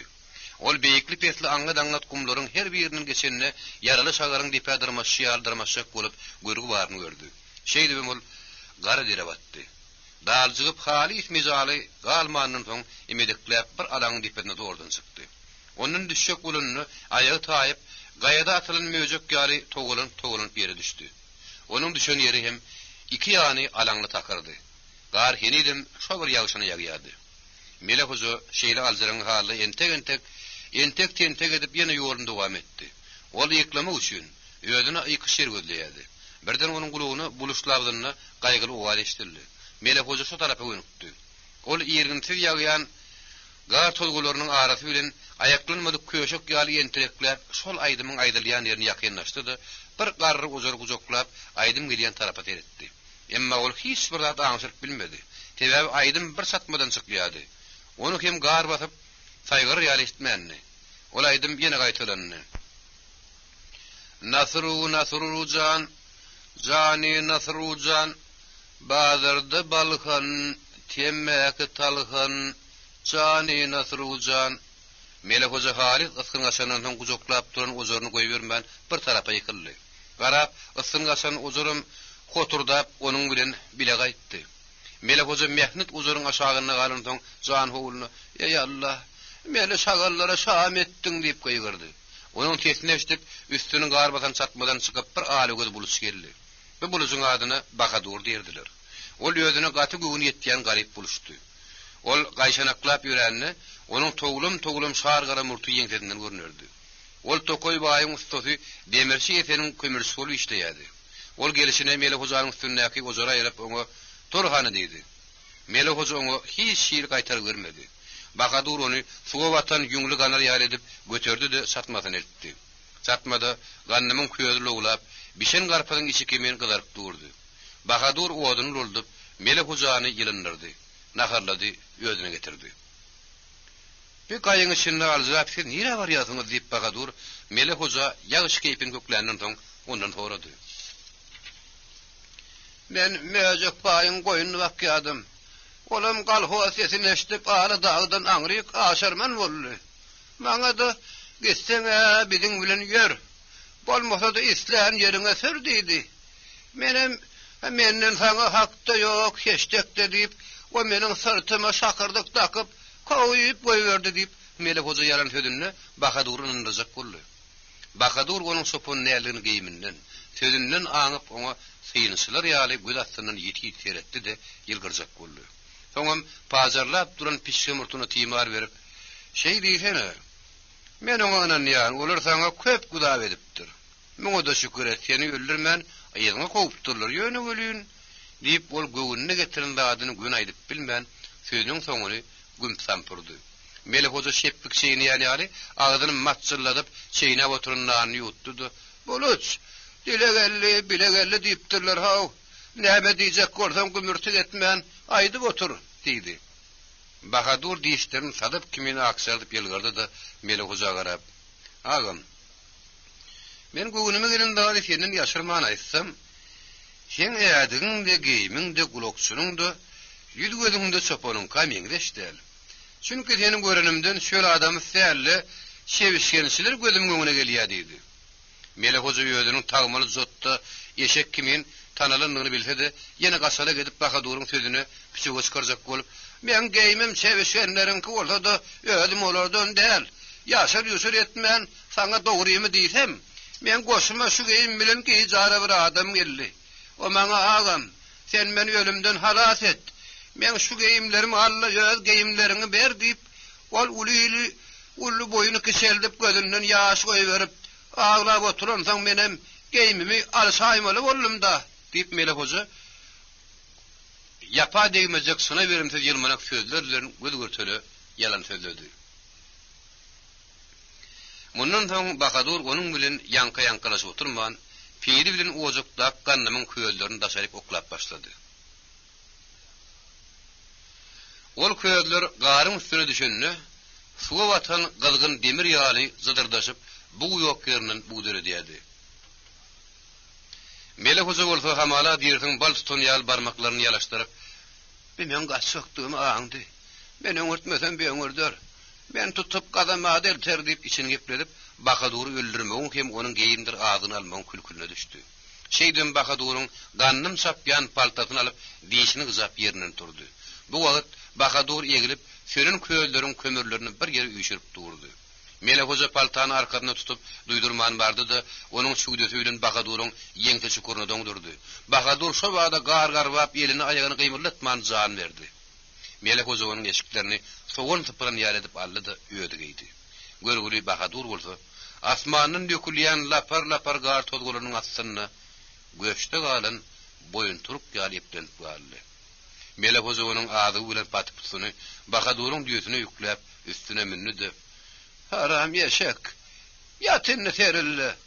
Senin gözleriň gara guşlar sokar. Läşiňem şagarlara şam bolar" diýip düýän telpedip, ýene de gar tozgularyň arasyna sinip gitdi. Gar hem ayak basara gurýar goýman, sokoyuň ýerine ýetenden soň düýäniň ýerine düzläp Bahaduryň meýdini gar bilen gizläp öýlenlerdi. Melek Hoja hem Murgap derýasynyň düýüp aýagyndaky toraňgulyk ýylgynlyk gamyşdyr, ışçalyk hem bu ýonluk tokoy baryp sindi. Ol düýesiniň owtaryny sıyryp bu ýonluga kowdy da, saklanmajak bir buljum ýerde gamyşdyr hışça gulpokdan ýödüne gyşlar ýal çatmedinni. Ol guran toraňgydyr ýylgyn söpläp ot ýakyndy.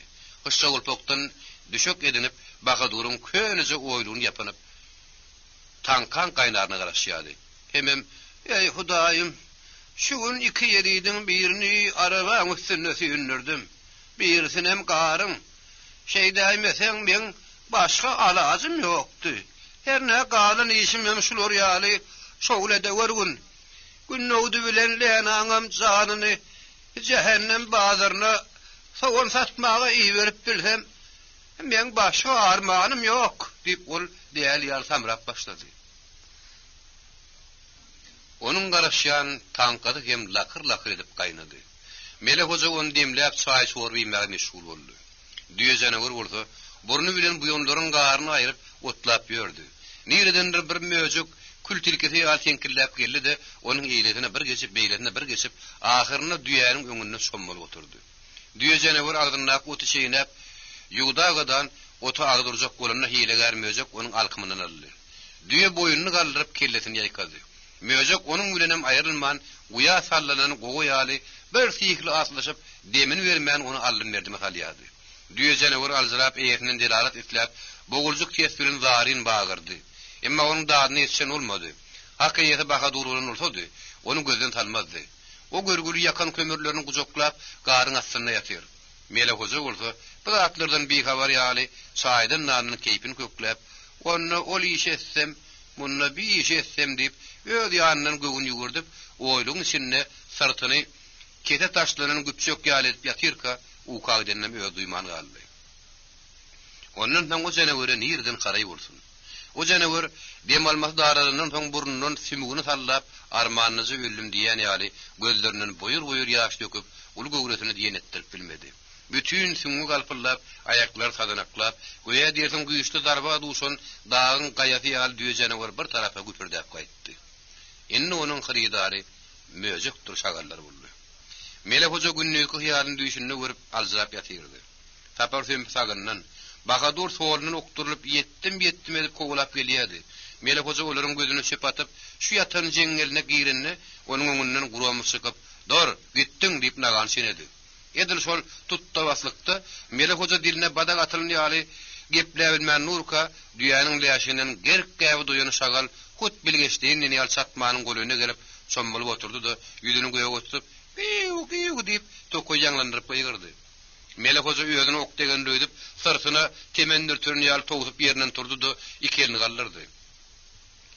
Ýöl galmagan bilen başagay şagal Melek hojanyň sirkintini eşitmän ýaňadandan bir gyýgyrdy görün, tokoyň içi ul dendele bolaydy. Melek hoja aratarmak ýagdaýda kellerine taýak degen ýaly bir göçgünni dendelän saýgaryp bilmedi. Ol ikelini galdyryp satmadan çykanyna ýüzüne sowuk şemallegen soň uksyny asyryp ýözüne geldi. Görse daş töweregi ala garankylyk ken tokoýluk. Şagallar möjeklerin garşylyk bilen çykýan dürli erken istefi ulugyň kamaty getirip dikatmana galýardy. Melek hoja tokoy ýyrtyjyrynyň bu galmagalyny eşitip gorkusyny ýaňa düýesini gözlemäge de çykyp bilmedi. Ol düýdürmek eden hataşan nek ikellilerin garnyny tutup namaz okujak ýaly gelip, "Ey Hudaý, muňa da şükür edýän, beterinden sakla göre" diýip sakmasyna girip ozokdak sönjek bolup duran köýeleriň üstüne odun goýup onu tutuşturdy. Şondan soň Melek hojanyň gözüne süýk akrany ýaly boldy. Ol sehel umyzgynsa ýaňky gyýgyrşýan wagşyryň üstüne dökülip ýetini pudoklajak ýaly boldy. Şeýdumul gorkunç ýallaryň içinde uly baska galyp daňlatyrdy. Ol möjek dur şagallaryň wagş ýetinden diýinim diýse, jahan ýagtyrylmadyny toraňulyň üstündäki gargadyr alihketleriň gagyllaşyp, zagyrdaşyp, janewur diýanyň üstüne badyr gurdular. Melek hoja, "Bir ýegiligin nişany näl? Men olary derbi dagyny edeýin" diýip garga badyryna gitdi. Baryp görse, eti ýen guşlaryň derdinden düýäňiz saly hümerdi. Şundan soň ol öten agşam şagallar möjeklerin hem edýän şartlygynyň sebäbine düşündi. Müň garga bir kete geçsek boldy. Emma ol paşmady. Çünki onuň zyňyň keteginden gargadyr ala heketler uçdy. Mehnet şaýkeller bilen dazlar keller uçmady. Gaýtam olar ganatlaryny keppi ýaly gerip lonkullaşyp Melek hojanyň özüne hüjüm etdiler. Olaryň käbiri ýokary göterilip Melek hojanyň kelletini hekem edinjek boldular. Melek hoja dağın uğrusu ýaly çöpden çöpe tübüp ordan satmasyna girip başyny utardy. "Megerem bir jeňel eýeli bolsa gerek. Menden başga muňa ýürek edip gelen ýa badyr, ýa-da ýokdur. Menem pyglymy oňa tutoýun" diýip Melek hoja tä bahaduryň bir sanas uğuny bilen ýarty gögüdüş hursu utarýança hiç kime görünmän orada şiýaly günne bir gerek naharlanyp şu jeňelle 2 aýdan gowrak ýaşady. Onun saçlar sakkal murtam ýötüp ýöňkü kaddyna ýetdi. Melek hoja ahyrda açlygasy da bilmän bu tokoy terk edip öz owasyna ýakynlaşmagy ýüregine dugdy. Şeýdibim ol eşek kulinin goşuna gelip onun eşegini hem adygyny ogurlap gaýdypdy.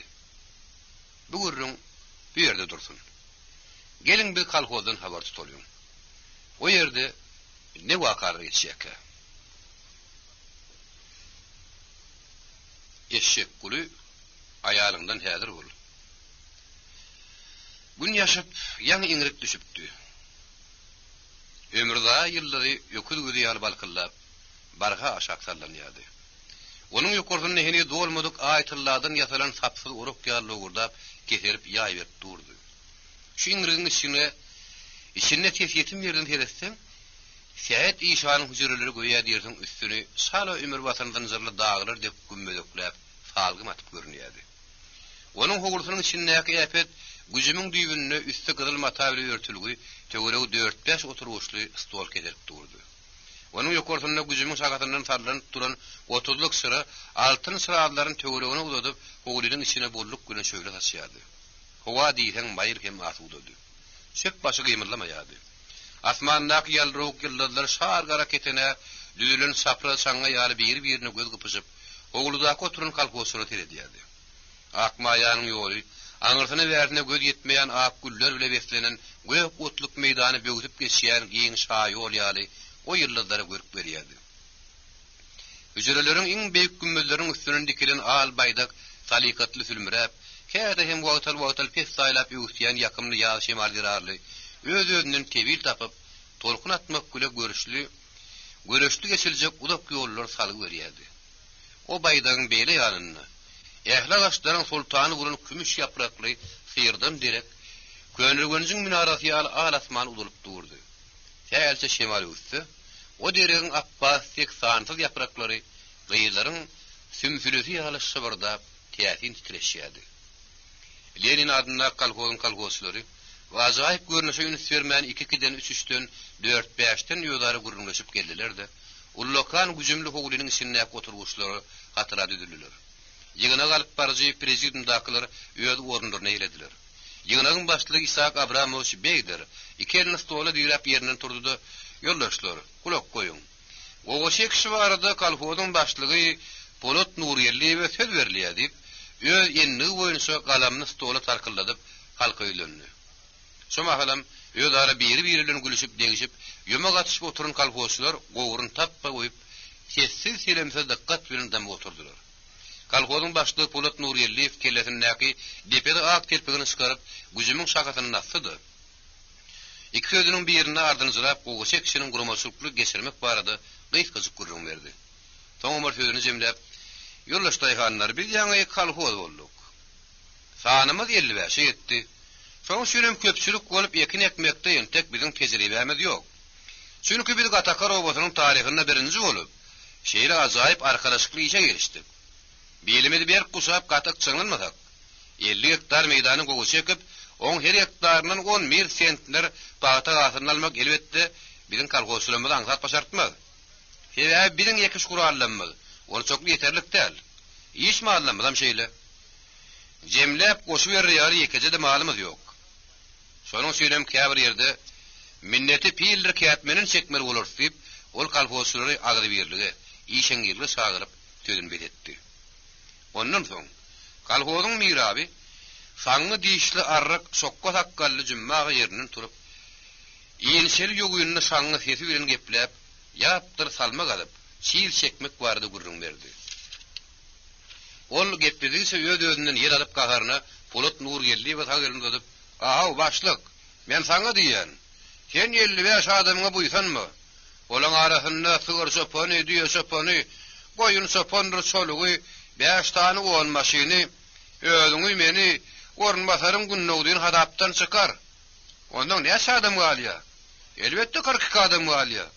Ondan olar bilen onça meýdan näde bekçi? Näde ýekelep, otap çyksa? Näde suwa ýakyp, näde ýygyp çyksa?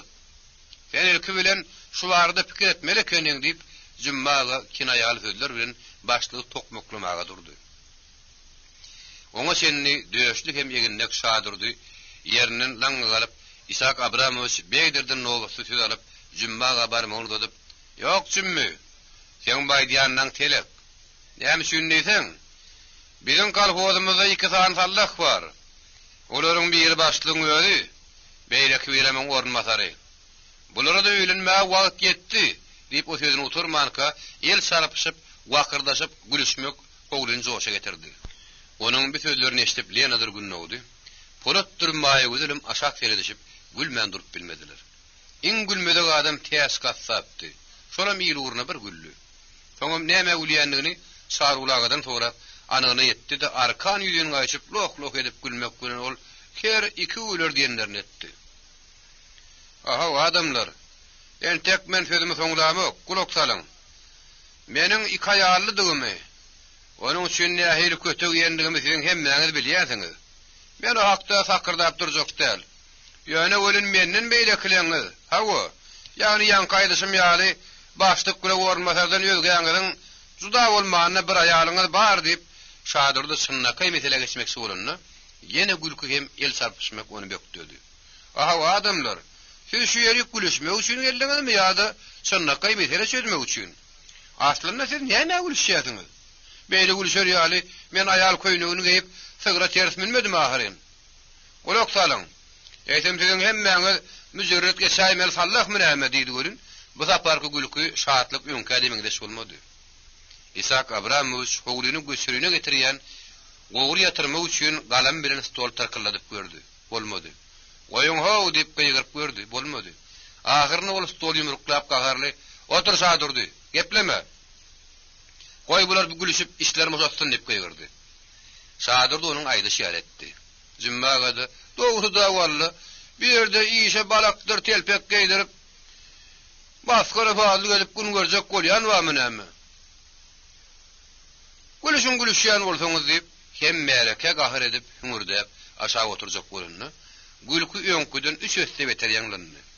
Şondan soň hemmelerin hormatlaýan adam solan gürdelek sakkally şary ulagy äwmizlik bilen turdy-da kirpik men gaşlyk gözlerini töweregine aýlap sesini çykarman mereket etdi. Şondan soň howluny goduklaýan wagyryň üstüne suw teplenýär boldy. Şary ulagy sakkallyk eňigini galdyryp Isak Abramowy söýlenip "Sakoň soňuny seretmek gerek. Goý şadyrdy gürlesin" diýdi. Turuşy ýaly usulluk bilen aşağı oturdy. Isak Abramowy galamny şadyrda uzadyp sözü diýen işaret etdi. Şadyrdy eýlek-beýlek seredenine tüýleri kelkildeşip duran keleň saar telpegini çykaryp sagelini aldy. "Hawa adamlar. Siz gülüşip men diýjek bolýan adamy diýdirmediňiz. Eýdem seleň täze agadan özgäňizde maşgala ýokmy näme? Elbetde bar. Onda da beýärşläp onnap bar. Mere dagan şagalaryny gawun ýaly ýatyryp sanaýmasaň tügelemi atlaryna bile ýalym däl olaň. Şeýle de mere daga diýip şadyrdy bir buruşda ýygyrlyp oturan sakkaly bulaşyk kepteriňki ýaly burny seňirikmen adam öýdündi. Ori kellen diýdin uzuklap ýapyrlyp oturuşyna gymyrlaman şyrdakly kellesini galdyrdy da "Dogrudyr şadyrdy. Enesi biläýmese men şolaň haýsy ganynym, haýsy sadyk, haýsy şerket, şolaram bilenmok" diýip ysgynsyz güldü. Ene bu dogry. Diňe bir senne däl. Barymyzda şagy bar. Olaryň ýeşe ýaranyny kalhoza çekmek gerek. Aýallary da. Ondan biziň sanymyz diňe bir 55 bolmaz. Biz 155 denem geçeriz. Aýallar erkekler bilen deň hukukly diýip ýollaş lapyny näçe para etdi. Eger şeýle bolsa, ýokman kalhoza agda etmek gerek. Mena ulubek bilen biýigetiň boyunny boyunduryk salyp, künnewlek iýje günni tap gelip ýer sürmäge taýýar diýip olaşa oturjak bolundy. Şar diýen şepiksiz adam. "Hey şadyrdy, sen özüň osma hemme kişi sen ýalyl. Mena bu ostanyň bir agdyna gaýmak, bir agdyna da bal berýän ýaranyp bilemok. Giýjetine de Sultan Söýüniň enesiniň Muradynyň ugrejy ýaly täden atýança sallança salyp ýalynyň hüwdüsi bilen ýüremek maňa göre bolýar ha" diýip ol deňişmekle oturuny gülüşdirdi. "Sary, şadyrdy hakaýdya. Senki telek. Näme sünnýetiň? O şeýdip gün göreýmese başga alajy ýok. Iki hatyn birer üç aýal bolar diýenlerini eşitmänmidiň" diýip berdi kellesini aşap gepledi. Emma onuň sözüne hiç kim gülüşmedi. Elim sapışmady. Şondan soň aýarly aýalyny, ogully ogulyny gyýyly alyp, işe çykmagy bir agdan makul bildiler. Soň mektep müdiri Magtym Şarif okuwçylar bilen gara şeýit saýlaşmakdy, şaýır söplemekdi, dökün döküşmekdi, kalgoda eden kömegini aýdyp. "Ýollaş kalgowçylar, ýekiş döwürni kimde kim ýalsalyk etse bizden ýokuş görmesin. Biz olary merkez gazetlere ýazyp ýere zar ederiz. Suratlaryny çekip, Tokmak jurnalynyň ýüzünde göjara ederiz. Şonuň üçin biziň mektebimiz ýollaş köstök Berdimradowy, siziň kalgozyňyz hemişe berketdi. Işiňiz şoguly, murtuňyz togry bolsun. Ertir bilen sizi bilen desseň ýekişiň başynda göýgersiz" diýip ol kalgowçylary kesli gadet okap berjekliklerini aýtdy. Mesele munyň bilen oturmady. Kalgoz başlygy Polat Nurgelliýew öýertirip "Gogoşek şunu hökman ertir başlamaly" diýip teklip girdi görün. Kalgowçylaryň aglabasy oňa garşy çykdy. Aýratynam berdikel bilen şary sepekli ayak direp köp galmagy etdi. "Aha adamlar. Biz kalgoz bolluk diýip dik düşdürge etmäli. İkat ýok bilen hüýpüpük garşylyklaryň ýygyrmasa, ýere çyt taşlap bolmaz. Taşlasaňyzam şüýrer" diýip berdikel ýer depip gygyrdy. Berdi gaty mamle gepleýär. Ýazda öýüze islen wagtyň sepi berer ýaly o jenegör buğdy ýa-da arpa däl ahyrin. Oňa gogoso diýilýär. Başlyk görmeýämiň, oň çigidiniň gytyk postun ýaly tüýjerip duruşyny. Besinden 11 günläp suwda ýatyrmak gerek. Bolmasa onuň ýumşajak gumany ýok.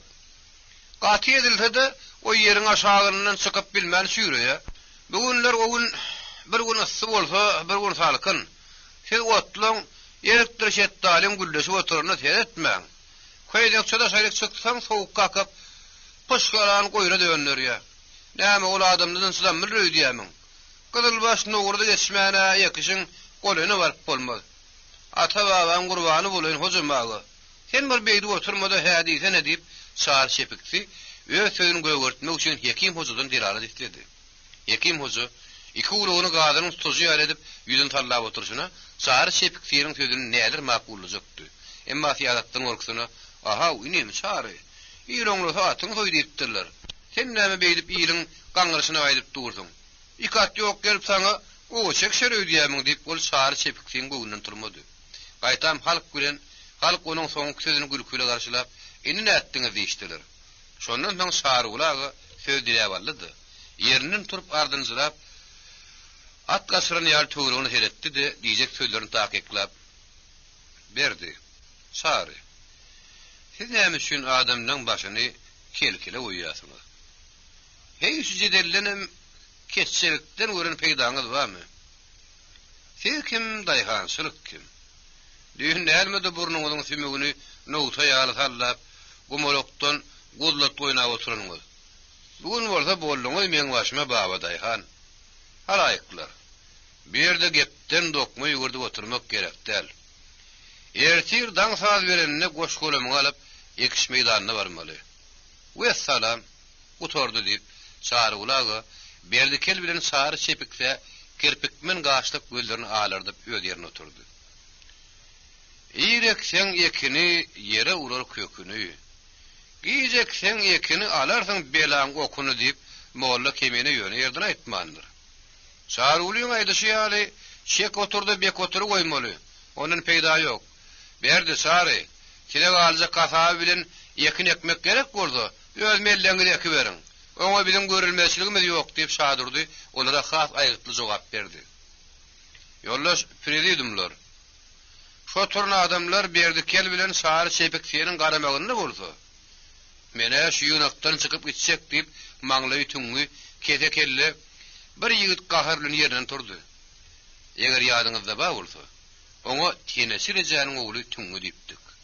O sözüni dowam edip, iň ýagşysy bazoklar ýygnakdan kowmak gerek diýip Isak Abramovich beýdirýärdi. Oňa senni berdi kelem laň ýerini galyp, tüňü näde kowýan bolsaň kow, bir daha gitsekdäl, gitdiýeniň bilen gidiberer ýaly bir ýeri sen ýene öýü däl ahir inip iç ýakşy dörtüňjyp başlady. Yürekden ok bolup geçýän bir kine ýaly sözler ýeşitip tüňgüniň gahary kekirdigine geldi. Ol gözlerini gyrpyrlatman berdi kele garap, sen näme ýene ýetýärsiň? Şo sözüň ýaňadan bir gaýtarasaň, men saňa ýermämet diýerip gahar bilen oňa puşman etdirjek boldy. Oňa seni şahar şepikli berdi keliň tarapyny salyp, tüňmü? Sen näme şin sırtyň bilen hoýdy goýasyň? Beýdip bir gorkur ýaly sen ýol barsa bir towşanmy? Ýüklep bir ýalmaýan bolsaň, ýalma da. Hamana şo sözüň gaýtaranyňa kenä diýdi. Tüňmü Isak Abramovich dagynyň haýkyşyna garaman. Oturuşdan arasy bilen berdi keller şahar şepikse ýakan gahary topuldy. Olaryň pysaklaryny syryp tüňge topuljak boldular. Oturna adamlar möjek daran sürü ýaly gurry ýerine galdy. Bolly bir gümür ýamarlyk turdy bir gopun. Şo sar gulun adamsy degeni usta ýagmar berdi kerin pysakly oluny şappa tutup taşly bedroý pysagy. Men muny adamynyň kasyna ýatamanyň diýip berdi kel pysagy bermejek bolsa onuň elinden gaňryp aldy. Şadurdan şar şepikçiniň pysagyny elinden şatyrdadı boldy. Onuň ýakyndan ýewşitläp tutdy da ony peýalwanlaryň geri götürüşi ýaly yekellen ýokaryk galdyrdy. Şadurdan şar şepikçiniň pysagyny elinden şatyrdadı boldy.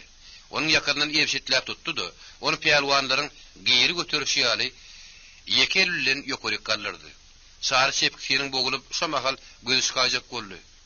Gaýdyňa peýaliň adamy yamandan boýuň tatyn alypdyrlar. Andi şoňa ýa-da ýene agladyp ýene gadam ady gidesiň gelýärmi diýip tegelek telpekli aýagy ýadykly muhut garlyp käýýäp tüňgüni ýozuruna turtdy. Hey jikka waga. Sen näme geçip ýamyň? Ýoldaşdan bilen bozgoklan gorny arkasyna daňyp Kapada taşlan deyip owa şurasynyň başlygy Burnok Garabek şaýçy buyruk berdi. Gyzyl taýakkyllaryň başlygy jikki wagy buyrugy şowada berja etdi. Şondan soň adamlar atudylyga arlaşdy. Ýygyk dowam edýärdi. Iň soňky söz Allah piniň gyýdy lena berildi. Ol ýegini bol şinelli ýerinden turdy-da asman ýaly ugdun mawy gözlerini halkyna agarlap ýurlaşdylar. Ertir baryňa bir adam ýaly ikişe çykmaly. Ekiljek şigitler hemme taraplaryň taýýar. Olary bir minut gaýry goýmak bolmady.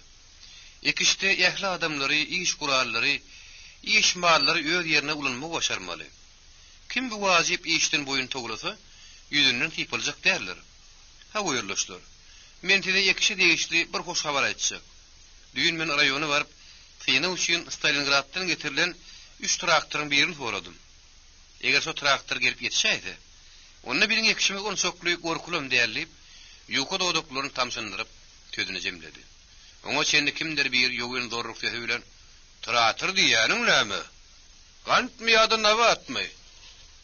Düşünürsene, o ne hili eşitilmedik iyiymiş deyip, onun öýüde görünmeýän oturun ýerine gyýgyrdy. Başlyk onun kimdigini tedinden tanap ýelgirdi da, "Batman, görýän gölüň sen gaty azypsyň o." Traktoryň nämedigini biljek gözüň ýaly maşgalaň bilen ertirek şobar. Şo ýerde mutna haram boljak saýam, gandam deyip, başlyk sözüni tamamlandy. İshak Abramovich ýygyna ýatdy. Adamlar gelişleri ýaly 2-den 2-den 3-den 3-den 4-5-den öýlerine bakan gidip bolady. Şo halatda da şöwürmetiniň tüýlerini telkiledip, aljaryň haly eşek bulu geldi. Ol şo gelişine salam helige munudyp Lena ýüzlenidi. Mew ýokaýan ýal salp diýipler, "Gyýdym, men häli günnäwden kakasy mele hojany gördüm. Öýdüm bul işgeýmenni. Gaty gorlanyp dur, ýüdügesi gorkunç. Şeýle de bolsa, meniň hazyr kuzuga tutup getirecekdim. Arman meniň sygyrlaryma gannary degip başagaý boldum. Dolanyp bersem o meniň azygymy, eşegimi kurretip alyp gidipdir" diýdi. Bu sözleri eşitip, Muhot Garlypdir, Garabek şaýçy, Bolotdur Ishak Abramovich beýdir dagy anka tanka boldular. Lena bile günnäwdi şo tarapdan öýlerine ýazgynçylyk bolmajakdygyny berip, öýlerini taldaşyp inkire gitdiler.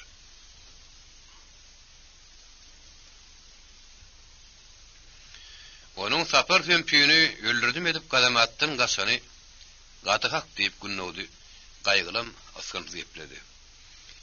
Garabek Ishak Abramovichdan bir papiros alyp çekdi.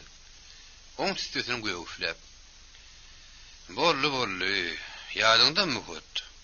Oğun şewişkeniň leşenligirini gannymly oýda öldürilen bulujuň ýanyndan Mele hojanyň guloksuny tapdyk" diýdi. Demek, olan saklaýjy o görgülüni öldüren Mele hojadan başga adam dälip, o Mele hojaň milisiýa idaralary tarapyndan bir gydarlanýanyny. Hemem ol süýeli gaýda göle gelmeýän gümürtük buluştury gedaý diýwany bolsa, onu barlamagy töweregin näklerin gulagyna goýdy. Lena haşlap diýmnaldy. Mele hoja ýeňil jeda berdirenini ökünüp, kellesini ekapekere etdi. "Ýörüň gidip ýatalyň." Iýze de bir çene bardy. Ertire çenni ýa pelek diýip Muhot Garlyp telpegini hyllyk ýalyp ýöňe düşdi. Ishak Abramovich beýdir, Garabek şaýçy, Muhot Garlyp üçüsi gapdalaşyp gitdi. Lena bilen günnäwdem Mele hoja hakyna işini gepledip magtym şarifler tarap gitdi. Görgüli eşek guly sygyr taýagyny ýegiне atyp, ýol boýy hiňlenip, Mele hojadyr kurröli eşegi, bakyan sygyrlary barada pikirlendi de, öýlerini gaýtmaly. Sebäbi onuň şol gara gaýçak ýaly ýylsyr, dylmyllyk aýaly ardy gödül, köne hengamyna başlapdy. Ol garanky düşüp, ayak ýygnanyndan soň, gadym kyza aşnasy bolan, torhany bagyryna basyp, şahy ýorgonyň içinde şagyl oýun edip, basalaşyp ýatyrdy. "Men üstümde sen ýüregiň üzüp barýan bolsa, äriňden aýrylyp men bilen Eýrana geçermiň. Men seni maşat gödüller bilen deňeşdiredim gelýär" diýip, Borhan ardygylyň üstüne awanyp gepledi. "Sen diýäniň näme? Sensiz görüljek günnünem mümkin bolarmy? Şu ütülmüşün kellesini getirip yumok ýaly toğulum bolsa men bar. Ýöneten beýdip awanyp durmady. Adam şu erkek ýar oý konuzrak kükuresene. Oý seniň labyryňa düşen men bolaýyn diýip ardy gözel oň murtun sypap kulagyny oýnap ýalyndan sara jügülip porhana gysmazyrap başlady. Gysyrlygy şada gyjynyp demi-demine ýetmeýän ýaly agdyna suw jordup başlaýady. Bu zatlardan habarsyz eşek guly şo hinglenip gelişine gapylaryny teklep goýberdi. Gapy şakırdap gitdi. Ardy gözel Allah'ın içi gitip dew goý ýerinden galdy. Gapy ýene-de şakyrdy. Porhan alжyraňy halyna geyinip ýarany okturdy. Ardy gözel gapynyň ýanyna bardy. Kim sen? Men gorkýan. Arşyn öýde ýok diýip gorkul hanryk sesle gepdi. Eşek gul gapyny batly itip şakyrdatdy. Kimdir öýdýäsiň? Men. Aşgapyny netip etseýärňdir diýip ardy gözel gyssap başlady. "Uy ýarsyn, asal sen midin? Sagaman geldiňmi? Neniň ýyzyňa köwlüne aýdyň?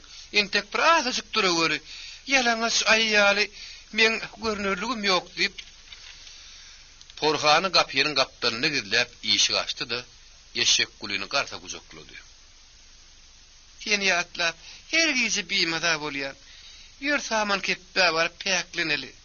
Sen hem ennam janyň tolundyry totdur" diýip ardygul ärini öýe salman saman ketdi uratdy. "Arçyn, sen çykarny ber. Men suwdur sürtüji taňa eşik alyp bereýin" diýdi. Soňra ol öýe girip Porhana bir pota berdi-de, "Arkaýyn bolnerim. Gürji bile ýataryn görýün, onu goloýyma getirmerin" diýip pişirdap şerdetdi. Gapyny açyp ilki ardy gözel çykdy. Soňra Porhan. Ol okly kirpi ýaly ýaparlyp garanka siňip gidýänçe, ardy gözel onu öýe gödüle uğradyp, onuň ýyzyna delmurup galdy. Ardy gözel dolanyp öýe girdi-de, Eğerine hüngürdedi gören onun diyen sözlerini iki uluklu işleriyallerdi. İn berkizeti, ol gızıl çuğullun eşek kuluyunun içki geyimlerini alıp, iki gaşını şirtmek yalısıtıp, "Hudayım, meydin şun içinde şüyreyebilse yağışıdır. Ey Huday, sen bir yerde bar bolup şu gece şu ütülmüşü, gözülü yen yali, gözülü iyen ittiyal pök görtmesen, sen barıp yatan melgun bolluğundur" deyip, geyim jürde galyp saman ketpe bakan etdi. Eşek gulu hem eşiklerini çıkarıp, kevdetine yah koyulun ýaly galpyllap aýalyna garaşyp suwutdyryp oturdy. Ardy gözel ýelinäki jürdegi bilgeçden soku daşyň üstüni gaçyryp büdüren boldy-da, onu külüşe getdi. Soňam gargylyp eşek gulunyň ýanyna bardy-da, "Sen ýyl ýatyp ituklanyň soň gelip, maňa azar ýamanny berýärsiň. Azap edip ýyldyňja suwumdan olam biderek golly. Soku daşy büdürdim göre artyp, jürde kül paýş boldy. Inni suwa düşünüp boldum. Sylhaňy ýygyny gelbege ýatylyp düşeňe" diýdi. "Döwlün jürde golun dökülenem suw. Oň şün ardym käýinip janyň ýakma" diýip eşek guly köýüni geyimlerini keppede goýup şäkmenini gelbege ýatylyp, kelle ýalaňaç aýagy gogullun şokoýly öýüne gelip aýal bilen ýadyr geçek boldy. Emma onuň aýaly kürresini yitiren garaşy eşek ýaly kürtdürüp durdy-da ýüzüni sırtyp, "Yeri arçyn, zahir sıramasyna, ýüzüňiň nähiri serederligiň ýok. Edil süpüre sümpiskan ýaly. Al bularyň geýde postuny bukulup ýat. Ýadap gelensiň" diýip ardy gözel onu ýödüne golýaşdyrmajak boldy. Eşek guly onuň golundan tutup batyrga ýödüne çekdi görün. Ardy gözel iki ýany urunup, "Wa ýarçyn, men ýanyma gelerlik ýok. Ýa-da büdüremde ýetegim gitdi" diýip şerraýly gitdi. Ol näse urundy? Bir tapar eşek guluny gypdyrman, Porhanyň çykyp giden ala ýörgönüne düýürläp bassy. "Agşamyň haýyrly bolsun eşek guly. Ýöne aýalyňdan häzir bol." Kim atdyka? Günüň dogjak ýeri gyzaryp, giyjeki gullukan ýanygyny ýatlady ýady. Şoldym güzel ýuwuşgynyň bärdinde hallanmaýyn güllän şetdallary, ýaňy ýapraklan igdeleri, olaryň üstüne abyn turan hatar tallary tekirtmek bolup, gün üşýän gögdör ýaly görnýärdi. Ol kim-kimden ýiti gyzaryp, köp köýdi üçin mähnet ozaw ýatlady ýady. Birdenem tamdyrdan çıkyp barýan nanyň gyrasy ýaly gyzaryp, günüň etegi göründü. Ol tylla gapak ýaly ýerden taýlanyp ýokary götürildi. Eýem kalpoçlaryň azyklary hem goş golumlary şo bagdan aslynda ýerleşdirildi. Kalpoçlaryň kimi at bilen düýäni, kimi ýöküz bilen aty, kimi de eşek bilen ýöküzi goşup ber türüp gowa çekmäge girişýärdi. Garry enelerden tenesirece saý aýnatmak boyun aldy. Gyý sultan öz gyýdy maýa gödürlün hamir edip nan bişirmegi özlerine borç edindi. Amman ulece bilen Farul nahar bişirmege gurunjan boldy. Her kim özüne tawşyrylan iş bilen meşguldy. Wah, bizingem gowa çekip hasal aljak bolşumy, ýöňde beriniň düýäň üstüne öý tutup, talyň üstüne talyhan işine dönni.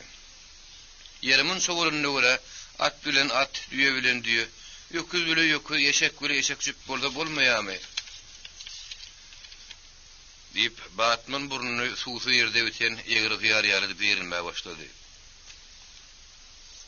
Wah Batman, sen näsen, ýöküz bilen ýöküz bolsa janyň uzuly. Men bir jüp ýöküz bilen şu hallanmaýan ähliýerini sürüp ekerdim.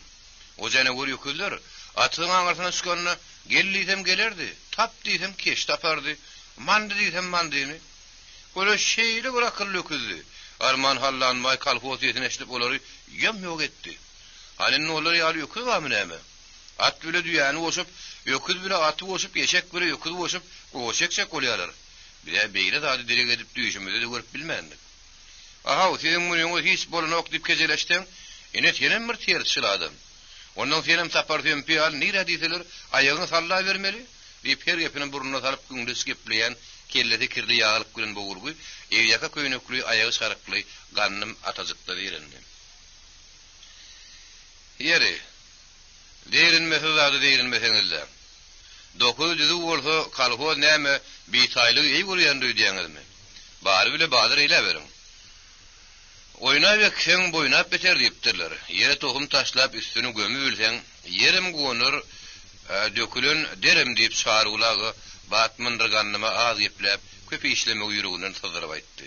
Soňundan ol sözüni tasdiklamak üçin teredin. Ýöküz bile ýeşe oňşýarmy ýa-da ýok. Näderden ikisi ümmülleşip, äbede jüýje bolaýdy diýip çarulagy öz ýeşegini çadyrdyryň ýöküz bilen goşup, tap, gellip ýertilmäge başlady. Bu mahallar hillewleşip oturan gara baglaryň eýeti hallanmaý, ertir namazyny okap baganyp postuny ýelbege ýatanyp, iki ýanay bilmekli ýastygy tirdeklep howlukman saýyp ýatyrdy. Ol jürünlügi gulpy ak gyrmy şäýneginden gapdary gülleki dizik syn kiýatetine saýy ýoluna hem bir urtdan kän güýmeýärdi. Onam adazykdan şirpilledip erkeljirep pinege diýärdi. Saýyny sowatmalyk hem deminallarym üçin ol kürre uly palan talan ýaly onu ýeňlik bilen basyrypdyr. Allah'ın aýaly Dür Sultan bolsa, boğaz dürüýdip bakyp ýören böwri ala şahlap sakartygyna tirt bermek üçin daş çykypdy. Ol özüniň orta ýaşdan agynyna garamazdan ýençe tagyt ak gözlü, hu gözlü ogadan hem meherli ýaly. Telenglep duran talry gideleriň aşagynaky gaýda gaýmalaşy görüp, gyrraýyny dolanyny erne. "Geýu batyr, turda bir teret, bagymyzyň aşagyna goşun nüşen ýaly bolupdyr" diýip Dür Sultan alyňa tap ýepledi. Onuň ýary hallanmaý, maňa diýýämgem diýmen, kädetini emaý bile ýerden götürüp, bir kerek şerpilledip çaýşdy de, işi ýanyny salaja görüp, "Eley, bar sen öz işiň göre bol. Olary kim bilen sözüňizden daşyrak, bir de başartma. Olara ýeriň gurşugy diýerler. Adam galhoz. Bar sygyryň bilen bolýup, ýene çaýşylmäge başlady." Toba tagsir. Kalpoz diýmek aýaly bilen garaşyp ekin ekmek ekeni. Erne özüň daşyda görü. Bulary bir azyn musallatly. Bulary yerim düýtmez ýurdum diýip Dür Sultan birlegen tirti hamirli şanak ýaly gapdany götürüp kepege girenni. Ýöküziň ýetine üzünüksiz moğlap duran sygyr mes at ýaly şarpaýa galyp Dür Sultan tatsyn şakyna mindiripdi. Dür Sultan ajdarha görün ýaly "Ey wayey" diýip ýeline kilegen ýere gasyryp arkan terpildi. Ol ogudan gözlerini gorkuly tegilep aglamjyrap bardy da biýagda ýerine aýtdy. "Hey, sen näme hile bolarmy? Bir sygyrdan gorkup meňirip durdyň. Onuňam galhoz malyny goşulasy gelýänler. Ýeline taýa galyp germejine çekdi, soýakma galyp gitdi." Gallanma ýatan ýerden gozgunman aýalyny gysap berdi. Ayarı ýeriniň aýdyşy ýaly sygyr taýaklap suw ýakmak üçin hepekden çykardy. Sygyr begencinin ýaňa goýok bilen gülü ýaly eýlek-beýlek oýnaklap zydynlamagy başlady. Şadyrdyň öküdüňi gel başyňa döneýin. Gelli ýani ýar ýerliğine bolady. Ala sygyr ýendamyny degen taýaga garaman Dur Sultany süýrep ýokry tarap hönküllep şalt-şalt berýändir. Aýu batyra ýete görýüň diýip Dur Sultan elini aý şeýnäne çirkin-çirkin gıýgyrdy. Allanma öýden çykýança Dur Sultanyň her galosy bir ýerde galdy. Onuň toppusum şaly köwleýän soku kimin asmany agdan öwüldip başga bir ýerde galdy. Dur Sultanyň özüm köwüksüýüniň atyna tirken gyzgyny ýaly sygyryň ýerinden süýrenip ýer bagyrtlap barýardy. Çarula ganyňda eşek bilen goşan mes öküdi molap ýyryndap künnäni gapdalnak eşegi çarula gany tüýrep sygyra bakan gaýçak boldy. Ýerine kalposylar kömek etşäýdi. Dur Sultanyň ýüzüni şep salamlar daraw edip pişik tyrnaşaklanydan beter edipdir. Ol udyň garasasyny goşa terkes ýaly edip utanjyndan ýaňa ýere girip bilmedi. Şoma hallanmay eli dürre gamçylyk geldi. Ýani saçyna sygyryň guyrugy ýaly hallap bir sygyryň orman ýere gülki bolýarmyň diýip agdalmasa paýyş sözlerle söýüp gaharly gelişine Dur Sultan saýgyrap başlady. O görgüli ennamna ýarny sabran ýaly darin aglap eýle gylgasyda gam şarpylýa beýle gylgasyda. Batmandyr gannamaga ara düşüp hallanmaýyň gelinen gamsyny aljak boldy. Emma hallanmay "Siz odala men ähli ýerimi hem baýlym allyňyz. Erne heleyme aljak bolýarmysyňyz?" diýip olara hiç baş bermedi. Dur Sultan tügülüň içinden çykan ýaly perişan halda eli mewdat bolup nahardyr mişirýän aýallara tarap ýokşan götürdi. Allanmaýym oň Mekke'sine minni. Tenesirece aýyryň agyndan tupan ýaly uly basy bolup gelýän gyýdym tanady-da, "Way balam, seniň ýadygyň näme?" diýip köşe ölen maýy ýal bolap Dur Sultany uzaklady. Dur Sultan hem ony "Şomagal hallanmaýym" gamsyny dalowladyp geldi-de tenesirejän filterläp aýalyny saýgylap başlady. Aýaly ejekine dulundy. Şolar mana hallanmaýyň sawup ýyňan gamsynyň bir uzy tenesirejäde şarpylap degdi. Ola awsyna syzap bilmän hilemezler diýip böküp baýyň sakkalyndan tutdy-da, iki aýagyny ýigirip çökelek torbady kimen asıl boldy. Oňa sen kalpozyň 10 maçty brigadir tenesirejäniň ugry kede kelle tüňgeldi-de ejetini beýlek teklep hallanmaýyň ýakyndan toglap tutjak boldy. Baý oňa da baş bermedi. Eline gamsyny gaýgyrman tüňgünim bir sally. Tüňgüde ozyň başyndaky ýatan ýeke ulak kepçäni alyp awyna atyljak kaplan kimin diýişini gyzap hallanmaý bir salanny edil ferpmeden gaýdan ýar hereldi.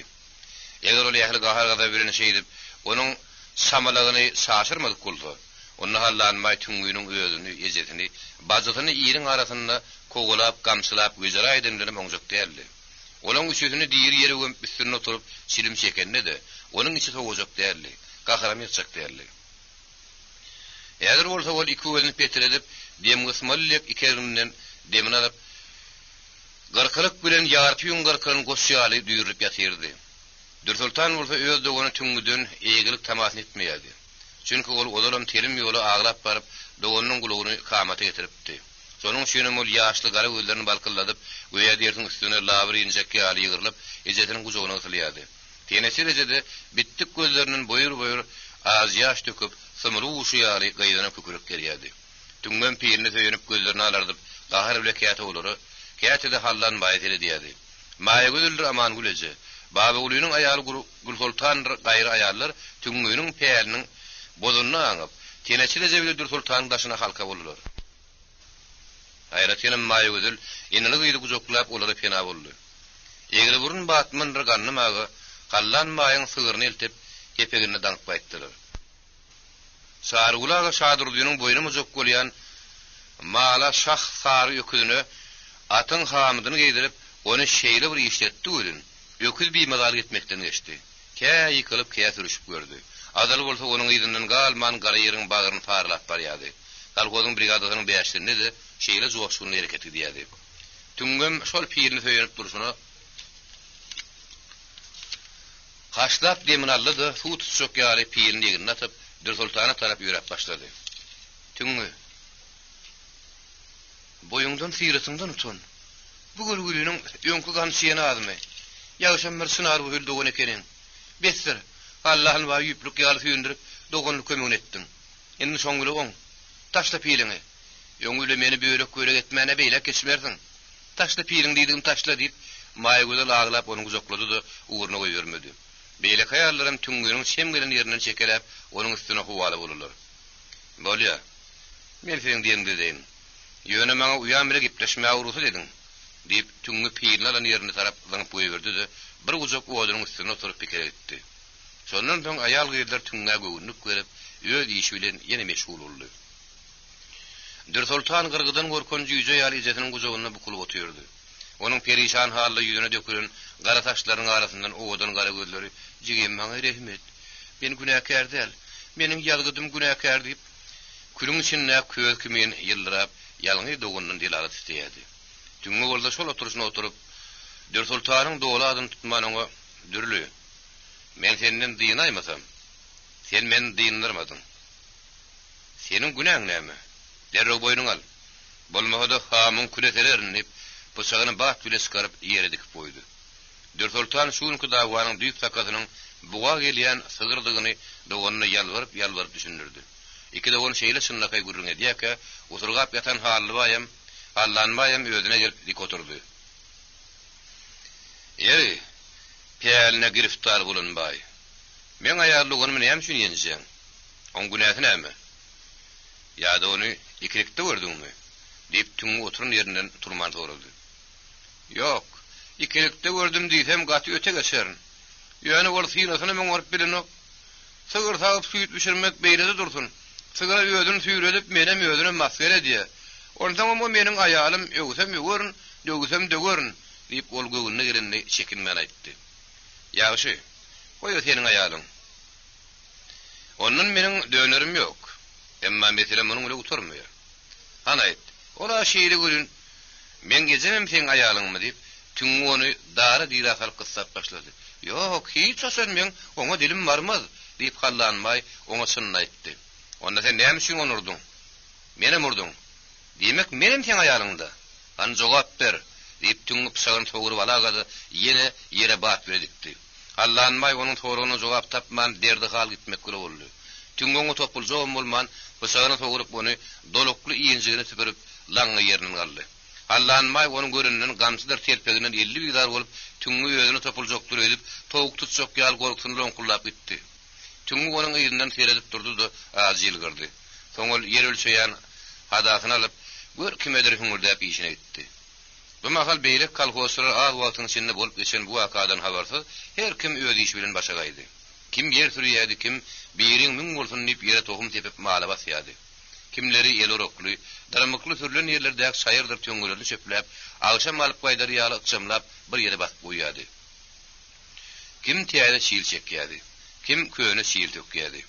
Goşy meýdanyndaky bizany hereket etdiňçe teredesiň gelýärdi. Yetkinjekler gerjeşip atdyr düýe başyny çekýärdi. Dürlü geyimde kolhozlar özary ýaraşyp, ýömek atyşyp gülüşip meýdany alaýar edýärdi. Kim aýdym aýtsa, kim berekellahu diýärdi. Täs gassap kellesine keçet elbek geyip, mele baytalyny mürüp, zar çekip, işdäki edermenleri, ýaltalary ýyly doldurýardy. Kolhozlaryň dyňyzy hereket edýän fiiller azarlaryna günnüşünni, ýellerim çakan ýaly ýalpyllap, uluklara şöwret açýardy.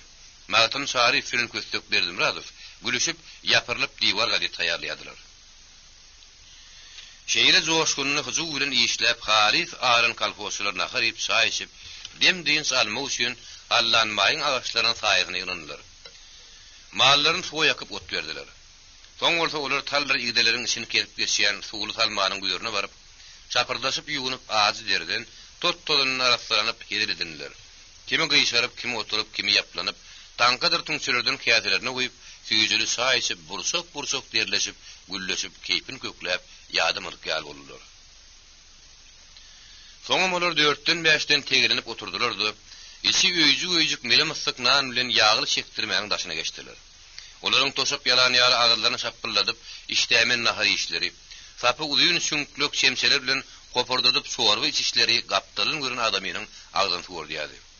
Mugallim köstök berdim Radow çıkaran gülküli diýwar galetiniň daşyna ramalap, getirip bir agaçdan atyp goýdy. Kolhozlar onu görüp, "Oňa bir seret." "Oňa bir seret" diýip gülüşmek bilen galar-garan boldular. Çünki berdi keli bilen sary çepikçiniň oral kimen hüjürlüp, tüňe topuluşlaryny gaty gülkün edip çekipdirler. Tüňüňem hallanma bilen garpysyny, ala hyryň bir sultan süýreýişini, ýöküdüň sarulaga baş bermejek boluşyny tuğra talypdyrlar. Ekisi oňat hem öz wagtyna gutarmak bol hasylyň geregidir diýen makalany köstek sesli kapturka, helki ala hyr boşanyp, därden ýaly okturylyp ýerek gaýtdy. Ana gelýär diýip kalgosyryň okularyny göterip ýerinden turunan boldy. Aýallarym ketewlerini bulaşyp, gyýuda diýip galmagal etdiler. Sygyr göreni olaryň galmagalyna garaman, şol zydynlap gelişine şaýdyrdygynyň öküdüniň üstüne böküp başlady. Şonda da öküdüň okyal etmedi. Çünkü sarulagy oňa iki öküdüň işini etdirip, onuň ýenkini alypdy. Şonuň üçin bol sygyra ketewr gözlerini alardyp, onu şahy bilen salaja kakapmışlap, otdan agdan aýyrmaýady. Sygyram onuň üstüne böküp süzüp, otuny arkaýyny ýydyrman biýmedary gidip, öküde alar berýärdi. Men şaýym içip bolýansam, hallanmay sygyryny ýeri getmese, teredin şunu edişime. Öküdüň hamydynyň boýunyny ýerlep, agar künne bilen saýarly ýer tökörün görün, nälerdiň bir de öküd ýaly mumliplik bolaýsa diýip, sarulaga sygyr bilen ýer sürjekdigini aýtdy. Sarulaga, sen isle onuň öýüde bile ýer sür, isle de öküde goşup, şu ýeri kallan baýyň gelmejege gaty hak diýip, kele tüňü, onu bir ronuna sereldişini gurrun verip adamda gülüştürdü. Kalgosylar nahar başynda şeýle şady gurrun bolup, dynjal otur kalar, birden göýök ýaly gürläp, ýerler tarsyryp, bir traktor peýda boldy. Ol ýygyna 4 tane ýepet demir agary tirkep, ýeri aly tuzyny edip, gozunuklap gelýärdi. Onuň üstündäki joňkorly oturan, ýüzi gözi çaňzaryp duran gulokçuny eşikleri ýagly ýigide ýaşka diýdiler. Ol traktoryny agaçlaryň kölegine getirip, ony tarwar etdirip, sakka saklady da hoduny ýatyrdy. Kalgosylar onuň daşyna hyrra aýlanyp öňündäki tigirinden başlap, täýinlap künnelerini seni tyýynladylar. Olar gözleri bilen görüp doýmanlarynyň soň onuň tigirlerini, turbolaryny, radiatoryny, adalaryny, hatda oturguzyna seni ýerleşdirip gördüler. Bäý, munyň ýeke tigirini mehnetdigini diýip gannamagy agyna çypan boldy. Wah gannym, sen bulary heretsene. Diýişler keltezik galyp kimin fam boluşyp dur. Bu ulukda batdyga da doňoklukda muň taýyp büdürecek gumany ýok. Haýt bolsa da worsa emel bar o diýip saňa diýişdi jümmaga diýiş bolup duran demirleriň berkligini el bilen barlap gördü. Siz oňa seretmäňe de muňa seredin. Görýäňizmi? Munyň her adaly ýarty apak ýaly. Bu traktor asynyň eýresine beýresine bir gerek baryp gelenni biziň de hedem desem edip 8 gerek gatnanymyzdan köp berdirýär diýip usta ýagmar traktor taryplap başlady. Muň güýje iki atyň güýjünden köp. Yer sürünüdi. Gumy iki ýagyna seripmen, bir ýanyna döňdürip bir-biriniň üstüne sepläp gidip otur. Geçirek töňüňe gabat gelsem, edir ýelmek sowuruny ýaly diýär. Gepin küleýeri bu traktory näçe magta bermeli. Muň sürüni ýerinden barlap gör, bakmalym.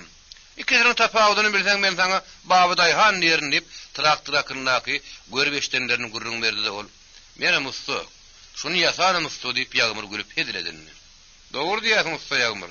Traktor ýasany mustu, seni mustu. Emma seniň ýasan azalyň bilen mümkin deňeşdirseň, seniň ýasan azalyň munyň ýalyna edip kepgir ýaly diýip şadyrdy arkan güýün gaýşyp güldü. Aha, o şadyrdy. Demiriň peýgamberine Dawud diýerler. Görül nähili bahyly adam. Maňa näme üçin şeýle gudratly zat ýasamagy bahysylyk edipdir diýip usta ýagmyram güldü. Ay daýhanlar, işliýişiňiz bilen boluň how diýip täs gassabym geçe telpegini zemmerdip zar çekdi. Şondan soň daýhanlar goşun tüýşen ýaly bolup işe girişdi traktorda. Traktoryň tararlary bütün ekin meýdanyny hem owan ýanglandyrýardy. Onuň sesini eşidip iki bar daýhanly çolup geldi. Olar traktoryň ýerine sürrek bolup onuň ýer sürüşine haýran galýadylar. Olaryň käbiri bir ýeriň piri kenip traktory mahabatlanyrsa başga biri munyň ýören ýerin ekin bitmeýärmiş diýip muzawat edýärdi. Traktor sordy. Etüýler kergun geçer diýip olara üns bermän polu daty bilen ýeriň bagyryny parlap barýardy. Lenadyr günnowdy. Polotdur Isak Abramovich Galebegdir Mugottagynyň her biri bir brigada ýol başlyk edýärdi. Sonuň şeýle ekişiň tempi gün-günden güýçlenýärdi. Arman aradan 3 gün geçenden soň gizara atylan ok traktor şeýle polodatdan agdardy. Bu oky haýsyny ejizatdyka. Jengelleki jemlenişik. Yeni gün yaşmasadı. Jengelin içinde iňirik gararyp başlapdy. Ol ilegin körügösi ýaly şonoklap, gözüň öňüne saramtal perde çekýärdi. Uzyň günläp garasyny ýatsanyp aç ýatan baýym şagallar da hiýinlerinden çykyp togşanly toguklaryň kastyny örüpdi. Olar tenkilleşip çöpden çöpe temizlenişip, gyýgyraşyp jengellik ýaňlandyryp kopun edýärdiler. Jengelin golunna kobularyň itleri ulaşyp, "Miltiňiz bolsa geliberiň" diýen ýaly şagallara haýbat atýardy. Günnüzüne yerkümede yer bagyrtlap ýatan öwüz jellatlar, onuň ýaranlary garankyň düşenine sala begenmediler. Olar bir däl iki däl golunum geçdi. Mele hojuda tellesini tegelep, eşek gulüniň zotda gög eşegini ugurlap gaýdandan soň gelip şu jengele tinipdi. Eşek boldy. Başyna koýup kürresi bilen şagallar möjekleri şam etdi. Mele hojanyň özüm ahyrynda gidere uğurtapman öwüz jelladyň ýanyna baryp, "Ha, o serdar, men kellämi etegime salyp sen ýanyňa geldim. Meni öldürseň özüň öldür, güldürseň özüň güldür. Meniň senden başga howanlarym ýok, howaslarym. Eýlimi günümi terk etdim. Şäherden gelen parnamoçça ýaly bıçaklap gadamada düşdüm." diýip ol başynyň geçiren äli külpetlerini öwüz jellady jekmejik gurrun berdi. Soňam ol öwüz jelladyny andyrmak üçin ata babasynyň gabyrynyň andyşyp aýýalap, "Serdar, men hakda sen göwnüňde çegidiň bu ýaly çegilik bar bolsa, bu sal kelläni salgam alan ýalet. Bolmasa serdar meni gynamady, iki gözüň bir ýökümine özüňe ýaran edin." diýip Mele hoja onuň ölün ýerine örüp galyn ýerine galjakdygyny ýene bir gedek äht edip göz ýaş bilen öwüz jelladyň aýagyna ýykyldy. Şondan soň öwüz jellat Baky Batyr bilen uraz zalaýan ýalbarmagy güýa geçmek öýünsü. Mele hojanyny özüne nöker edildi. Allanmay tüňü bilen garpşandan soň öýüni aýagyny uzup arkaňa ýatyp bilmedi. Çünki onuň aýagyndan ard edip tüňüniň barmadyk gapsygy almady. Hatda ol "Ya hallanmay ýok edin, ya da meni. Eger şoňa gaýratyny satmaýan bolsa, men onuň bilen tükenişerin. Soňundan men aýplap ýörmäň. Mesela kalhozyň beren hadasy. O da kalhozyň ekýän hadasy. Olmaşam ýödüň ol ýüzbaşam diýip tüňüte kalini şenni ard etjekdigini poloda etdi. Denetçiliji Dürsultan ýygyny terkep Lenanyň ýanyna bardy. Ol özüne gyýdyna oğluna şarpıllap degen gamsylar barada yarım ýaş bolup Lena gurrun berdi. Onuň bilenem kaýyl bolman, köýnegini sıkarjak ýalyp tä boýuna seni düýrüp Lenanyň öňüne geldi.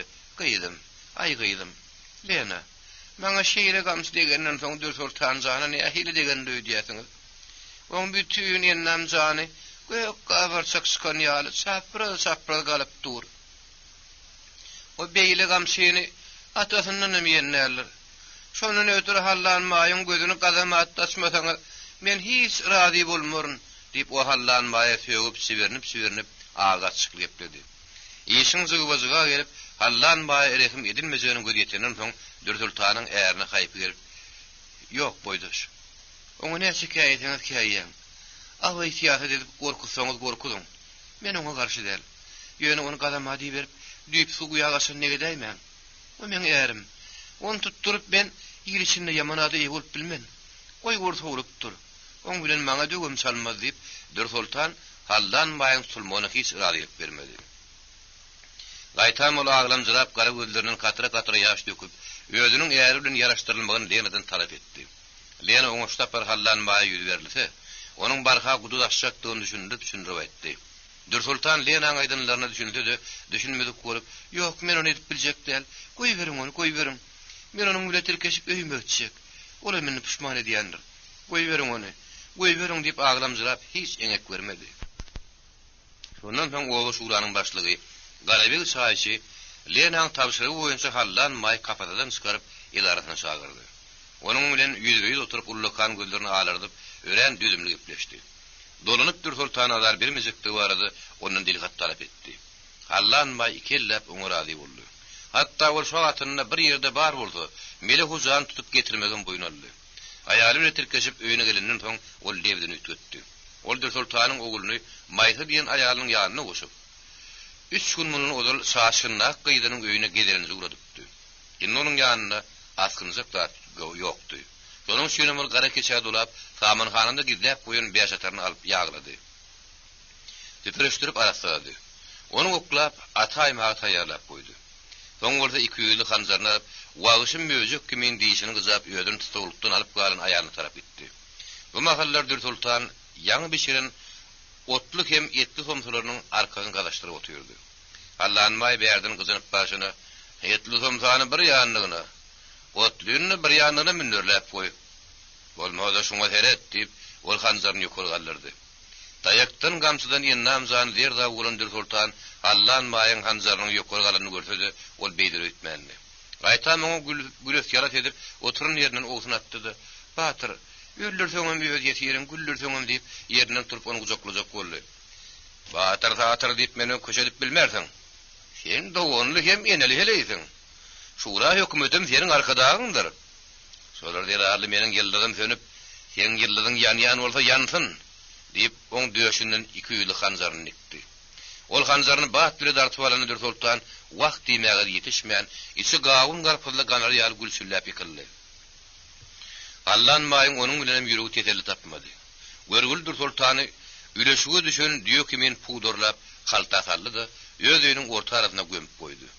Ähli somsolary horjuna salyp atyny bökdür getdi. Soňam bide sapýan paltasyny alyp ala hyryň ýanyna bardy. Menden galyn garawluk mal sen boljak bolsaň, senem galyp kalhoda ýal bolma diýip Allanmay paltaň suýdeti bilen janagörüň sat maňlaýyna urup, onu ýyldydan gaýdan ýal terrelçek boldy. Emma ol şoňuna düşmedi. Çünki Allanmay paltany ýokary galdyryp aşağı ýenerjek bolany, janagör sygyram öýe şumyk paly bilen ýaly elken çykyryp ýokary ýokdy. Şonda hem warp bile ýenin palta onuň bir şahyny gaňryk döwün ýal etdi. Allanmay paltan ýangydan falýansa, zanagyrly janagör ýüpini ýolup, hepegi böwüp ümdügine gitdi. Allanmay onuň ýylyna dodugyny diýişläp galdy. Sygyr janagör de ondan arana açyp, ekin ekip ýörün kalgoslara ýetmän ýykyldy. Onuň ýykylanyny traktor siýaşky gördü. Şonuň şeýle traktoryny daklap düşek bolanyny Allanmay sygyr hepege bukulyp, bir atanyny ýaşkyny etsäni edil atdan agan ýal etdi. Kalgoslar tüpüň sesini eşitip ýerlerden kimi ýekeni illi, kimi goşaly, kimi paltadyr pilli son taýak bolup Allanmayla tarapyna ýendir. Jikki waga, hey, eýlesinden, aha beýlesinden diýip ýöňden barýady. Allanmay atyna atlanyp olara ýetdirmän jengile bakan ýyllar ýal füýläýändir. O jengeliň jümmüşini araşandan soň atynyň düşüp onu ýydyp gitmeli boldy. Eýe bir-birini tapyşyp hepleşen ýetgizgen rıhysçylaryň ýanlykdyr patanakly şöpleriň derdinden atly hiç ýürer ýaly. Şonuň şünen bir jengele gatyp elet duraýmasaň piýada da arkaýyny ýürek bolmaýady. Allanmay da atyny ýydyp köne ýabyň içine gidip barýaka, onu ýol jerlaryň taksirlere gapşady. Ol tanışlyk berenden soň taksilaryň biri onuň atyny ýydyp aty torlaryň ýanyna alyp gitdi. Allanmaýyň ýödi bolsa, orjunyň arkasyna atyp beýlek taksi bilen ýerküme gitdi. "Assalamu alaykum jengel şiirleri" diýip Allanmay arka degirmen daşly dep ýapyrylyp ýerküme girdi. Ol kelini suwag deniň eli ýaly uzadyp, ilki bilen gyrsuw sakkally jotda murtly ýol jellat bilen görüşmekçi boldy. Ýol jellat süýür ýüzüni garrygy gawunyň paşagy ýaly mürşerdip, "Äw men epey gogresini ýerden galdyryp, Allanmay iki dowup bir galan ýaly oňat garşylap, oň bilen içkin görüşdi. "Ha, baýagy, ene munyň boldy. Eýişden giýçägsi" diýipdiler. "Ele atasynyň babasynyň gurbany bolan mele hoza da biziň aramyzda. Görýän göresenem, ara bir ýan ýaly şunyň bilen öýden çykypsyň o" diýip onu niýede oturtsagyny bilmedi. Allanmay forjuny ortada goýup olaryň hemmesi bilen salamlaşyp, elleşip çykdy. "Ha, weherdar. Men siziň ýanyňyza ýöne gelmedim. Forjunym nanly, elim ganly geldim. Hökümede paýta diýse paýta berdim, buğday diýse buğday berdim, gara näçek. Men olara gözümiň ak ýagyny ýydyryp ýaranyp bilmedim. Meni ne bir mülk gal, ne de bir mal. Hemmesini ýerinden gaňyryp alyp, özümem serçäň sagasy ýaly gyzyretine goýdular. Indi menne bir at bilen bir ýaragdan başga hiç tat ýok" diýip ol aýalyny, sygyryny paltalaýşyny, traktorçyny atyp gaçanyny da bolşundan 5 metre edip gürrüňberdi. Emma ol Dür Sultany sygyryň süýleýişini, şu derarly onu urup tüňü bilen garpyjyp kapata salnyşyny bolşy ýaly gürrüň etmän. "Awa serdar, olar men 3 gün näp giýjesi bilen tysanyň hini ýar darazy kapada ýatyrdylar. Seniň entegem dadym köpdür. Şolar tapyp bermesen gazamatda süýreder. Mele hoja da seniň Yollaşınmış deyip olar men dawanma dağ basmaktan başga gasap kıynadılar. Ayalım bile onun gecedem, erkek de onum. Men jokladım bar deyip men tutturdular. Ondan benim siz eýseniz, benim beýdernip gaharma içerime gan saykap gaýtdym. Arman golykini gandaryna gark edip bilmedim deyip hallanmay, tenesir eze bilen tüňmüni ele salyp bilmänini ökünüp, gaýta-gaýta gaşlap uludan demin aldy. Soňa bol horjunnak etlik hem otlu somsolary çykaryp, olaň öňlerini düýjürip, "Alyň, aýdan ýen köp bolar. Nesibedenden ýip garnymyz doýuralýar. Garny oka bela ýok" diýipdirler diýip Mele Hoja ýüzlendi. Köp mahallardan bäri beýle ýumşak hem füýüzi tomsa göz düşmedik Mele Hoja, mor sakkalyny göwük ýal edip, ýören işlemeni ýapyşdy. Melekler ondan kim galmadylar. Biz tomsalar sünnälep bişiren ak güldü gara saçly dur sultan görgülü bolsa, gany buluşup bir depek sukurun aşagyna ýatyr. Ejire ganym garaşyry bolsa, aram maslygy üýşen wagşylar ýal tomsalar şeppe çeýneşip, "Baý süýje eken o, ay gaty süýje bolup dur" diýip symışlaşyp otyrlar. Şeýle de bolsa olaryň arasynda görgülüniň eli ýören süýje eken, anna barsyn. Arman hallanmay seni oňa gadap edipsiň diýip dur sultanyň halyna gynanan ýekejetem bolmady. İň musulman hem dinler diýjegin Mele Hoja, olam bir somsany keplep, "Dogry gelen kasmatdan gaçyp gutulmak bolmaz. Oňa da Allah gargyş edenler. Bolmasa ol diýirligine paltaň astyna düşmezdi. Beýle ajratlar ýatlaman eýe berin. Naş bolsun. Dünýäde aýal bilen hyýarlan köp zat bolmaz" diýip paçakly eşek ýary agdyny maççyladyp otyr. Hoja maňa hakaýdy. "Öňkülerim aýalymyň aýagy, çöpürmüň taýagy" diýipdirler. "Siz ýeriňizi bilen. Ýuwutdygynyň özüňki şeýnegeniň gumanydyr" diýip hallanmay somsaly gurrun goýup ýene-de öz elinden giden mülki bardy, jibirmäge başlady. "Hawa, Serdar, size ýalan maňa şun. Men dile geldi bile geldi diýen. Şu jeňgele men baky böwür bolmak üçin gelmedim. Seň ýaly garnamasly ýigitlerle birigip, hut öýümde arkaýyn oturmagy goýmadyk tüňüdir garabeg. Günnogdudur leni ýal täze durmuş diýip könen düňderip, üstüne sowunekçek bolan ýelitlerden aralmak üçin geldim. Indi men minneti şu biýaş atarym bilen gaýratymdan çekýän. Esseňiz äsiden maňa kömek edin. Men şu gize ýa-da ertaşam kalhozyň gowy çekýän meýdanyny suwa gark etsek. Özümden häzirin özünne. Şeýhmanlara tarap sar göçen ýal göçelýän diýip, Allah'ın bir sözleri ýyzynyň kowy gelýän ýal gyssanyp gorkuraýtdy. Bayağı dograydy. Ätiýaz ýerden vermek gerek däl. Garga ýaly wekimli bolmaly. Birden daşmady galap, jeňgele wot gözleri biz näderiz? Iki ýanymyzam ýap. Geçek yerimiz ýok. Ýere Hoja maňa. Halta gasar etmesene. Towjan tüýlük edibem görün peýdamyz ýok. Hallanmaýyň aýdyşy ýaly minneti şu ýaragyň sırtyndan çekeriz. Diýip ter gara takkally, pişke murtly, peşeneli adam gyşaryp ýatan ýerinden salazy gopsanyp öwren batyrga ýepledi. Bu adam eşek gulynyň aýaly ardy göderiň zorasy porkanyny. Ol howluk man sözünde dowam etdirip, "Gorkuň azyla peýdasy ýok. Hallanmaý bu arada hakaýdy. Ätiýaz ýerden vermek gerek däl. Beýle diýsem meni gorkak durýtmäň. Maňa derýän 200 mir. Näme de bolsa biz şu ýerden suwumuzy täzelemeli. Goştanyň mundan mudar bolmaz, mara gaýdalyň diýişýäli. Birem şeýhimnanlara tarap göçelýän. O ýerde şura hökümetiniň ýaňa jany agyrlyk etýän sany barda tajagy ýok. Olaň her biriniň ýüregi Allah atyn kellesi ýaly. Şoňa aramyzdan olar biri gelir, bilen biri geliň diýip, ol sözüniň soňunda ýekäniň saňy çykmaz diýen akylymy sal getirdi. Bedilýän gurrunlaryň hiç biride ýögöl jellada yaramady. Aýratýanam oňa bu jeňelden çykyp şeýhmanlara göçelýän. Başgalara bir geliň diýen sözler yaramady. Şonuň şenem ol ýüzüni gaýdygan bagyr ýar edip, baky batyr ýüzlerini de oňa ýegen, sen näme adamdyňlar? Ana seslen. Bedilýän maslahatlary, berilýän akyllar niçik görýän diýip ýögöl jellat, hallanmaýdyr porkany göwün ýetmän askynty aýgully. Baky batyr şüýşe ýaly gömgök gözüni gara pişigin garagy ýaly balkylladyp ýögöl jellada garap salaja ýylgyrdy. "Beday, men sana näme diýsem kem? Şödilýän gürrüňleriň bir topory maňa ýarasa-da bir topory ýaranok. Beýle diýsem menen bele hoja ýaly palta gaser edýän löýdämi? Biziň urady kemi sen bilen.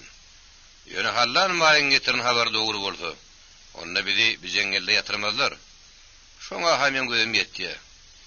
Iň ýaşady şeýhmanlarym diýmen, galhozyň eken gowşularyny şu gark edip, emellarlaryny gyryp, mallaryny sürüp, şeýitligiň üstünden Eýrana aşyrlyk kim bolmadymy kadiýan?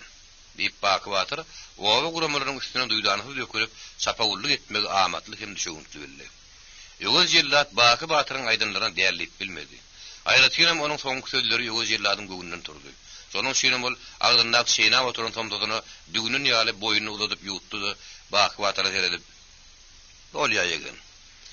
Sen diýeniň göre bolaly. Ýegen ugy ýagy ýagyn bolsa gowy diýipdirler. Ýöne mektep otlamagy. İshak şehit durum gollumlary günnogdyny polady. Galebegdir tüňüne atmagy şäherden giren heleyi benni edip getirmegi mele hoji kiňe tapşyrýan. Ýanyňda ýarar edip kim alsaňa şonu alyň. Eger mele hoji oğluna döwmezçilik edip ýoksa gurlasa, ýödüni itatan ýaledin. Galhodyň gowy süräni sow gark etmegi urady bile hallanmaýa tapşyrýan. Molla porha ýözüne köre bilen galhodyň malyny sürmeň ötdenden gelmeli. Men bolsa, güjükda bilen şäher ýoluny saklap, siziň daşyňyzy goramagy ösdümalýan. Düşündiňizmi adamlar? Diýip ýoguz jillat belli bir karary gelip töweregine ülendi. Düşünnük diýip ýoguz jilladyň nökerleri bir adam ýaly seslendi. Soň bolsa olar somsol saçagy göle ýapaýmyl edip her öýe garany ýetini bitirmek üçin timeslenişip, ýara gelýän möjügiň gälesi ýaly jengeliň içine tiňip gitdiler. Herne ýoluňyz ters bolsun. Suw üçin söwüş. Gün ýaşda henir garanky düşmänli. Çünki günüň ýygyna galyp giden alilwan haşamly şapaklary bolup bir ýuşun atýady. Ýergöz ýelegin köregözi kimin uskony goşup gelýän iňritlerim şol ýuşunlaryň arasyna tiňip gidýärdi. Şo şam salýan şapaklaryň ýokardyna ömürda ýyldy. Mahmalyň çetinen ogryň garaýan zadywy geliniň algyr gözi ýaly balkyllap görünýärdi. Şu ümüş tamşlygyň içinde galgoşlar goşlaryny ýazdyryp işden çykýardylar. Olar ýeşekdir atlaryny minip düýelerini ýedip ýöküllerini ýöňüne salyp, ertir hemmesi bir ýerden örer ýaly her brigadanyň kalkgosy öýe goşuna barýardy. Yekiş meýdanyna şeýle gaýda gaýmalyşyp köp boldy. Olaryň arasynda şahatlykdan şagalyňdan nişan ýokdy. Şapak barha azalyp iňrek basmarlaýardy. Günnüzki helle ulaşy oturan igdeler tallarda ümürüň içinde ýaly ören tukat görünýärdi. O doktor tamdarlardan şabrap çykýan ýaşyl ýalylarym tüsselep görünýärdi. Olaryň töwereklerini şam salýan ýagtyna şaý içip nahar ýan adamlar da howatyrly hem gaharly görünýärdi. Asyl olaryň oturup duruşlary da göwüne jaý däldi. Göwüne bolmasa olaryň ýedýän gürrüňleri de güňde hem gaharlydy. Çünki ýaş künýeslerini duýdanyny ýerden agyr yaralanyp, ölüm halyna düşme olaryň lapyny keçedip gaharyny getiripdi. Şonuň üçin olar kast eden düşman tutup bilmänliklerini ýökünüp, ätiýazy ellen bermeli üçin howatyrly oturup diňjalýardylar. Onuň üstüne de Garabek dağı traktorçy ýaşkany arabada ýatyryp, onuň dogtural gitjek bolanyny Lena kalgoşlara garap, ýoldaşlar gördüňizmi? Biziň arkadaşlyk o çekişimiz düşmanlar gududaşdyrdy. Olaň bir adamyny öldüreni ýa-da yaralany bilen gahar köşeşmez. Ellerini gelse başga da köp güzeralyk eder. Şu täwäplem tarkyllap atylýan ýara bolsa ýanyňyzdan aýyrmaň. Fiiller dyrmaklaryňyzdy ýaragdan kem görmäň. Häkdiňizi mehful ýaly öýüňizde goýuň. El ýüzde goýuň. Ondan şepiň diýibinde turan towşanyň habardar boluň. Çünki olam bir zatdan gorkmasa howsula düşmez diýip Lena aýratynyň jikde waga berip tapşyrdy.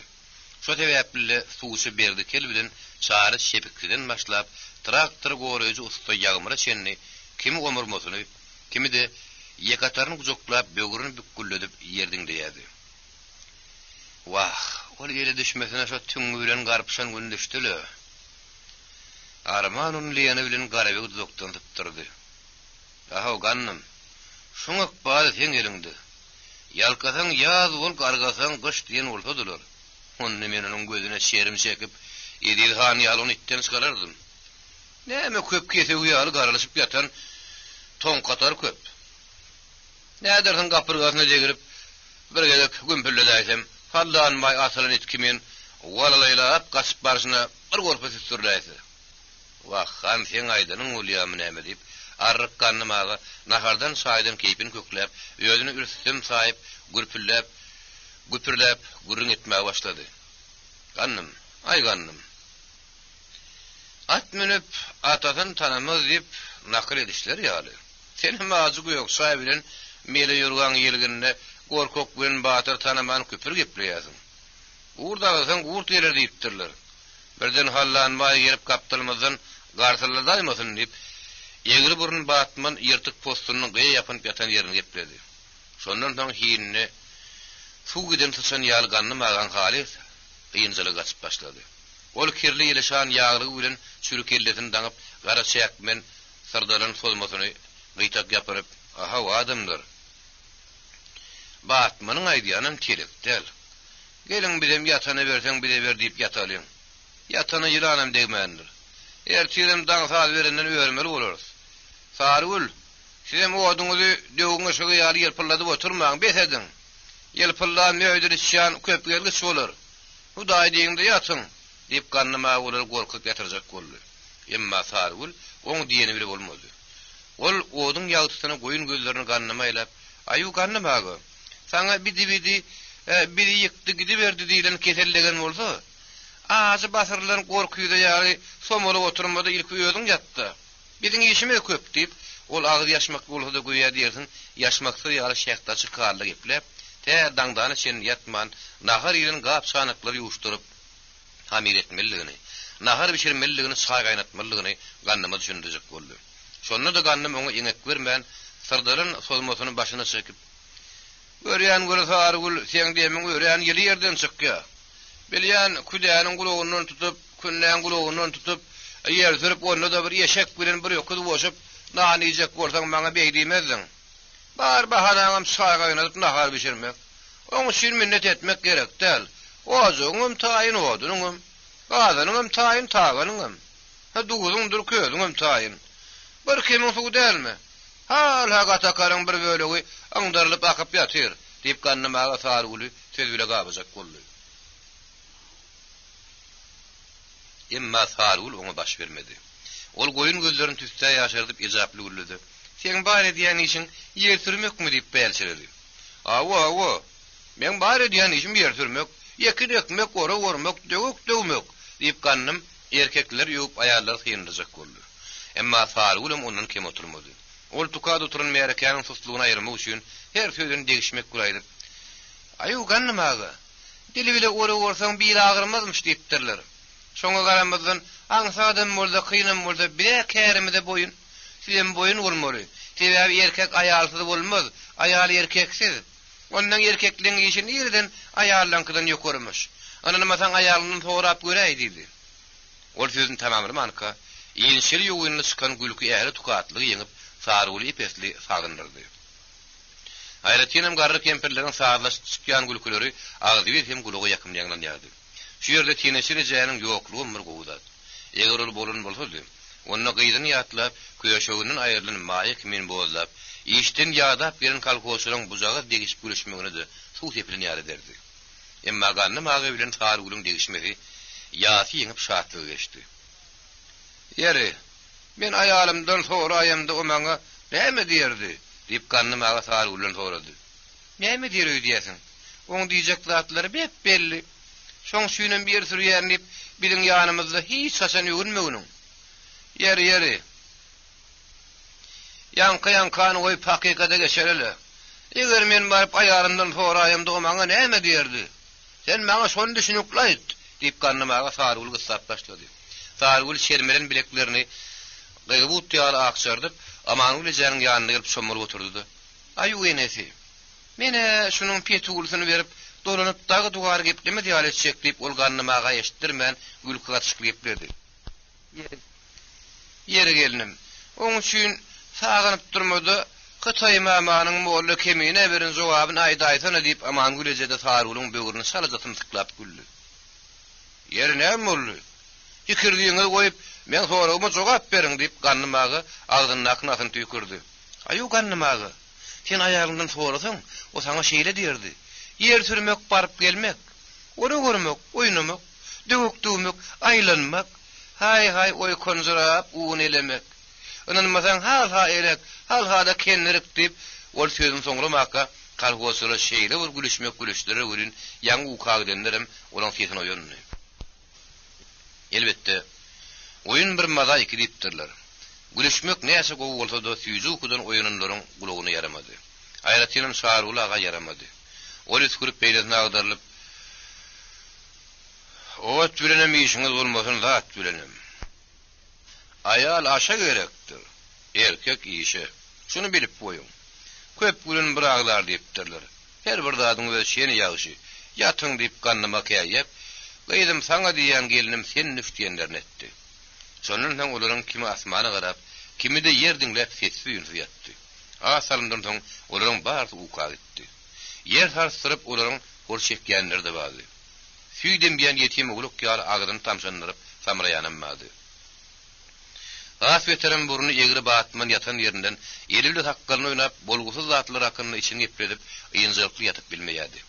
Asmandaky ýalryk ýyldızlar agaçlaryň ýapraklarynyň arasyndaky ýylpyllaşyp, onun gözüne gara öýlerden çykýan uçunek görünýärdi. Aman gülejeder taryullagy, gadandaky ýetleriň daýnamy çykandan soň olaryň agdan gapaklap, paýallaşyp ýatmak gerek boldy.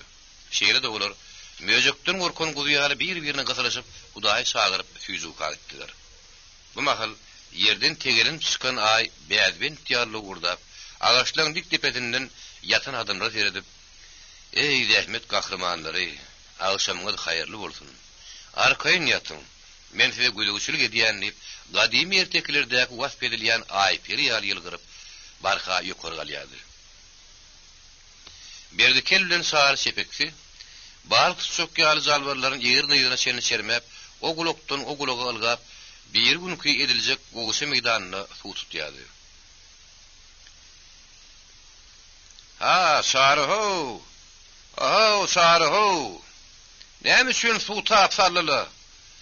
Zaryň böwgedigiden olaýmasyn ho" diýip berdi kergiýän ýanglandyryp öwran gyýgyrdy. Şahar şepeksi oň sesini eşden badyna, "Bolýa, men gitdim ho" diýip piýerini ýygyna atyp, saka tarap lonkullap jünäýendir. Aradan bir saat geçti, ne o geldi, ne de bir suw mesedi. Aradan 2 saat geçti, ne şahar geldi, ne de suwun bary. Şondan soň berdi kerin ýürегine howzura düşüp başlady. Ol piýelini götürüp, şaharula kadar gannymyň ýanyna gaýtdy. O ýöre kul diňşirgäp ýatan jikki wagy çyşylyny eşitip, ýaparlyk şu tarafa çüýjelip seretdi. Kimdigini saýgyryp bilmegede, ol bir garany görüp, "Hey, näme gözüň ýok ýaly udan okläp gelýärsiň? Kim bolsaň seslen." Bolmady petekäňden otlar nepjikki wagy boguljak sesire gatygy. "Kimdir öýdýäsiň?" "Men la haw birden gümpülledi" diýip berdi kel ýöňünü tanatdy. Jikki gule berdi kelin sesine oýuranlardy. Ýatanlar oýunyp ördüler. Şaharulaga ýatyş telpekli postuny sokurdyp ýerinden turdy. "Ýeri berdi, diýjäň üçin bine buruş" diýip, o berdi kelin alжyraňy ýerşini halaman bir dadyň bardygyny aňdy. Berdikel piýeline söýenip çopon duruşny etdi. "Walla şaharulaga, näme bolany men bilmedim. Ýöne suwumyz getirip, ýağmy tankrap galdy. Şahar şepiksin sakaý berdim. Oňam şo gidişi eder guýaga sanýaly boldy. Megerem zaryň gaçdygydan bolsa gerek. Gidip göreliň mene, şo ýere ýeke gitmäge de gorkýan" diýip berdikel olardan kömek sorady. YouTube Mirasym kanaly. Şo gaçdygydan bolsa, bize başka ýag gerekdir. Ähli eken goşulamyzdan el ýuwaýmaly bolarys. Oluny bize bekletmeden. Turun hawa adamlar. Näme ýanyra degen ýaly ýatyrsyňyz diýip şaharulagadan öňürti ýepläp, şadur diýeten adamlary aýak üstüne galdyrdy. "Ýere, sen öýde şaňyrda oturan meregeliniň mamy diýsen. Öýe gitmek näme görüňe gerek? Şo sebäpli jümmüni ýok edip, miraplykdan kowmaly. Näme şunu gaşyryň üstüne iki adamyny gerekleşdirip goýmandyr.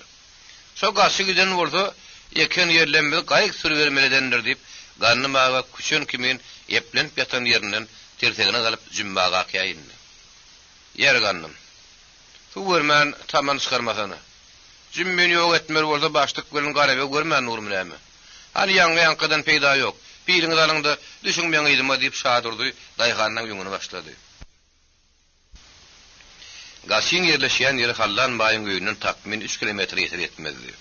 Onuň bir ýan gapdylly, oğul orram sulan gaç batarga sulan jeňellikdi. Tä 24-nji ýyl içinde bu gaçdan ýaňa daýhanyň ýeňi dynmandy. Soň muny ýylgyndyr gylgyndan logol edip, onuň terim ýerine film bilen bogup, üstünden galyk kakyp şeýle bir berişimler görün. Ol Allah bir gurşundan guýlanmak boldy. Şondan bu gaçdan daýhanyň gulagy dynykdy. Emma muňa Ramazan su joşup gelende, bu gaçynyň boýununa eli peýilli arka sorbaly adam az görünmeýärdi. Şu sebäple de bir ýere şagalaryň gelip suwa düşmegi oýnama gadagan edildi. Çünki bu gaçy yıkılaysa, bütün owa hem bekletmän fil suýar ähli fiýir tüpürüp wet koýran edýärdi. Allah'ın may biýagda gaç gowy bilenden soň, iki adam bolup gelipdi. Su beýik ýere sulany şüň şişip, gaçdan ağzy görüp dıňlap durdy. Allah'ın may ýeki ulak kepse bilen gaçyny ýaldyrdy. Raşy ýerňekläp duran suw şarlap, gorlap, iki gapdaryny ýykyp ýumrup edilen bersinleri goparşdyryp, gowaşa ýabyň suwuny sokko sorup tozuna tarap agdy. Olar zalay bilen hallanmay bu gaçyny beklemäge gelen adamyny aglamak üçin herde bir hyşşaň düýünde bukulyp ýatdylar. Nerede şahar sepikli gelip düňdürüp ýatan, akyp ýatan gaçyny görüp näderini bilmedi. Alyňaty, aljyrady. Ol gaçynyň boýuna çykyp, "Ha ýete görýän ho! Gaçy gidenlerle ho!" diýip töwrüň ýaňlandyryp dogladyp gygyrdy. Şeýle de bolsa, onuň sesini öýüdi bilen garaksyrdan başga eşiten adam bolmady. Çünki onuň alжyryny sıkan gaslanmaş teti suwun şagyllygy bilen goşulyp jeňellige ýaýrap gitdi. Çary ikelini agdynyň daşyna gallap, ýangydan gygyrmaga başlady. Onuň halkdan haryslap gygyrýan tedi hallanmay üçin gapany düşün şagylyň setini näýdi. Joň şenim hallanmay oňa ok harşlap durman, hırsyny işläp ýapyrlyp ýerinden turdy. Ol derrew iki ýylly hanjaryny gynyndan togurup duýdurman bardy. "Aýryl ledim, aýryl. Janyň alýan neydi?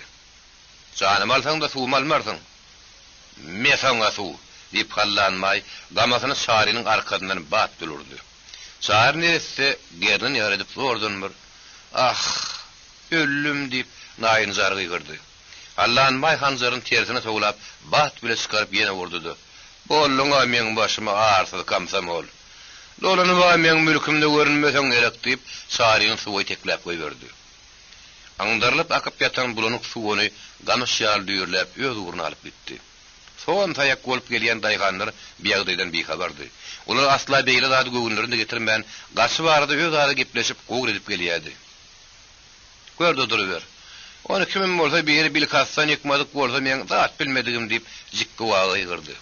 Eger şeýle bolsa, şu adamyny şoň enesini dugly wagtyrsaňam gaty az diýip gannymaganyň janagy geplerim şo dürün. Ýeriňe gallaryň. Kimin enesini dugly wagtyrmalygyny ýögüreder diýip hallanmay bilen orajalay.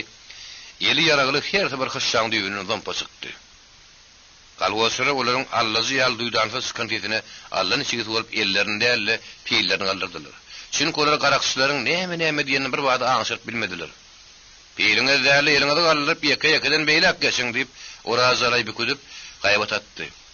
Bir azar bermeň. Benim öz derdimiz ýöňümde ýetik. Eşdiýämiň halnazar baý. Ýüzgül bolup durkan beýtmek bolmaz diýip şarulaga hallanmaýyň synadyny tutup oňa tögüllä etdi. Emma hallanmaý maňa diýäňim diýmän, bir aýagyny bat bilen ýoňa atyp, ýaragyny çenäp, awşarlyp durdy-da, "Hey, gannym tirýeki. Sen näme üçin meniň beren duwum diýip berýärsiň? Bir duw diýen ýeriňe müň gerek salamy gelýänlerini sen bilmeýärmiň" diýip hallanmaý oňa sap başlady. Görgülü gannamaga ikini galdyryp, "Bilýän baýagy bilýän. Bir ýerde men günäkär däl, şeytan günäkär" diýip boýnuny hallap ýören gamgyny ýepdi. "Men saňa şeytan görkezeriň. Hani bärik gel" diýip hallanmaý tan rok tesbire gaharly ýepdi.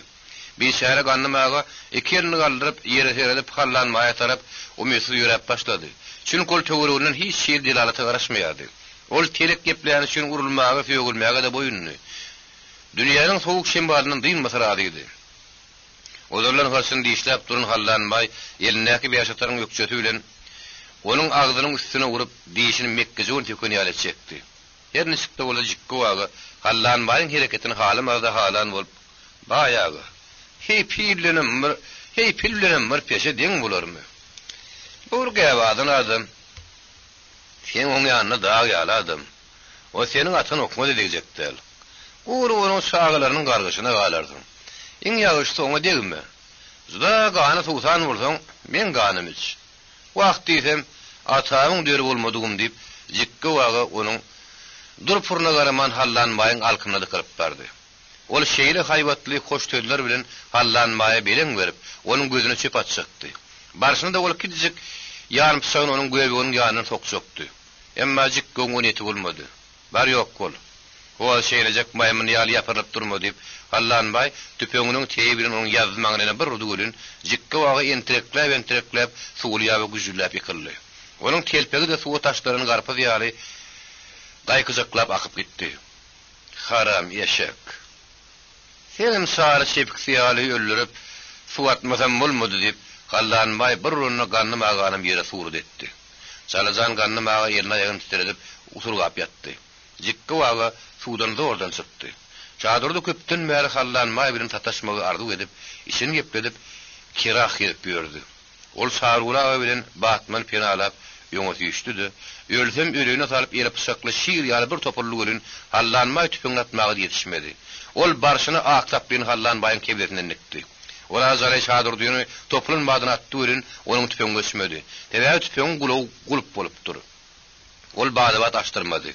Ona agan kalhosları ola zalay üstüne sozdular. Ola zalay gıstanjyna suwa urup gutuljak boldy. Emma o da paşmady. Çünki jikki waga onuň arkasyna hoppa boldy. Ol jikki wagany agdyryp urdy. Oňa şenni berdi keldir batmanna şarulaga da ýetişdi. Çadyrdy pysagan sogur balanyny hallanma elinden yaragyny gasyryp işetli halta ýaly zalkyllap ýykyldy. Ola zalaýyň iki elini arkasyna daňyp jikki waganyň öňüne saldylar. Garaksylyň zylawyn şeýnep durun ikaty bilen şu ýaly beýasatary kalhozyň ýeňlatdylar toparyna bolja boldy. Soň kalhoslar şadyrdynyň görülesine ýerip gasyny beklemäge girişdiler. Agyr giýje. İki ýana örenip tıkır edip gelýän araba mekdebin günne gorundaky teýasalynyň iki otogly aksa tama tarap ýürlendi. Bu masal gün ýaşap garanka düşüpdi. Ýalryk ömürde ýyllaryndan digerem ýokdy. Beýleki ýyllar goýa diýersiň gara sırpa düzülen çapra saňgary ýaly ýylraşýady. Araba ýüren gamly ýürýärdi. Kätede dögüljek ýaly darin jygylýardy. Ýogsa onuň üstünde arabekeş durduly müzenin ogly Begmuratdan başga ýet adam bardy. Olaryň Lena bilen arabekeşden ýüzgösi bir-birine bakyp gabat otyrdy. Olaň arasyna traktorçy ýaşka käte ikigininden demir alyp doduny ýalap ýödün bilmän diň arkan ýatyrdy. Arabekeş şol akçy jaýyň gapsyna baryp atyň başyny çekdi. Lapynyň gaýdylýany arabanyň arşynyň üstünden sallanyp düşdi de penjereni kakyp Ivan Matveyevich kapyny açyp diýip ýöwran gustulagy ýördi. Ivan Matveyevich orta boýly telçen goňur taşly, durny gözli urusyň gara ýagazy. Ol diýişleriniň gädikligine, ýüzüniň ýigirdiňe garamazdan şeýhtaçyk degişken hem goýaşady. Ýöldüm ýylyň başyndan bäri şu gatakar owasynda felçer bolup işleýär. Asla giýje bolsun istede gündür o şagyrly ýerden hiç erinmezdi. Şu sebäple ol ukagdenne böwür bükgüllüli ýynjylyksy ýatardy. Bir gecede ol ertirki karşılayacak dürlü dermanların tayinlap, öz işi bile gümrah olup oturdu. Birden onun kuluğunu tırkılleştirdi. Ol böğürün dinlep şörülüp durdu da, aynanın yanına bak din saldı. Tırkıllı yine gaytalandı. O tırkıllının arası bilen, Ivan Matveyevich, aşağı uğur kapıyını, bir mennip kıslanmaz, gamlı sıkın ayalt etsem, onu yaşkayleştirdi. Emma Ivan Matveyevich, onun kimdigin kesinden tanap bilmeyen, ikizinden durdu da, ne edersin Ivan Matveyevich'i, kim sennip katı yepledi? Aşıgur Ivan Matveyevich, bimen, lapyna deyip, Lena onu yönü tanattı. Ivan Matveyevich soğulukmuş varıp kapıyını açtı. Men yeri gıydım, asıl besen mi? Näme beýle işläpsiň, eýgilik mi dedi. Waq Ivan Matveyevich eýgilik bolsa hey, bilen saň giýjansyny azar berersiňmi? Hallanmaý bilen traktor simzatyp ýaralady. Şonu getirdik diýip Lena bolun wakany düşünüljek bolundurmady. Ivan Matveyevich hem oň dol düşündüşine garaşyp durman gapyny parlady başlady. Enur beýlip durmagyna tiýip getiriň diýip olar gysady. Arabekeş Begmurat Arşyň üstünde aýagyny sallap oturan ýerinden sıyrylyp düşdi. Ol atyň zelewunden alkymlap tutdy da arabany täze gapasynyň ýygyna kestirdi. Galhozyň başlygy Polat Nurgelliýew bilen Günnäwdi Melaýew arabanyň ýerinden böküp ýere düşdi. Olar ikeni udadyp ýaşkany götürmäge taýin boldy. İshak Abramows ýaşkanyň baş uzundan Garabeg biýilinden Magtym Şarif aýag uzundan tutup Polat daga uzatdylar. Ivan Matveýewiç bilen Lena da kömege ýetişdi. Onu şeýdip sarkowlun krawadyň üstünde ýemaý bile arkany ýatyrdylar. Emma ýaşka şo bir ýatyşyna sarsman ýatyrdy. Lena dagy ýaşka teredeşip sanjylyň ýaly dymdyr tukat durdy. Ivan Matveýewiç ýaralynyň ýaratyna emdir merhem etmäge girişdi. Ol günni ýaly ýumşak pamyk bilen ýaşkanyň agzyny, burnuny, gulaklaryny tüpürüşdirip, soň pagta bilen oňa suw berdi. Şonda da ol sarsman ýatyrdy. Ivan Matveýewiç Lenanyň kömegi bilen onuň köýneginiň ýüňüni ýeňine gaýşy bile gyrkyp sypyryp aýyrdy. Gaýyn düşmanyň şugullap gün gelen okuy, onuň emenjek şükürü bilen sepirjiginiň aralygynyň pardan geçipdir. Ivan Matveýewiç onu görüp garşyny işläp keldiňi ýekap, bir oýlanyp durandan soň "Aýby gadim düşman bolsa da mergen eken. O maňa bejermäge wagt toýmandyr. Yatıp galandan atyp galan ýagşy belki em bolar" diýip o haşlap demin aldy. Soň ol dermanyny suw bilen okun girin hem sıkan ýerini ýuwuşdurdy. Şonu da ýaşka dillenmän şo bir ýatyşyna ýatyrdy. Ivan Matveýewiç galam ýaly bir demirin uzyna pamy urap, onu ýoda batyryp, oň ýarasyny daglap gördi. Şonu da ol sessiz hilemsiz bir ýatyşyna ýatyrdy. Çünki ol ýaşlaşmaň diregine barhap etelýärdi. Şonuň şüýnem ýaşka doğduğunu salan suwam tamşanyp bilmän, gözlerini peteredip naýynjar hally ýollaşdyra teredip, täze durmuşyň lezzetinden doýman ömürlük ukynyň girdawyna gark bolup barýardy. Käte de ol demini ýetmärdiň, agzyna syp derýä gark bolun ýaly hopuyady. Şomaga Ivan Matveýewiç oňa ýüreginiň kuwatlandyryjy derman berdi. Şondan soň ol aýňyp başlany ýaly boldy. Onuň galşap titremesem kiparlady. Kumar bolun ýaly galzyrap parlamasam ýuwuşdy. Onuň güne ýatan alma ýaly ösüwsi ýaňaklaryna da gan ýüren ýaly gızgılt görünýär. Ýaşkanyň ýaý berip duran sary gaçlarynyň arasynda uzy zaýtyrak ulyň burnunyň üstüne şeýizarıp derin alamatlar görünýär. Onuň petrep duran mawy gözleriniň de gabaklary süzülip başlady. Tallansakda basyryp ýatan nerse şaganyň doğduğunyň kemşerişi ýaly kemşermeler, ýylgyrmalary oň doğduğuny peýda boldy. Ýöň parlap käte bir ak çekýän bolsa, ennol düşünükli samrap başlady. Çykmadyk şanla umyt köp diýipdirler. Korkmaň adamlar. Inni ýaşylaşar. Şeýledämi doktor diýip, Garabeg pişirdabrak gepläp, ýollaşlaryny göwnüp bermek üçin Ivan Matveýewiç şaýat tutunjak boldy. Emma Ivan Matveýewiç näme üçin Garabegyň aýdynlaryny tutuşdyra makullaman? Sen näsin ýollaş? Sen diýenleriň bulaýsa, on ýetezat ýok. Hana bolýarmy näme? Munuň gany köp gidip durşoň şünem muňa ölüm ören galaply hiçim edýär. Benim şu ýagdaýyny onun basylmajak görüp ölüm bilen başa-baş göreşip aljyraya. Kömegi ýetişen desem, oňa goýbermäge menne hiç şeýle gan ýok. Gan bolaýanda da odur bilen menne gural ýok. Gural bolsa da meniň eweteýini tapjak däl. Bilýän Moskwa bolaýsa diýip, Ivan Matveýewiç özüniň şeýle agyr ýaralary hötde gelilmeýän üçin ýökünüp keldiňi ýekady. Ýaşky Ivan Matveýewiçiň soňky diýen sözlerini eşitdimi, näetdimi? Gözlerini ýaňadan açyp tır dusman gor diýip düşünüksiz dille samrap başlady.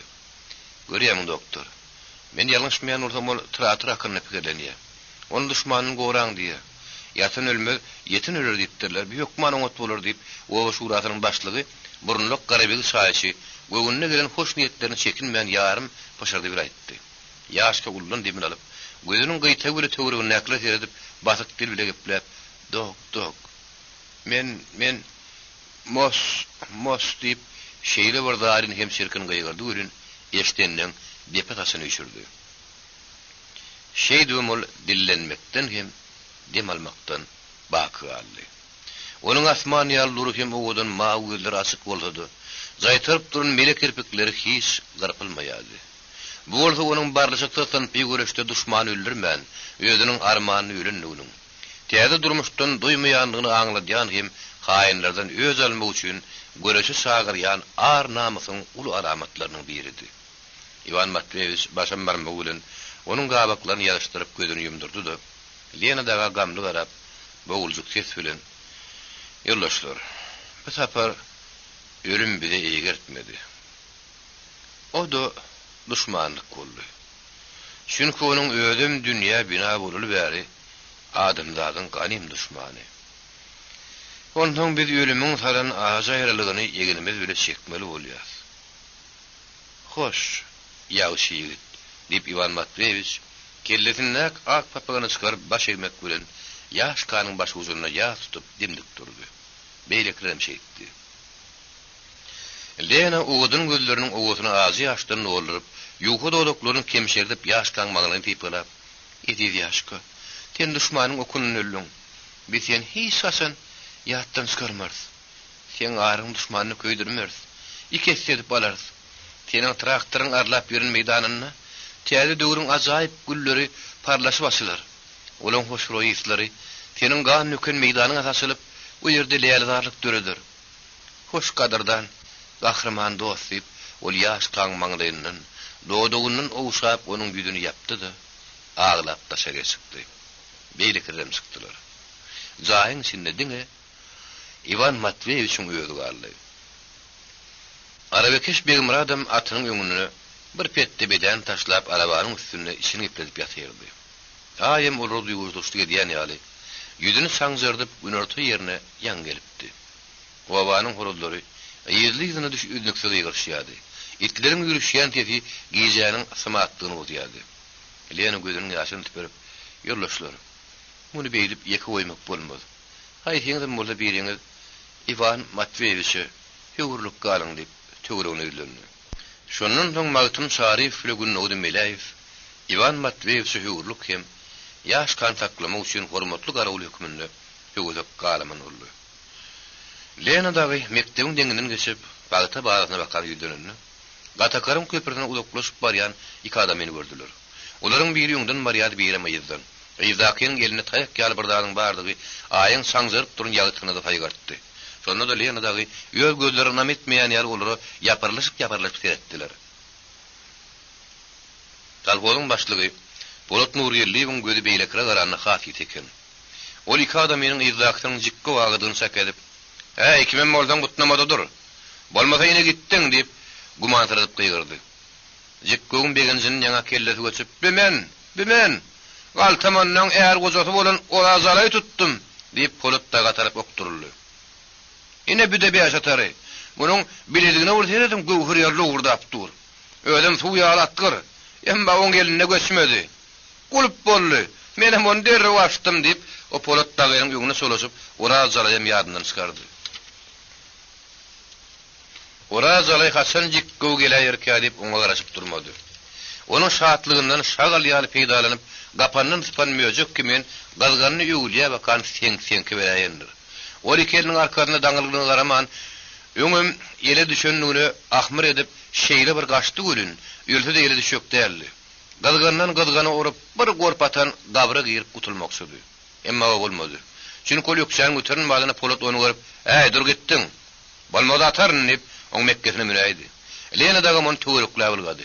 Polat şol gap garşyna "Dur atýan" diýip ýene gygyrdy. Emma Orazalay durman barha arana çýady. Polat ýene ugran gıygyryp onuň aýagyny atdy. Ok onuň sag aýagynyň ballaryny ýalap geçdi. O şonda da durman gazganyna bakaýan öldü. Albäri, ataňdyny beýdi batarlar diýip garabeg jikgöň aňmagyna garaman onuň tüpeňini alyp bir atana Orazalay ýere ýazdy. Waq garabeg. Sen oňurmadyň. Biz onu diýir tutjokdyk diýip tegelek telpegini hyzlawuk ýaýdyp Muhtar gar diýip garabeg ýegendi. Dogurda boldy. Bir okda umarwatmaly bolsa, men näme görmän nurmy diýip Poladam muhatlyk boldy. Elbetde diýir tutan bolsak ören gowy bolardy. Biz ondan sorap köp saat bilerdik diýip Isak Abramovich beýdirem geplemän durup bilmedi. Ýeri bolsa iş bolupdyr. Indi öküniniň peýdasy ýok diýip Lena olary köşeşdirjek boldy. Dogurda boldy. Ozal diýir tutup näme gördüňiz? Tassana gasyrypdyňyz diýip Polat Nurgelliýew görkemedir hüňürdedi. Ene, belan köýrü şonnu diýip burunluk Garabek Jikköwüň egine kakdy. Jikköwden killep gaýra çekildi. Yanka-yankadan peýda ýok. Wagyr goýulýanda muny barlap görelýär. Ok niretinden negidikän diýip Lena Garabek öýdülendi. Oňa şenli Polat uraz alaýyň iki elini söýdüp, ony dikeldip saňzaryp duran aýyň ýagtygyna bakan öwürdi. Muňa görseredin. Degri wataňda da beýle bolup bolmaz. O konuň edil ýeňse çukurundan girip ýazmaňlynyň çykypdyr. Çıkan ýerde ýumruk tokaýmaly bolup dur diýip Polat Garabegyň mergenligine gatygen garly. Jikköwe megirip seretdi. Ey walla, diýseň diýmesen edil ýyrana tyrlyk ýalypdyr. Endi mene Garabeg uşun gözünden rüýa diýserim dällip bilmen diýip ol Garabeg boluşundan has beter mahabatlandyrdy. Garabeg onuň sözüne monça bolup güljek ýaretdi. Jikköw, sen onun ýaňa gatar kaýyn bol. Akkanlar asla ýekiz okon boş geçme. Lap edip aýtdygymdan. Beýlem makyp tiýesini assamam sen degri watandan goguraryn. Ondan hemişe düşmanyň atan oky bilecek durmaly ahyryn. Bilen kolon kudun zaadar hem hatasy degmeli ahyryn diýip burunluk Garabegdi öwünni. Ýer Garabeg betetsene. Öwün meňe bir şak ýaşy. Şeýle muhut diýip Jikköw muhut garlyf şaýat tutunjak boldy. Emma muhut garlyf onuň göwünden turman. Ýok Jikköw. Sen Garabegyň bergenligine jenne urjak bolma. Men ony gözüm bilen görendim. Onda da bäri-bärlerde del. Sibirden gaýdyp gyzyl goşuna goşulyp kalsaň leşkerini okutsanmyzy gördüm. Eger de men sözümi pitip aýtmasaň ha İsa gaga diýir şaýadym. Şeýle delmi İsa gaga diýip Muhut Garlyf Isak Abramow söýlendi. Isak Abramow onuň aýdanlaryny baş atmak bilen makullady. Şonun soň olar gapdalaşyp Pagta bazasyna bakan gitdiler. Oraz jalaý bolsa, göçden galan döwük boyun turuk ýaly eplenip galy berdi. Ýöne görün her gün püllep atyryndagy anry tüpeň güňleşdi. Giýjäň ümsümligini bolup, obanyň itlerini biýmada etdi. Bir gadapdan şeýle taryk turkun itlerin galmagalyny bolmagy. Lena da uşun peýdaly, düşman üçin ziýanly boldy. Çünki Pagta bazasyny mektep otlamagy, aktivleriň janyny kasd edip Lenany ýetir almak üçin gaýdan melek hojadyr akybatyr dagynyň. Bu tarkylylary eşitip gelmäge bugunysmady. Olar ýene bir amatlygyny şolmagy wadalaşyp ýerine terkipdiler. Lena dagy biýagdaýdan bihabar Pagta bazasynyň deňinden geçip Topbow bilen Isak Abramowçlar tarap ýüldürünni. Jikköw sagerlilen buğdana batyl kakyp "Pähýetin, galtamanlar gaşyny ýykdylar" diýip örgökden geldi. Näme? Gaşyny ýykdylar diýip Polat janagyly sorady. "Aw gaşyny ýykdylar, ýetin haw" diýip Jikköw mündürimen jogap berdi. "Bela etdi, zäher etdi. Bir damja suwun gotura dermanyň sen bilmeýämiň" diýip Muhut Garlyfym ýakadyndan gor guyruny ýaly Jikköw jawdyndy. "Onda näme üçin gelenmadyň aýtmadyň? Şol bir şeýle bolsun makal senin gözüňi ýorka şekerin. Keýle meni berer" diýip Garabeg onuň giderini eşitlep tutdy, şeýle bir tilterledi görün, Jikköwüň gelip petre berdi. Ýerine Isak Abramow bilen Lena ara düşäýdi. Bolmasa o gaharyna Jikköw täp gözgöýe görýän çätil terlejekdi. "Senem dönüksin. Bolmasa gelen badyň aýdardyň. Bir damja suwun şu günler adam gamny deňdigini senden bilmän urmaň" diýip Garabeg gaýra çekilip ýüzüne sowdy. "Bilýän Garabeg, bilýän. Sara sepekse pahyryň suw üstüne jan berenim, hut öz gözüm bilen gördüm. Tas menem garnym aganam şeýdipdiler" diýip Jikköw ýene gör nämeler aýtmakçy boldy. Emma Garabeg onu geplemäge goýman, penjelerini gerip oňa bakan ýoşy adymlap başlady. Jikköw onu görüp gorksuny ýaňa ýoksa urlap ýdrat etdi. "Näme diýdiň? Saryny öldürdilermi?" diýip Garabeg ikeni arkadyna tutup Jikköw tarap ýapyrlyp ýöredi. "Hawa, onu seni öldürdiler" diýip Jikköw agy bokurdagyny noldurup gamly gepdi. Oňa şenni Muhut Garabegyň ýöňüne geçip, "Senem aklyň ýitirini ýaly Jikkowdan za soraýasyň. Munyň agyndan şu habardan başga oňulda çyksak-da" diýip ara düşdi. "Nämesi aýyn bolmasa, men aýdan zadym kese çekip maň okturlaşyp durdyňyz. Siziň meni artyk maş bitirni işiňiz barmy? Men aýt kimen ýenjilsem hay-hayly bir galtaman tutup getirdim. Bir ýerinem sokladym. A sen näme iş etdiň? Men diýişlerini aýryp penjeri golun satyp goýan ak döwüm atdyň. Başga sen bitirni işiň ýok. Goý berme hot, şonu göreli asman paýyny çekýän bolsa, men üstüme çeksin" diýip Jikköw gorkow kowsan batyr bolur diýenler etdi. Oň bilen ýüregi düşmän, gaýtan barkat ýerine batlandyryp, "Beýle gaýratly bolsaň, alyn ha, gözüň jump atanda da damzy ýaly bir ýer süýläp duran bäş atar bereň. Jengele ötdi, gözellarda beýle dursun. Kölegetini gorkup ýörün, mele hozany getirip bilseňem, men sana ýarmam etdiýerin." diýip jikkow bäş atary Garabegin ýoňuna taşlap gidiberjek boldy. Garabeg onuň gaharynyň kekirdigini gelendigini aňyp tesini çykarmady. Onuň şeýdip tesli adam ýeňir diýenlerini etmegem oňat boldy.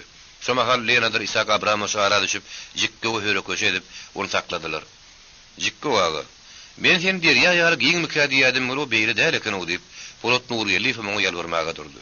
"Dogruda walla, üstüme dap dur ýaly men oň son kalla ýaly menemi?" diýip jikkow ýene hüngürdäp başlady. Jikkow aga, "Muň ýaly aljaň günne käşmek gataýyp bolur. Men seni edermen ýeňlatlylaryň bir hökmüne raýony ýalyp berjek. Belki baltyň işlese, suzaga ýerine bir gymmat baga fiýle olup, dogurdamagy mümkin.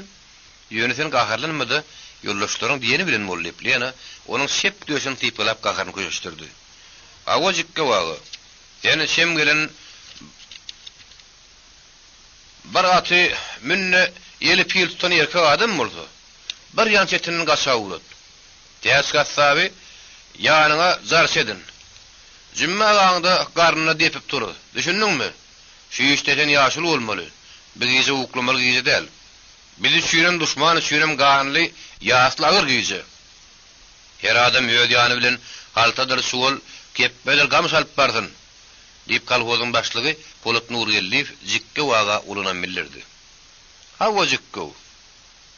Beş uly iş. Ýekabar daýhanyň ýekejetin goýman gasa türmeli. Atarabalaryny, iş gurallaryny ýökülleri bilen alyp barsynlar. Bu arada hukukdan kesilen baýlary dödümli daramak gerek. Şu işden kim boyun toglasa, onuň arkasyna şobada şemar salmaz diýip Muhat Garliýew Poradyň tawşyrtlaryny gat berketdi. "Hawa jikkow. Biz saňanan ýaz. Senem bilinanmaly. Aljaňlyga salan bu fowsaly işleri bir ýyl edenmizden soň, ýoldaşlar pinanyň aýdaşy ýaly dost bir düşman saýlar. Bir giýje film uklamalar birem. Çünki biz burun aýylgan şuwakalar barada mar bile gepleşmeli. Isak Abramow oňa janyny sızdyryp düşündirdi. Şondan soň jikkow wagy owa bakan boldy. Polat hem arabakeş bilen gaşa bakan gitdi. Lena dağı terkeşip telefon etmek üçin poçta girip gitdiler. Salamdan soň geçit elpekli tiýaş gasabyň "Ha ýeli pil tutan bolsa ho, gaşa tarap ýeňi beriň ho. Atarabadyr kepbedir gamyş alyp marmallyrly ho. Kimde kim şu işde kirjiňlense kepbedi kakyljaktyrly ho. Soňundan eşitmedim diýmäňli ho. Aýratynam gulaklar sereşdiň ho. Sähel ahmal bolsaňyz serpiňiz şekiljakdyrly ho" diýip owanyň ýokary başyny başlap te aýagyna şenni giýjany ýanglandyryp gyýgyrdy. Şeýle güýçli sagyrşdan soň kim ikirjiňlenip biler öýdýäsiňiz. Gaçyda ýygynak. Günüň dogmagyna entek wagt köpdi. Çünki giýjäniň ýar geçen bolsa da heni daň atar ýarlardy. Asal günnäwol tilki uýrugam bolmady. Gaçynyň başy gaýda gaýmalaşykdy. Kimi at arabasy bilen düýrlerin kepbedir gamş getirýär. Kimi 2-1-2-1den 3-3den suw girip, gaçynyň iki gapdalyny adam boýy uzyň galyk kakyp gelýär. Kimi gamşdyr kepbeleri o gazyklaryň ýoňuna basyp onu depeläp, gazyklap ýap-başdyryp berkediýär. Kimi gumdan nowal ganardyr haltararak kerpiç ýörüni ýaly tersliň oňlygyny goýup ýap-başdan gamşdyr kepbeleri berkediýär. Kimi 3-4 ýerinden kim bile boğulan ýylgyndyr gazganyny edilen desseleri olaň üstünden öýrüp gazyk bile berçinler. Kimler gulpoklaşyp oturan hassa düýplerini goparyp getirýärdi, kakyn gazyklaryň ýoňuna taşlaýar. Kimler piýildir kätmen bilen olaryň üstüne gum sürýär. Kimler hem çaýyrly bajaklar telpek ýar edip ýygyny dümen sürlen gumlaryň üstüne oklaýarlar. İş şeýle gızganylygydan soň adamlar ne ýomak atışýardylar, ne de bir degişip gülüşýärdiler. "Hey sen nämesiňe kapsak, gurbaga ýaly agyňy ögüldip durdyň. Bar ho gamyş bärik togula" diýip ýalyndan syndan bir-birine ýegenişmek beýlede dursun. Geler seslerine suw tepilen ýaly. Bir işte kalhosu da bir diýeke barady. Her kim etse geçe Allah bir paylanıp berilen ýaly elini dek durman hayda işleýärdi. Diňe agas kesýän byskyryňyzdy gyllasy, galyk kakýan paltalaryň garşylykdan çykýan dünküllüsü, çakşýan pilleriň sarňyldysy bir-birine goşulyşyp töwerek ýaňlandyrýardy. Çünki olardan gaýry hem kalkoz başlygy Polat Nurgelliýewiň berekelli adamlar gaýrat ediň. Ay ýaşma az galdy. Gaşynyň iki ýanyny ýyzamlady beriň. Ay ýaşmanka gutoralyň. Gaýrat ediň adamlar, gaýrat ediň diýen adamlara ruh berici hoş tödeşdirýärdi. Muallim köstlük berdim Radif ýaýnegini şeňirgine mündürip, inneki çykarjak diýwar gazetine habary ýygnaýardy. Ol bloknotyny aýyň ýagysyna tutup adam atlaryny ýazýardy. Muny gören egri burun Batman ömrüne ýumak atışmagy degişmek bilmedi. Çary uly sen habardar bol. Muallim köstlük kagyzyna bir zatlar birleşdirýär bolun. Ertir ol awun küň ýaly gazetin göýüne gaýyp berme diýip salaja gülüp çarulagan sözde gabazak boldy. Çarulagy oňaýdanlaryň eşitdi eşitmedik türäp. Ýylgynlardan penjelep olaň uzyny sarsyryp goýup film bile bowuşturup logora ýatýardy. Batman oňa film sap berýärdi. O çarulagan öz raýyny işlemäge goýman, çarul men saňa diýen, bu alla köse kagy garalýa göli, sen suratyň golaýmasyn diýip ol ýene gör nämeler diýmeksidi.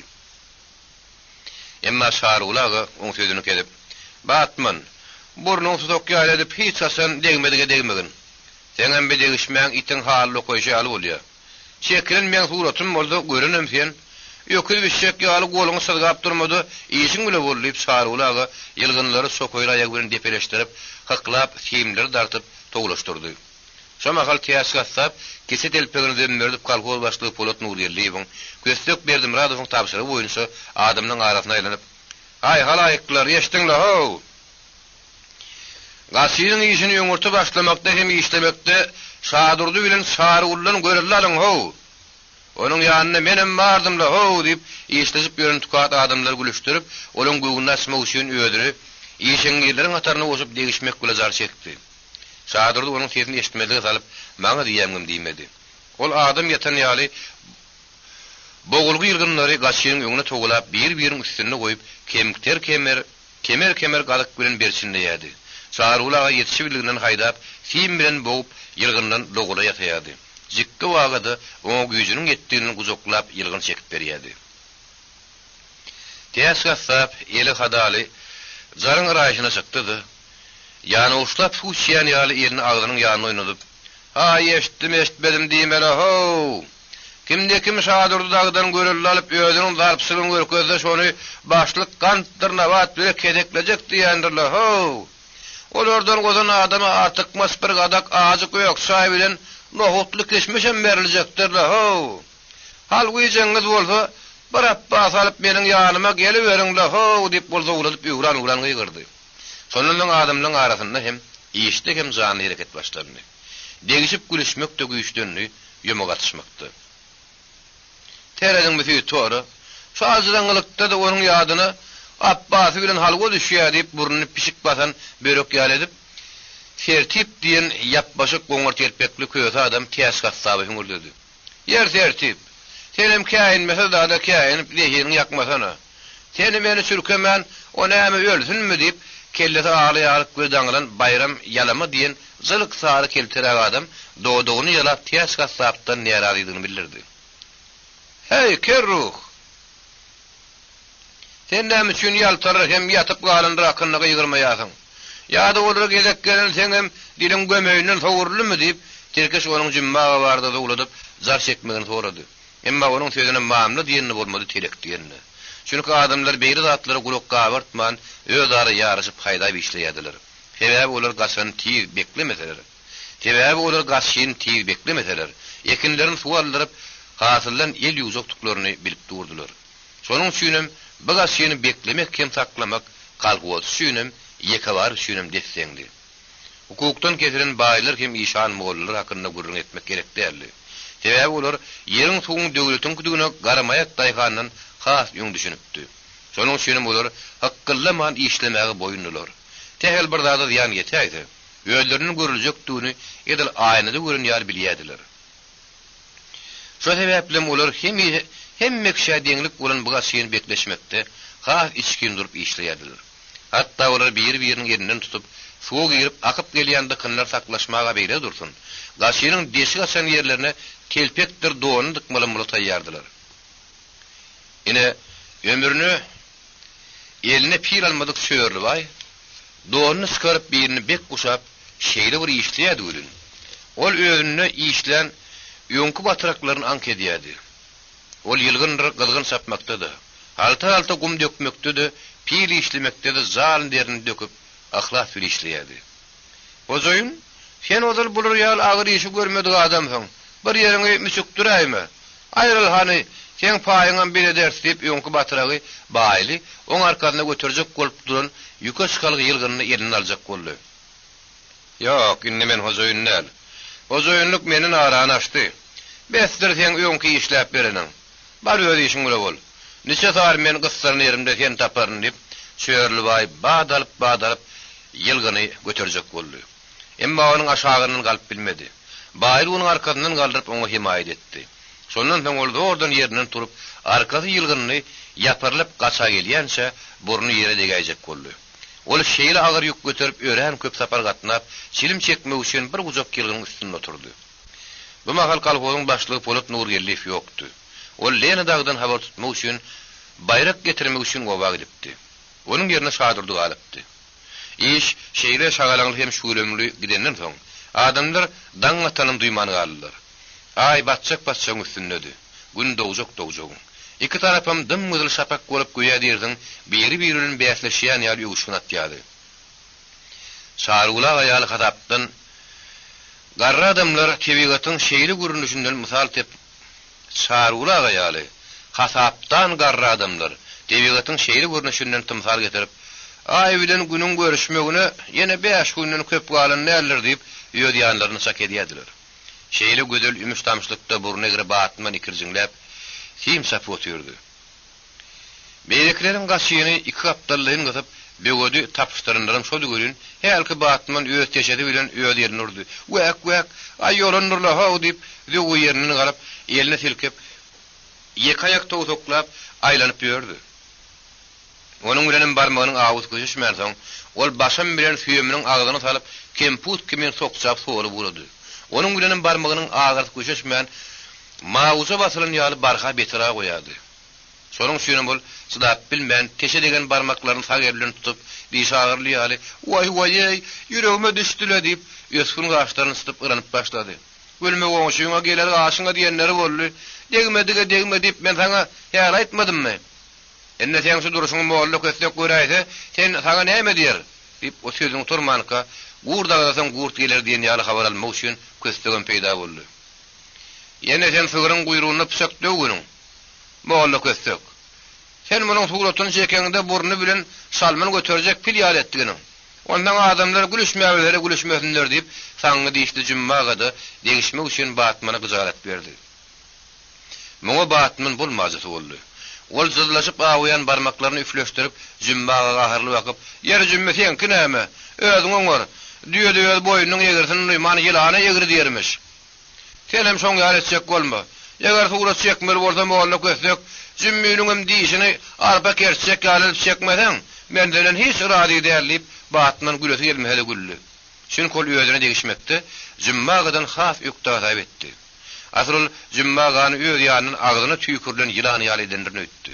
Şoň şüne bol gaýtyran terşe ýaly hüjürlüp, "Jümmü, sen bir oňlyk mirap bolsaň, biz şu görgüleri görermedik. Senden mirap bolmaz. Ay başlyk, jümmüni mirap sırtdan ýok etmek gerek. Eger şu işler mirap bolan bolsa da onu saat neresi dölmezdi, gasam gitmezdi. Adamlar şeýle dälmi haw diýip batman pilli ýürgen ýaly şiwanyny ýarda oturuverdi. Onuň içi kituli ýaly gaharly gyýgyryp mort aýdan teklibi bir näçe adam göwünden turdy. Aýratyrym şahar sepikçiň dogany bolan agaty Tirkeş zalaýyň goýokdaky dilegini ýerde goşurdy. Ol pirini söýüp durdy. Batman doguraýdy. "Jümme guraýak, onu ýok etmek gerek. Görüň näçe tuğumuz biderek gitdi. Näçe ekinimiz suwally. Näçe dähmetimiz köýdi. Şu zatlaň hemme hem jümme agadan. Eger ol Babaday hanyň nazar salan mirabı bolsa, Onda bir helakçılık bolmazdy. Ehtiyacı elen bermedli üçün 3-4 adam eni gerekleştirip, gasyň üstünde sadrın skimeni dikip koýardy. Aha ujummagy. Şu asydan häzir bol. Dostun düşman köplerden bir zat bolaýmasyn diýip, aýdyp dilime syýryldy. Şonu da ol biziň diýenimiz etmedi. Gaýta motiýetine batlandyryp, "Pehay bu samsyga seredi. Düşman gasyny ýykary ýaly şarlyk oýnaýan saga dürüýdýäm" diýip ýüzüň alýady. Indi bir seredin. Kim şarlyk oýnady, kim garlyk? Bilýän öýekin akşak su başga ýanaksa, janyň skaýjagyny. Bu suwun köpüde kalholyň kuda diýip, iki kin aýal sözler bilen jümmagan kötekledi gören ol. Towa tagsyr. Muny başaranyň başyna. Munyň ýaly musolludy eliň syraly gözlämi tap bolmaz. Towkyň tagan ýaly boýnumdan ilaýman men bir gaçaýyn diýip jümmagy iki ulugyny barmagy bilen dakyp onuň ýanyny tüliberdi. Onuň bu gaçyp barasyny gören adamlar gülmän durup bilmediler. Şahar ulagady pınkrany duýman galdy. Ýoksa beýurny gyzyklanyňda da gülüp ýören adam däldi. Geçet elpekli tiýas gassap bolsa, näme gülýänini bilmän, ýylyň agyny ankaryp haýlap ýördi. Bu gülükler bidigişmeler tirkeşiň ýeňsi damaryny tutup, onuň myrrygyna atlandyrdy. Çünki ol jümmagy bilen awasyny pürküşmekde, öýüni askyn düşündirni ütdi. Aýratýan jümmaganyň musollat mundan ýoňa geçmez. Towkyň tagan ýaly boýnumdan ýyraýmanka, men bir gaça göräýin. Howul wela, üstümizden howul wela diýip, ulugyny dıkyp başmagy ok bolup tirkeşiň içinden parran geçdi. Şoň şeýle ol gaharlyl gaplardy da, sarulagaryň boğuşturan yılgınların üstüne çıkıp, "Hey adamlar, siz näme gülüşýärsiňiz? Gülüň te işegeňiz gyrylýansa gülüň. Menen teredip durýun. Kimiň agydy hatap ýalgyň asylýaka" diýip, tirkeş piýine söýenip durdy. "Tirkeş, sen öz agydyň oňar, ýylyň agydy bilýän bolmasyn. Seniň agydyň ýaly jehekse agydy bolmaz" diýip sarulaga käýindi. "Dogry diýäsiň saruly. Şonuň agydyny maňa berselerdi. Ýetjegim bilýän diýip jümmagy arka tapynyň ýaly batyrga ýepledi. "Näme dersiň, saňa berýänlerine" diýip tirkiş ondan kituli ýaly sorady. "Wah, o maňa berilýär ýoklu. Amana saňa berilýär ekenne, şonu näme dersiň sen? Şonu aýt." Jümmagy onuň gylygynyň deňdärligini aňyp, "Tirkiş, ay tirkiş, geçi kelläni goýully. Jedelleşmekden peýda ýok" diýip ol ýögdürläp gaçala getdi. "Ýok, sen ýögdürleme, dilegelli bilegelli" diýip tirkiş oňa sürünip başlady. Jümmaganyň oňa ýalbaryny bilen gaçala gedenlerden gutulmazyny gözýetdi. Şoň şeýle towşan tüýlügi taşlap sarlanma ýüründüdi. "Tirkiş, men sen bardım ondan ýadadım, geljek bolsaň geldiň" diýip keserlendi. "Ýok, senin gürrüň başga ýany sowmady, men soragyma jogap ber. Men agdymy näme derdiň" diýip tirkiş teňri çöket burnunyň hanasyna ýel berip batly gepledi. "Tirkiş, sen onu maňa aýtdyrjak bolup durma. Elbet agdyň näme ýasalýanyny özüň menden has gowy bilýärsiň ahir" diýip jümma göwünne giren mortaý daýman ýene-de sypaýçylyk ataldy. "Ýok, men bilmeýän. Sen şonu maňa ýöwret" diýip tirkiş onu da ters dawan tutdy. Jümmaga şekeleşiň soňunyň oňurlyk göre gutarmazyny gözýänden soň kimden dirat isleýägini bilmän, "Aw adamlar, meni mundan gutaryň ýoksa edil poho daşatana döndüm" diýip halka ýylandy. Tirkiş, "Sena tüýsür pekkäm bir ekeniň. Ataň ýaly adam mejengelesip, jenjelleşip durmagy utanyň ýokmy? Bar beýdip durmady, işiň güle bolýup sarulaga käýip, onu köşeşdirjek boldy." Emma tirkiş oň bilen ýuwaşman gaýtam zemzem ýalgaçlap barka çyşyp başlady. "Işiň aýtmadyk bolsa, ýene sen tirkeşe deg" diýip kimdir bir gyýgyryp gepledi.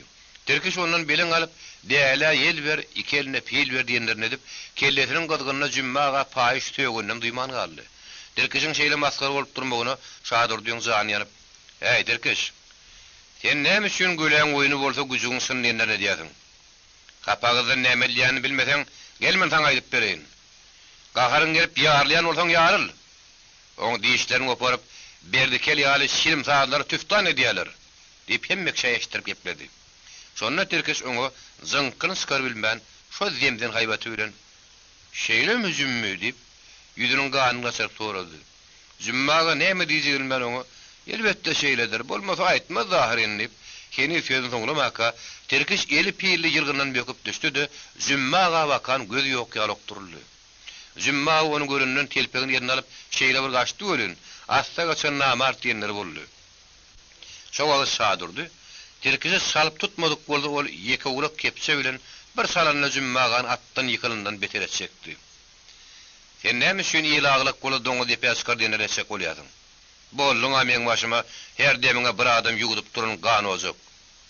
O senin ganlaryňmy? Diýip şadurdy terkisiň elinden pirini gaňryp aldy. Ha o men ganlarym. Men dogany ulan nim şahar çepikli kut Zümmidir arly öldürlü diýip terkis bir garys jonluk pyçagyny ýapyşyp ýene Zümmaga topuljak boldy. Şadurdy onuň goşorundan tutup golun töwlap pyçagyny alyp ýeňserinden itekledi ölün. Terkis düýdünüklep badyny saklap bilmän ýabaga apgyryldy. Ol sonundan bütün gaharyny taşlap muýmyplyk ýaly ýadyldy. Şadurdy haýry deşikden geçdiýdi, ol ýylyň geçekdi. Tuğdan çıkanna da terkis gaharlyn man kellerini zirkip "Yo hey, şowally" diýip ýylgyryp kebdesine buğul oýlan nek gawşap titredi.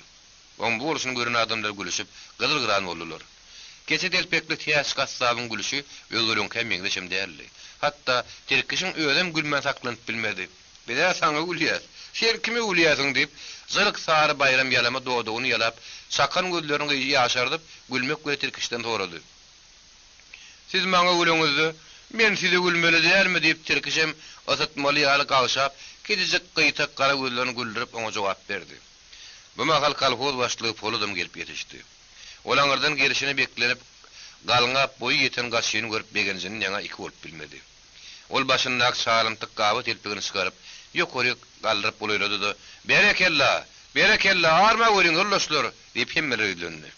Gapak ýal tegelenip asmany götürilen gülüň şöýlediniň astynda ýeşleşip ýören zanipkeş daýhanlar bir adam ýaly bolup "Bar bolýar, Polat, öýdüňe barma gör" diýip joşgyny jogap berdiler. Bir şadyýana, joşgyny jogaba kolhoz başlygy Polat ganyp bekledi. Onuň etlek ýaňakly loppuş ýüzünde goýun gözlerine bir hil ýylgyryma peýda boldy. Şonuň şeýle ol daýhanlara näçe minnetdarlyk bildirdi-de, öz ýanyny onu az görüp gaşynyň bögedini baskylaşyp gelýärdi. Birden onuň gözi suw watan tersi ýaly ýygyryp duran terkise düşüp içini çekdi-de "Oho, muňa näme boldy?" diýip ol şadurda öýdülendi. Şadurda oňa jogap bermäge ýetişmän terkisiň öýü hamala diýerdiň. Hiç bir zat bolmadyk ýaly gülüs ýaly. Polat bir ýalňaşdylar. Haýratynam şadurda ýalňaşdy. O meni uğra ýakmy ýyrap dürüýdip suwazyň annam duýman galy diýip bir ýanyny oýunyna salyp märken gülüşdirdi. Şobada Jümmaga saňa diýen sırtardyp ara düşdi-de terkisi ýamannap öýdüne öp "Polat, alyn ha maňa beren hadan. Menden saňa mirapçylyk ýok. Kim mirap bolsa şo bolsun.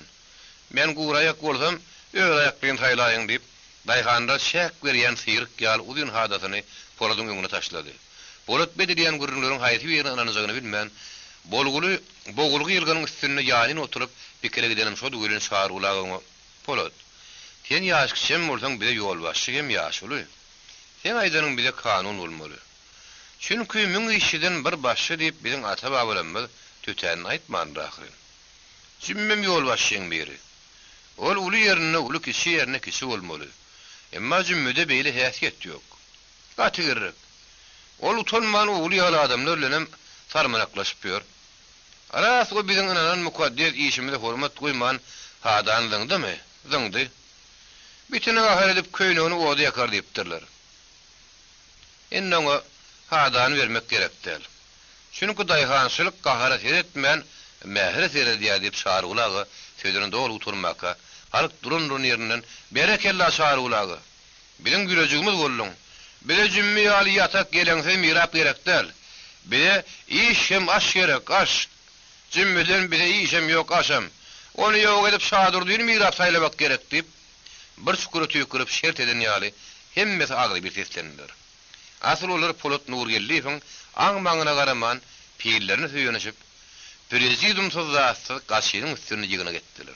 Şo ýygnakda sertip diýen ýapbaşyk goňur telpekli köýete adam bir berende çykdy-da "Aha, o adamlar. Gepiň küle ýerinde isem zümmüni miraplykdan pazmary. Oň ýerine şadurdyny ýazmaly diýen adam piýilini galdyrsyn" diýip teklip ederim şo dugulyn Polat Nurgelliýewden ýödüler piýiller kätmenlerini dogurdadyp ýokary götürdiler. Şeýdem olar mirapçylykda Zümmagadan geçtiler. Şadurdyň teşdiler. Soň bolsa olar gadymdan gelýän daýhan däbi boýunça täze saýlanan miraby gurayak bolmady ýaly suwa taşlamaň külküne düşdiler. Muna aňyr şadurdy kögüjekläp olary el bermejek boldy. Şonda da iki tane men diýen ýigit onuň Mekkesine minni. Ol töwrüne ýaltaklap ýöwrüm berip başdy. Onu gagap tutjak boldylar. Şarulaga her iki gidi betedin. Oyun bir malaika diýipdirler, betdir. Tirkişiň süllüm maý bolan diýip birden bol şadurdyň suwa itekläp goýberdi. Şadurdy güzüllep keppi gaýdan ýaly boldy. Ol hopup suwdan çykdy da sen garry oýnasa gaýsurar diýenlerini etdiňmi diýip Şarulaga topuldy. Şarulaga da takkan ferkiledip oňa wyg etdirmän gaçdy. Halyk gorda olary gülüşip gaşynyň başyny aly ýad etdiler. Şarulaga henidim gasyp barýardy. Kasamdan soň gaşta galşamaly, ýazy ýaýnamaly diýip halk nakil etsedi. Bu nakil şu ýyl Gatakar owatynyň demetkeşleri üçin terkin bolup çykdy. Olar geçen ýylda kewlerine buğul goýulan ýaly hawaýlaşmadylar, galşaşmadylar.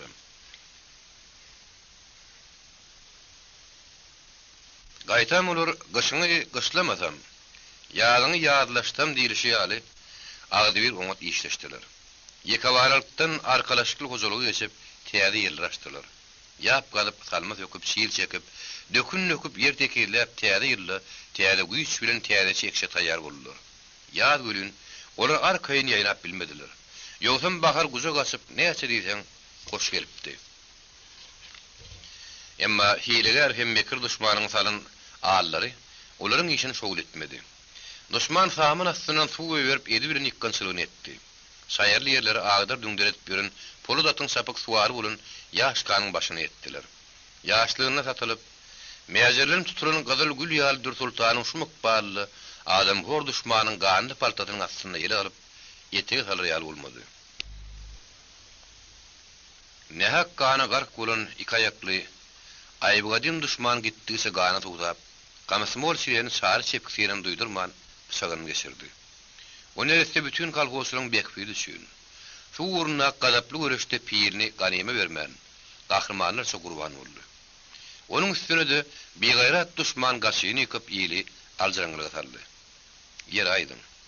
Hey şundan ömür aralmak bolarmy? Elbetde ýok. Gaýtan bu wagşyçylyk kim göjeralyk halkyň gahar ganyny gaýnatdy. Täze durmuşyň mewjep, joşmagyny güýçlendirdi. Hut şu gaşynyň bögediniň üstüne bolan ýygnatdy. Bilen baba daýhanyň nesli. Gämişiniň janynyň bir buluşy kimin, bilen makbalymyz siziň ykbalyňyz bilen bir. Siziň gamly ýeriňizde bilem gamly, şat ýeriňizde şat.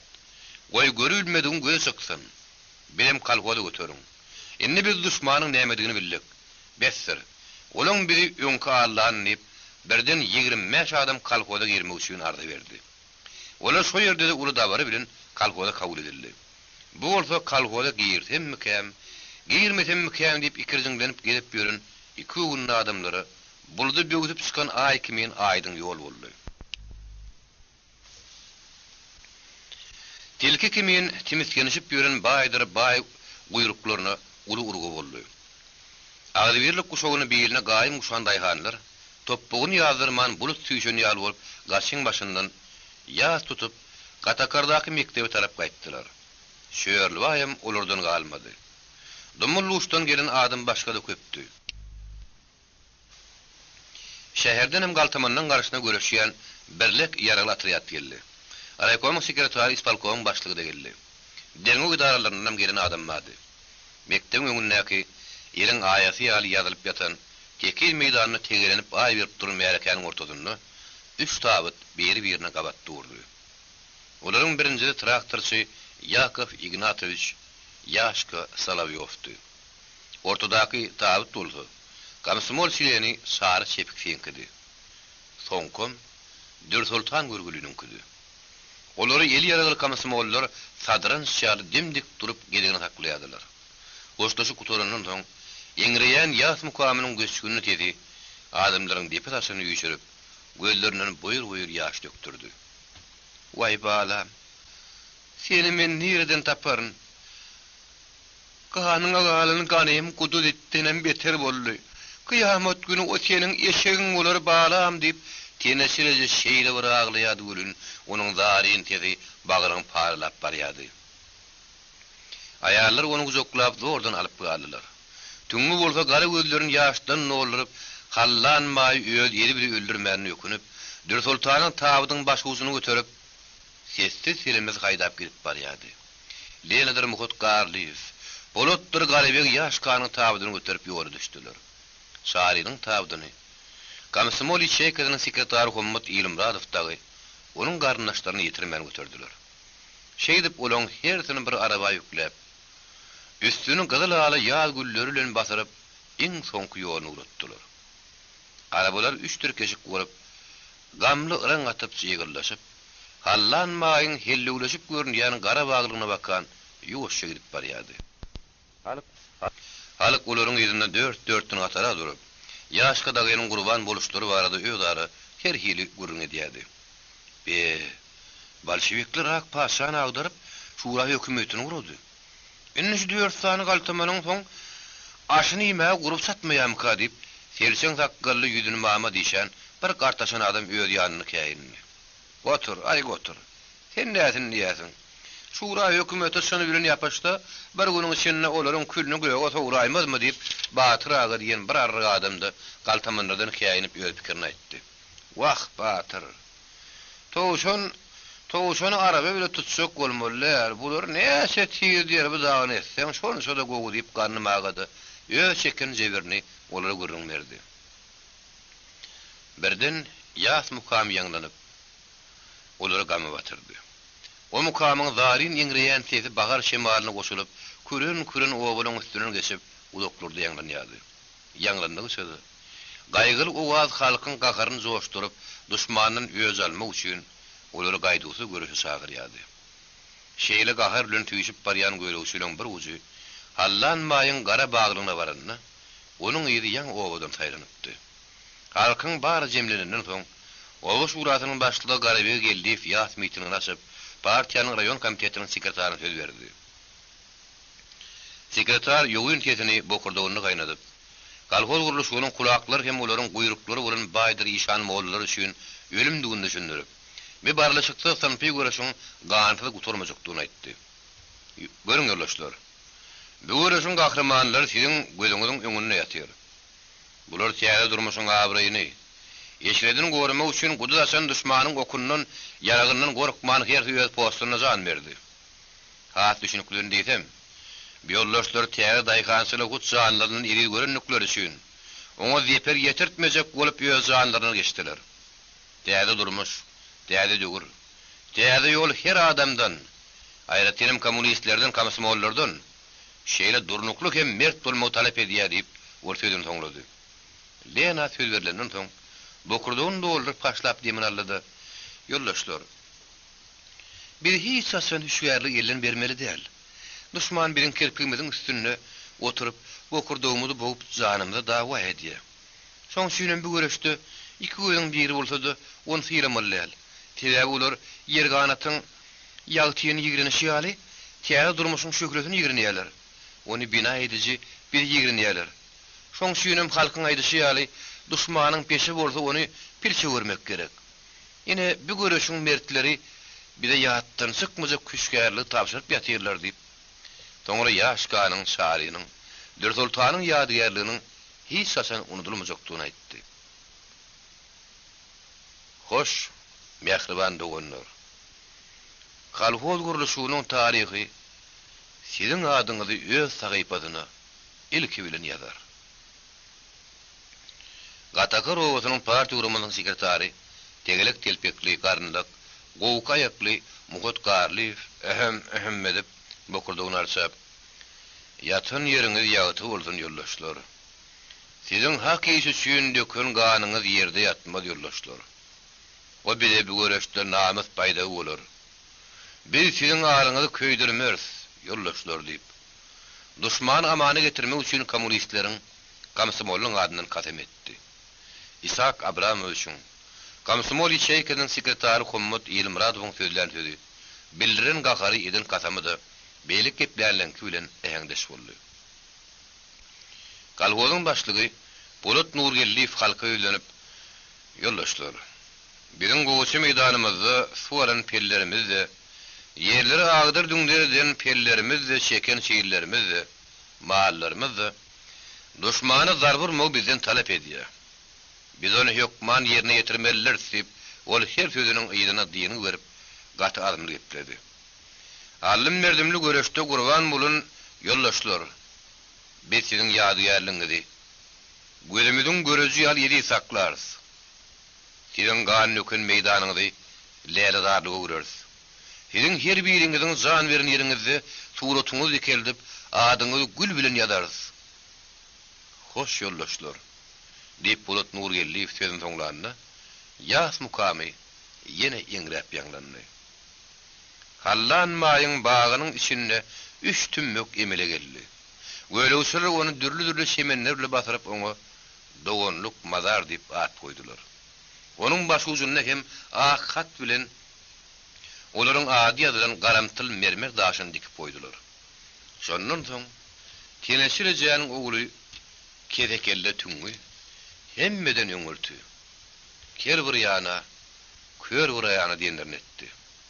Ol halka öldürüp ağlamdırap gepleri de aha o adamlar uğur sözden palav olmaz et bilen birinci olmasa deyipdirler. Bir yerde sonu gelmeyecek boş sözler bilen düşmana hayvat atmağın peydası yok. Kimde gayrat var orta men gıydıma düştün. Men onu ne hile ağrılmalılığını görkezecek. Gün Navdiyali kakasını galtamansılığa kuş vurup bizim tabuğumuza yel sokyan saçak batırları şu yerde kalsın.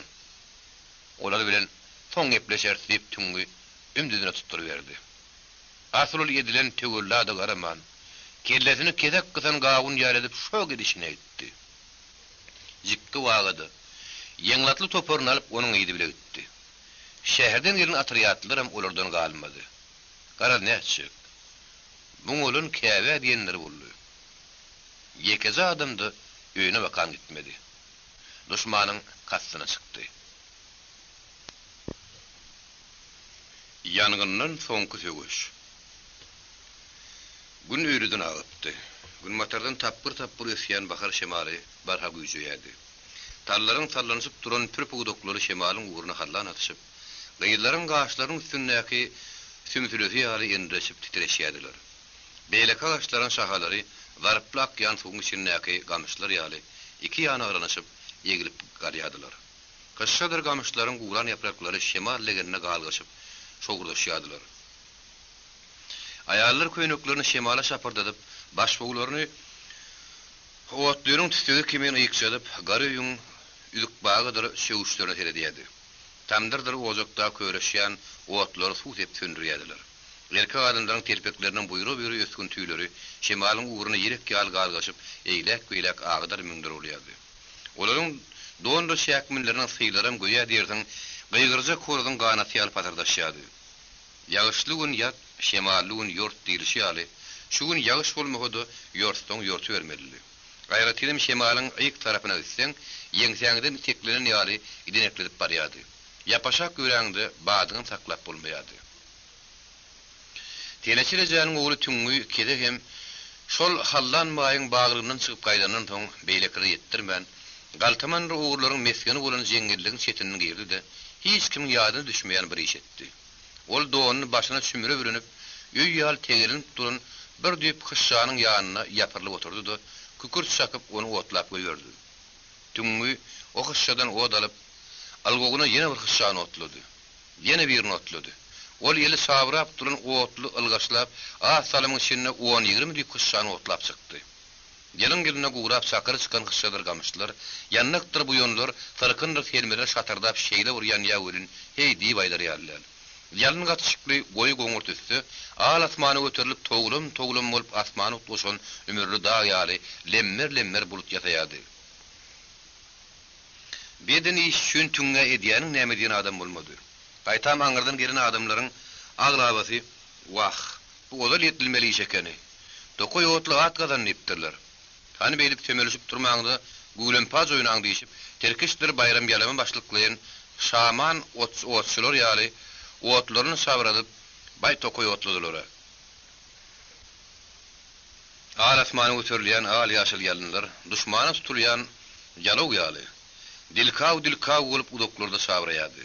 Olaryň sapana salynıp atylan otly gözek ýaly usulary howada gaýşyp pyrlanyşyp düşen ýerine uly ýangyn öredýärdi.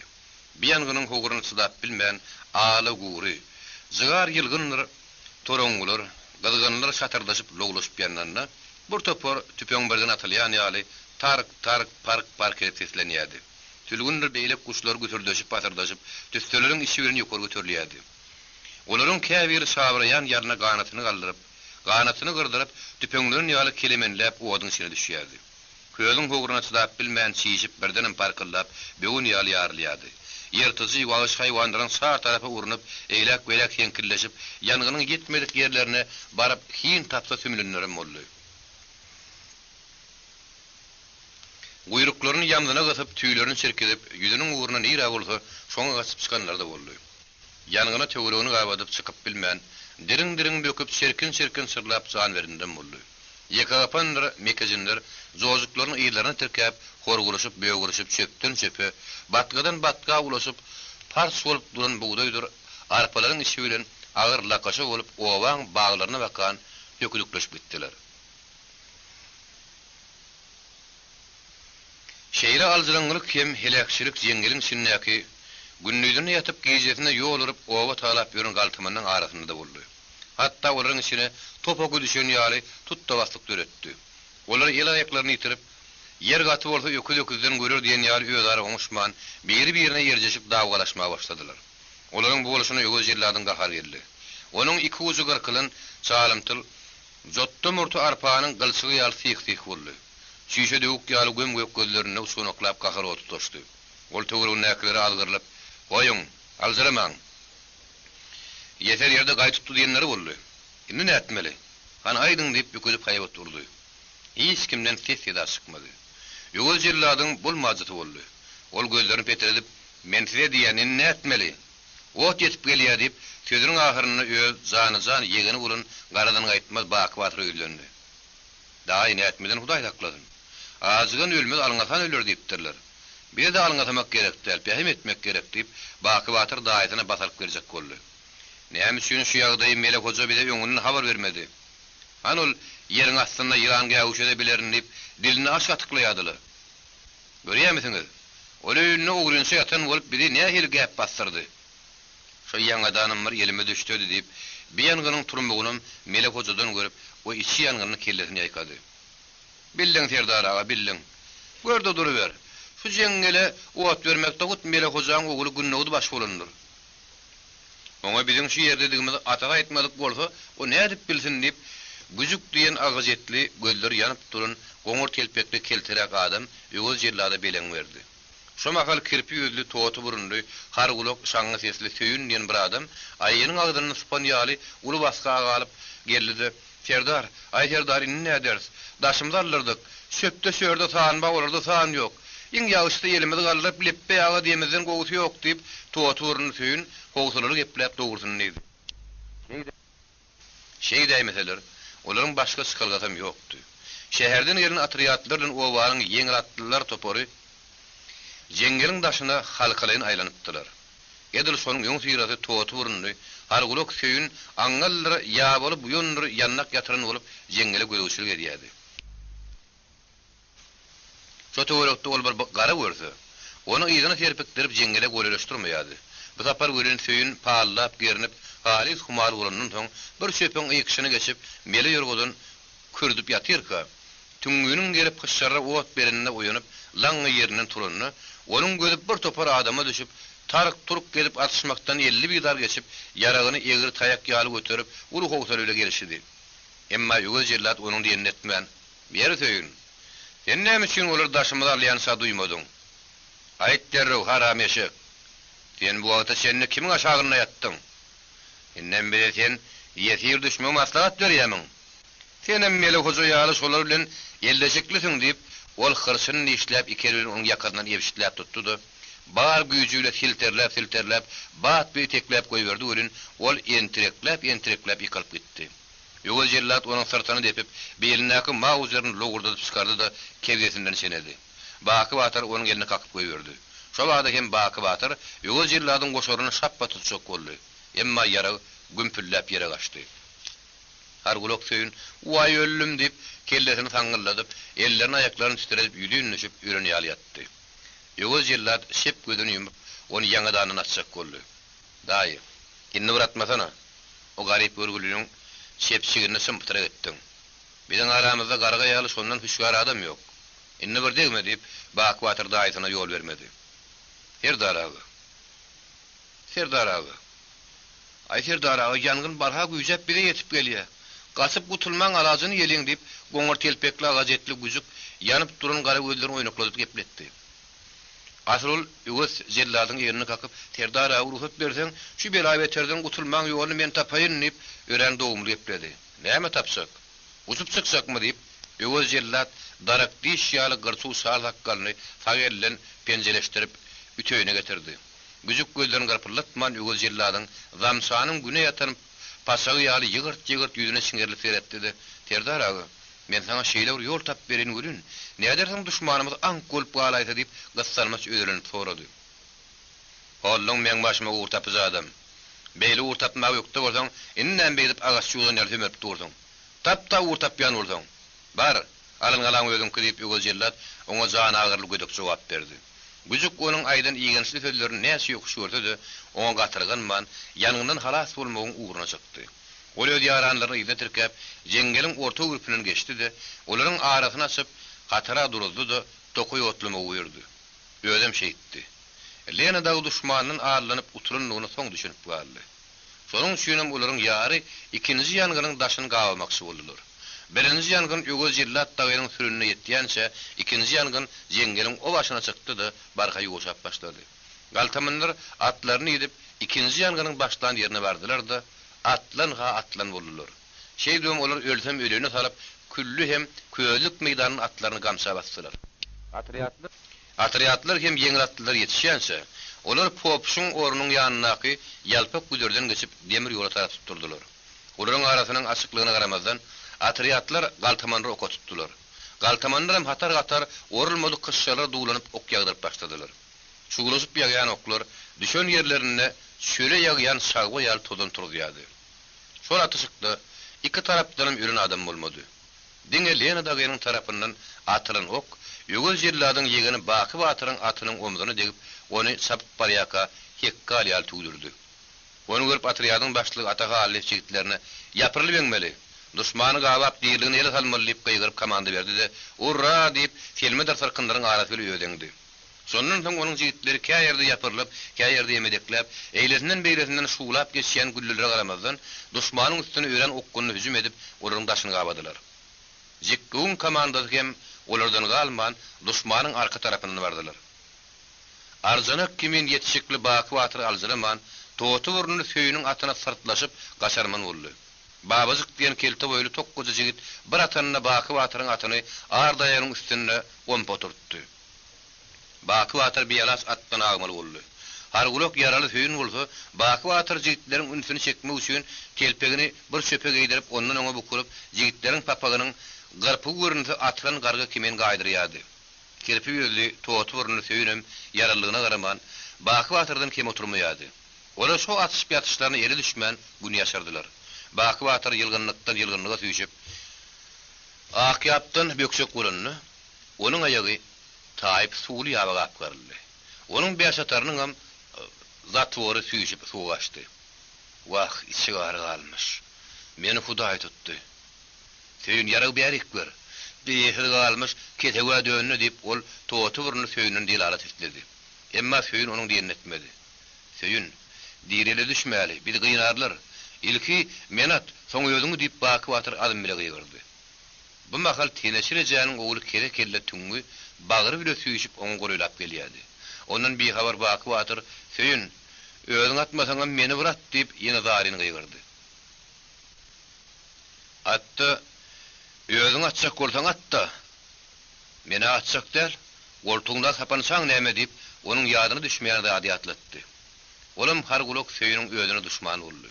Çünki Baky Batyr goltuğuna sapansaň alyp, totu urnuny söýüniň sat maňlarinden bir ok berip, ony ýere surat etdi.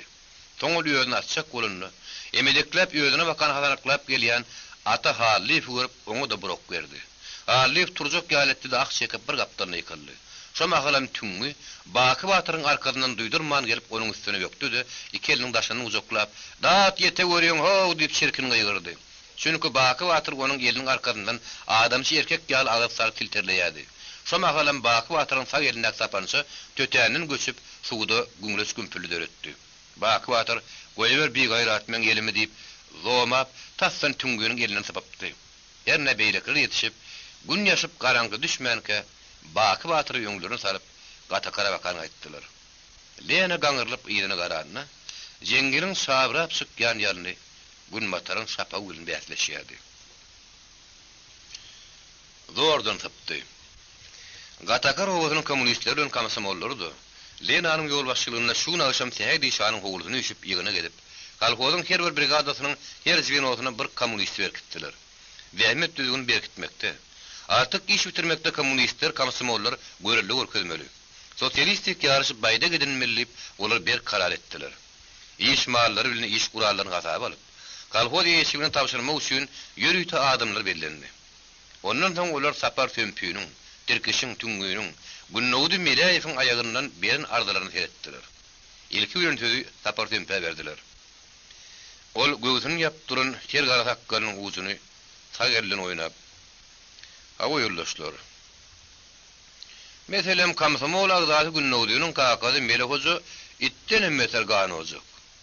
Onu öldürünün kesewisi görer diýip öz başyny geçen wakalar birin aýdyp Günnowdynyň jinaýaty çekilmegini talap etdi. Komsomol guramadyň sekretary Hümmet Ilmuradow we ýerden öz kötöklüni ýaly tapar tömpüýüniň sözlerini eşitip sydam edip bilmedi. Ol oturan ýerinden melek erpekli maumtuk gözlerini sapar tömpä dikip, "Ýok sapar aga, sen ýalňyşýaň. Günnowdyny jinaýaty çekmek üçin ilki onu komsomoldan çykarmak gerek" diýdi. "Çykarjak bolsaň çykar da näme täze isleýärmi?" "Ýok, men täze islämok." "Onu näme ýaga düşen gowurdok ýaly bızbıllaýasyň? Sen aýdýan adamda hiç şil tutaryk ýok. Ondan o näde komsomoldan çykaryp jinaýaty çekjek? Garabeň ýumruk bilen bir diýişini dögelim üçin meni jinaýaty çekip tutsa getirdiňiz. On kakazy bolsa, pir bile kelle amurup men sähne etdi. Men gozalan bir akylly adam däl ahyryň. Şo derarly tasdan ölüpdim herne dadyma doktor ýetişäýdi. Ondan nenen şeýle ganlaryň oğluny jinaýaty çekjek dälip sapar tömpü Mele hojanyň bahadur buluzy öldürip onuň geýimini, düýesini agyny alyp gidenini aýtdy. Sapar, "Wah sen näsin? O meňem adygym bile kurröleje şeýleň başyna ýetdi" diýip eşek gulym oturan ýerini gyýgyryp epledi. Eşek gulyň bu sözleri terkis salaý hatam geldiretdi. Ol garasynyň gasyňy çykyp duran telpegini ýerine alyp aşagyny owat goýunyň ýarlaň ýerine alyp, "Berekella eşek guly, ýene şular ýalsyny tapa göri." Ondan Günnowdynyň arkasyna Pil Mahmud dursa da onu komsomolun kowduryp ýokman, jinaýata çekdirir diýip hamala diýersiň. Günnowdynyň komsomolun ataryny kowup onu tutsa getirmek öz eline ýaly. Oý ýetiňi diýilini de garaman Batyrga gepledi. Şondan soň ýenşeli ýogyny sesler howluny göçürüne getirdi. Terke şak aýdýa. Günnowdynyň gümüni çekmeli. Onuň şewişgerine gözüni açmaly. Ýok, onu sebirden çykarmaly. Näme üçin ol ganlaryň ogly bolup biziň aramyzda durýar? Şeýle zarply çykýan sözler Günnowdyny gapyrjak gysan ýaletdi. Onuň buyra gara saçlary derläp, mäjerlenen oglugyň tüýüne döndü. Gaharyna ogdun goýun gözler petirap hanasyndan çykajak boldy. Çakır aýalda aňlak ýen ýaly bütün gowrasy bilen gagşap başlady. Ol özüne söz berlerine hem garaşman, zöwüzü ýerini galyp, gassanyna sakowlap, "Aha ýollaşlar. Men şu atadan bir ýem geçdim" diýip dodoklaryny külletdi. Lene onuň gepläp bilmän galpyrlap duruşyny görüp gassansa da sesini çykarman. Naýynjar harly oňa seredip ýüzüne şak saldy. Isak Abramovich beýdir, Lenaň hem Günnowdynyň bagyr ýagdaýyny duýup ýerinden turdy da Terkişe garap, "Ýoldaş Terkiş, sen sapar agadar beýlekler bilen birigip bir ýerde galmagar etme. Günnowdyny komsomoldan çykarmak ýa-da oňa başga şäher görmek siziň işiňiz däl. Onu plan edin, pisgan edin diýmäge de siziň hakyňyz ýok. Sebäbi Sapar agadagyňyz kommunistim del komsomolum. Oňa şäher görmek biziň kommunistliň komsomollyň işi. Eni düşünüklümi diýdi. Türkiş onun kirpikmen aly öldürünäki tertibe şagyrjy usun oklayan gahar alamatlaryny görüp düşünüklü İsa aga diýip ısgynha jogap berdi. Düşünüklü bolsa töhmet etmäň. Ardyňda edip ýyrakdan çykyp bilersiň diýip İsak Abramovich tageliniň başan kemsiyem barma bilen burnunyň aşagyndaky gowgurdagy üýşen garnyjy ýaly soğmazık murtun oýnady. İsak Abramowich'ň bu sözleri Derkişdir Sapar Tömpüsün peygamyň sessiz degen okunanyň beter boldy. Günnowdynyň bolsa arkasyndan ýegişerdip barýan agyr ýük aýrylany boldy. Ol kaçlap ullan demin alyp Lenaň bilen garlawaş suratly aly ýagly bilen ýüdüniň diýerini tüperip oýnokçurap hasam urnaşyk oturdy. Lena gaby gastyndan oňa seredip ýylgyrjak ýar etdi. Türkiş, saňa söz berilýär. Ýöne İsa agaň aýdyşýar oňa teplemelip Muhammed İlmuradow ýalyn ýerden adamy muzawat ýa töhmet etmelilerini oňa ýatlatdy. Takkalny aşyk torbatynyň keçegi ýaly edip Sapar Tömpü howluk many ýerinden turup elini galdyrdy da "Aha, ine Muhammed, indi meniň arym köýe bermelimi?" diýdi. "Sen arym köýesi ýok. Onu näme arkaýyn bol? Onu näme diýip oňa şäher görmeýäňiz?" "Kime?" "Elbetde Günnowda. Onda seniň köýür ýaly arym barmy?" "Elbetde." "Sen ýalyn aýdýasyň. Arym bolsa gitdi, mele hojadan alyp, gowka ýakly garnyk muhot garlyp telpegini hyzlyk garlyp Muhammed bilen Sapar Tömpüň sözüni kesdi. "Sapar, sen başga aýtsak zadyň barmy?" diýip burunluk garaby oturun ýerinden oňa sorag berdi. Sapar Tömpü özüniň biderek dawa edýäne düşünmän, "Ýok, how, ýok diýenim bilen balgynyňyza batýan bolsaňyz batyň. Diýeden ol piliň bardygyny menen bilýän" diýip ýygnakdan ökülap çykyp gitdi. Ondan soň Türkişe söz berdiler. Ol saçy gözlerini agdyr düňder edip yumrugyny nüp iki goluny taýly gedek galgadyp Günnowdynyň üstüne düşüp başlady. Tez Günnowdyny her näçe berkleseňiz hem saklap bilmersiňiz, örkleseňiz hem. Şun gonga kakasy mele hoja galtamanmy? Galtaman. Gannarmy? Gannar. Dinarmy? Dinnar. Ondan siz onu näde saklajak? Men kemsem oğlum diýibine giderin. Onun agdynyň çykýan wagtly sözleriň öňünde Günnowdy islam edip durup bilmedi. Ol dodoklaryny ýalap bagyryny parlap Türkişe ýalvarmaga durdy. "Şandyň Türkiş, sen düşün how. Şu atadan men 50 bizar geçdim how. Sen şoňanan, walla men şondan geçdim diýen." "Ýaşy. Goý seniň diýeniň bolsun. Hamala sen kakanyň geçer ekeniňde. Ejeňden geçdiňmi?" Oň soňky sözüne Günnowdyň şeýle bir gahar elli ölür. Diýjek sözlerini diýip bilmän hyrçyny işläp, kellerini ýaýkap, epese durdy-da takawlap şeýle diýdi. "Men ejemden ölsem hem geçmeýän. Gördüňizmi adamlar? Asyly ejesini geçip bilmez. Hede oň ejesi biýip atmy? Mele hozan zekatdan nüşen sandygyny saklaýar. Ondan ol näde ejesinden geçdin? Ejesinden geçmedi, kakatyndan hem geçmez." Derkeşiň soňkaýdan sözleri köp adamyň göwnüne gumar getirdi. Lena hem ýuky dodoklaryny şalaja gymyladyp içinde gör nämelerdir diýýärdi. Asyl ol ýüzüni boz ýad edip Günnowda betkuman boldy. İsak Abramowich'tir garaby. Muhot garlypdyr Polat Nurgelliýew dagam öz arap şerdaşyp Günnowda göwüni şiýirip güleşdirdiler. Hatta Günnowdyň ödem iki gözüni anylmaýan ýaly öz özüne mümkin boldy. "Be şeýlemken." "Ay ýok" diýip böwrüni diňläp inkide gitdi. Mümkin idi. "Mümkin diýip kumantradan bolma?" diýip Türkiş onuň alpetinden aldy. "Aw Türkiş, men ejemiň sandygyny barlap göremek ahir" diýip Günnowdy oňa şunu bile jogap berdi. "Barlap görmedik bolsaň barlap göräý. Sen kakan şu sandykdan togutup çykmasa, men telpek ýerine toppu ýerin" diýip Türkiş ýedelip ýerinden turdy. Adamlar Türkiş dogry diýär. Şu melek hoja şagalan pişik kimin udagy gidenlerler. Sannyga beýledi dursun. Öňünden ýanyna küdös çyksa da girer diýip eşek gulaman nefim şögürmesiniň tüýlerini teşelendirip gepledi. Melek hoja baradaky olaň edýän saklamary gaty dogurdy. Sebäbi melek hoja jeňillek galtamandary soňky edip boşulyny aradan köp wagt geçmän kädümegulap ýeriniň galy bilmän gaty ýatdy. Gejelerini gyldyryp samrap arkaýyn ýatylmadyk mahalam boldy. Eden etmişler düýşüne girip ýürek ýardan ýaly gyýgyryp dälden ýalym boldy. Şoň şünem hekim hojudagy ony ýene bildirmän sanlykda döledi, saman ketmede taklap aýak üstüne galdyrdylar. Hatta ejeň sowuklaktır diýen bahana bile günnowda Ivan Matveýewiçden derman alyp mele hoja berdiler. Bir işe Lenada gatnaşdy. Ýylagdan ýygyp bolmaz şerek agdan bolup diýenleri gaty dogry eken. Ýögsem hekim hoja agdyny näçe berktirse-de onuň mele hoja barada girdiň sary dügünçekde ýatyp bilmedi. Çünki onuň aýaly Ziwabi, Hudaýa şükür. Meň şükür, gelinim gaýnataňa minni aýngarly. Herne çağalarynyň bagtyna bäri wagty bolsun diýip Osman Işanyň aýalyny gurrun berdi. Osmanyň aýalym Büyük Fatma gurrun berdi. Büyük Fatma da begenjinin ýaňa teneçileje gurrun beren duýman galdy. Şeýdibem agaz-agazdan ýelalar diýen ýaly. Mele hojanyň sanlykda saklanyşy tüňüdür. Terkiş daga yetip ile paş boldy. Şeýle bolsa günnowdyň bu zatlardan hiç habar ýokdy. Asla hojalar oňa mele hoja barada hiç bir zat aýtmaýadylar. Gaýtam hekim hoja başlyklyny oňa sen iýinjigi dartly ýaly ortgydyny sataşyp, kakaň ömür boýy gaçyk bolmaly hebep bolduň diýip günnowddan ýüze görürdiler.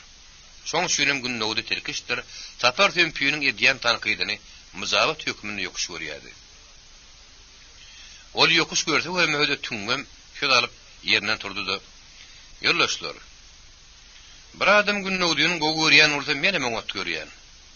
Ýöne günnowdy soňky wagtlarda ýaltalaşdy. Günnowdy barada edilýän tankytlaň bary dogry. Onuň kakalyny girdiň saklandygy da hak. Hatta oňa ýejetini bahan edip Lenanyň kömegi bilen Ivan Matveýewiçden derman alyp berenim hak. Ondan ne edip beýle adam eni kalhozda hem kamysmolda saklap bolar. Ur şagatyny ýekdi bolmaz diýipdirler. Ýokman muny ýok etmek gerek. Ýollaş Lenanyň gaanlar galtaman oğlunu himayet eden üçin ýalgyrmaly diýip tüňü teklip berdi. Ýollaş tüňü. Sen şoýdan datlaryň olary suwul edip bilermiň?